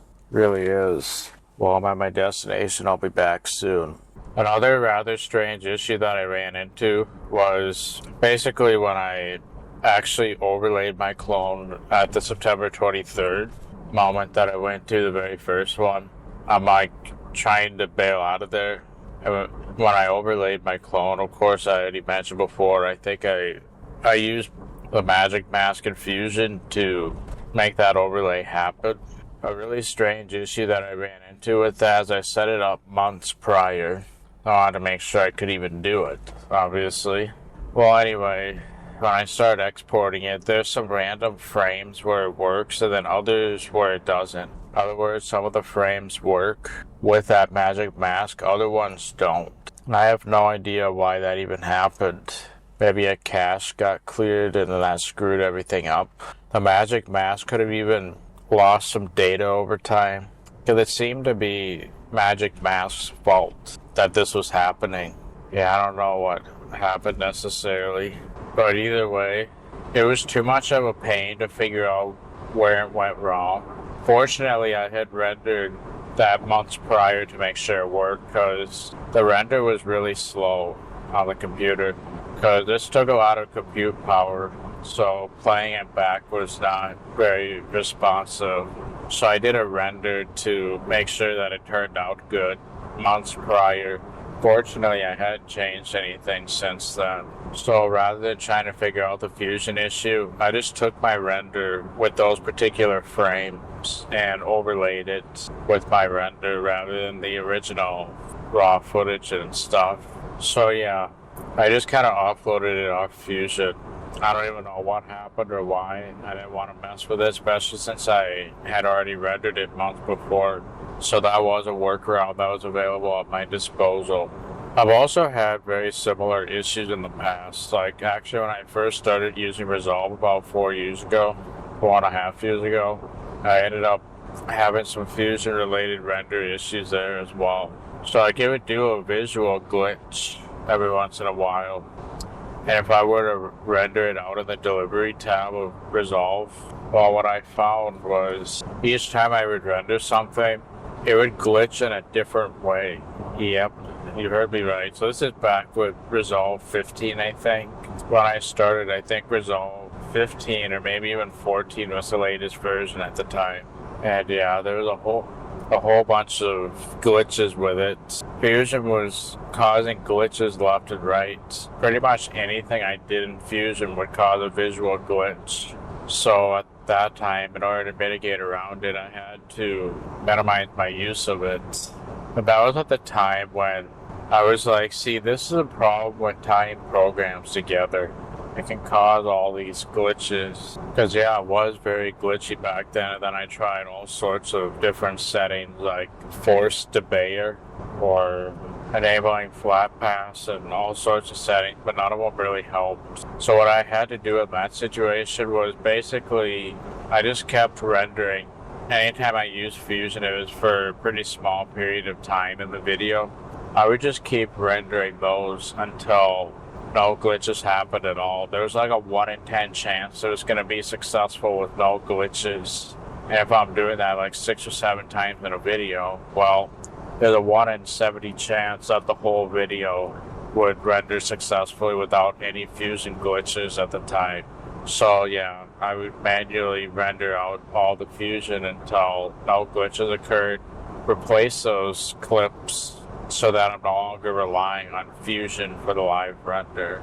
And that worked well given the circumstances. I think they fixed a lot of those glitches now, but yeah, that was ridiculous. That Fusion would cause visual glitches in the video.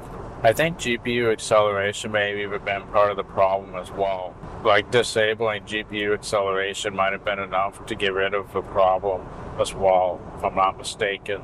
I don't remember the nuances because that was during the pandemic. I made the switch when the pandemic first kicked in, by the way. So that's actually one of the things I did during lockdown, learning DaVinci Resolve and Fusion. And then that's when I dealt with those problems as well.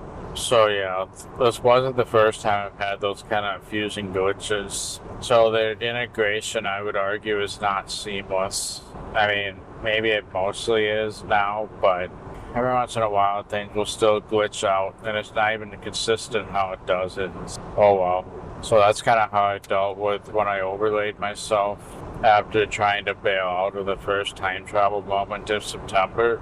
I did end up using a prior render rather than Fusion. Rather than using Fusion directly, just because of those glitches. Something else I had to do as a final touch was sound mixing. What I meant by that was getting the volume at the right level. Now, if I'm being perfectly honest, I do feel like my microphone is a little bit quiet, but at the same time, I get this horrible clipping sound if I raise it up a fair bit. And I mean, it sounds awful. I think I even have a video excerpt about why my microphone previously sounded terrible. Long story short, a compressor was making it sound very artificial with my mic, so I stopped using it. I know I'm aware of the benefits of expanders and compressors with audio, but for my microphone, it makes it sound worse. That's why I don't use it. I know I could benefit from it, but yeah, I just don't use it. So when I talk about the sound mixing, that refers to a few different things. So first of all, since I'm switching between camera angles, the sound could be a little bit different, like the natural humming sound. And I could either try to get rid of it or just live with it. But if I were to live with it, I want to try to blend it so that when I switch between camera angles, it doesn't necessarily, the audio doesn't change very obviously with that. So to deal with that, I just kind of overlay it a little bit better so that anytime the camera angle switches, the sound pretty much remains the same. And that might mean overlaying camera angles. So like even if it switches to this angle, I may end up using the prior angles audio just to keep the sound consistent. And if that's not really an option, which it wasn't in certain areas, then I use a crossfade transition to ease it as much as I can, going from one to the next. I basically did that until the natural camera sound was pretty consistent and uniform throughout the whole thing. And then there's also the other aspect of adding music to it. So that's been something I've been wrestling with for a while too. I was kind of debating if I even want to bother with that in the first place, because obviously I don't have the skills for creating a music score. I could also, obviously, using copyright-free stuff, or at least stuff that I have permission to use, that would be another option, but that also takes a lot of time. I could use some of the music I use in general videos, but it'll take a while to get that blended in. So after looking at my options, I'm thinking either that or just nothing at all. I think I could probably get away without music if we're being perfectly honest. Although some of the quiet moments could maybe use a little bit. So as far as music goes, I'm either going to try to see if I can get Harris Heller music to fit in there, which I mentioned before. I like to use that. It's copyright-free music in various categories. I think it kind of works nicely. So I try to get some of that to fit, otherwise nothing at all. I don't even know what I'm doing with that yet. I'm still working on that. I'm guessing. If I had to guess, did I end up going with nothing at all? That's what I'm guessing I'm going to go with. If I want to avoid paralysis through analysis, then that version of me says skip it. On the other hand, I put all this work into it, and what if I end up not being able to live with myself because I skipped out on the music? I know that some people would probably end up calling me out on it, I'm sure, if I didn't do that. That's really the only reason why I'd even bother. I'm personally fine without music. Besides, I feel like some of the camera humming makes it a little bit lively during certain moments when there's a lot of motion. I think it makes it kind of interesting in itself. Either way, I mix the sound so that it'll work with or without music just fine. So that's kind of the deal with the music side of things. Regarding the thumbnail now, I'm pretty pleased with how it turned out. I really wasn't sure if I'd be able to do that, but I did a bunch of trial and error once again. And yes, I did use Fusion to make the thumbnail. I'm a little bit weird that way. Instead of using standard photo editing software, I like to just use Resolve and Fusion for it. But now that the magic mask is an option, I can use that for tracing myself out very quickly too. I know Photoshop has a pretty nice option for that. GIMP, I feel like it's pretty limited in terms of tracing yourself out. There are like 4 or 5 options, but they are all pretty much time consuming. If you were to use a GNU image manipulation program software for photo editing, it's a free and open source alternative to Photoshop. Tracing yourself out is not many options there. Then if you want to not waste time with that, you do have a few options, I guess. I think there's another program that can trace yourself out pretty quickly, then you just have a transparent insert that wherever you want.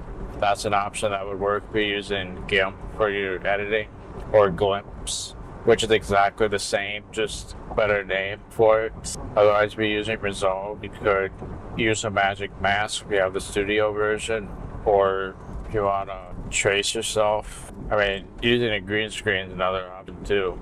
You use a green screen with a lot of footage and then dial in on maybe create a preset that works well with it for thumbnails or whatever. Then you can trace yourself out nicely. But yeah, other than that, I do pretty much everything in Resolve and Fusion for thumbnails.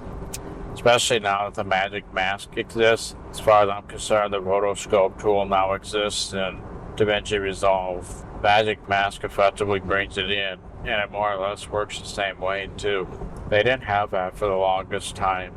Resolve 18.5, I believe, is where they introduced it. But regardless, for the thumbnail, I tried to keep it fairly simple for creating it. So what I did was I did a lot of manual camera settings. I changed the exposure so that I was really dark naturally. Then, of course, I put myself out of focus so that the TV remote was in focus. I feel like I could have focused it a little better. so the TV remote was a bit more focused, but I think it'll still work either way. Either way, it's fine.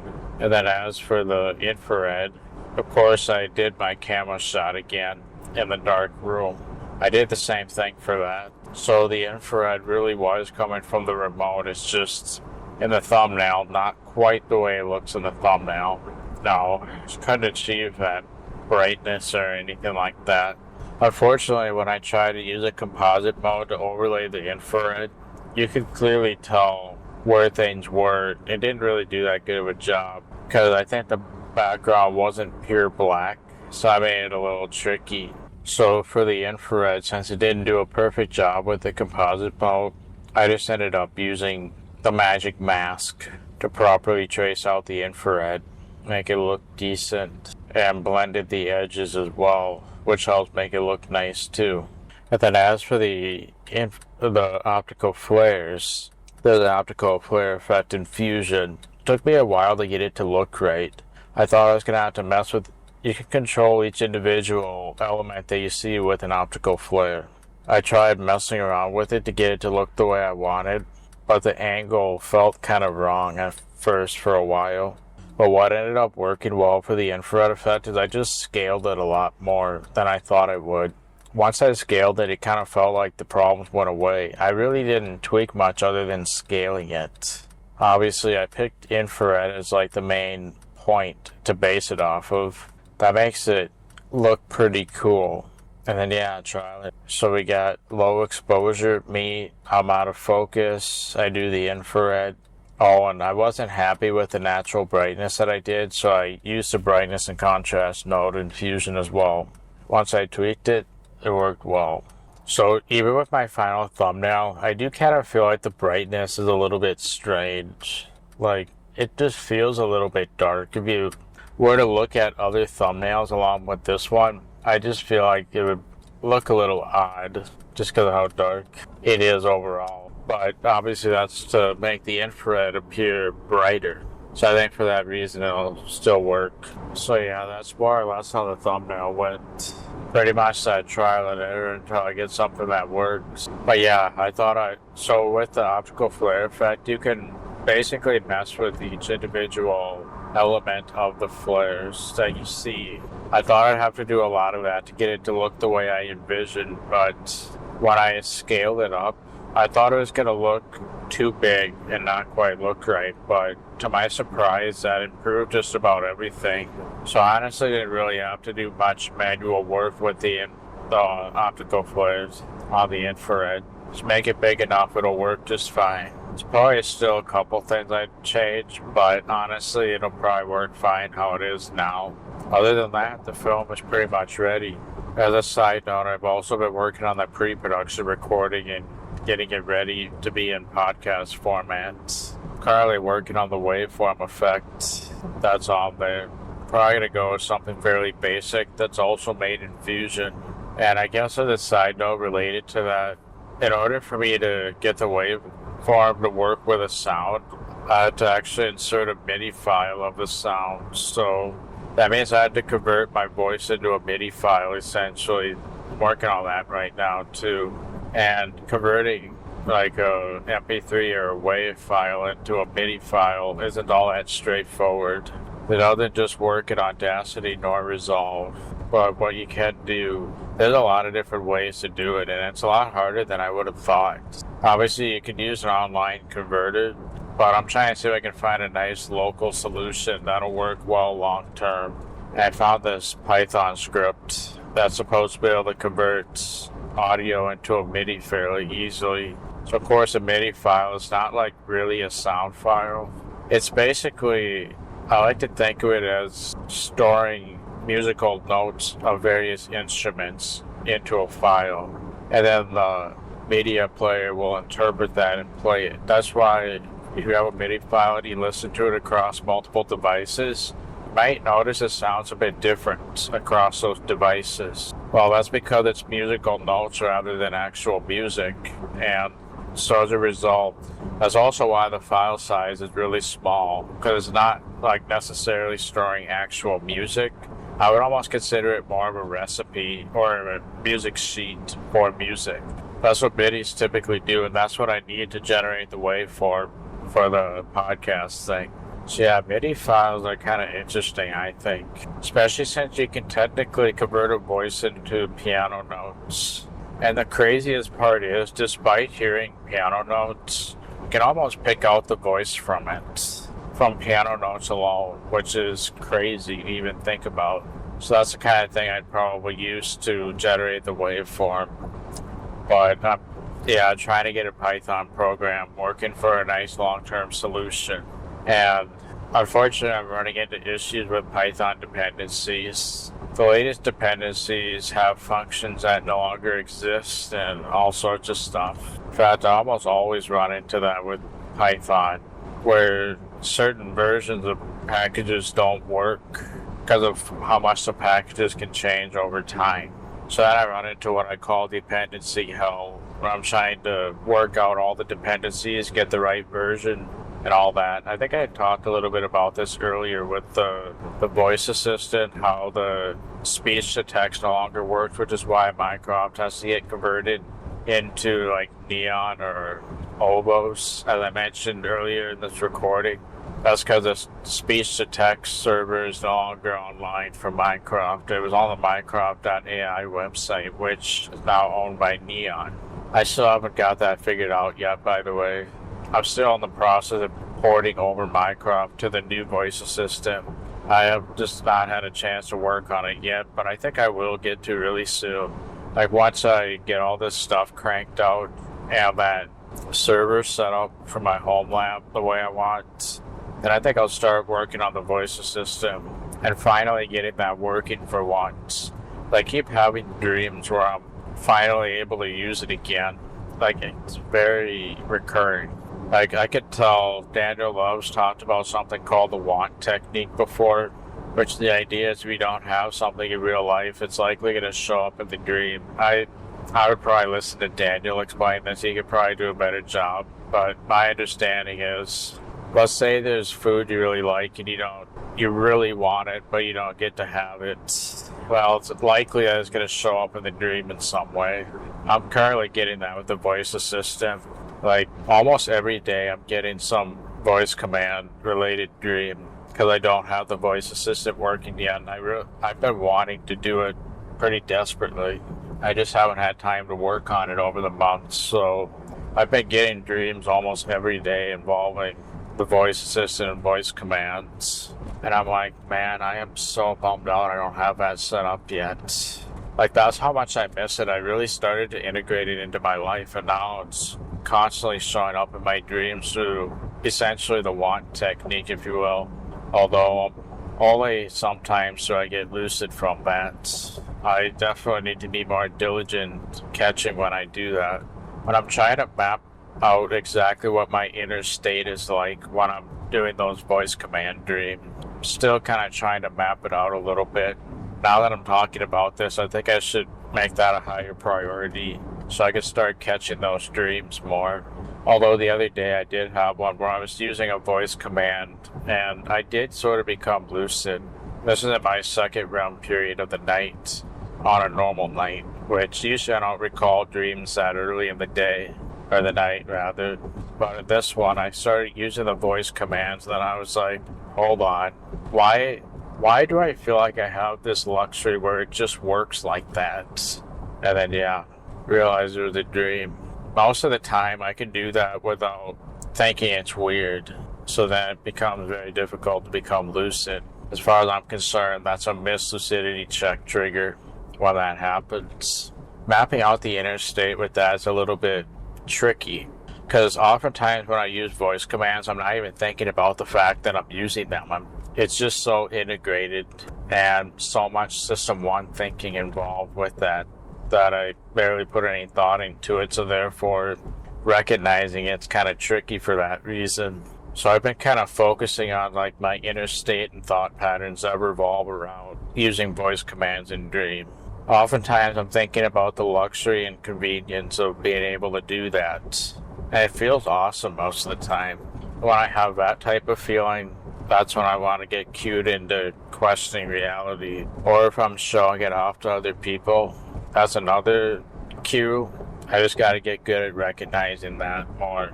And actually, what I've noticed recently in yesterday's voice command dream, one thing I noticed was I was trying to figure out the right trigger phrase to use, because sometimes I'll have dreams where I'm like, do I use the computer trigger phrase or do I use dream?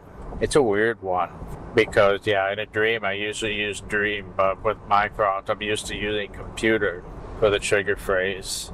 Either one of them work, technically speaking, but way before I ever heard of Star Trek or anything like that, I was using dream as the trigger phrase. That just makes intuitive sense to me, so that's what I use most of the time. Although when I'm on the computer using voice commands, I like to use computer. Although I often associate it with Mycroft and its unreliability sometimes. Although it's been a lot more reliable since I switched the trigger phrase over in real life. So technically there's no excuse. Well, obviously in a dream there is technically no excuse for reliability issues, which is why I tend to use the dream commands. I'm used to that working very well for the trigger phrase and everything. I mean, technically, actually I've also been not using trigger phrases at all sometimes, and that works just as well too. So like if I want to turn off my computer, I could just look at my computer and say off, or even sometimes thinking it is enough to make it happen too. It's pretty interesting because, well, digging in too deep into how that actually works might not always be a good thing. So maybe it's best I don't do that right now, especially since it's working well generally. Well, the other day I did become lucid and I started doing the data goal, and it wasn't working very well. Like, summoning help never worked this time, but I was also having stability issues as well. Like where I'm in the dream, but I can't really see. I can feel like I'm in my room, but I can't see in there at all. I think that's because I was having a maintained awareness and it was taking a bit for it to form. Like I had my physical body way before I had the visuals. What was also weird is I kind of had the visuals and then it just kind of disappeared on me. Yeah, it was a very hit and miss. I kind of felt like my short-term memory buffers were almost non-existent during that moment. So yeah, that was a bit tricky. I mean, it's kind of weird because there's also been plenty of times where dream stability does not affect my ability to do dream control. Like one time I had this dream where I couldn't see at all, but I was still able to use voice commands to play music, even though I couldn't see and the dream felt very unstable. I was still able to hear music, interestingly. But I've also had times where that very thing did not work very well.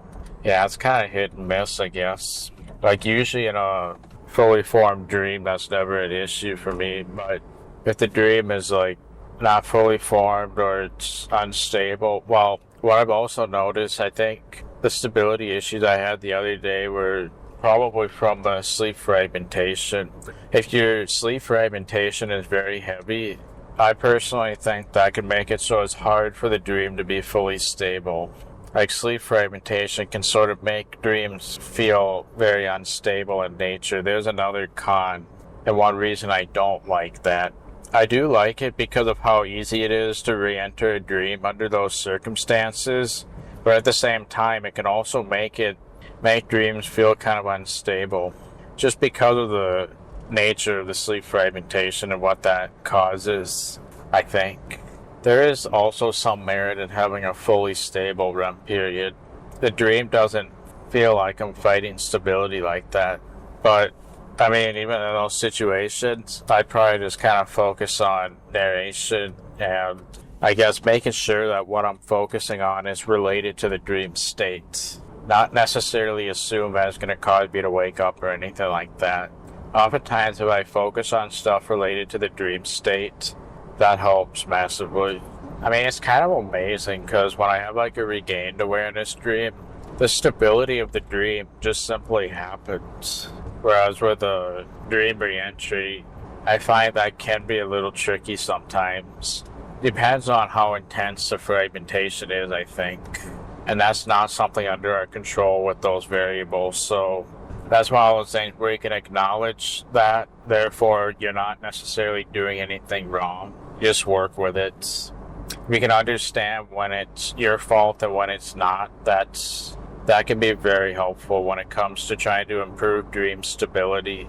A lot of times you'll probably find it's not actually necessarily your fault, or it's not something that's under your control. It would happen whether it is your fault or not. Therefore, you can recognize that, acknowledge it's not technically under our control, so therefore don't worry about trying to control that given thing. Dream stability is kind of a tricky topic. I'm probably going to leave that to my video that should hopefully exist by now, where I talk about my accidentally waking up and all that stuff on Joseph Zinn's test channel. That can get kind of deep. I mean, it doesn't really have to though, but it sure can. But yeah, anyway, so I guess what I was originally getting at is I'm hoping to get my voice assistant set up soon, especially with how often it's showing up in the dream. Although maybe I should figure out how to use that to my advantage for a while. Yeah, it sucks not having the voice assistant right now. There's plenty of situations where I'm like, man, I wish I had it set up right now. That happens several times a day, pretty much every day. Hence why I think it shows up in the dream so much, because in the dream I just have that luxury, whether I have the voice assistant set up or not. Most of the time it's not even related to a voice assistant. It's just that your reality in a dream can be voice controlled, and that's that. It doesn't even have to be if you're really getting technical about that. But I think it's fun to do, so therefore I'll do it that way. Otherwise, a lot of times I'm actually trying to do the dream control without relying on voice commands, like whether it's changing the scene or anything really. Obviously, when I move the dream around me and navigate the scene in that way, I usually don't use voice commands for that. For example, I haven't tried it with voice commands, but I wouldn't be surprised if that worked really well.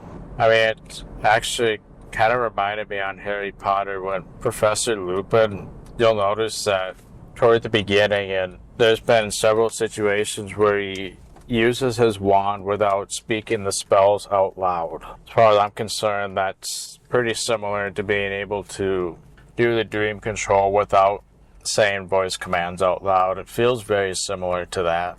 Maybe someday I'll do an Expecto Patronum spell. I've been thinking about doing that for a while in a dream, and I think that would be kind of fun. Actually, the process that you see on Harry Potter of trying to make that work is pretty similar to dream control, because obviously in order to do the spell, what do you have to do? You have to think in a certain way and everything like that, as shown on the Harry Potter film. That's a lot like how dream control is too. Very similar processes. Oh yeah, I guess to touch on that lighting topic again, I talked about how there's literally anything in a dream can be a light source, unlike waking life, if you get real technical about it.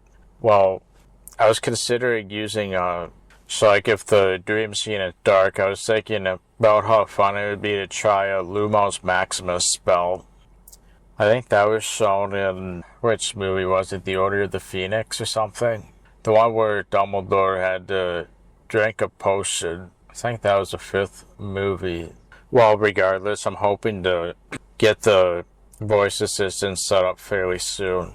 But to get back to that MIDI thing, one thing I decided I'm going to do is to, since I'm having those dependency issues, I'm also in the process of learning Docker for my career. And I figured since I'm having those Python dependency issues, I think it makes sense for me to create a Dockerized environment where I have all the correct dependencies that provides some nice isolation. And then it's a good excuse to use Docker as well to become familiar with it for containerization. So I'm probably going to work on that a bit today, I'm guessing, just to do that MIDI file. I mean, in an ideal world, I'd probably just use that online converter maybe, or I could technically get the right dependencies in my current environment, but the problem is I'm changing that all the time and it'll break other programs that I'm using in Python too. So the way to get around that in Python is you create separate Python environments for each version. In fact, just about everything you run in Python may have its own environment for that very reason. So you can have the right dependencies for that program without messing with your overall setup. So that's where using like a PyEnv is useful for managing dependencies for a given project, like this audio to MIDI converter. So Python environments are an option. Otherwise, using like a Docker container or even a virtual machine would be another option. But yeah, in order to do the next bit in my job, get promoted and all that, I do need to become familiar with Docker first, and this seems like a good start. Oh, and also Mycroft now runs on Docker Compose. So Mycroft is essentially Docker driven now. It used to run on Python environments, but now it's Docker behind the scenes. So, of course, that's a good excuse to get familiar with Docker Compose and how that's all set up. So that would be a good excuse for me to also get Mycroft all fixed, because it'll get me familiar with Docker Compose in a real-world use case. But yeah, I think for now, this seems like a good excuse to get familiar with Docker, create a Docker file. I think I'm going to shoot to set this up in Alpine Linux, because of how small that distribution is compared to Debian or pretty much anything else. So it'll make the image really small. It'll also make it very secure because of how minimal it is. There's less entryways and into the doors, so like more programs you have, typically the more vulnerable it is, because if there are exploits, that's like an entryway for security issues. The more programs you have, typically the more entryways, as far as I'm concerned.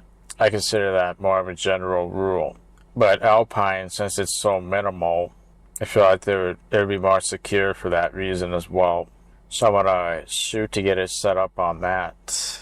And then since I am basically saving files on the system, I'm probably going to end up using a bind mount. So yeah, I think that would be a good way to get experience. Have it automatically create the correct environment, install the correct dependencies. I'll also learn how to properly create a requirements.txt file for the Python's package manager, because that would technically be the correct way to set up an environment. Install all the correct versions of packages at once, because not everything I'm installing is going to be the latest version. As of right now, since this program is optimized for Python 3.6, I think the version of the dependencies I install will be when 3.6 was the latest version. In other words, for each package, 3.6 is the latest version that it even works with. Like 3.7 didn't exist at the time these versions of packages were released. That's how I'm going to plan to set up this environment. Because yeah, there's certain functions in the dependencies that no longer exist that are currently being used for this. And I think running that older version will make it work. So yeah, I think it's a good application for getting familiar with Docker. So I'm going to be running this on the Mac, by the way. So that could be a bit of a challenge trying to get Docker working on that. I think it uses Linux behind the scenes, even Docker Desktop. I think it just runs a Linux container to orchestrate literally everything. But yeah, obviously I don't want to spend too much time on this, but I think this will ultimately help me get to the next phase of my career as well, because it involves Docker in a professional workspace. I have a few other Docker uses that I want to do right now too, but this is one that just cropped up the other day. Like, I needed to get the pre-production released. Well, if I'm going the route that I currently am.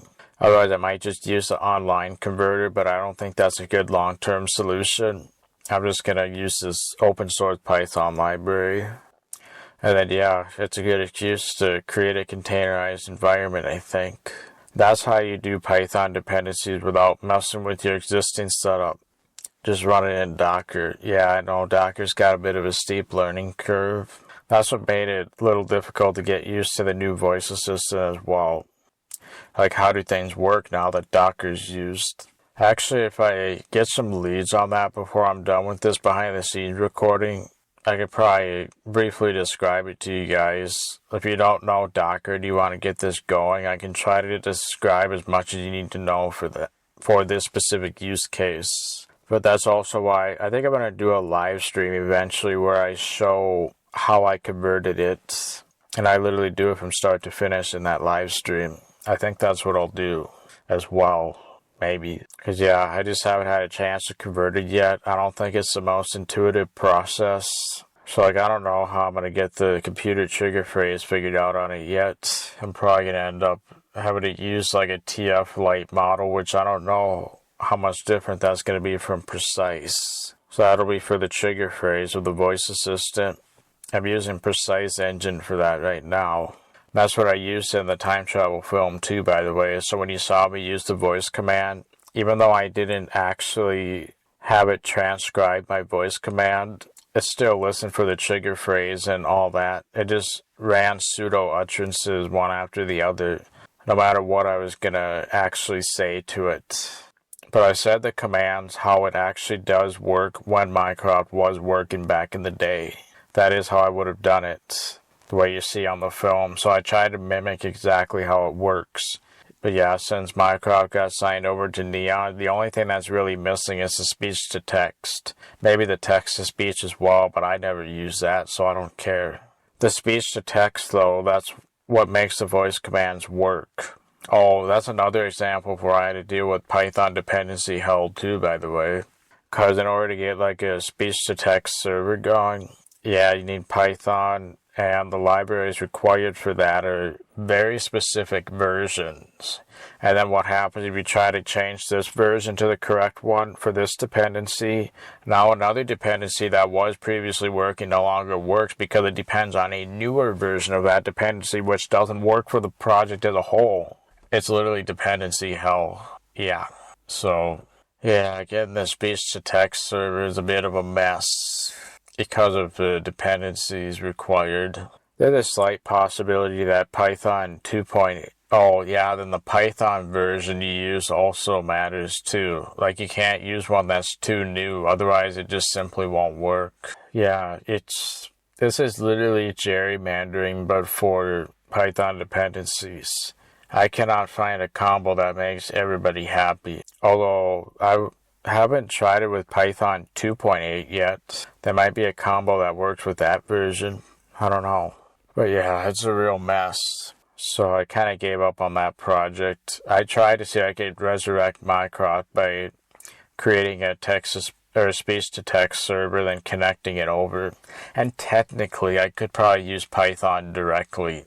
Because I can emit pseudo utterances from Python, I could therefore use a different Python service in Python directly that would translate what I say and then emit pseudo utterances. I just have to figure out how to get precise with the custom trigger phrase to be the starting point and then the pseudo utterance as the ending point once it's transcribed everything. Yeah, that's a bit of a mess. You're probably better off just converting over fully to Neon or Ovos. Like, that's probably a better long-term solution, so you may as well do that from the very start rather than trying to resurrect Mycroft.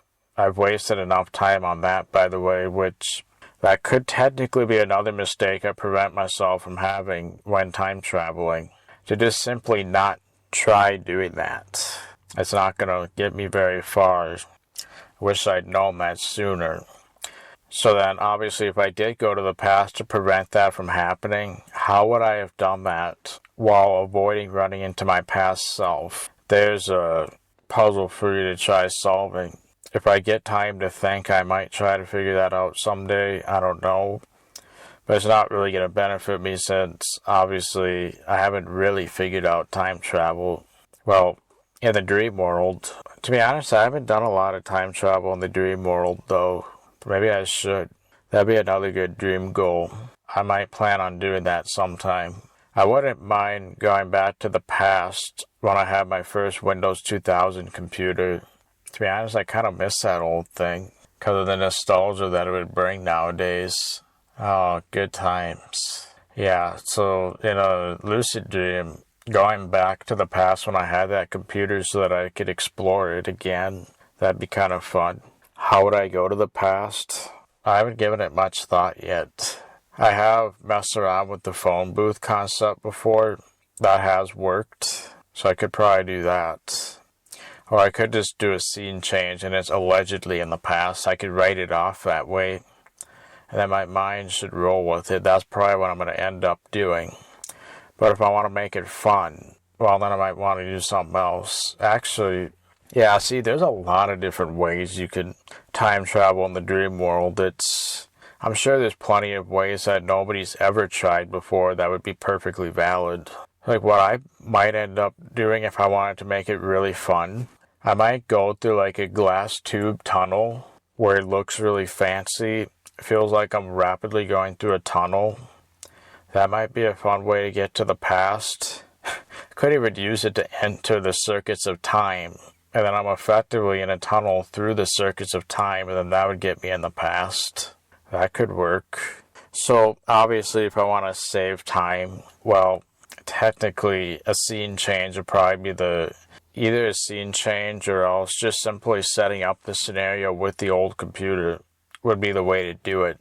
But if I did like an entire scene change, then I could have other things reflecting the time. Like back when I had a CRT screen as a monitor where it took like 5 or 10 seconds to fade on, like some maintained awareness dreams do when they start getting their visual element. Yeah, it's a tricky one, and that's where you could use voice commands as well, maybe. Yeah, I should add that into the picture too, shouldn't I? The voice command makes a lot of stuff easier. You can then expect something to happen. I mean, it is actually a form of stoicism if you really think about it, because, well, if you were to do everything without voice commands, you're likely going to take control over things that you might not have control over, and then it becomes like a uphill battle, kind of. I mean, it can, especially if you don't fully understand the nature of the dreaming mind and what would likely work. But if you use voice commands, on the other hand, in some ways you're actually giving up control to the dream and let the dream work out all those specific details. And then you can expect something to happen because you did a voice command and everything. So that's why it makes it a lot easier, and that's why it's employing stoicism, because you're effectively letting the dream control certain elements, and then you're describing it, which helps trigger mental schemas, making it more likely to work as well. Doing voice commands will literally get you and your dreaming mind to understand what you're trying to accomplish as well. You're triggering schemas, describing something, thinking about the actual concept, therefore it's more likely to actually take hold. So voice commands are useful in dreams for so many reasons. I would almost argue that it's like automatic dream control versus not using voice commands is like a more manual way of doing things. And you have to have a deeper understanding to be able to accomplish that, most likely. But even with that, avoiding overthinking is probably one of the best things you can do. Don't overthink things. And you're probably less likely to get held back due to, well, overthinking about how you'd control a particular thing. Yeah, I wouldn't mind doing some of the time travel stuff in a dream. I could do the TV remote thing too, though, couldn't I? And make it actually happen.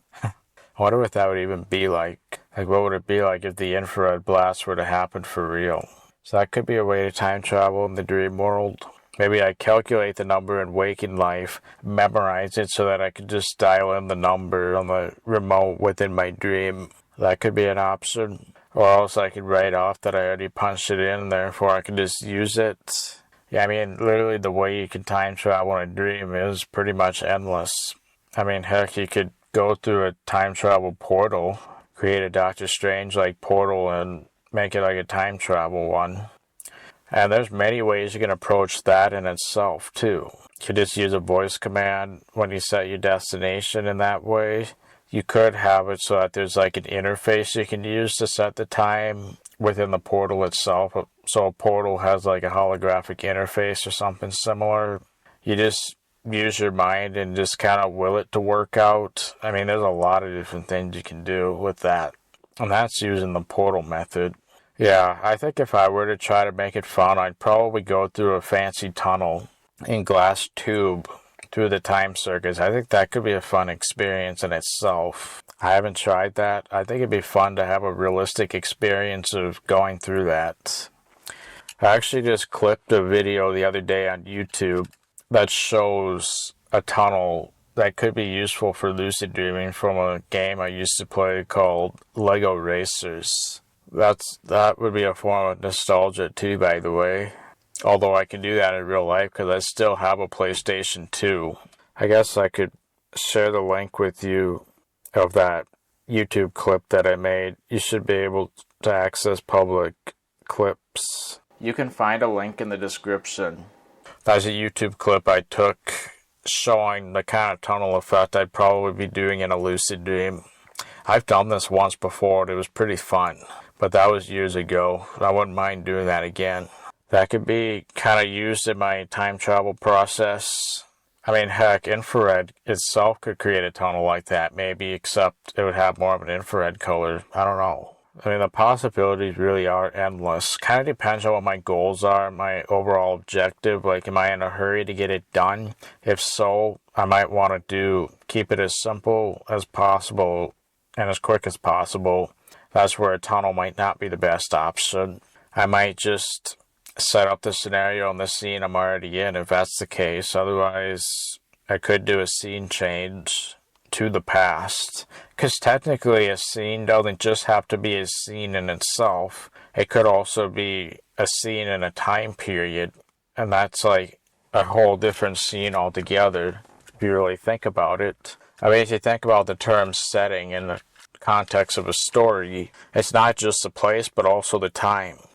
Therefore, the same place at a different time is a different setting, even though it's the same place. So my house decades ago, as far as I'm concerned, is a different setting than my house to this day. Therefore, I would actually, as far as I'm concerned, it's a different scene, even though it may be the same place. So therefore, I would change the scene through changing the time or something. That could work. Another benefit of doing voice control or holographic interfaces to control like the time and stuff is the fact that you're utilizing memory. In fact, you're probably triggering memory of wherever you're trying to go. Therefore, that's more likely to be triggered and work successfully through that process of triggering memory. I think things are just more likely to work if you properly trigger the memory of a given thing. So therefore, that's why voice commands can be effective, or just using interfaces to set like where you want to go and everything. That can be effective too for that reason. Triggering memory, then expecting something to happen, all that stuff can make things come together nicely. Anyway, I didn't mean to get into a ramble about that, but hopefully you found it interesting anyway. Yeah, getting a better bedtime has improved things so much. My overall lucid dreaming practice is way more likely to kick in if I get more sleep. And of course, if I do an attempt when falling back to sleep, it's more likely to work. In some ways, it acts like a catalyst for my overall practice. Getting good sleep really makes all the difference in the world. I mean, not only does it help with dream recall, but when you do get lucid, mental clarity is actually quite important sometimes. Like, if you don't really wake up the mind before your lucid dream, like before you go back to sleep, you're probably going to notice how much more difficult mental clarity is to achieve within your dream. As you want to do good with your dream goal, well, more mental clarity is definitely a plus in that regard. So yeah, I think getting good sleep combined with that can sort of act as a catalyst and make it that much more likely for the overall practice to kick in. I'm not always the best with that. But yeah, when I focus on how I handle the latter half of the evening, that really makes all the difference in the world. It's kind of hard to do it sometimes, but actually putting it into action is huge. I did that last night, and it was very handy. I'm going to try to have this week be all about that. That'd be nice if I could make some progress on the data goal while having a stable dream, of course. In that situation, well, if I focus on my eyelids more, that could have maybe made the scene more stable in itself. If I would have focused on narration more too, that would have definitely helped. I want to try to make that my go-to when I run into that scenario.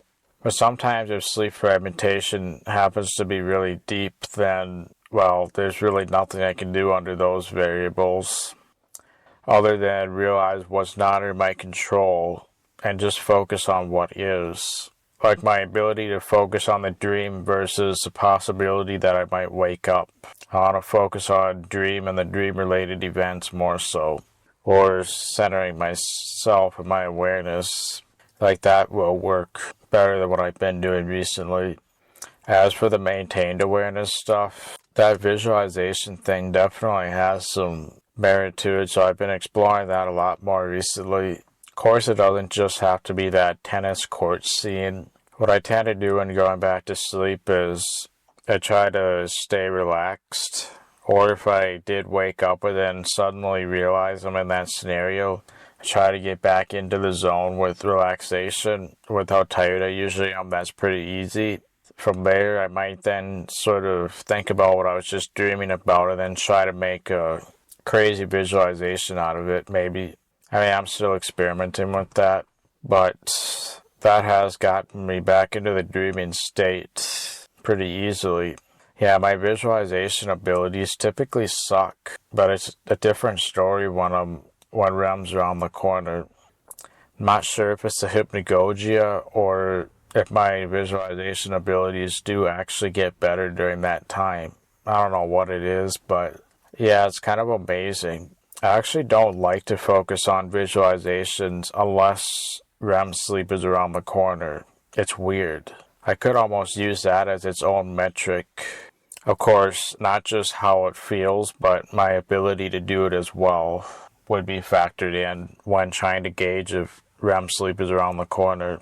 And then obviously that whole hyper-threading concept, mental hyper-threading. Is there a thread running independent of myself? So that's one thing I've also noticed. If I focus on a visualization and I briefly lose my awareness, during that moment that I lost my awareness, was the visualization persistent? If so, dreaming sleep was probably almost certainly around the corner. And also, if it was persistent, that gives me an idea on whether the focal point is a good one. If it drifts off into something else, well, perhaps I want to maybe reconsider my focal point at that point. I mean, I'm also factoring in if REM sleep's actually around the corner to begin with, but yeah, so when you pay attention to those subtleties, it can tell you so much. So I try to use those opportunities to pay attention to what's happening. So obviously that tennis scene doesn't have to be the only one. I might actually base it off of what I was just dreaming about, but also try to add my awareness to it when I'm focusing on that to transition back in. That's where I think exaggerating the visualization can be really helpful.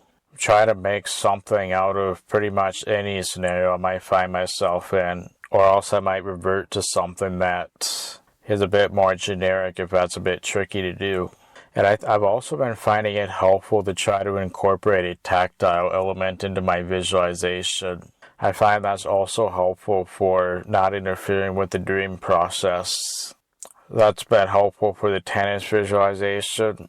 The computer one, like where I visualize the computer desktop, well, kind of hard to incorporate a tactile element into that. Well, interacting with the screen, I guess, could count. What I also like to often focus on for visualization is just simply visualize walking out of the house and running into town. Even though it's like several miles away, physically running into town is actually quite fun for me to visualize as well, but only if REM sleep is around the corner. Otherwise, I don't really enjoy that very much. Or focusing on the sensation of climbing onto a rope that's tied to a moving helicopter. That one's also fun. Roller coaster can be fun as well. So those are some of my default go-tos if there's nothing in particular that I want to focus on. The impossible movement practice, I haven't experimented with that much, but I want to try to for that. I think one of the reasons why I've had such a hard time with it is, well, at least two reasons. First of all, if I try to visualize the hand movement, I find that anytime I try to do it, I get more of a visual element rather than a tactile, which is kind of weird. so my tactile imagination might not actually be as good as I thought it was. But that might not necessarily be a problem. I have to experiment with that some more. But I think another reason is when I've been attempting it in the past, REM sleep is not around the corner during the attempt. That might be why I've had so much trouble with it as well. I have to do it when REM sleep's around the corner. That might change things up a fair bit. That's where the artistic response test can be useful for gauging beforehand. Actually, Daniel Love recently released a book about the art technique. I would definitely recommend reading up on it if you want to learn more about that. It's useful for more than just gauging whether REM sleep is around the corner. It can be used in so many aspects of lucid dreaming, which I didn't even realize until after I read the book. I definitely recommend getting it if you want to learn more about that and where else it can be applied. And if there's something you don't fully understand about it, it's pretty much all laid out in the book. This is not a sponsorship or anything. I really did find that book useful for learning more about the artistic response test and its practical applications. Anyway, I didn't mean to go on that ramble, but we are pretty much caught up with the time travel film at this point. I just have to figure out the music situation, whether I'm actually adding some of that music or just skipping it altogether. I'm probably going to skip it. And of course, to generate the waveform for the pre-production and this one that you're listening to now, most likely, I have to get that Python program working as a nice long-term solution. So I'll probably be doing a Dockerized environment for that. By the way, if you want to train your custom trigger phrase with precise, you need specific Python dependencies for that too, for training the trigger phrase. Actually, most of my time was spent trying to get the dependencies working. That would be another good use for Docker, by the way, because when you get the specific environment set up, it works really well. And I think it's the type of environment you could set up in Docker. So you just create a template for that. You just spin up the Docker image, which all you'd really need is to install Docker, or get the run command to run the image after you've installed it, and then away you go, and you're ready to train the model. Learning Docker is probably the tricky part. I finished a course on front-end masters. Since I had the student access, I watched a course on containers by Brian Holt. I would definitely recommend that if you want to get familiar with containers. That's not the only source. I think Network Chuck on YouTube has some good resources on that too. But since I had front-end masters, I figured I'd do the container course on there. Yes, so I'm going to put that knowledge to use for the first time. To go all over creating Docker files, and it also shows the kind of problems that Docker helps solve too. Like things that are normally very manual and tedious, it shows a lot of those manual things, and then it shows how you do it in Docker. Then it can make you appreciate what Docker does a lot more. That's one thing I also liked about that course. I think they actually did a remake of it recently. I watched the first version of it. Now the second version's probably out. There's also other options besides Docker, like Builda or Podman, or they go over that as well. They go a little bit into Kubernetes, not a whole lot, but they do touch on the basics of Kubernetes, trying to get a Docker container running in it. Kubernetes it's not a Docker competitor like I initially thought. No, it's meant to orchestrate Docker containers, mainly in a production environment. It's kind of like if you've ever used Zen Server, Zen Orchestra is one thing you might use to manage it. Well, Kubernetes, from my understanding, is sort of like that, but for Docker. It's like Zen Orchestra, but it's specifically designed for Docker. They're both considered orchestration tools. Anyway, I didn't mean to go on that ramble either. Yeah, once I get that figured out, then the pre-production should be good to go. Yeah, I guess I'll keep you updated next time. So, for now, thanks for listening and see you then. I'll probably go over the hidden Easter egg next time too, because I am just about done with this now. Peace. Okay, so we're pretty much caught up at this point, but I think I may as well give a behind the scenes of the behind the scenes here. What I mean by that is I've been kind of working on the waveform that you see on the podcast recording. I've been working on it right now for the first time. So you may have already listened to the pre-production potentially, but at this moment in time, I'm actually finalizing that pre-production recording. It's not out yet, neither is a time travel film, but I do want to release them both in tandem. But I'd kind of like to give a behind the scenes of that, because I went down this stupid rabbit hole, wasted a lot of time. And I want to kind of go over what I learned so that hopefully you don't make the same mistake.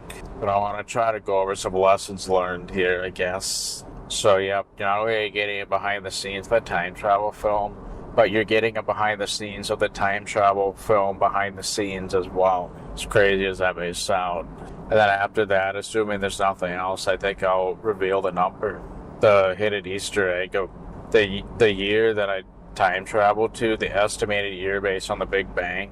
That's all based on 3 hidden Easter eggs, as I mentioned before. I'll reveal that pretty soon too. So yeah, this basically just started off as what should have been a very basic project, but it ended up getting way deeper than I hoped it would. And this is, by the way, going to be an example of where I wish the time travel thing were real. If I could have prevented myself from making the following mistakes I'm going to share here. So basically the way I originally planning to generate the waveform is I just create a rectangle mask that looks like a singular wave in Fusion. Then I use a duplicator effect to make it basically a bunch of those rectangles, which effectively creates what looks like a waveform. Then of course on the duplicate node, I'd add a delay so that it can function like a waveform rather than every single duplicated rectangle does everything. The delay will make it so that it does a waveform effect. Anyway, that's not really the main point here. I'm just kind of painting the picture a little bit first. But the way you actually tie that, the way you actually get the waveform to work is you basically create what's known as a height modifier. You basically create a modifier which will basically convert values from a sound directly into a height value. So basically the amplitude of the wave directly correlates with the amplitude of this recording. That generates a waveform. I think that should be fairly straightforward. So yeah, basically in Fusion, you give it a separate audio file, and then ultimately that'll get translated into waveform. Like that correlates with the height. So the height of the wave is based on the amplitude of the audio, essentially. That's how it works.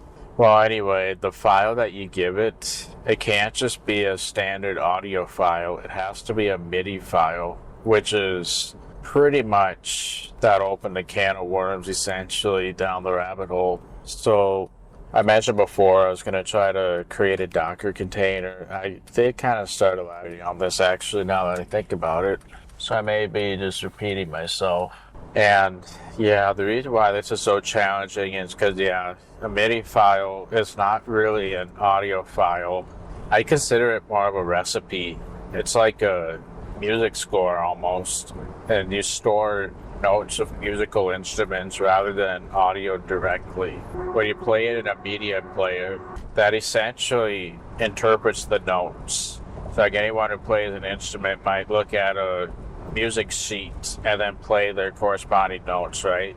Well, that's exactly what a media player does with MIDI. It plays those notes, except of course it does it with all instruments. Yep, there are several different types of instruments that can be embedded in a MIDI file, including percussive drums, marimba, all that stuff. Which that's one of the reasons why if you play a MIDI file on different systems, it might sound a bit different. Because again, it's just playing music notes, and each media player's implementation of an instrument can fluctuate. I think that's really fascinating, personally. I think MIDI files are definitely a fascinating thing to explore. And it's bonkers because of how small the files can be, and that's why they're so small, because they essentially store music notes rather than actual music. So therefore, trying to convert a song into a MIDI, or trying to convert an audio file in general into a MIDI, not that straightforward. It doesn't translate like that. Because yeah, you effectively, in my case, I'm converting a voice into a MIDI file. You can't just do instruments that make it sound exactly the same. In fact, if you could, it's possible that MIDIs would be used way more than they are. I mean, that would almost be innovative because, well, you can have the file sizes smaller than just about anything, I think. I mean, if MIDI files are as small as they are, there's a slight possibility that we could have a MIDI file be able to have audio quality as good as this, but insanely small. Because it's musical notes to produce my voice rather than actual audio. That would be pretty crazy if that were possible. But sadly, that's not reality, which that's what's making things so difficult right now. So yeah, so if you can't directly convert a file into a MIDI, what are you supposed to do since the modifier only accepts MIDI files? Well, long story short, I'd probably just use a converter online. Like, I've used the Bear audio converter, that's what it's called. I've actually used that over the years. And when I was talking about converting my voice into a piano, essentially, where you can literally recognize my voice from the piano note combination itself, I used Bear audio converter even back then. This was like 5+ years ago. So that's been around. I know it's been around for at least quite a while. Which makes sense because it's not like this whole MIDI conversion is new and innovative. It's been around for quite a while, that concept. Actually, a lot of nostalgia, when I engage in nostalgia from basically my childhood, one of the elements does involve playing around with MIDI files. I used to play around with it a fair bit back then, like over the decades. But yeah. So if it's not directly convertible, how do you do it? Well, that Bear audio converter, yeah, it doesn't really sound the same because it is piano notes, but it's enough that you could technically generate a fairly accurate waveform from it. So that would work well enough. Well, the problem is it only accepts up to 50 megabyte files, and I think using an online converter rather than being able to do it locally just isn't sustainable, if you ask me. Like, especially with how much I'm going to be using this for my future podcast stuff, I just don't think that's a sustainable solution. So I started looking into local solutions, and a lot of them involve free and open source projects that can do that. So there's one from, I was using, I forget what it's called, but Audio to MIDI. I think that's what it's called. And it primarily works with WAV files. And in order to run that Python script, I needed Python 3.6. I mean, technically, you could use newer versions. It's just that one of the dependencies is missing a function inside of it. So I basically would try to do this, but it's missing a function. I actually just had a realization. So technically, if you're installing Python packages, I think you can install individual functions that no longer exist by using square brackets. So like you do pip install pscore, and then you could do square brackets with a function that no longer exists, I think, if you want to get an old function back that got removed in newer versions. I think that's possible, if I'm not mistaken. I'm making an assumption here, which is actually a cue for me to do a reality test, by the way. I talked all about this earlier in these recordings. Yeah, I don't know if that's possible. So, yeah, I ended up creating a Docker environment to run the correct version of Python. And I guess if you're into that at all, one thing I will mention is I originally did like a bare image of Alpine Linux to generate the environment, and then I tried installing Python through the package manager. APK is what it's called in Alpine. So the problem with that is only the latest versions of Python are available in the package manager of Alpine. Well, one thing you can do is there's base images in Docker that have each Python version already. So pretty much every Python version has its own Docker image, and it's, I think, regularly maintained, even the older versions. So rather than installing it from a bare image of Alpine, use an Alpine one with that specific version of Python instead. So I think it's called Alpine Python 3.6 or something. If you look at the Docker Hub, you can look through its database of Docker images and you'll find pretty much all the Python version. Just do that straight away. It's faster to set up. It's officially maintained. It's just better, right? Compared to manually installing Python and all that. Yeah, use an official image, which I think is regularly updated, even the older versions of Python. So just do that if you're setting up a Python environment like that. And obviously, in reality, if you did find yourself having to update that in the real world, well, that's just like updating anything else. I mean, every time you compile code, especially in a large production environment, well, you're going to have to rebuild the Docker image anyway when you deploy new code. So changing the Python version from a base image, that's not going to be a big deal. You're rebuilding the Docker image anyway. If that was a concern, then yeah, keep that in mind. It's really not any more of a concern than deploying new code is anyway. Sorry about that ramble. That's related to Docker specifically. Well, anyway, I basically ran into dependency hell again through Docker, but it wasn't even a Docker configuration causing the problem. It was the Python dependencies, even in Python 3.6.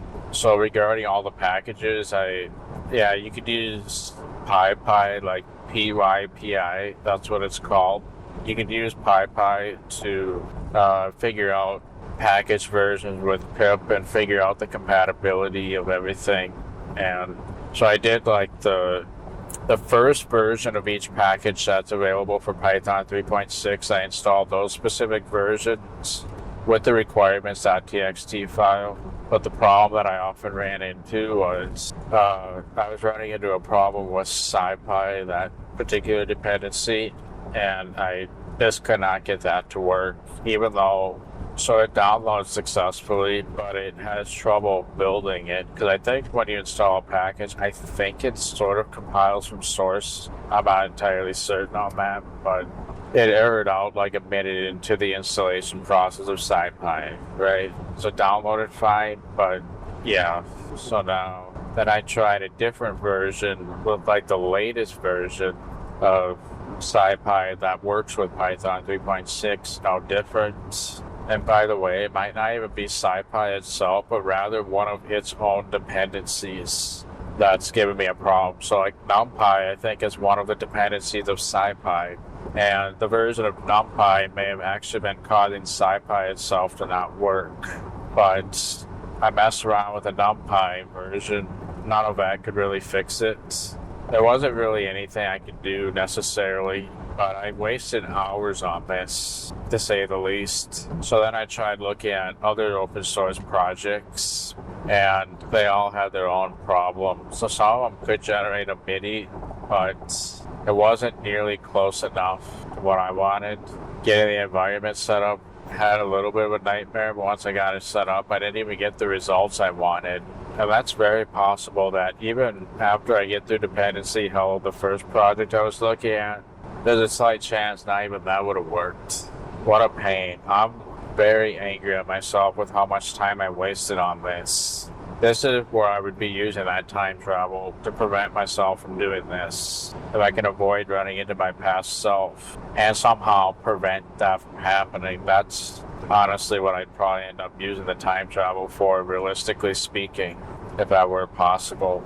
But I tried some other projects, didn't really do what I wanted. Like the way it converted it just didn't result in what I wanted. Then I tried Basic Pitch, which, believe it or not, that's a program made by Spotify that's open source, which I was like, am I hearing this right? Spotify makes an open source program. So I try it out. I'm shocked, but I try it out, and it gives me some pretty interesting results, but it's not really usable for generating good waveform. So it generates a file of pretty much the correct length, but the MIDI file is not useful for the waveform generation that I'm trying to do for the podcast. So that option's out. So then I started messing with different parameters of basic pitch, and nothing I could do really fixed it. So then I tried other stuff, like generating my own converter using the help of AI. I've never really done stuff in this space before. Well, long story short, AI just kept running into errors. And even when I got around the errors, I unfortunately could not do anything about it. Well, actually, AI did eventually get the errors solved, but then the MIDI file it was generating wasn't even the right length. So then it's like, are you kidding me? When I finally do get a MIDI file, it's the incorrect length, so then I'm bouncing back and forth for like hours.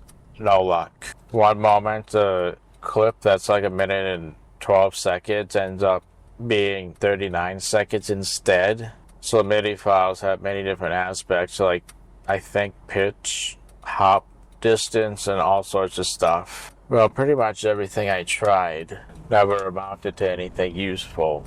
So then another solution that I tried resulted in a 72-second original file being like an hour and 44 minutes.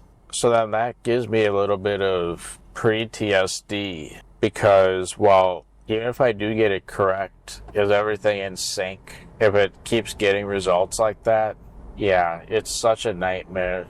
So long story short, I don't need to go over literally everything, but long story short, that didn't amount to anything either, my own program. And then I started to try a completely different approach where instead of doing my original approach, I decided to get more specific with my prompt, and because really what I need is amplitude, if you really think about it. All I need is to convert amplitude, because if I can translate amplitude into something that'll give me the correct wavelength and all that, well, that might help. Well, I got some slightly closer results, but still way off. I used completely different libraries to then generate this, because all I really needed to do was translate wave file amplitude into some MIDI file that's parallel with the wave file that essentially captures what the amplitude will contain, right? That's really all I need. If I can capture the essence of the amplitude that'll correctly translate the wavelength, then there we go. Well, unfortunately, it didn't quite work. So yeah, as I focus on my approach with capturing the amplitude, trying to get the waveform to match, it really didn't amount to anything more. I should not have wasted my time on that. Because one of the reasons why it's so difficult, once again, is trying to translate audio into an actual MIDI. Like, sometimes you use artificial intelligence. But I was kind of thinking if I didn't have a strategy, then I could just use, like, some spectrum thing that could accurately translate when I use a height modifier. I figured I could probably do something like that, try to keep it simple. But once again, that didn't really amount to anything. So what I ended up deciding is I'm going to have to just use a bare to audio converter, which I didn't really want to do because I don't think that's a good long-term solution. And then there's also a slight concern about you're effectively giving them your data during this process. What could they possibly do with it? They claim to not store anything on there, and like everything will be deleted after a couple hours, that kind of thing. And honestly, like, even if that somehow wasn't entirely true, I got to a point where I'm like, you know what, I honestly don't care. It's just this time travel behind the scene. Like, after all this stuff that I went through, I just stopped caring, to be honest. So then I started focusing on that. Yeah, I unfortunately couldn't get anything good set up on basic pitch. Then also I was kind of exploring the plugin, like a plugin that works in Fusion, but I look at the presets and I kind of like the simplicity of the one that I was already doing, where you basically just do like a rectangle mask and then with a height modifier and a duplicator, and then you attach a MIDI which would modify the height. it's a type of modifier. I like the simplicity of that. So I just kind of ruling out the other options with the plugin or whatever. I didn't want to mess around with the plugin.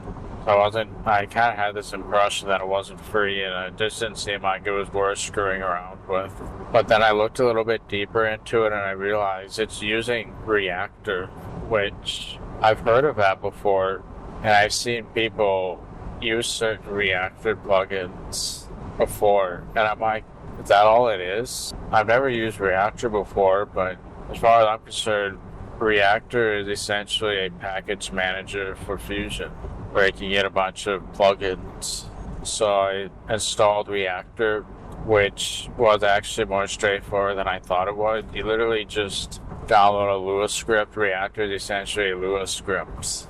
And all you have to do is drag it into the Fusion flowchart, the Lua script, and then it starts running and installing it. And it does it all for you. So you can just look up Reactor 3 download, basically for Fusion. And yeah, you just drag it where you would normally drag a node, and then it just installed. There you go. And then you can find an audio visualizer plugin right on there. So it's actually a lot simpler than I thought. That's all you do. Download a Reactor Lua script, drag it into Fusion itself, and then it installs. And you install the audio visualizer from there. So then I discovered that very similar to the MIDI or the file limitation size, apparently the Reactor plugin requires a file to be 50 megabytes or less, just like the bare audio converter. It's like, are you kidding me? Why would a plugin have that limitation? It's all local. But maybe it's a way the data gets interpreted. Maybe it gets interpreted as like a numerical or some Unicode encoded type array or something like that. And that's actually a lot of data for it in the way it's used. So maybe, I don't know. There must be some reason for the 50 megabyte file limitation on the Reactor plugin too. Like, I don't think it was intentional. I think they had to do it to work around something. So yeah, that was starting to not feel like much of an option. And what kind of sucks is it does only accept WAV files, which are generally way bigger than MP3 files. So ultimately at this point I got two viable choices. Since the Python scripting is out as far as trying to convert to MIDI. Well, I should also mention I tried bare audio converter so I ended up compressing I think the behind the scene is like a little over 8 hours, and I tried converting that to a size under 50 megabytes. Kind of difficult. I found that if you convert it to like 8 kilobit, I mean, first of all, that does kind of sound weird, but I feel like it could mostly capture the essence of waveform data that's needed for it still. But the sample size is much lower, and I think the bare audio converter does not work with the 24,000 hertz sample size for the audio. So I think it has to be the standard 48K samples. And the smallest file size you can have with that sample rate is 32 kilobits per second, I believe. That's the smallest that's compatible. So I kind of have to stick with that. So then I got a decent file size that I can upload the whole MP3, which is a podcast, and convert it into a MIDI. And here it times out and it fails the conversion even though the size is appropriate enough. The bare audio converter is failing, and it didn't seem like there were that many good options out there. Oh, and I also tried several third-party software just to see if they could convert, but they can't. Or else you have to spend all this money. And just to do this conversion, I mean, are you kidding me? This is kind of a dumb limitation just to do what I'm trying to do here. And bare audio converter with an 8-hour plus recording, it just simply times out and won't convert at all. Something that's that long. Oh, and also, not only did I get the decent size, but that was actually splitting the file into like 1 or 2 or 3 files in order to get that decent size. So I do still have to split it regardless with the MIDI method. So basically I have this MIDI method where you use a height modifier Or else I could use a Reactor plugin with native WAV files. But the WAV files have to be 50 megabytes or less. Meaning I'm going to have to split it up if I want to go that route. So uploading it to bare audio converter is not an option. I mean, I'm not a fan of this whole uploading workflow, period. That's causing all these problems, and it's a bit aggressive. I think bare audio converter, I think they're priding how quickly they can do the conversion. And, well, I have a whole bunch of length condensed into a smaller file size. And I guess they think that there's something wrong with their software when in reality it's just doing a much longer file than normal, so then it just times out. So it seems like I can't get good results in pretty much anything I do. This is a stupid rabbit hole to go down. Yeah, it's really dumb. So I'm gonna eliminate that bare audio converter. I have it to upload files anyway, and even if I can, it times out, so I really don't have any option. I'm just out of options, right? So what I've decided is I'm just gonna, even though I'm gonna have to split a WAV file into a whole bunch of separate files, I think it's worth doing that instead, just given the whole circumstances. So you can, I think there is such thing as a compressed WAV file, even though they're lossless by default, which makes the size very high very fast. But I think if I want to do this waveform, you wouldn't think it would be this difficult just to do waveform, right? But I think I'm going to see if there's like a compressed option for WAV files, since that's all it supports. And I want to see if I can find like an efficient way to split it where it'll join just as well as if it were one piece, and then split the basically all separate fusion compositions. I just have to split that just to tell it the correct WAV files for each and every one of them. I honestly think that'll be my best bet. I mean, bothering with the waveform might be a bit of a mistake in itself. I wonder if the Adobe products have a better alternative. I don't know. So that's kind of what I'm doing for now. So those are really my options.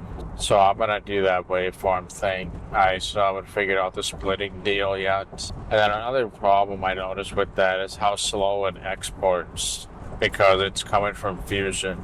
It renders like very slowly, which is a bit disappointing as well. But then I thought about it and realized pretty much all of my my Fusion renders I've ever done, they all render slowly. Yeah.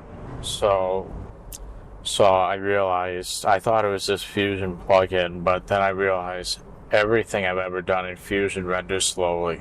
Doesn't matter if it's a magic mask or just simply a 3D transform. Like sometimes I might use 3D just simply to have 3 dimensions of transform. And even that's just as slow. But the thing I forgot is I usually only have Fusion comps in the exact areas that I'm actually using it. I'm only using it as much as I have to, so I'm not super impacted by the slow speeds. So I'm usually only doing it for seconds at a time tops. That's why I think, yeah, so everything is slow. Like even this MIDI solution would probably be just as slow, if I'm being perfectly honest. So it's not like any of them are going to be faster. So I think I'm just going to go with this, because I'm fine with what it produces, I guess. I'll just go with that. So looking back at it now, how could I have saved myself time? Well, how could I have got myself to naturally come to the conclusion sooner? Well, when it comes to that Python environment stuff, if I even wanted to go that route, obviously, what the Docker part was technically successful. That was the easy part, if I'm being perfectly honest. Yeah, I mean, Docker does have a bit of a learning curve. I'm not going to deny that. But I'm already fairly familiar with it. I mean, I was fumbling around getting it working initially, but most of it was actually running Alpine Linux. Most of the challenges were from that rather than Docker. And this is a fairly basic Docker image too. So yeah, I use a preset for Alpine with the Python version that I want. Or then if you want to have it go to a normal command shell rather than the Python shell, you just reference like bin/sh, just run that command, and then it'll bring you to the normal shell. So you give it that parameter when you do your Docker run command, or else you can set your Docker file to have it automatically run that when you get into it. I mean, there's multiple ways to do that. Get it to run a terminal shell rather than a Python shell.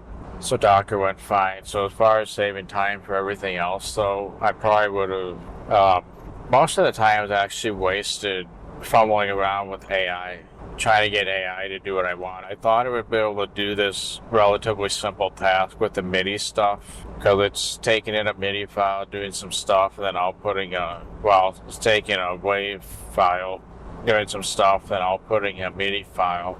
But then it started giving me all these problems. So, yeah, what I really should have done was recognize sooner that it's gonna go south. Like the moment that AI starts making maybe like 2 or 3 mistakes in a row, just move on to a different solution at that point. Because, yeah, I think it's either gonna get things pretty much right away after maybe a couple retries, or it's gonna be like hundreds of retries or nothing at all. That's kind of what I find. It's hardly anywhere in between most of the time.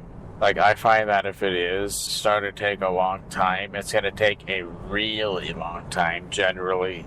Yeah, so knowing how to program with AI is kind of a skill in itself that I clearly don't have. I mean, I know how to do the prompts. It's just that it makes so many mistakes that it's a very imprecise tool. That's why AI is not going to replace programming anytime soon, because, well, if owners try to do this type of thing, I mean, they barely know what they're asking for usually, and then when there's problems, they have no idea what they're doing. So who's going to be best suited for that type of stuff? Programmers, software engineers, and developers, those types of people. They're going to be best suited for that thing anyway.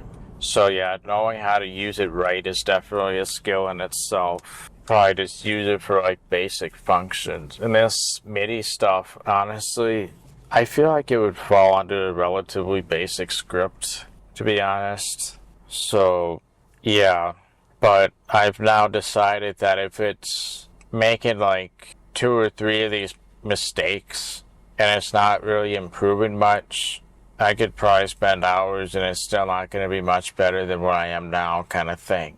But then also, sometimes diverting to a different solution altogether will make it suddenly do way better too.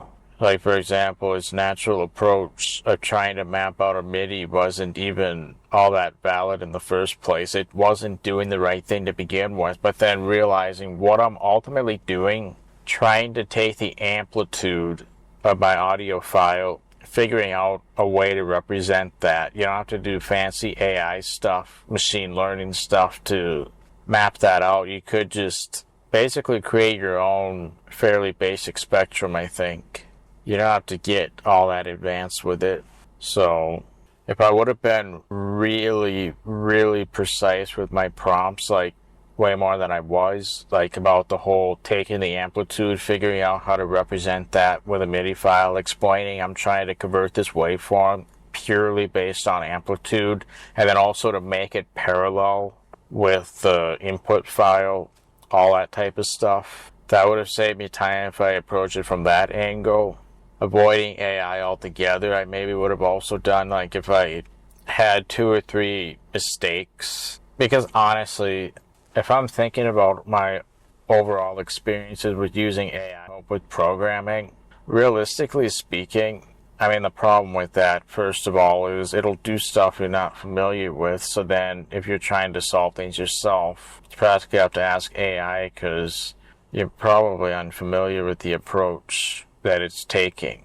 And then you're kind of stuck. And that's the other problem. If we were to have like a product owner do it instead of a programmer, I think software engineers are probably best equipped to deal with those types of situations and knowing how to phrase the questions and everything like that too. But yeah, if I think about all the experiences, usually if it's making like 3 errors of this nature that it started making, then that's always been, it's never ended good. I can't think of a time when going like 20 or 30 errors ended up resulting in something good. It just never works that way for me, and time is valuable, so it's not even worth taking the risk nowadays either. I can't afford to lose time like this all the time. I just can't. So like, I'm already falling behind with everything because of this, and this felt like an uphill battle that didn't amount to anything at all. So I'm infuriated with this. So I've decided, like, if I am using AI, does work well for certain things. I've had certain things where it does things amazingly well on the first try. So like the file renamer that I talked about before to randomize the order of music. I basically prepend each file name with a number. That way it'll sort differently and randomly in File Explorer and everything like that when you sort by file name. It got that right on the first try, so that's a fairly straightforward task. So with straightforward tasks, AI will probably be good with that. But I find that if I have to correct it more than 3 times, that usually it's going to go completely south, and then I end up not even doing that several hours later potentially. So I've now decided if it takes more than 3 back and forths to fix issues, especially the same issue, I'm bailing out right away and doing a completely different solution altogether.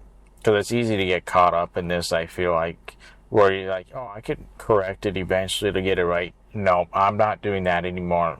I just don't have time for that type of stuff, so no more of that. Basically, I'm going to treat it like a 3 strikes you're out kind of thing.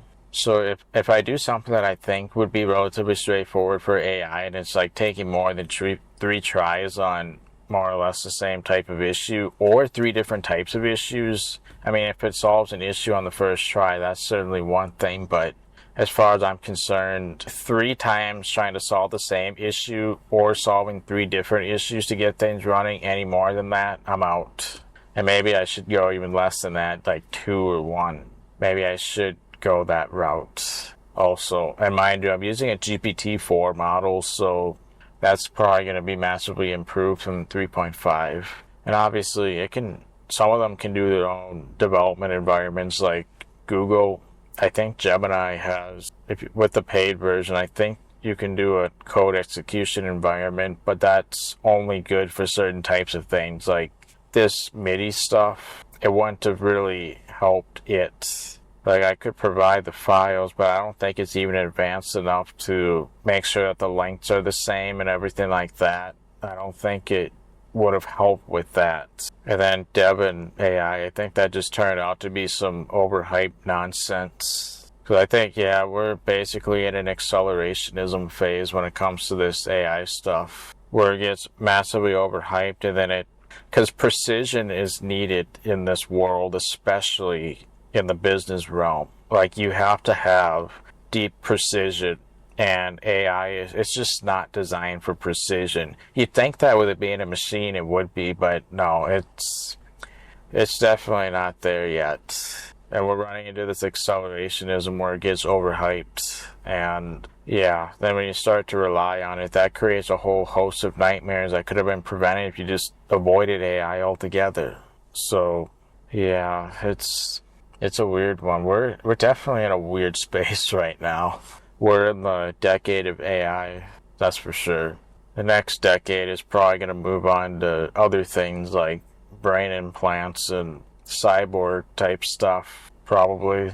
But AI is like where it's currently at right now. So yeah, I've decided if it makes more than 3 for now, I'm going to have that be my standard. When I do a program, like even if it makes just 1 mistake and it's not like the complete program, I'm counting that as a strike. So basically I allow it to make, there can be up to 9 strikes as far as I'm concerned. So like 3 strikes per error basically. But if there's a single error that goes beyond 3, then it's out. That short circuits from a logic standpoint. So like if I'm making my conditionals for how I'm doing the strikes, if there's more than 3 for a single issue, then it short circuits to the end. Basically, I'm done. But if it makes under, so I allow 3 different errors if each one of them to fix it was less than 3. mistakes within a single error. So like sometimes you might get like a integer error, whatever.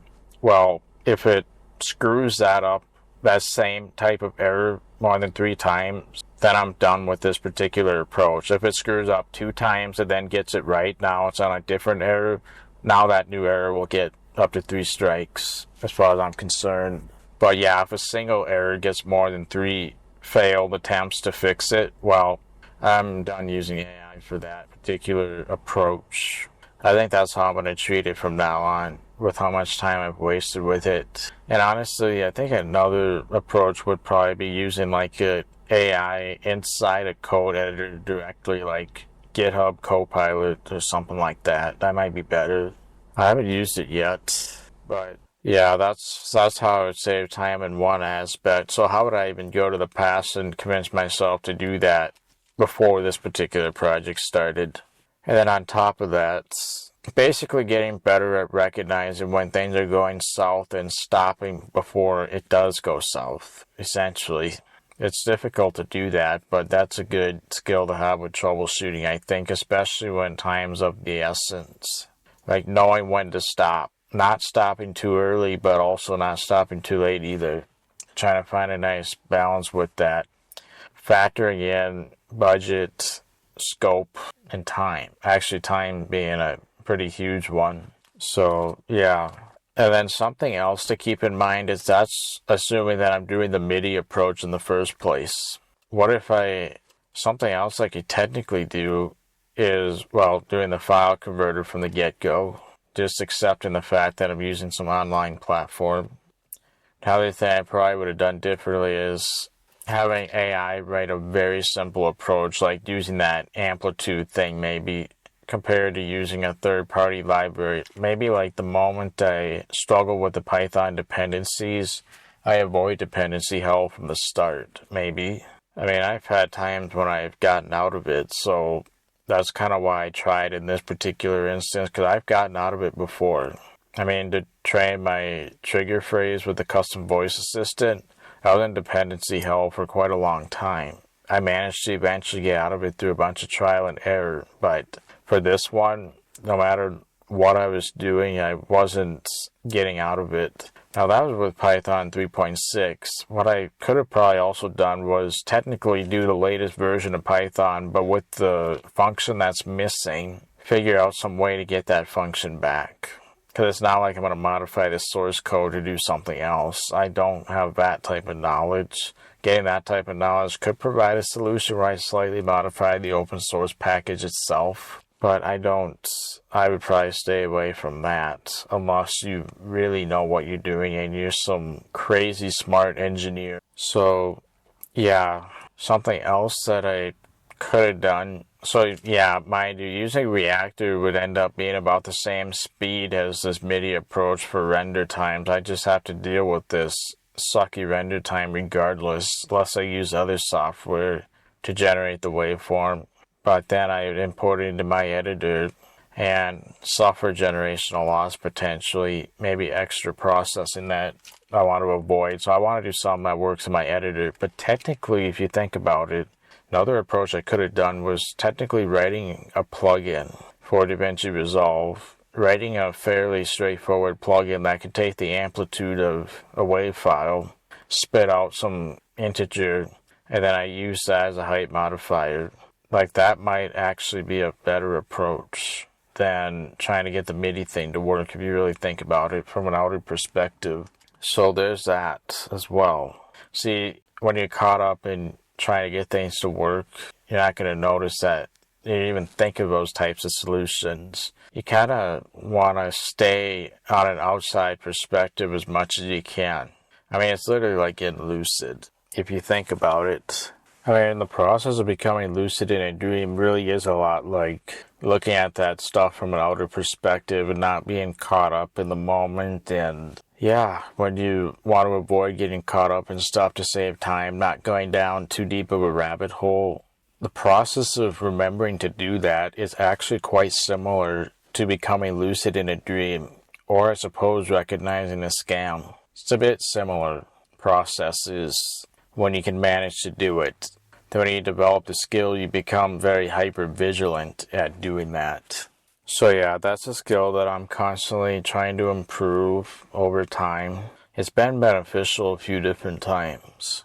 Because yeah, when you're working on problems where you're literally making money on it, yeah, time is pretty critical there. You can't go down too deep of a rabbit hole. You literally can't. That's not going to fly in the business world. So you have to know when to stop and weigh all those factors. If it's a personal project, it's a bit different. I would say there's a whole philosophy behind that. And sometimes even when it comes to personal projects, you have to some solutions will help you save time. Other solutions will provide a learning opportunity but take much more time. You really do have to weigh that. Well, I think we should, especially after a while. I'm at a point now where even with personal projects, I'm trying to weigh this. Because now with a career, time is not that much of a luxury. Not quite as much as it was when I was a teen and everything. Well, and a lot of it is just the stuff I'm involved with nowadays too is way more than it used to be. So I have to figure out ways to balance all that. And I did not do a good job with this particular one. But yeah, obviously if I was doing this in the business world, none of what I did there would have flied at all. No. So you do have to be vigilant and also stealthy when it comes to that. So yeah, most of the time I am, even for personal projects, I tend to lean towards saving time rather than the learning opportunity. And then I factor in the grand scheme of things. Sometimes it's easy to get caught up in things and then forget about the grand scheme of things. So even when I'm trying to do all this MIDI stuff, it's why didn't I just learn how to write plugins for Resolve and do that from the get-go? That actually probably would have taken significantly less time than what I ended up doing. I could have learned how to write plugins in that amount of time, and then the other plugins I've wanted to write over the years, but couldn't just because I don't know how to write plugins. Well, I would have unlocked that tool as well. And the only way I could have realized that from the get-go is looking at the grand scheme of things before getting caught up in one single solution, and then suddenly I feel like I'm locked down to that. Well, I don't actually feel like I am, but it is that way because I'm caught up in it. I'm not looking at the grand scheme of things kind of thing. So that way I'm locked down because I'm too caught up to be able to notice literally what else exists, like writing a plugin that isn't limited to MP3s and then just focuses on amplitude and translating that into height, that sort of thing. Because really, if I did write a plugin, what it would do is it would take a wave file. I think there would be some amplitude that it can grab directly from it, and then that would be directly translatable into a height for the waveform. Honestly, I probably would have saved a lot of time had I just gone that route. And then, of course, you can get caught up in things with solutions AI comes up with as well, where you just naturally tend to lean toward that and then possibly get blinded by the other options that exist too that would be better. And then sometimes you might when you try to be optimal, you might get close to an optimal idea, but not quite. Whereas if we did use AI at all, well, then you might have been able to avoid some of that altogether and minimize wasted time that way too. So yeah, it really is tricky. That's why hands-on projects are helpful, because you could kind of dial in on it a bit, get practice. But yeah, this was one of the stupidest rabbit holes I've undertaken, probably this year at least, if not beyond that. Another thing I would have liked to do differently is learn how MIDIs actually kind of work underneath the hood, and then figure out an approach from that. Because I'm stuck with what AI did. I don't know how MIDIs work, so trying to figure things out on my own is almost an impossibility. But if I learned about MIDIs, I probably would have come up with something much simpler than AI did. Focus on what exactly I'm trying to get out of this whole MIDI thing, which is come up with something that'll accurately do amplitude for the waveform. So if I knew all the different MIDI parameters, I would know what would contribute to that from the get-go. and probably make a more efficient decision that way. So yeah, things I would have done differently, using this opportunity to get a much better understanding of MIDIs. Time could have been spent there, which I have been curious about that for a while, and this would have been a great excuse to get that taken care of. Writing a plugin for Resolve to avoid the use of MIDIs altogether. Just take amplitude of like a WAV or MP3 file, use that directly. That would have worked well. Or do the plugin from the get-go, like rather than assuming it's going to cause this problem, just try it and see if it gives us what we want. Rather than bickering about potential problems that can come up, see if they actually have the problems or if it's viable. Because sometimes you can do that paralysis through analysis trap as well, thinking there's going to be a problem with this given approach when you just try it and then see what it gives you. So yeah, that was really dumb how much time I wasted on that. But those are literally things that would have been much better than what I did. Learning about how MIDIs actually work, getting a better idea of that so that I know exactly what to target for what I'm trying to accomplish, which is amplitude of waveform. Figuring out how to best translate that, understanding how MIDIs work, and then I could programmatically come up with a better solution. Then I could have also, written plugins. Because there's other plugins I've been wanting to write, but I just don't have the skill, and I haven't had like a strong reason to learn it to write those things. But if I had, then it might be a different story for this one. This would be a great excuse to start that, writing plugins. And then I could start doing the other ones I've been wanting to do as well. I gotta see if you can write plugins in Python, because Python's my jam. Lua, I don't really even know it. But Python, probably my favorite scripting language. That's why I'm so happy that Mycroft uses it, because I'm literally just using my jam. And yeah, I'm not sure if there even is a language I like better than Python. I mean, obviously it's not great for data types, but other than that, most of what I'm doing isn't necessarily going to have problems because of data type. I'm being mindful of how I'm treating them. I'm being very mindful of how I'm treating data types. And then, if you're familiar with the concept, you can try to consciously avoid any mistakes that would happen because of a wrong data type. So I'm back at the studio now. I think I'm going to wrap up for now. I'm going to focus on lucid dreaming attempts coming up here, so maybe I'll have some news with the data goal. Actually, speaking of which, I do have some. There's a story that I think I actually forgot to share, by the way. And this will kind of illustrate challenges that lucid dreaming can have. This is a major challenge that I ran into that I'm trying to prevent. I did actually do multiple attempts with continuing the data goal since we last spoke. Man, I've been so caught up in things I forgot. Cheapers. I'm out of it. So basically, this is from a regained awareness. Essentially, the dream started out with, I was in my house and it had room variations where there's like secret tunnels in the house. I love those dreams, by the way. I've had them several times over the years. And I was able to go from my house to another house that's about 3 hours away in the real world through a tunnel in my own house. And I thought about, I'm explaining to myself how a tunnel goes that far away, that I'm like, that logic only works in the dream world. So then I immediately knew I was dreaming once I told myself that. And I started narration, and then after a little while, then I remembered the data goals. I was kind of grounding myself a bit first, because if you jump into things right away, it's kind of hard to maintain logic depending on the nature of your goals. Like if it's a wish fulfillment type goal that you absolutely want to do in a dream, you'll probably find that through strong intention and metaphorical rocket fuel, if you will, you can fairly easily maintain your focus on that, especially if the dreaming mind really wants to explore that too, besides the part that you relate to.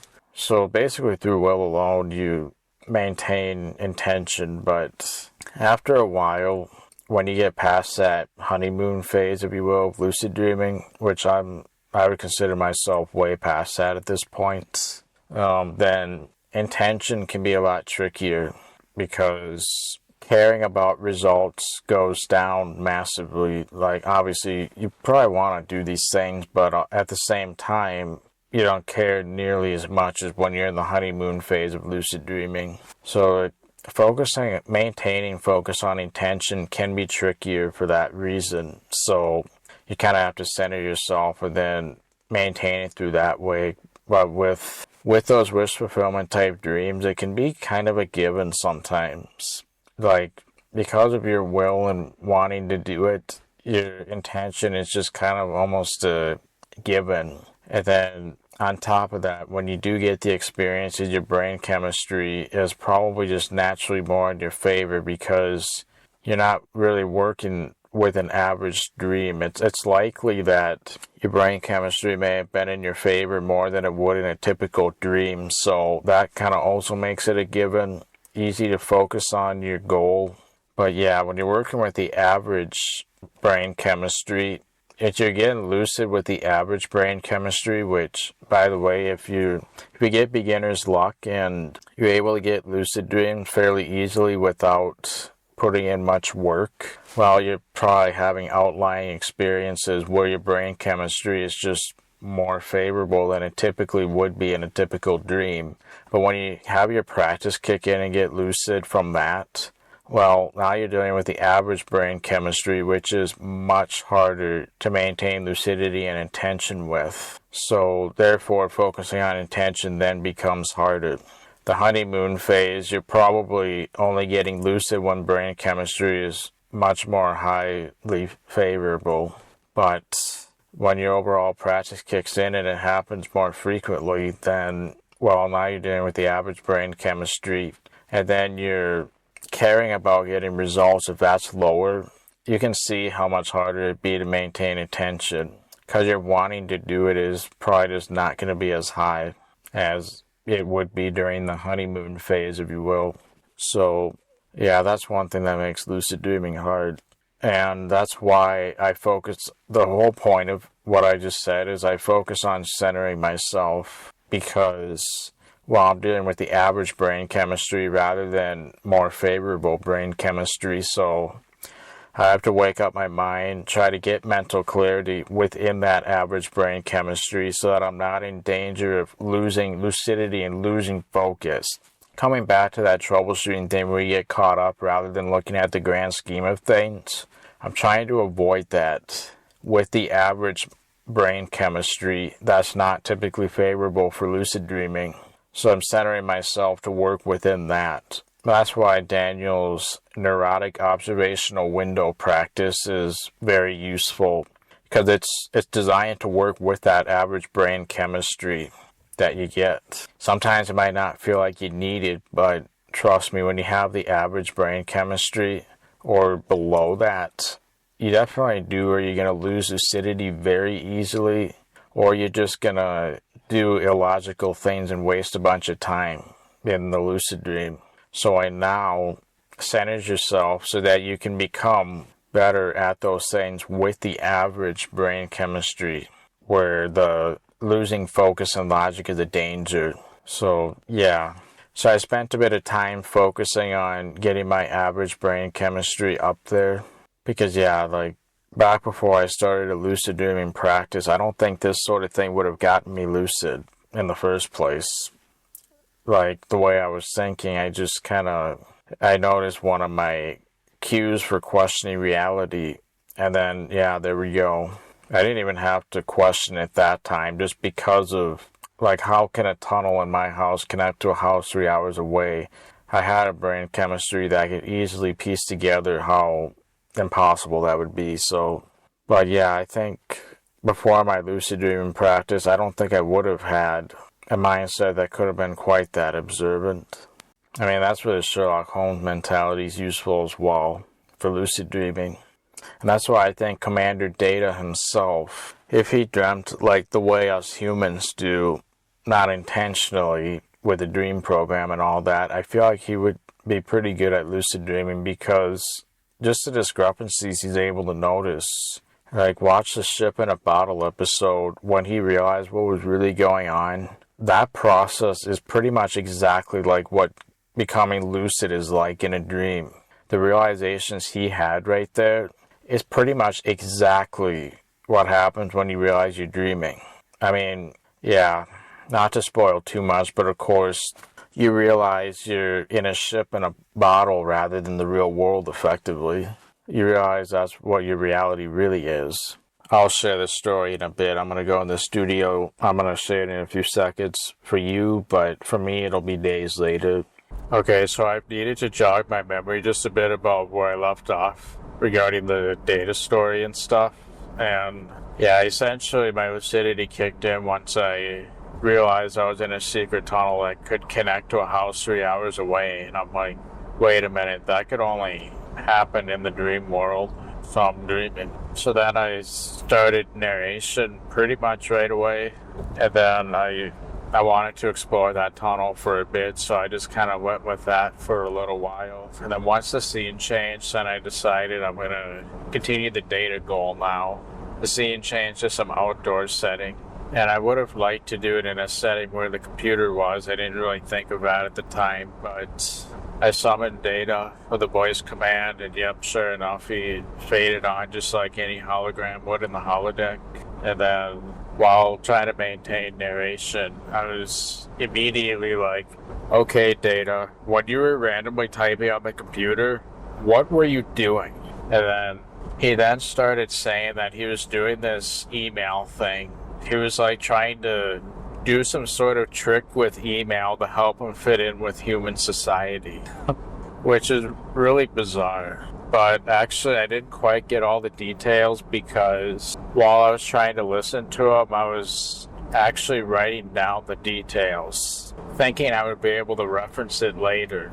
But just to give you an idea on how logic can be so multifaceted in the dream world and dicey, I knew I was dreaming, obviously. I was doing some narration. I had summoned Data probably using the most optimal method when I ended up going to that particular goal. But then while I was listening to him, at the time, I was actually kind of excited because the way he talked was so convincing. I was like, this is exactly how the real character would talk. That's what it felt like at the time. But then he's going on for like almost a whole minute explaining why he was randomly typing out of nowhere. And that email thing is really all I got compared to everything he said. I really wish I could have recorded that. Even just auditory would have been nice. But yeah, so as I was listening to him, I spent most of that time writing down what he was saying so that I could reference it later. And then on top of that, I was also spending the rest of the dream trying to fumble around and get my documentation backed up on Google Drive so that I absolutely do not lose it. And then I woke up and I was like, you idiot. You can't just write things in a dream and then be able to access it in real life. We have to rely on our own memory here, or use Daniel's interdimensional notepad thing. But yeah, I mean, just to show you how logic can be dicey in the most strange and unpredictable ways. I just simply forgot that writing does not persist in the waking world. So yeah, when I woke up from that, I was like, how can I let myself fall into that trap? I mean, first of all, spending several minutes trying to get my written documentation on Google Drive and having some account issues and that type of thing. And then also trying to get out a computer so that I could do it in the first place. When I had originally done it on my phone, didn't even think I could just use the app or something like that. Well, in reality, none of that should have been necessary. That effort could have been spent using my mind to remember and commit the details. So yeah, then obviously on top of that, I really should have been in a setting where a computer was available before I even started doing anything data related, because the goal revolves around that with Vim. But that also taught me like the importance of how I treat narration. Like I'm not really just narrating and punctuating like this is all a dream.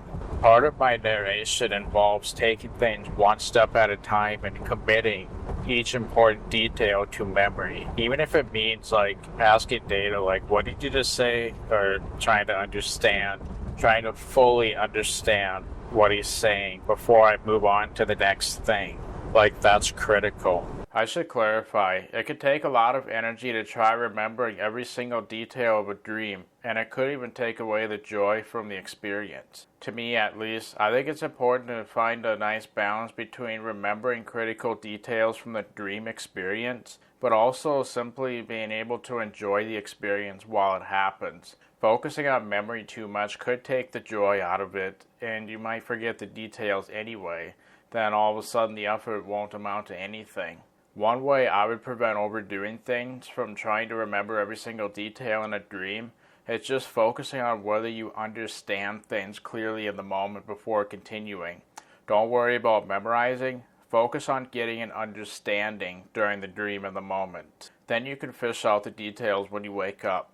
Not as much effort has to be spent memorizing every detail, and most details can likely be retrieved from that process of understanding the details in the moment. In this case, it would be understanding what Data is currently saying about why he randomly typed out of nowhere in the prior dream, and understanding what he was doing, rather than memorizing. You might notice that understanding and honing into details versus memorizing it without understanding it will go a much longer way, especially if you're teaching others something that you actually understand versus memorizing the concept of going off your rigid memorization, which is lacking understanding itself, making it much harder to teach. It should provide a better balance of retaining details in the dream and also many things in waking life too, especially if you have to present during a board meeting at work or something. The actual presentation will feel a lot easier to do if you simply communicate a proper understanding of what's being presented versus memorizing each sentence that you predetermine, hoping you don't lose your train of thought and everything. Even with these voiceovers, I'm reading text that I wrote ahead of time, and I feel like it doesn't sound as natural as when I just say the general essence of the idea on the spot. You might even notice that during some of these voice recordings. Even this very one right now.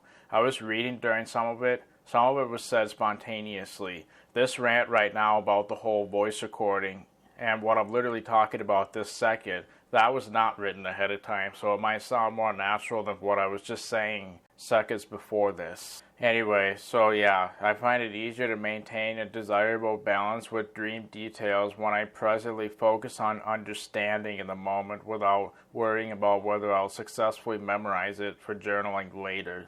Same goes with learning during lectures too, at least for me. I enjoy lectures a lot more when I focus on that versus trying to memorize everything I'm hearing.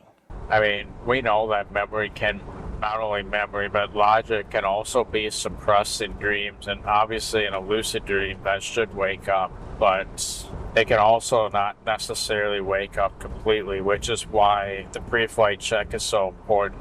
When Daniel does his noetic observational window concept, the whole point of that is to wake up the mind so that it's in a place where these issues aren't going to happen, as likely anyway.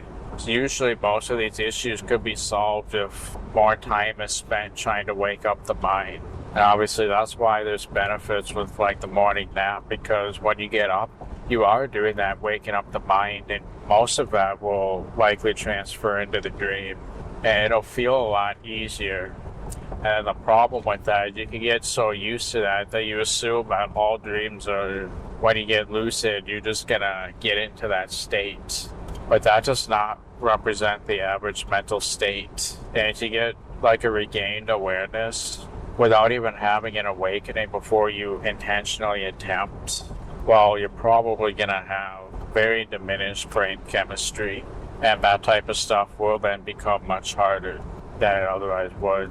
Which is why you then try to do that waking up in the dream itself with the pre-flight check and the now. Because if you're dealing with that average neurochemical state, then if you didn't like really wake yourself up much beforehand and you're generally used to doing that, well, if you didn't do that beforehand, you want to spend some time in the dream doing exactly that.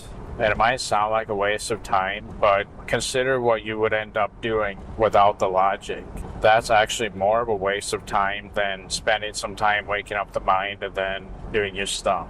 Waking up the mind, if you do it right, then you should save a lot of time. Because in the dream world, there's a lot of things that you don't have to do that you might think you do at the time. Like, for example, writing down those details and then backing it up to Google Drive to make sure that I don't lose it when I wake up, kind of thing. Even if my phone died before I woke up, I won't lose it, assuming Google responsibly handles data redundancy at their data center, right? So yeah, if I'd woken up my mind a bit more and primed it to focus on the objective, I could have avoided that writing down mistake and focused on mentally committing things. Then I would have made sure that I had a scenario with a computer already in place before doing anything. And then on top of that, I could have technically summoned a computer where I already was, or made some minor changes to the scene to help facilitate that. Maybe like schema linking.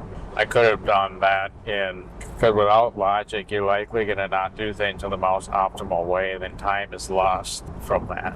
So yeah, having logic can be quite important, and narration doesn't automatically bring that logic in. It'll certainly help you maintain it if you approach it right from the very start. Like, you do have to approach narration correctly. But yeah, if you're used to having mental clarity and lucid dreams, it's likely that you were already awake for a while beforehand, or there's some odd thing that's not the norm, like maybe you went to bed earlier, so your neurochemistry might just be more in favor of mental clarity and all those things, especially if you're not doing your normal sleep schedule and stuff. Because if you were, then you're going to have your average brain chemistry, which makes it difficult for lucidity and logic. So that's where you would use some time in the dream to then wake it up. So yeah, and then fairly shortly after that, I ended up having another lucid dream where I was in the bedroom, which was like, I would consider the perfect scenario for the data goal. And unfortunately, I started kind of doing the goal before the dream fully formed. So the dream kind of felt unstable throughout the whole experience. Like, it kind of maintained that instability. What I should have done was let it form before I really started doing anything, but also narrate during that time. I mean, even if I don't feel comfortable like moving my mouth because I'm not sure if my body is fully paralyzed and all that type of stuff, well, I can still move my mouth as if I'm narrating normally. Well, I'm confident I'm in the dream enough and not likely to translate to a physical effort, etc., then I can start uttering sounds on top of that. But I move my mouth while I'm engaged in like the vast majority of what narration does, even without uttering sound. At the very least, I should do that.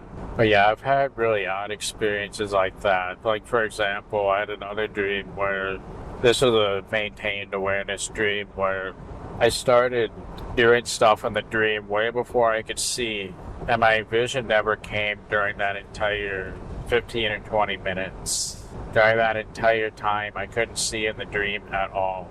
If I would have let the dream form first, it's possible that that would have helped before I began doing stuff. But yeah, I couldn't see during that entire dream, or lucid dream, but I still continued to focus on my goals with what I had, because I had full tactile and auditory, but no visual.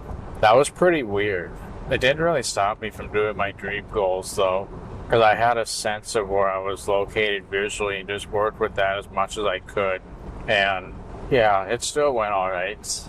And it's also possible that there's nothing I would have been able to do to help it either under those circumstances. Again, the mind does certain things during REM, and the sensory experience that we get is sort of like a byproduct of that, I think, anyway, because, I mean, after observing what happens during some maintained awareness dreams, I do believe that dreaming is sort of like an accidental byproduct of the natural process that the mind does during REM sleep. One thing just sort of leads to another, I think.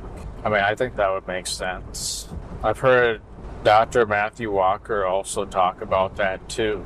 He's a sleep scientist, and he looks at what the brain actually does during different sleep stages and stuff, and he did mention he also believes that the sensory experience, he's thinking of what the mind actually does is sort of like the trying to produce light from a light bulb, and that the sensory experience is like the heat that results from a light bulb. Like whenever you have light, you also have the heat from it. And I mean, that totally goes with what I believe, especially based on what I've noticed during maintained awareness experiences. I mean, heck, even the other day, I kept getting interrupted when I was trying to sleep. Like the dog kept interrupting me and stuff, and as a result, my sleep was very light, fragmented. And as a result, I was able to pay attention to what my mind was doing as I was going into sleep. What was really interesting is the thoughts it had were, I didn't have any senses, of course, because I wasn't really in REM sleep yet, but I did have thoughts that were sort of based on sensory concepts, if that makes sense, at an abstract level. It was more of a conceptualized, my thoughts were conceptually based on sensory concepts like visual, auditory, but there wasn't actual visual and auditory. And I let that go on for a while, and then all of a sudden I noticed REM start to kick in while I was still awake, noticing this initial process. I mean, after seeing like how my thoughts were kind of sensory based at an abstract level, like I could see how that would lead to a sensory experience. It just makes sense that one thing would lead to another as I observed this. But yeah, then that led to a transition of REM, and I was able to observe how one thing led to another, and it just made perfect sense. And I think it definitely makes sense why the full sensory experience really is a byproduct of what was originally happening before that. I mean, that also goes with the theory that dreams are really nothing but thoughts and those kind of mental processes. Like the sensory experience we have as a result of the thoughts, and then the thoughts can influence the sensory experience, which can then influence the thoughts and becomes a feedback loop. Oh, then related to that dream where I was essentially blind for that whole dream, what I also find really fascinating about that experience is when I recall it now, I can actually picture what it would have looked like. Even though I couldn't see it all, I remember the experience as if there was visual. But I was lucid during that whole time, and I can assure you there was no visual then. I mean, maybe there could have been some vague elements of visual, but trust me, if you also had the experience, you'd probably also say there was virtually no visual at all, if you had the experience the way I did. But yeah, it's so bizarre because, yeah, I had no visual during that entire dream. It just didn't exist. And that could have been part of the natural mental processes. But yeah, despite all that, when I recall the memories now, I recall it as if there were visual elements that whole time. Just to show you like what the mind is doing at the time. It almost doesn't have to directly perceive things, but yeah, you can see why I'm fascinated by this stuff, hopefully. Oh yeah, one thing I noticed during this morning's experience, I did that thing where I moved the dream using my mind rather than like a physical effort. I did that in actually both dreams I had today, and one thing I noticed during those experiences is when I make a physical effort and then move it from a visual perspective, I tend to get a tactile perspective along with that. And I was able to move quite quickly that way too. I've never noticed that before, so that was pretty interesting. So yeah, obviously each experience can be a very subjective thing, so keep that in mind, especially when I'm sharing my own. And that even between each experience, there could be a multitude of variables that affect the results I end up getting for a given thing. So like regarding the moving the dream scene around using my mind, my mental focus could totally have an effect on that. Because obviously like my frame of reference and where I'm thinking at the time, that can totally have an impact on what happens. So like for example, the other day I had a lucid dream where I wasn't doing the data goal, even though I could have had a very good opportunity to continue it. but I did decide to focus on another goal, and I have no regrets with that. I did what made sense given the scenario, which again isn't the data goal a lot of times, as strange as that may sound. But that's why it's also important to have logic, so you can decide what goal makes sense given the whole scenario and all the circumstances. And for me, I succeeded with what I was trying to do then, so that worked out pretty well.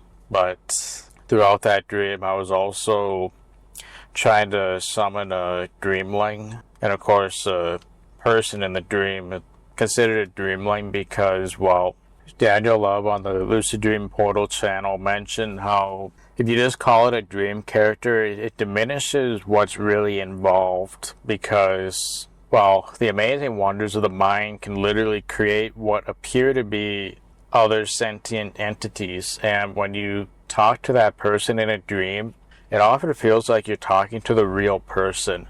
I've spent a number of my lucid dreams when I'm not doing the data goal, even recently, just conversing with a person that I know within the dream, and I continue to get blown away with how much it feels like I'm talking to the actual person. Like, the personality is like on par, all the mannerisms with the way they talk. It always blows my mind. Sometimes I even interrupt the dreamling, just telling them how much it feels like I'm talking to the real version of them. And like, they know it's a dream while I'm doing that, just by the way. Usually they do anyway. And yeah, sometimes I just want to stop and process what that really means and be able to appreciate the full meaning during the experience. I think it's so exciting. Just that the fact that the mind can do that. The mind can sort of appear to make it look like that each dreamling had its own separate consciousness. And that's certainly a fascinating thought experiment right there. I mean, think about how many non-lucid dreams we have because we feel like we're really talking to the real person rather than a dream version of them. And actually, yesterday's lucid dream kind of happened in that nature where my lucidity was a bit dicey during that experience. And I guess to give you another example with that experience on how logic can be real dicey, I found that I was in a classroom setting, and I believed that, well, I knew it was a dream because I'd been performing reality tests throughout the whole thing, constantly getting the dream result, and knowing that I was getting the dream result. But I thought that the scenario was real, like the classroom setting was real and all the people in it, but I thought that I was attending that class in my dream where everybody else was there in real life. That's what I thought was going on at the time. I mean, I even raised my hand and asked the teacher if they were dreaming, and they said no. And then I proved to them that I was by doing the finger through palm. And they're like, oh yeah, I've heard of that before. And yeah, well, I knew it was a dream, but obviously my logic wasn't fully there because I thought that I was there through my dream, but everybody else was there through real life. And I was literally like, well, at least I'm still here. Like, even though I may be in a dream, at least I'm still here. Like, I've attended class and all that stuff, so I still have an attendance because of that. So, yeah, that's why engaging logic is quite important, because even if you are, like, I know for a fact that my prefrontal cortex was very awake at the time. I was very present, but I did know I was technically dreaming, but I didn't really have 100% of what that meant. Because if you're dreaming, there is no real life aspect, as I just mentioned. 0% of it is that real life aspect, not like a split 90-10% or whatever. And I should have known because I had Windows computers there, when in real life it was Mac back then. I was allegedly in the elementary school class, and then they taught people my age, I guess, and they used the same classroom. And I'm like, well, actually, I also noticed they had Windows XP on those computers, and I'm like, well, clearly they don't maintain those computers there. And I noticed that the start button had my name on one of them, while the rest of them had the normal start button. And yes, the text was readable. And it had Joseph and then something else, like Joseph here or something like that. And I was trying to explain to myself whether I had anything to do with that. And I'm like, yeah, well, because at the time when I was in elementary school, I was also basically hacking the start button text. You could basically do this thing with a utility called Resource Hacker and modify some binary in an executable, which effectively changes the start button text. And then I think you make a copy of the original file, and then you change a registry entry to point to the newly hacked file with the new text, and then it reflects. So that's something that I used to do back in the day, and I was thinking maybe I did that with one of the school computers. That seemed perfectly plausible at the time. So that also shows how the mind can easily make excuses. So yeah, that was pretty strange to say the least. Like, I did know that I was in a dream, but I also believed that the dreamlings were in real life and I was attending their scenario via my dream. Then I've also had where I did my reality test and I knew I was getting the dream result, but I assumed it was because I was in a computer simulation like the holodeck rather than a dream. I just assumed I was in a holodeck-like simulation at the time. And yep, that the nose pinch test and everything still works just as well even then. Which made sense. I just made the excuse at that time, this was like many months ago, that it was a simulation, so it makes sense I could still get the same kind of results. So yeah, I mean, you can see why taking logic seriously is quite important. Because if you don't, then even if you have some logic, it can still slide in the weirdest ways, and then you may end up wasting time with logic not fully being there. Like, for example, I believe that I still had that classroom obligation because I thought that I was attending there using my dream as a medium, which is not right. So, yeah, you can see why taking a step back regarding logic is important. Because yes, you could have some level of presence, but random things here and there could be a little dicey, as I just described. And as a result, so like right there, I could have totally done my data goal, but why didn't I? Because I assumed that even though I was in a dream, I was in some ways treating it like I was virtually present in the actual scenario. And the dreamlines there were real enough that it felt like that was really the case. But yeah, then obviously I should have recognized, like, they don't use Windows over there, they use Mac at that school. And also the classroom setting probably didn't look like the real thing, but probably was. I mean, that I don't actually know, because when I think about what my classrooms looked like decades ago, I can't really think what that looked like. It looked like the overall look of the school looked pretty similar, but when I look at what it looked like now, I don't think I actually had a classroom that looked like that. So obviously that's off. And yeah, I really should have. If I had full logic, then I know for a fact there is no virtual present that I thought at the time, and I could have done my goal. So you can see how not having logic would cause you to waste your time with a goal in many different ways. Yeah, so even though I didn't focus on my goal at all during that dream, I pretty much spent that entire time doing nothing but reality testing. I reality tested the heck out of that situation. Probably did I don't know, at least 20 or 30 in that scenario. Same result every time during the test itself. Basically did the optical reality check and the nose pinch kind of thing. That's really fun to do when you know you're getting impossible results. It's kind of fun to experience that in the present moment, even to this day. I think reality tests are definitely fun to do in the dream world. But yeah, at the very least, I should have still done narration, but of course I never did, because I assumed that even though I was there via a dream, I thought everybody else was there in real life. So yeah, you can see why you'd have to possibly wake up the mind a little bit, because if you're in just the right state, then you'll have a weird combination of conclusions that don't logically make sense, but with your mental state, they make perfect sense at the time. So that's kind of why, with your average brain state, you do want to wake up your mind.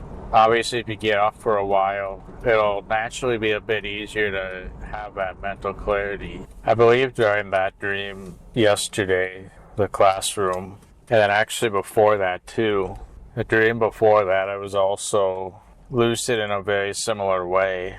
I should have at least narrated, but of course I didn't because I thought the rest of it was real life, except for the fact that I was there via my dreaming state. I mean, in some ways, I thought I was in a real classroom with real people, but I was attending in a dreaming state where everything else was real. Obviously, I didn't narrate because, well, I just assumed, yeah. And then the fact that I talked about dreams and, like, asked the teacher if they were in a dream also, which obviously never believe a dreamling. But, yeah, then I should have done narration, because if I really did know truly that I was dreaming, I would also know. So when you say, like, it's the knowledge that you're dreaming while you're dreaming, plus your logic is consistent with the fact that you're dreaming, well, I had the knowledge that I was dreaming. My prefrontal cortex was online, but that knowledge was not consistent with the fact that I was dreaming. So in other words, that wasn't a true lucid dream because my knowledge didn't fully reflect the fact that it's a dream. If it did, I would have known that 0% of it was real life rather than a huge split. So yeah, that's one of the frustrating bits, but it's also why we make such a big deal about logic. So yeah, then if we tried to... So how could I have prevented myself from making that mistake in the classroom, thinking it was real life, but I was attending through the dreaming state rather than a real state? How could I have prevented that mindset? That's probably both tricky and easier than it sounds at the same time, because obviously we know that in a dream it's 100% a dream, not like 20%. So knowing that no matter what circumstances we're in, it's either fully a dream or it's fully not. Pretty much nowhere in between. Unless, of course, you're having like some sort of parasomnia, like REM behavior disorder, or just standard sleepwalking and talking. Which, by the way, those are two very different conditions. Which is why you should probably go to a sleep lab to get a proper diagnosis on that, if you have like one of those things. But yeah, anyway, I think understanding that that's always the case no matter what, because obviously at the time, I mean, during dreams, there could easily be plausible exceptions that suddenly crop up, but those exceptions are pretty much always wrong. So I, for example, believing that I'm levitating in the air because I'm making arm strokes that totally aligns with body mass distribution. I've convinced myself of that in dreams before, but it turned out to be a dream and an incorrect conclusion. Or when I believe I'm recording dreams, as I mentioned before, but it turns out that it was in a dream specifically. Like, even no matter how convinced I am about something, the answer always seems to be like it is purely a dream and there's no exception. Like, it seems like there could be at the time. If I can remember that, then I could have hopefully prevented the mistake, because, yeah, no amount of reality testing or narration would have saved me there naturally. Because, yeah, like I said, even though I believed that the rest of the dream was real life, even though I knew I was in a dreaming state, I was reality testing the heck out of it. Because I knew that I was in a dream, but I assumed that everybody else was in real life. So yeah, no amount of reality testing nor narration would have saved me there, most likely. I mean, would it have gotten me out of that incorrect conclusion? I have a feeling probably not. It's hard to say. But if I can have training that there are no exceptions no matter what, that would be the preventative measure. I suppose having good diligent training on that would have helped. Yeah, which I obviously should be doing that, especially if I want to prevent those kind of problems. And then I guess as long as we're talking about frustrating lucid dream issues, there are a few more that I've dealt with recently. So like I mentioned, I kept getting those interruptions with the dog. I really couldn't have done anything about that other than not letting them interrupt me, which I would rather not have done. Under normal circumstances, that's not an issue. But there was stuff going on that day, and yeah. And then on top of that, I have seasonal allergies, and they're terrible right now. Well, they have been over the last week. I think today is the first day that it's settled down. Because usually I do my sneezing in the morning. Yep, as part of my morning routine, I deliberately sneeze. It's just part of my routine. Because usually I'm good for the rest of the day, but obviously with allergies, it's sporadic throughout the day. But this time I even think it happened in the morning, which even when I don't have allergies, I usually have a sneeze in the morning, and then I'm good. But this morning, I don't even think I had one, and I was fine for the whole day. It's weird. But anyway, because of that, my sleep has been considerably lighter. So that kind of affects my approaches because I'm used to being in a very slothy mode. I mean, where it gets problematic is sometimes I was actually trying to do a maintained awareness attempt. And right in the middle of my attempt, I had a sneeze out of nowhere. I was basically asleep. I didn't even know I'd pretty much been at the point where I'm aware enough just to notice when REM's kicking in, but otherwise, I'm basically asleep. And yeah, when I'm in that state, a sneeze comes out of nowhere. I'm pretty sure I'm quite close to REM. And yet, I have to get up and blow my nose. And because I had tears in my eyes, not crying, but the allergies, well, that releases endorphins and causes me to feel more awake, I think. And then I basically have to start all over again. That's all it takes for me to get into hummingbird mode a lot of times, as I discussed earlier. So, yeah, note to self, maintained awareness attempts probably aren't a good idea under those circumstances because my allergies are just going to act up. So I might be better off doing a regained awareness. Just because, actually, allergies, yes, they do put me in the condition to have a maintained awareness, especially as a hummingbird. But they're also bad enough to where I could be like minutes away from REM and then all of a sudden I have a sneeze and then I have to start over again. And by the time I'm able to go back to sleep, another sneeze comes. I may as well just fall asleep in seconds and stick with a regained awareness under those circumstances. So that's where biology can make it difficult to lucid dream. Because, yeah, that's something to keep in mind. You're not just dealing with psychology, but biology can often get in the way. And on top of that, at the moment, I'm currently experiencing shoulder pain. I have to get it diagnosed before I know what it is, but it makes it so that I can't sleep on my left side. Otherwise, I'm in extreme pain. It pretty much feels like there's a knife right in my shoulder, essentially, when I'm lying on my left side. And I could deal with that while I'm asleep, but when I'm awake, no, absolutely not. So, as a result, I often have to deal with, I'm trying not to go on my left side, but it happens unintentionally that I wake up with quite a bit of pain, kind of like waking up to a Charlie horse. And, yeah, then I have to adjust positions. It could affect my sleep a bit as well, and yeah. Here's a follow-up several months later. I tried getting it diagnosed during my physical, but unfortunately I didn't have the pain in that moment since it comes in waves, so their test didn't reveal anything useful at the time. I did, however, discover something shockingly effective on my own. Now take this with a grain of salt and know that what I'm doing may not apply to everyone. If you're having physical discomfort issues, I recommend having a trained medical professional check that out. But what I personally notice with my situation is when I'm having the pain, if I lie down on my left side where the pain is the most potent, it appears to go away a lot quicker than if I lie on my other side and avoid the pain.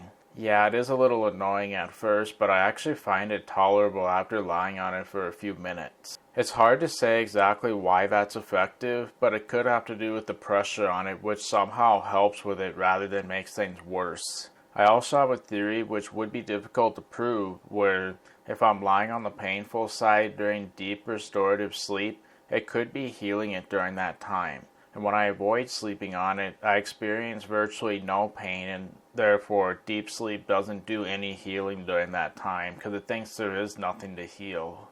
When I avoid sleeping on it, there's virtually no pain, and it's quite possible it doesn't actually work that way at all, but so far my evidence does seem to support at least one of these things. I used to get this shoulder pain in waves like every 4 to 6 weeks, and it would maybe last 4 to 5 days when it happened. But now I've gone probably the longest time in a couple years since I started having the pain without actually having the pain. I've gone several months without it now. I would have probably had it like at least twice or 3 times by now, but not a single one. And that could be from applying these theories. When I go to bed now, I strategically sleep on my right side. The shoulder pain's on the left side if you need a reminder. And then I turn to my left side when sleep is close so that I'm on that side by the time I go into deep sleep. I do this regardless of whether the pain is there, and I haven't had any precursors yet. Usually when the pain returns, I actually get a precursor like a day or 2 before it fully kicks in. But if I do get the precursors, I'm going to prioritize my left side and see if I can prevent the full wave from coming all together. That'll further test the theory, I suppose. I haven't been able to test it yet, but that's because I haven't needed to since I thought of this theory. But please don't assume that what works for me here is a one-size-fits-all, and please reach out to a medical professional if you're having physical pain. I did get it checked out by one, but of course I didn't have the pain when the physical ended up happening. But I explained these theories, and the family medicine doctor thinks these theories are plausible, or at least my behaviors I'm currently do based on them, and based on the holistic description of what happens when I fully described it to them. But remember, these biological factors are very complicated, so don't assume that what works for me is going to work for everybody else. So I'm dealing with all these little things at the same time and make it very difficult to lucid dream. And on top of that, I've been kind of slacking with the sleep schedule side of things. I'm aware mostly of what I needed to do to avoid that, but yeah, identifying how you handle the evening is huge, but actually putting it into action is the part that matters. This week I'm going to try to be really good with that. So I did have a soda like not too long ago, actually in between these recordings, and it's likely that by the time I go to bed I'm going to have a little bit of caffeine left in me, so that could affect my ability to sleep. Now, for me, caffeine is kind of a weird one because if I have it in the middle of the day, then I tend to experience a crash very quickly, and I'm more tired than I am without it. But when I go to bed, it's usually only a problem if my monkey mind happens to be pretty active. If it happens to not be active, then caffeine is usually not a problem for me with sleep. Although in the afternoon, it almost always is. During the evening, it's a slightly different story. And I think it does have to do with how active the monkey mind is. So like when my mind wanders, I talked about my strategy for falling asleep before. If my mind wanders and my conscious part of the mind, the prefrontal cortex and stuff, if that happens to be more active, it's probably caffeine makes it more likely to be more active to where sleep won't come quite as easy. And that makes sense because obviously Dr. Matthew Walker, he's talked about how it's not just melatonin that helps us transition into sleep, but it's also our adenosine buildup during the day. The caffeine, what that does is it blocks our adenosine receptors basically. So our adenosine, that's what another thing that can make us feel sleepy toward the end of the day. It builds up during the day, and sleep kind of clears it out. It's like a toxin that builds up in a way. I mean, obviously, I don't know if it's really a toxin per se, but it's something that makes us need sleep. And if we don't get that cleared out, then it can be problematic. But it's something that good quality sleep can fix, usually. Just having adenosine build up throughout the day. But yeah, basically caffeine blocks the effect that adenosine has on us. That's why from my understanding, that it can have the effects that it does. It's still in the brain, it's just the effect gets blocked. that caffeine essentially. But yeah, so during the day it actually makes me more tired, so it's like, why do I do that to myself? But at nighttime, if my monkey mind happens to be more active, then it could delay sleep and maybe affect the quality. I'm not really sure. If my mind happened to be less active when I first go to bed, then it might not really cause problems. Usually if it does for sleep, it's more of a mental thing rather than a physical thing. Like, I still physically feel exhausted usually, but mentally it probably makes me prone to being tired but wired when I first go to bed. And it seems like everybody reacts to it a little bit differently, but that's kind of how it is for me. Note that your experience may be very different. So yeah, if tonight's efforts to go to bed decent fail, it's more likely going to be because of that. But yeah, I think sticking to it, knowing about how much time I need to wind down and stuff. I usually like to watch Daniel and then something else as I go to sleep, and I probably shouldn't even be using electronics, to be honest, but I tend to, and most of the time I'm like falling asleep before I actually go to bed, and then it seems to help in that regard. I'm trying to be careful of what I watch, just because I want to do something that's likely to put me to sleep rather than have the opposite effect. Daniel Love's videos will typically have the opposite effect, because a lot of times it'll say stuff where I suddenly realize something regarding my lucid dream practice that I could improve. Like, for example, when I do a maintained awareness, I was trying to figure out a strategy where I'm pretty sure REM is close, but I'm in sloth mode and I have a bit of non-REM left before REM kicks in. Most of my attempts have failed because I fall asleep too soon when I have like maybe 10 minutes of non-REM before REM kicks in. As a hummingbird, I could probably maintain awareness through that, but as a sloth, that's not happening. So I watched the video, then I kind of had the realization that perhaps I don't even want to do my attempt until REM is absolutely around the corner. And I use the artistic response test to gauge that. So I've been trying an approach where if I'm in non-REM, I can stay awake for the last couple minutes of that before REM kicks in. I've been trying to do an all-in-one approach to that. And that's why a lot of my maintained awareness dreams, the ones that have failed over the months, I think that's why they've failed, because I've been trying experiments to find something that will work if REM is around the corner and if non-REM's around the corner, then I can make it through those last few minutes before REM kicks in. Because a lot of times when I start, it might still be a little bit yet as far as the next sleep stage goes. But actually, when non-REM is around the corner, I don't even want to try. I want to like stay awake until that state changes, and I use the artistic response test to gauge it, and then I might have better results.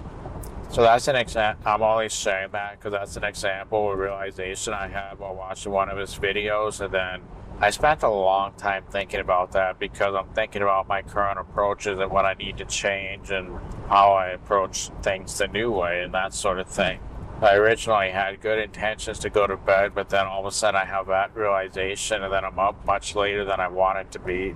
So Daniel's videos, at least for me, are not a good video to watch right before bed because it often results in that type of stuff. So yeah, biology can make it very tricky to lucid dream sometimes, so you have to realize just how big of a role it plays and work around that. So the ultimate lucid dreaming technique factors in all these different scenarios that can happen regarding your biology and psychology. And of course, that mental clarity stuff that I talked about earlier, I would say that relates to biology for the most part, because it's it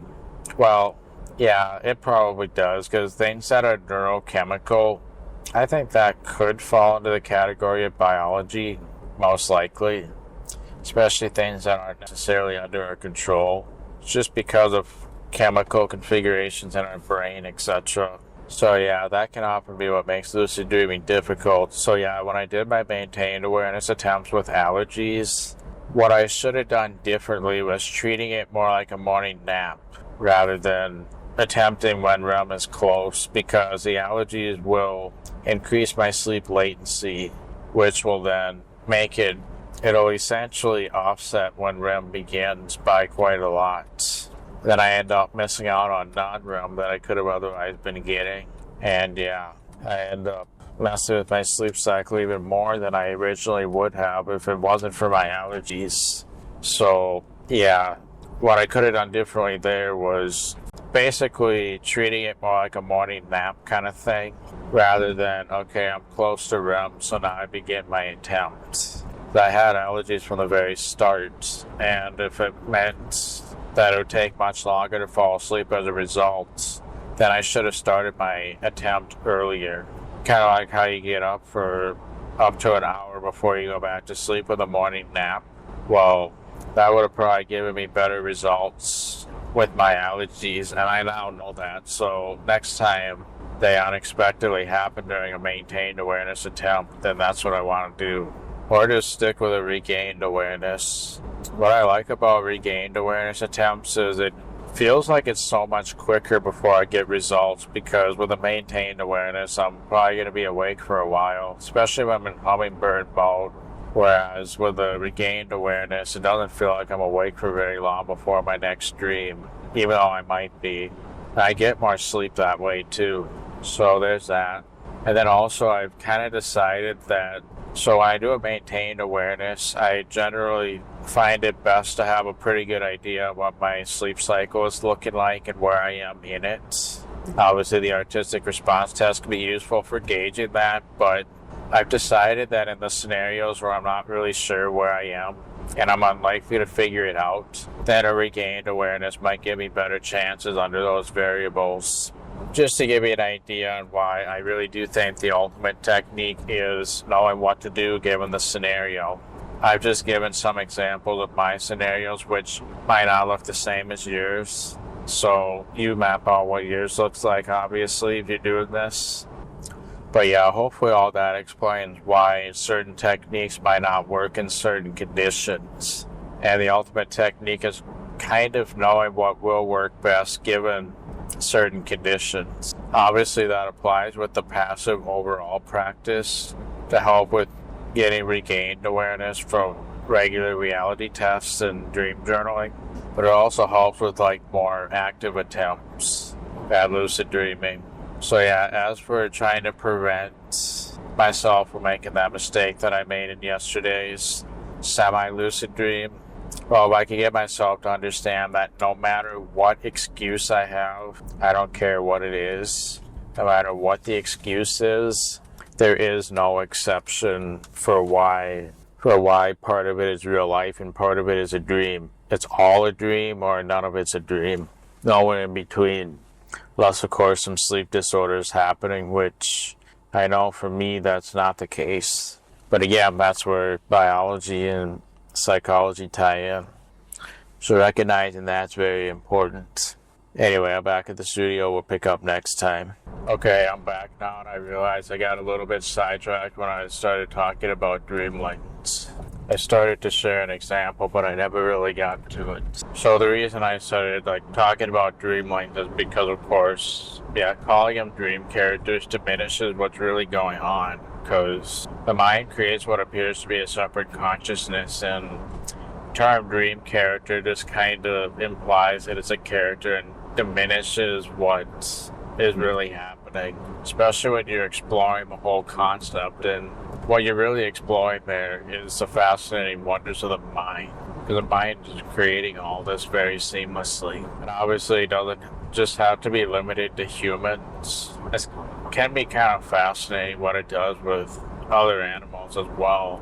I find that my dream will often generate dogs or kangaroos or koalas.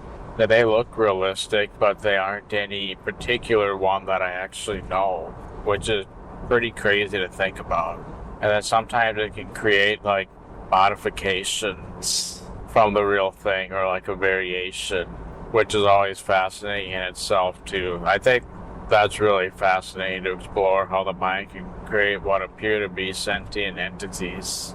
And then when we start talking about Daniel loves theory about how obviously the mind's made up of several different parts. It's sort of like an entire symphony, and we really only have access to the tip of the iceberg, so to speak.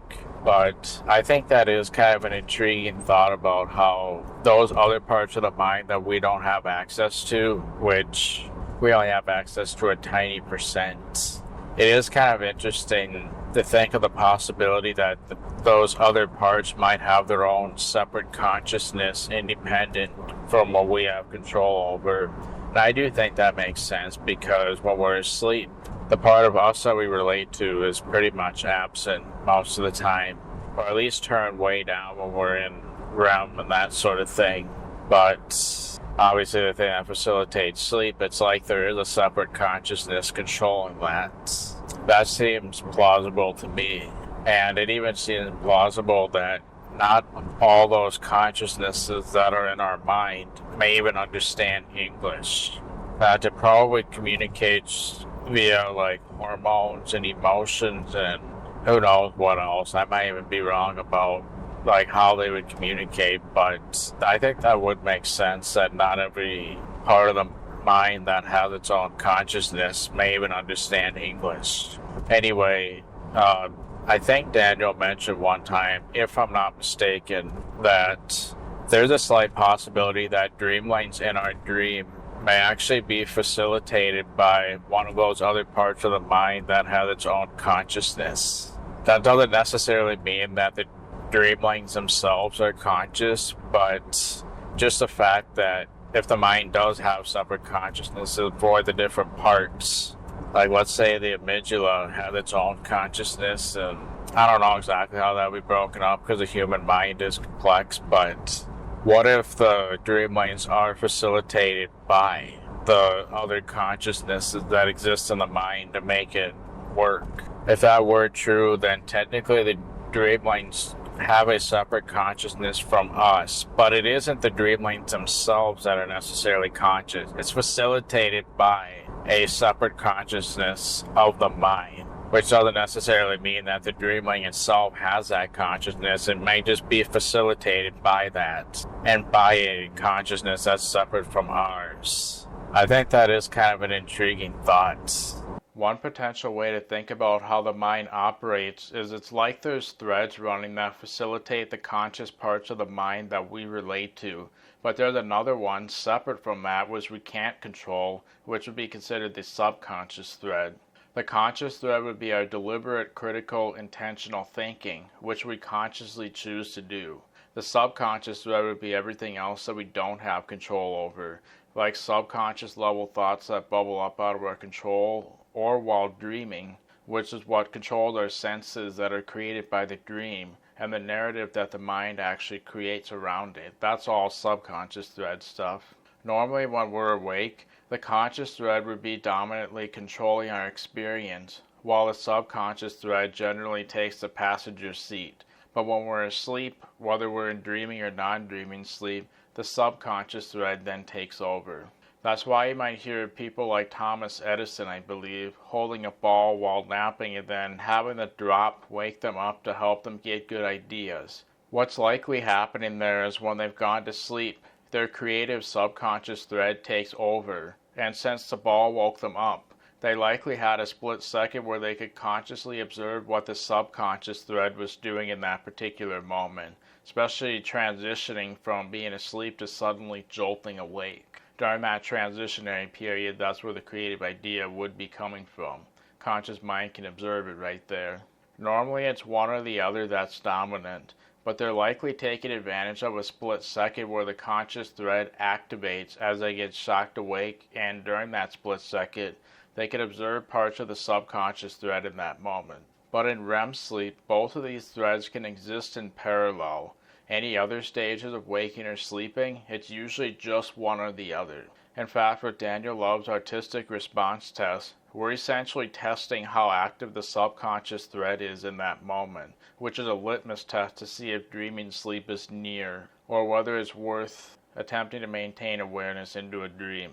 But what we're really assessing is how active the subconscious thread is. We could take advantage of that activity instead of dropping the ball for creative ideas, since we're targeting the subconscious thread's creativity around sleep. It'll be active if we're close to dreaming sleep, even if we're awake. We don't need the split-second ball drop to be able to achieve that if dreaming sleep is around the corner. That's why the artistic response test works as a litmus test. Because technically our thoughts can originate from either of these threads, but when dreaming sleep is around the corner, it's likely that when we let our mind wander, the subconscious thread thoughts will dominate the conscious thread thoughts, and that includes when we do word association and everything. Later on, I discuss how I prefer to use the term dream influence instead of dream control. This hugely aligns with the conscious and subconscious thread concepts. Since the dream is facilitated by the subconscious threads, what we're doing when influencing or controlling the dream is using our conscious thread to attempt to hopefully influence the subconscious thread to our favor, but we're working within that natural process. This also ties with the dream modeling I talked about earlier regarding pain and how the mind has default modeling. The subconscious thread is doing that default modeling that the dream does. So applying these concepts to lucidity, normally the subconscious thread dominates, but the conscious thread is also actively experiencing what's happening simultaneously. When we're not lucid, it's following the subconscious thread quite blindly, but when we become lucid, the conscious thread takes a bit more control and works as a team with the subconscious thread. When the dream lacks stability from controlling things too much, it's likely from the conscious and subconscious threads not working as a team and the conscious threads taking over too much. So if you're having that problem with controlling a dream, consider figuring out how to work with the subconscious thread as a team through dream influence instead of dream control. But back to the original thought about dreamlings within the dream. If we're essentially facilitated by the conscious thread, the dreamlings are therefore facilitated by the subconscious thread instead, since that's what creates the dream. If those threads are separate consciousnesses within the same mind, then yeah, in that sense, the characters do have a separate consciousness from us, but it's still within our own mind that's facilitating them. I don't know if we know if that's actually true or not, but that's one of the many reasons why that concept of dreamlings is fascinating and why it's best not to call them like dream characters, which diminishes the wonders of what's going on. Anyway, I'm not sure if I got to my original point of dreamlings, but I was gonna share another example. Like for you, it probably would have been like 30-40 minutes ago on this recording, but I was going to kind of share how mental state can totally fluctuate everything that's happening. So I was in a scenario where I was trying to summon a dreamling, and ordinarily I could just use like a holodeck program and summon them that way. But something else I often do is get them to come into the environment that I'm in, like walk through the door or to look behind me and that sort of thing. Well, I didn't really have the best luck in that scenario. It didn't work as well as it usually does. I did it multiple times that day, summoning dreamlings, and earlier worked better than it did in this particular example. But I was basically in a space with other dreamlings that were there already, and I was kind of paying attention to the way I was thinking while trying to summon the dreamling that I wanted to talk to. Well, what I sort of noticed is that my mental focus was on the dreamling that was already there quite a bit. And I feel like that affected my ability to summon this other dreamling. Because of the one that was already there, I was kind of sidetracked, and normally you might put expectational focus on what you're doing, but there's a number of things that can affect that. And yeah, what I've noticed is, for whatever reason, I tend to have an easier time summoning dreamlings when there aren't other dreamlings already around. As strange as that may sound, but I do think that kind of has to do with, well, just to illustrate how there's variables that can influence things in the weirdest ways. I was talking about how logic can influence things. I personally believe that could be kind of what's going on here. But yeah, I tend to notice that I have an easier time summoning new dreamlings in a situation where there aren't other dreamlings around. Now, obviously take what I'm saying with a grain of salt, because it's going to be different for everybody else, and it's kind of complex and a thing that's barely explored. But I kind of think it can totally have to do with the approach that we take with how we summon dreamlings and stuff. Like, for example, in that scenario where there was already the dreamling, maybe I would have been better off transforming them, maybe with look away, look back, into the dreamling that I wanted to talk to initially, rather than trying to like summon a separate one. That might have given me better results in that scenario. I mean, it's kind of strange because I tend to have an easier time summoning dreamlings in a scenario where there aren't any than when there are some. And I do think part of it could have to do with the fact that other dreamlings kind of act like distractions from, well, and it obviously depends on what approach you're using to summon them, but with the approach that I've been using, I think other dreamlings kind of act as a distraction from the mindset that normally works when I'm summoning dreamlings, especially in scenarios where there aren't any, which is what I usually do most of the time. I'm generally the best at doing it when there's none yet, at least with the approach that I'm taking. I don't want to go into that too deep because it will be different for everybody, and then obviously the frame of mind can affect the results even with the same approach. And obviously I've had scenarios where it'll do the wrong dreamling. Like I'm trying to summon this person when it ends up being a completely different person altogether. But I kind of feel like the frame of mind can play a huge role in that. And usually the frame of mind that I tend to have when there's other dreamlings around, that's where I tend to struggle with it the most. I do think that some of it could be pressure with the fact that there's already a dreamling there, and that kind of changes the way I think a bit, which, I mean, if I'm truly lucid, it shouldn't change anything whatsoever, because obviously, like, if I am truly lucid and I truly know what it means to be in a dream, that shouldn't change anything. But in this case, it kind of seems like it does change stuff, and maybe having more logic would help. And then sometimes memory can be very difficult to work. As I did mention earlier, that could affect my ability to summon dreamlings as well, maybe. The point is, there's a lot of variables that can affect these kind of things in the weirdest ways. It could have to do with the point of focus, the mindset, you name it. And it's possible that when there was already a dreamling there, I was like not as focused as I normally would be when I summon a dreamling in a scenario where there aren't any yet, and it just jives better.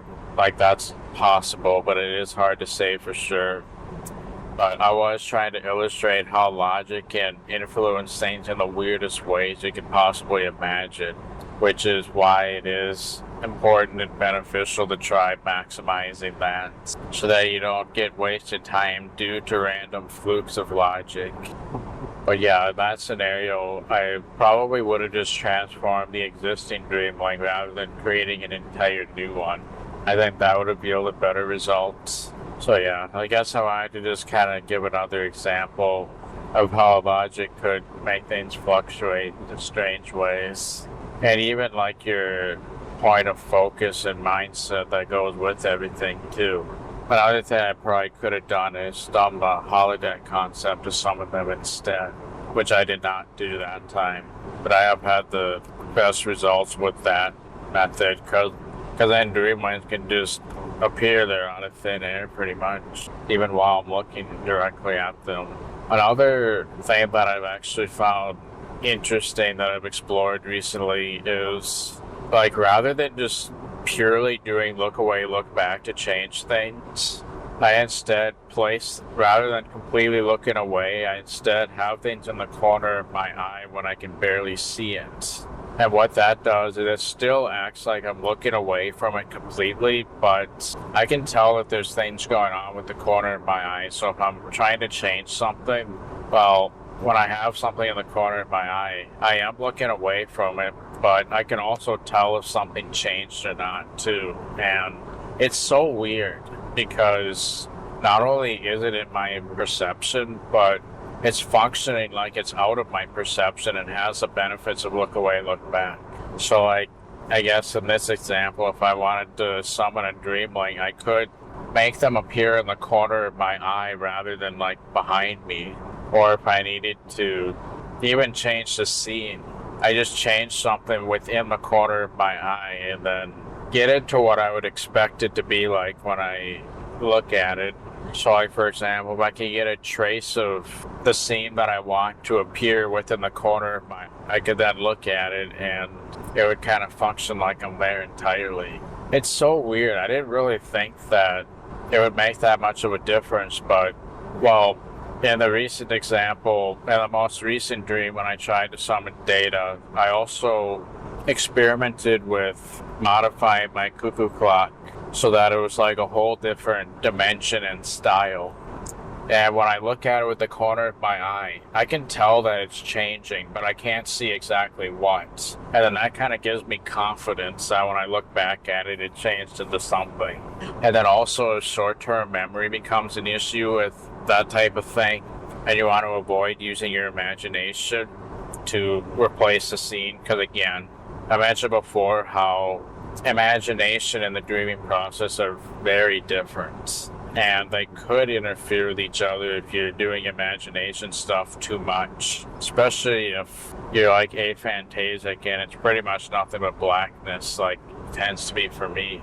Well, see, when you place things in the corner of your eye within a dream, it still exists in your perception, but it's very abstract, which means that it might be easier to influence. So if you want something to grow or shrink, place it in the corner of your eye, and then it's actually much easier to change it because you're not even looking directly at it, but you can kind of still tell that something is changing.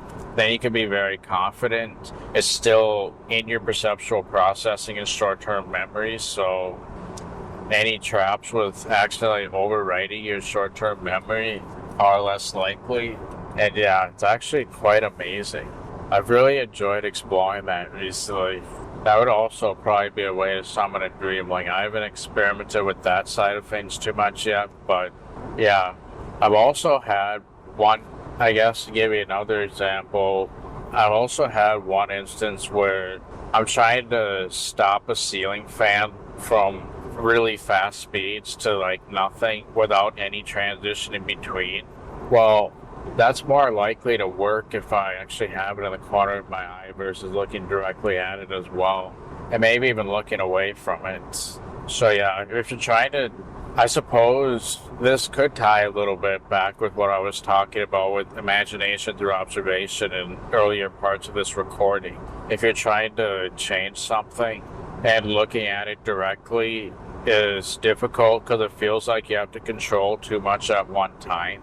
Well, you can kind of limit the scope and make it more abstract by placing it in the corner of your eye rather than fully in your vision. So like, for example, the example with changing the color of cones.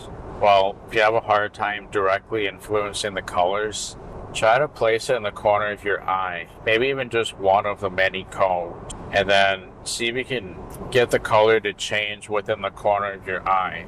It's probably more likely to work because it's a lot more abstract. I should have mentioned that earlier when I was talking about the whole imagination through observation. So if you're trying to do things at an abstract level and you're finding it rather difficult to do things at an abstract level, then consider trying that once. That might serve as a really good reframing technique because everything is still there. It just feels a lot more abstract than it normally would be if you were looking directly at it, and thus it might be easier to influence.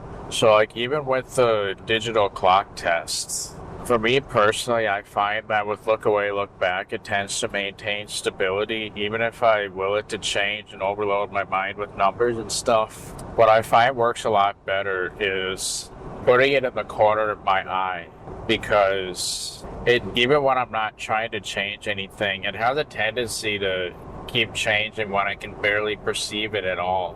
And I can tell that it's changing as well within the corner of my eye. So I find that the digital clock test tends to work better for me when I don't look away from it entirely, but look at it from the corner of my eye.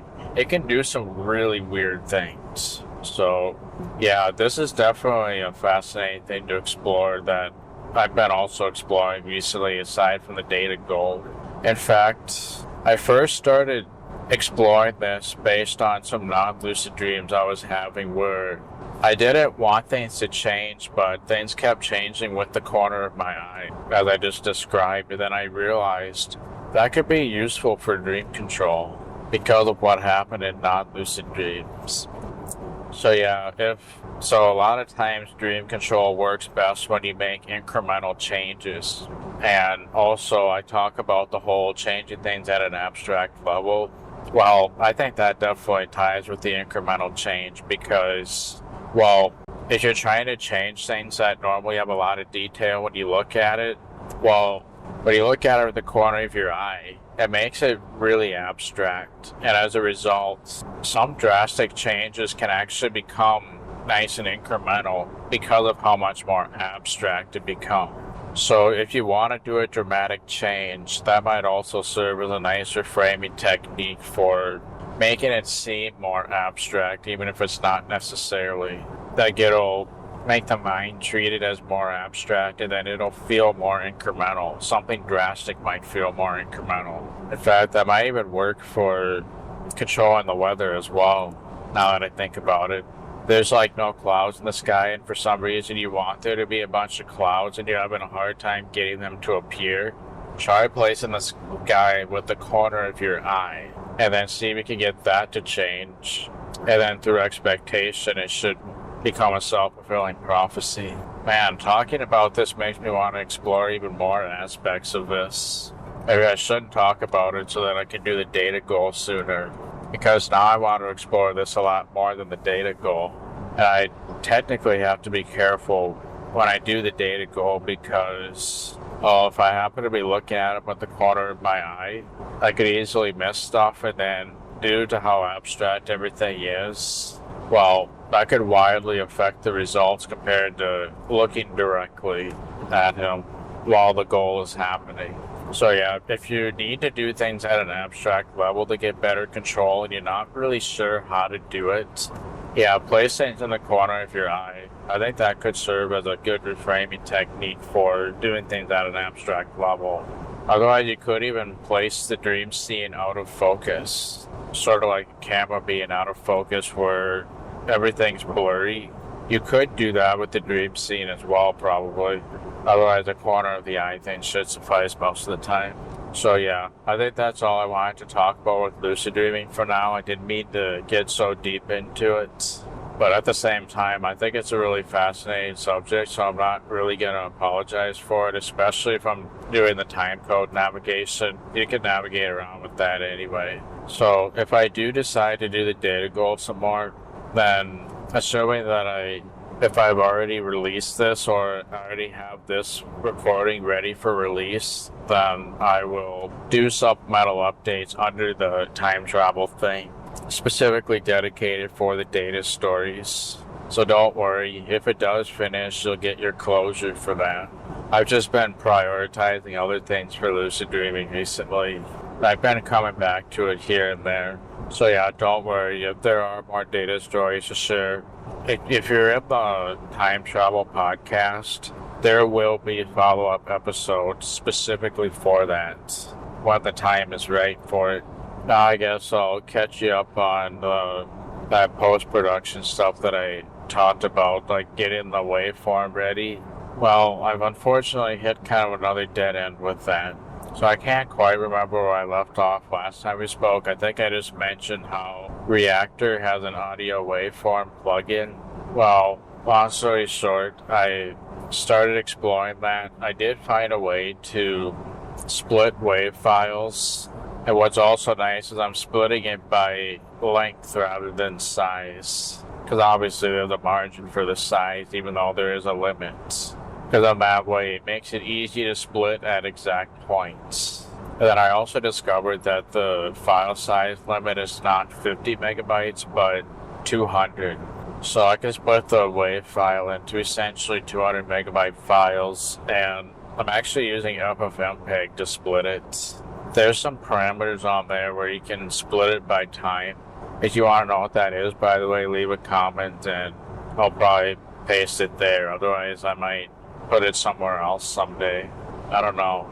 Maybe I'll see if I can streamline the process of generating static websites from markdown files, and then a lot of my notes on stuff like this I can kind of have on a website or something. So I might consider doing that someday, because Markdown is what I typically use for taking all my notes, and if I could get that to automatically generate web pages with minimal effort, I think that would be a great way to create sort of a personal knowledge base. Then if you have any questions on how I did certain types of stuff, that would be a great way to, like, just refer you to that. And yeah, so like, yeah, so you can imagine I have this particular command documented.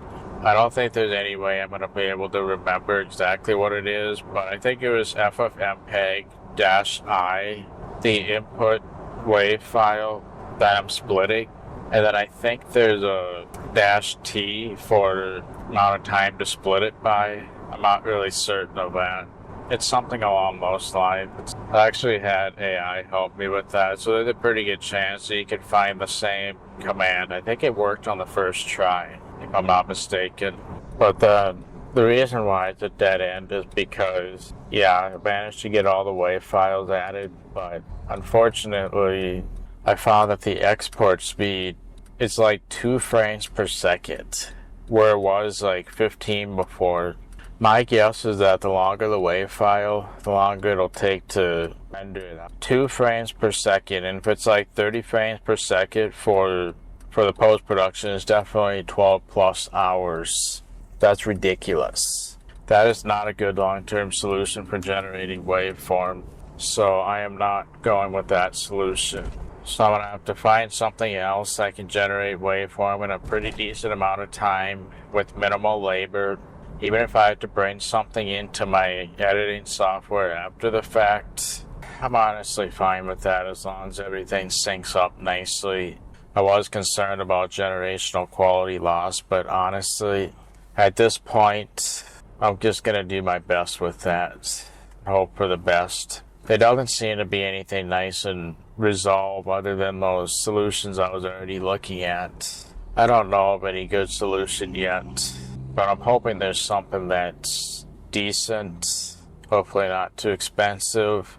This is also one of those things where I'm considering going down the programming path, because I feel like I could take amplitude from, I think I probably will do a WAV file, but something that's not limited in size. Maybe a Python program that could take a WAV file and output it as a MP4. If I could get the waveform to look kind of like what I was already doing, that'd be kind of cool. And the tricky part is there's not really much information online for how to deal with this sort of thing. And if I had the Adobe suite, then I'd be able to, I think there's some good solutions in Adobe Premiere or After Effects that might not suffer from these slow render issues. That would be nice. I'm not really sure what I'm going to do there yet. But yeah, it's difficult to find good advice online for dealing with that. Because a lot of people, if you look online, a lot of people are actually concerned about, I think, modifying actual waveform in a file rather than generating like a visual waveform. This is something that shouldn't be so complicated, but I haven't had much time to work on this, and this is prolonging the release of a time travel film by quite a lot. In any case, I'll keep you posted on the deal with what I end up figuring out with the waveform. So until then, I think this would be the time to reveal what the hidden Easter egg is regarding the year. So of course, be a reminder, this is the time travel film. I talked about there being a hidden Easter egg, well, technically 3 in 1. For this has to do with the Big Bang year that I calculated. I think it was like the 13,776 something, 608 something or other. 13,776, 608 something or other. It has to do with where that year came from. You ready for it? if you want to figure it out, this is your last chance before it gets spoiled to you. I'm warning you. Otherwise, are you ready for the hidden Easter eggs? So this basically has to do with exactly where the year came from. And actually it might have been 13,776,608,000. Where did that number come from? Well, here it is. So obviously we don't have the exact year from the Big Bang, which is why the hidden Easter eggs exist, to basically work around that, because otherwise things are impossible. So there's a website that estimates the year that we're in, and they give a certain range, essentially. I think it was like 13.6 to 13.8 billion years, something or other. So what I did was I took the range that was on this particular website, somewhere along those lines, I don't remember the exact number, and basically if you look at the start and end range, the hidden Easter egg has to do with the percentage within that range. So imagine there's a timeline and the starting point is that start range, the ending point is the end range of the estimated year range of where we are within the Big Bang. Consider the beginning like 0% in the range and the end like 100% within the estimated range. The percent is the hidden Easter egg. Take any guesses yet knowing that? I'll let you pause and figure it out if you want to.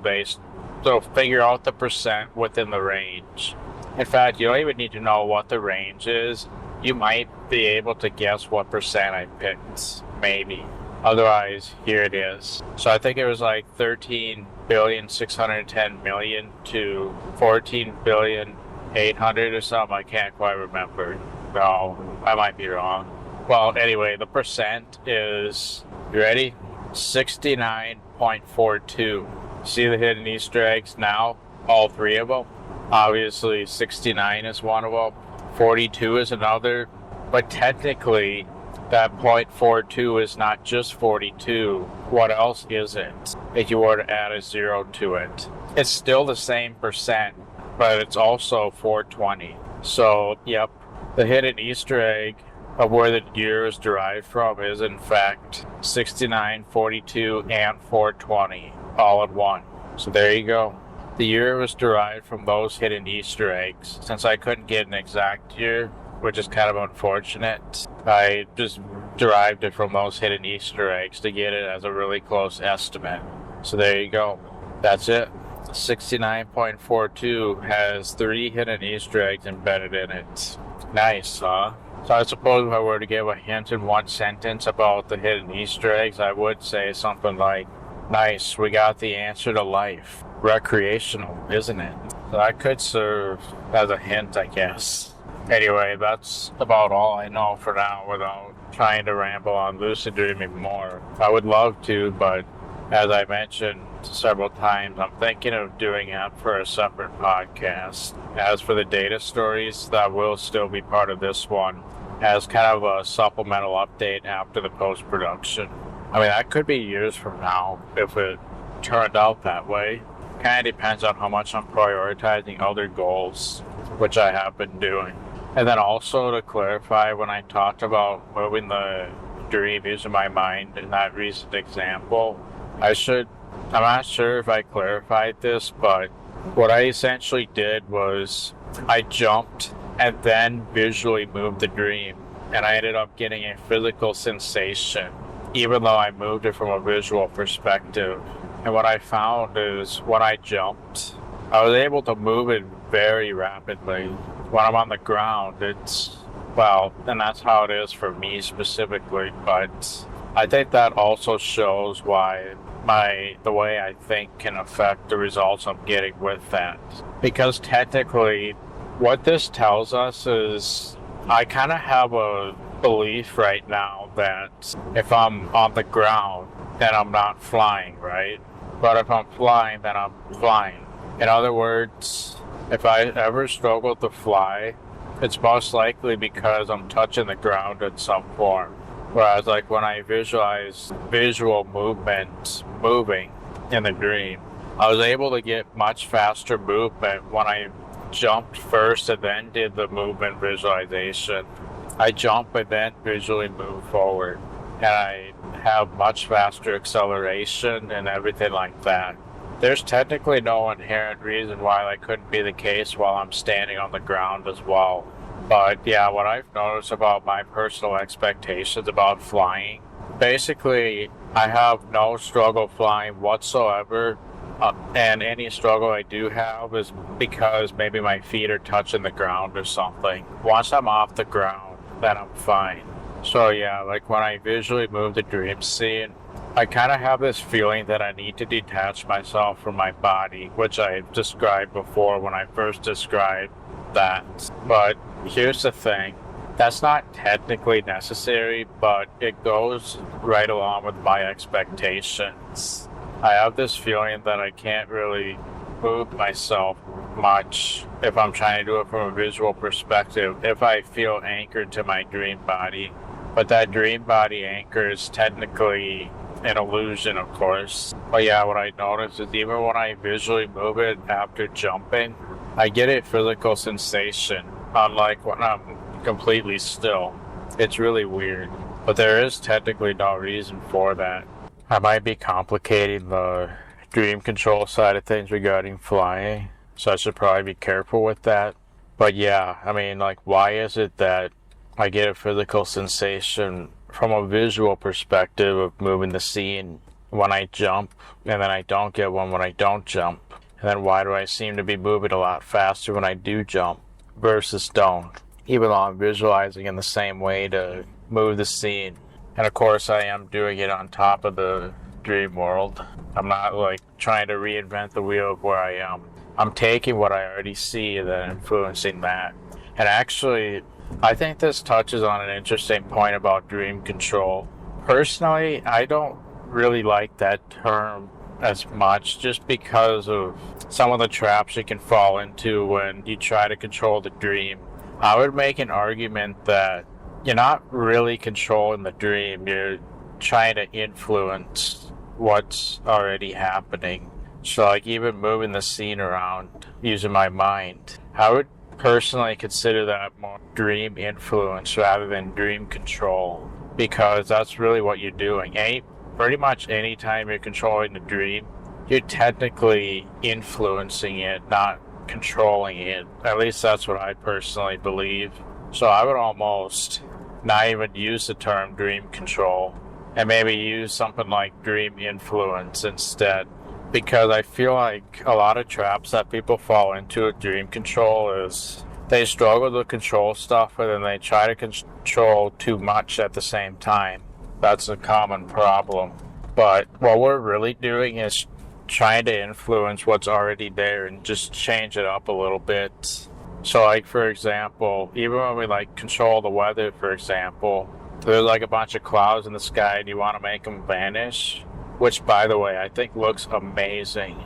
It kind of gets me to feel emotional just watching it happen right in front of my eyes. And it feels just as real life, yet that impossibility is clearly happening. Anyway, see, I'm not trying to control that per se. I'm trying to influence it from one thing to another, if you really think about it.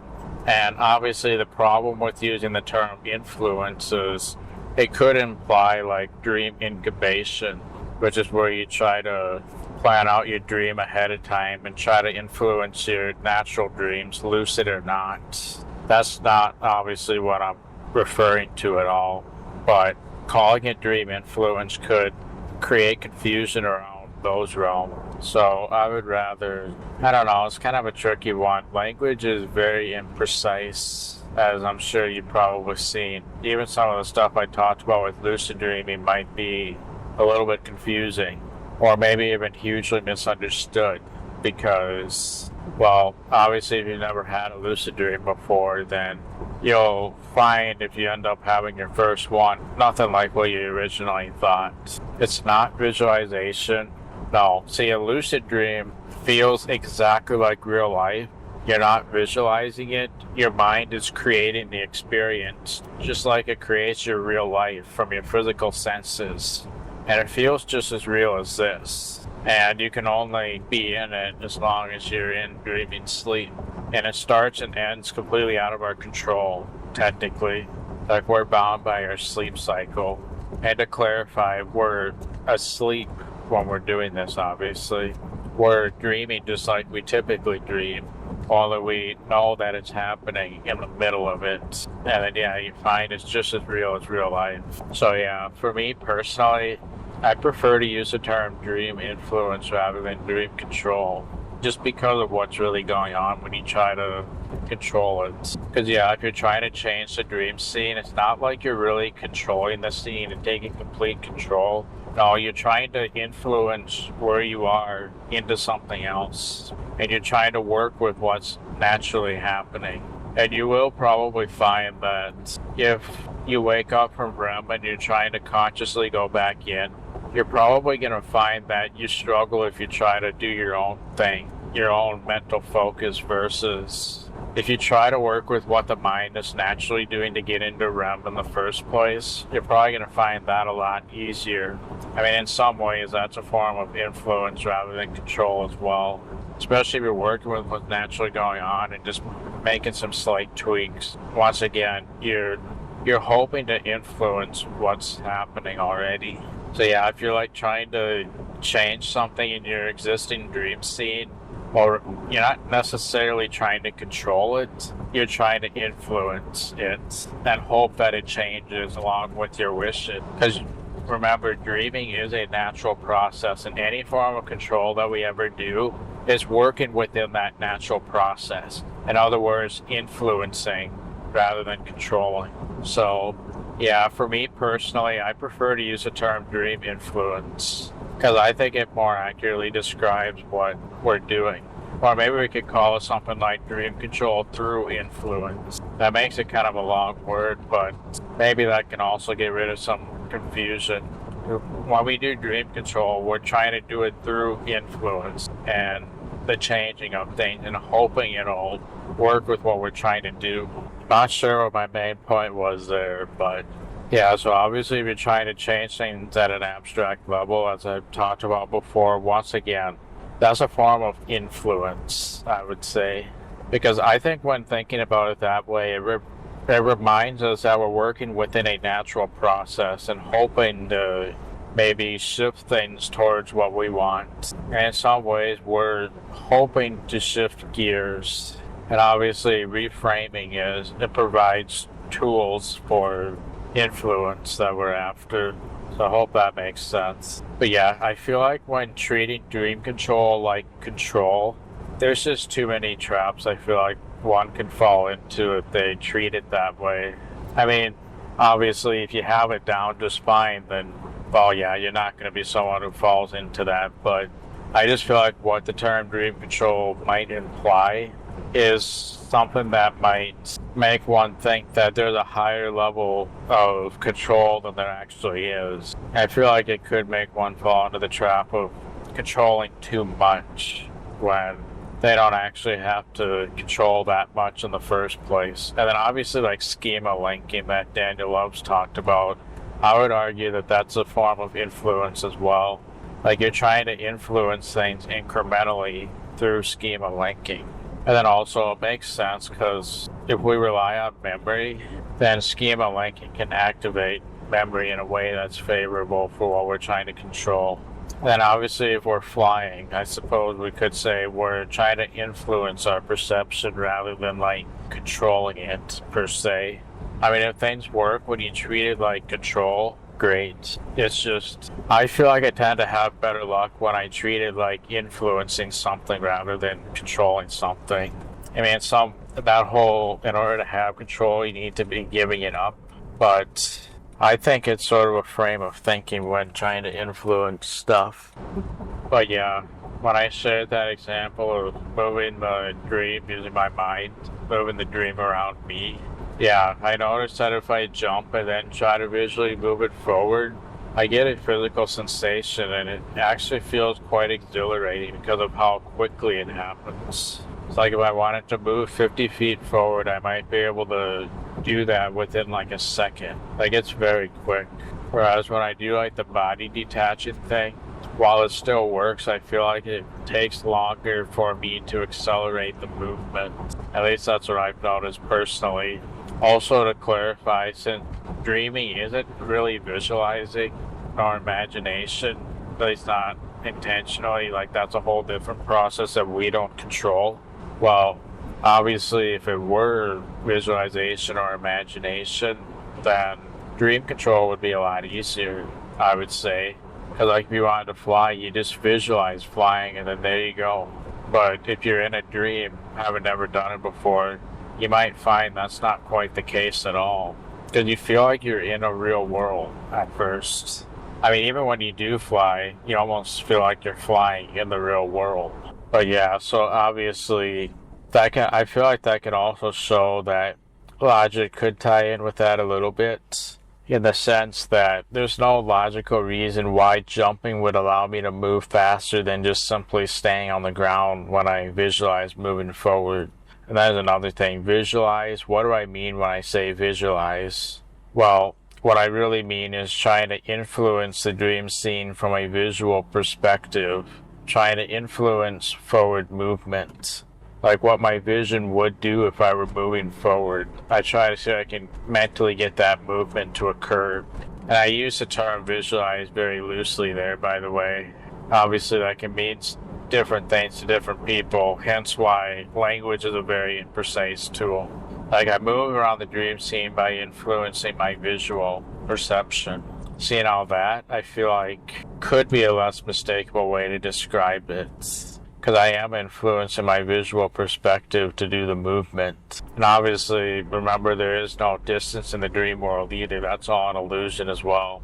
Therefore, changing the scene or teleportation or whatever, that's obviously possible because there is no distance. But yeah, obviously, if I thought about things a little more differently, then technically there's no reason why standing on the ground would cause me to accelerate the movement slower than when I jump first. If I engage logic with that, I feel like I could make that the case. Maybe. But the point is, that's something I learned about my expectations. Those subtle differences right there. Anyway, I think that's the point I wanted to get across, if I'm not mistaken. Assuming I didn't miss anything else, then that'll be it for now until I get more news on the waveform thing, and then I think that will be it for the vocal vlog then. Or the post-production, rather. So for now, I guess I'll see you next time somewhere. Alright, I'm back now with some pretty good news regarding the waveform. This, I think, will help illustrate why it is important to consider all options before you get too deep into something. This is very much an example of me not doing that. I feel like it was kind of tricky to apply for this type of project. But yeah, obviously that fusion rendering at 2 frames per second, having to split all the wave files just to get around the file size limitation, not very optimal. So then I started looking at different software that could potentially do what I want. And then I discovered something. This was something that I was kind of hoping was true, but had my doubts. I was like, what if FFmpeg could generate what I want? Could FFmpeg convert my audio into a waveform video file? Well, guess what? It can. When I discovered that, I was absolutely shocked with joy.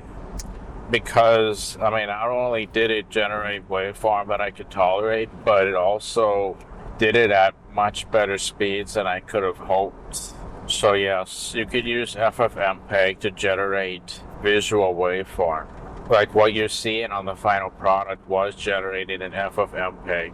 So the command, I don't quite remember off the top of my head, but I got AI to instruct me on how to do that, and I got that right within 2 tries. The first time it only screwed up because of the way it referenced the wave or the audio wave data, and then its correction ended up being correct.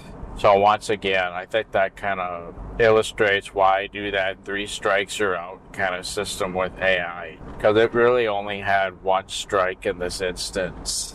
Because yeah, usually if I get help with AI and stuff like this, usually if it fails more than 3 times, or 3 corrections, then it tends to be a dead end. Like that's what I've noticed with just about everything it's helped me with. Now that being said, I actually kind of refined my rule with that a little bit. So aside from the 3 strikes, you're out, I've decided if it's something that I really want to work, then I'll double the tolerance. So it kind of becomes a 6 strikes, you're out. If it's something that I really desperately want, if it's something that I want, which is the case the vast majority of the time, then it's 3 strikes.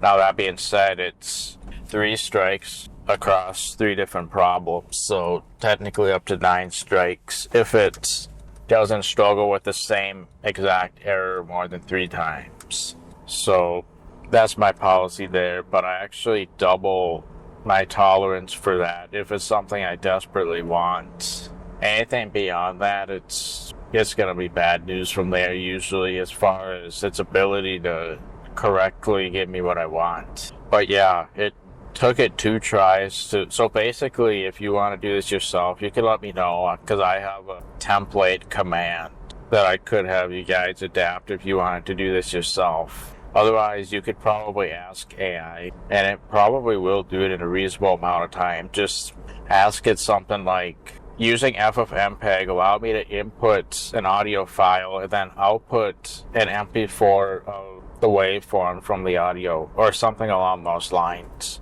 There's probably several different prompts that'll yield the same result, but I have a feeling based on what it did that something like that would work just fine.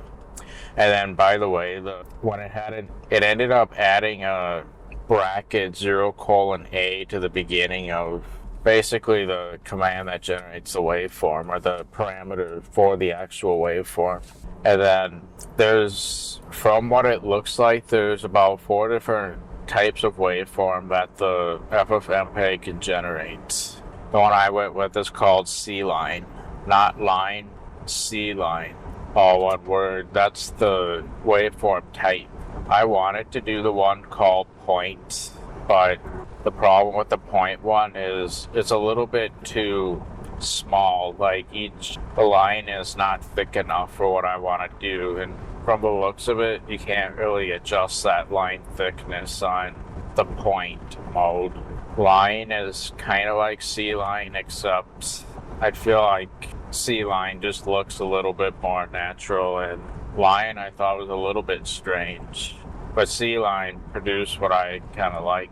I do feel like that it updated the waveform a little bit more rapidly than I would like, maybe, but I'm just going to accept it. Like, given how much time I spent on this, I feel like the FFmpeg with C-line is literally a nice workaround. Also, if you have a specific file size you want to do, then I would definitely specify that in the command, which, again, if you want the command, just let me know and I will put it somewhere.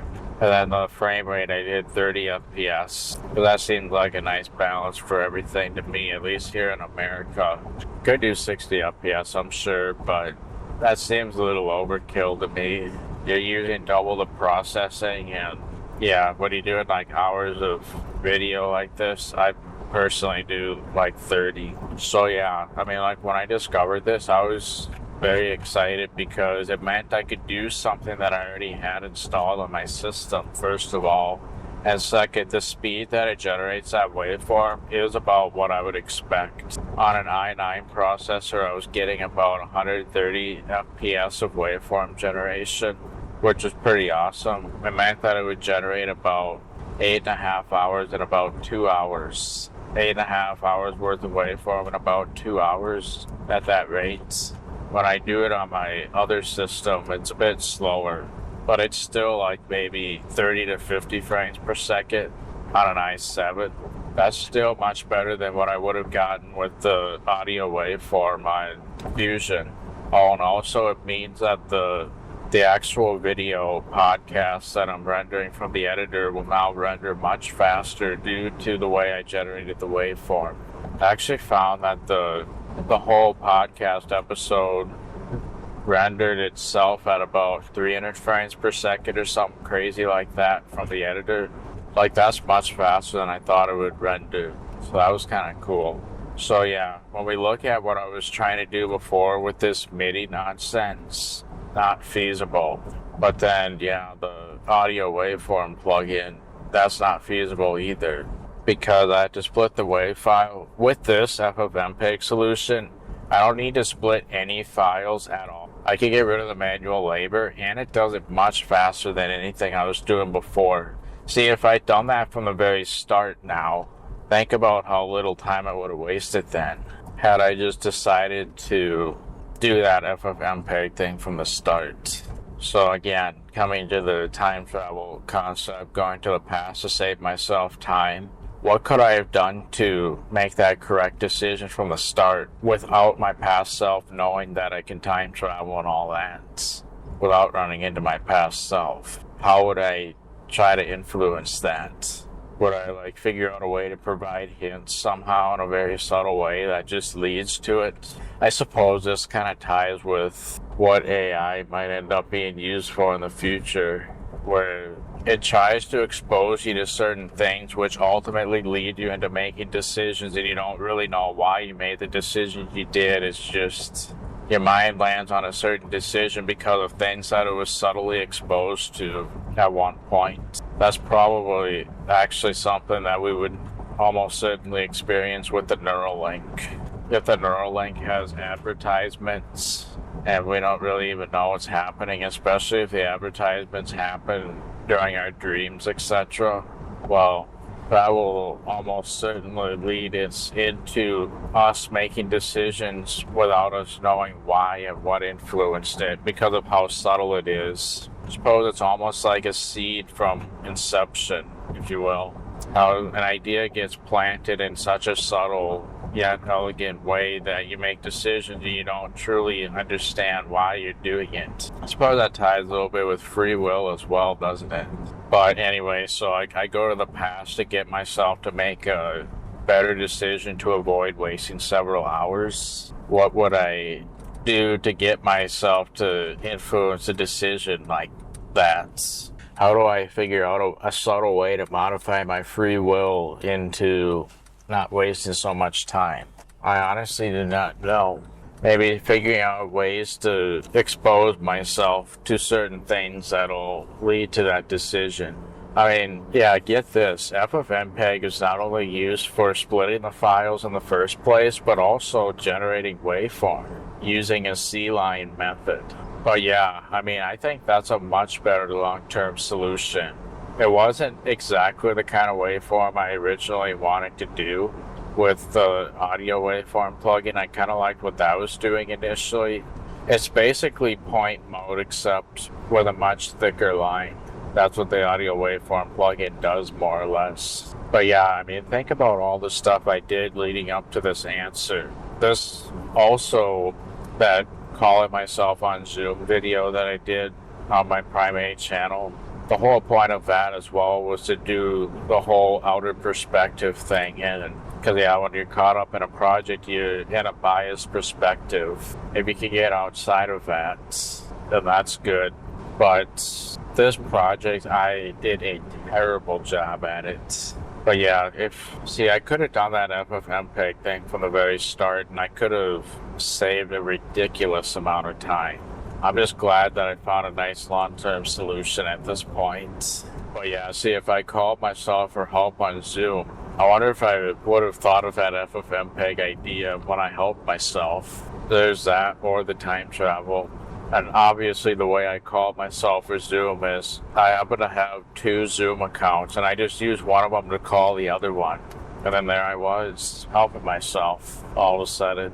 Maybe I should have done that for this problem too. But yeah, so like that Docker thing, I don't regret doing that because it was a good way to get Docker experience. I now know what I want to do if I want to deploy a Python environment in the smallest Docker container possible. Use Alpine with Python. So I don't regret getting experience with that. I mean, I was going to at some point anyway, so if I did skip that, I think it would have been fine. I suppose this is where the saying better early than never would come into play, because it would have happened at a much later point otherwise. Better early than never. Then obviously I did that nonsense of trying to get the MIDI stuff to work, which completely irrelevant now.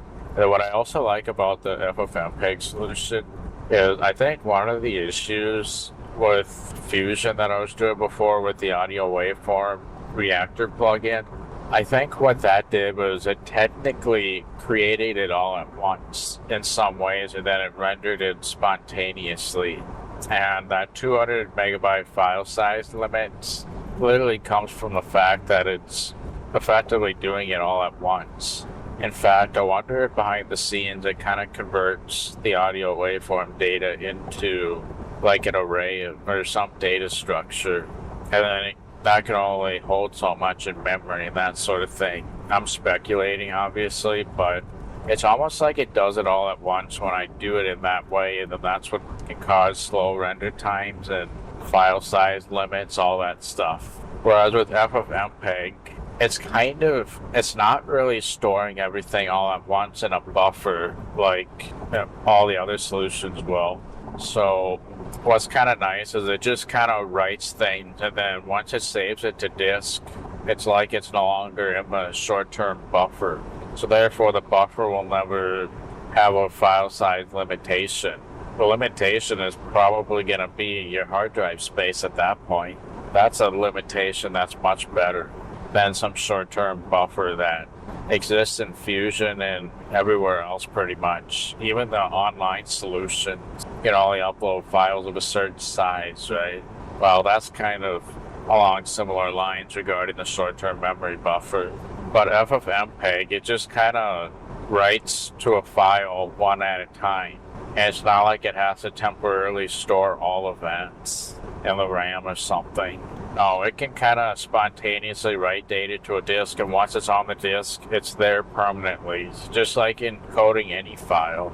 I think that's a much better way to approach things. Because you could have a computer with very little RAM, and yet you could still create a very long waveform file, just because it's not trying to temporarily store everything all at once. No, it can write to certain areas of a file on the hard drive as needed, which Fusion and the Reactor plugin can't do. It's like it has to temporarily store the data structure, then it gets rendered after the fact. I mean, technically with that Reactor plugin, it generates all the waveform at once if you really think about it, but in order to use it on a video or something, it has to render it out, but the waveform does exist. But yeah, anyway, the Reactor solution is much better. I mean, sorry, my automatic thinking, my System 1 thinking failed me again because I'm driving. What I really meant is the FFmpeg solution is much better. And then what's nice is the default color is actually what I was doing with the audio waveform plugin too. The color that I was choosing for that is the exact same color that I ended up doing for the FFmpeg. You can do a custom color, I believe, but I actually went with the default color because it works quite well. So that's kind of exciting. So I don't have to change that. And then the amount of waveform that's generated is actually based on, or rather the amplitude of the waveform is directly based on the amplitude of the original file, which is kind of cool. So yeah, if you're finding yourself wanting to generate waveform in a similar way, there you go. FFmpeg can do it. I don't think there's a file size limit for that, other than what the hard drive can store, as far as I know. And it works with, the other cool part is it works with just about any file type as well. It works with WAV, MP3, doesn't matter. Might even work with MP4. I wouldn't be surprised. So the compatibility is great. You can do it on your own local system. You could even do it on a VPS, I guess, if you wanted to, for whatever reason. If you have access to a cloud provided computer, that should be able to do it as well. Just mind the fees that happen from the compute, obviously. But yeah, this is awesome. I mean, it's really a best of all worlds as far as, I guess the only real con is it might be a little bit technical in the sense that you have to use the command line and you have to install the program through that. I would actually, if you don't have FFmpeg on your system and you're running Windows, I would recommend installing that using WinGet, because otherwise you have to compile it from the source code. And I think using WinGet will be easier.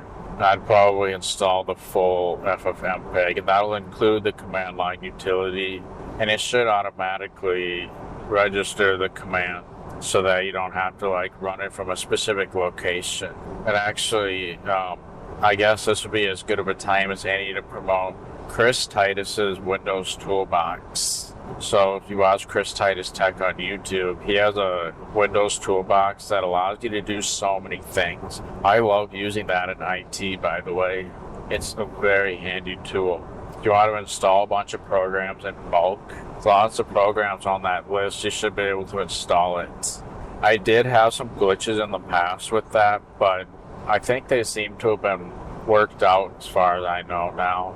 So if I had to install programs on a new system, I might be able to install like almost all 20 or 30 of them from that list alone. You just check all the boxes, it'll install one after the other. It's pretty awesome. Anyway, FFmpeg is on that list. So yeah, if you go to PowerShell, then run IRM christitus.com/win. Type it to IEX. It'll come up with the Windows utility, then you can install FFmpeg from there too. Yeah, that toolbox is awesome. But yeah, so if you need to get FFmpeg installed on Windows, I do that.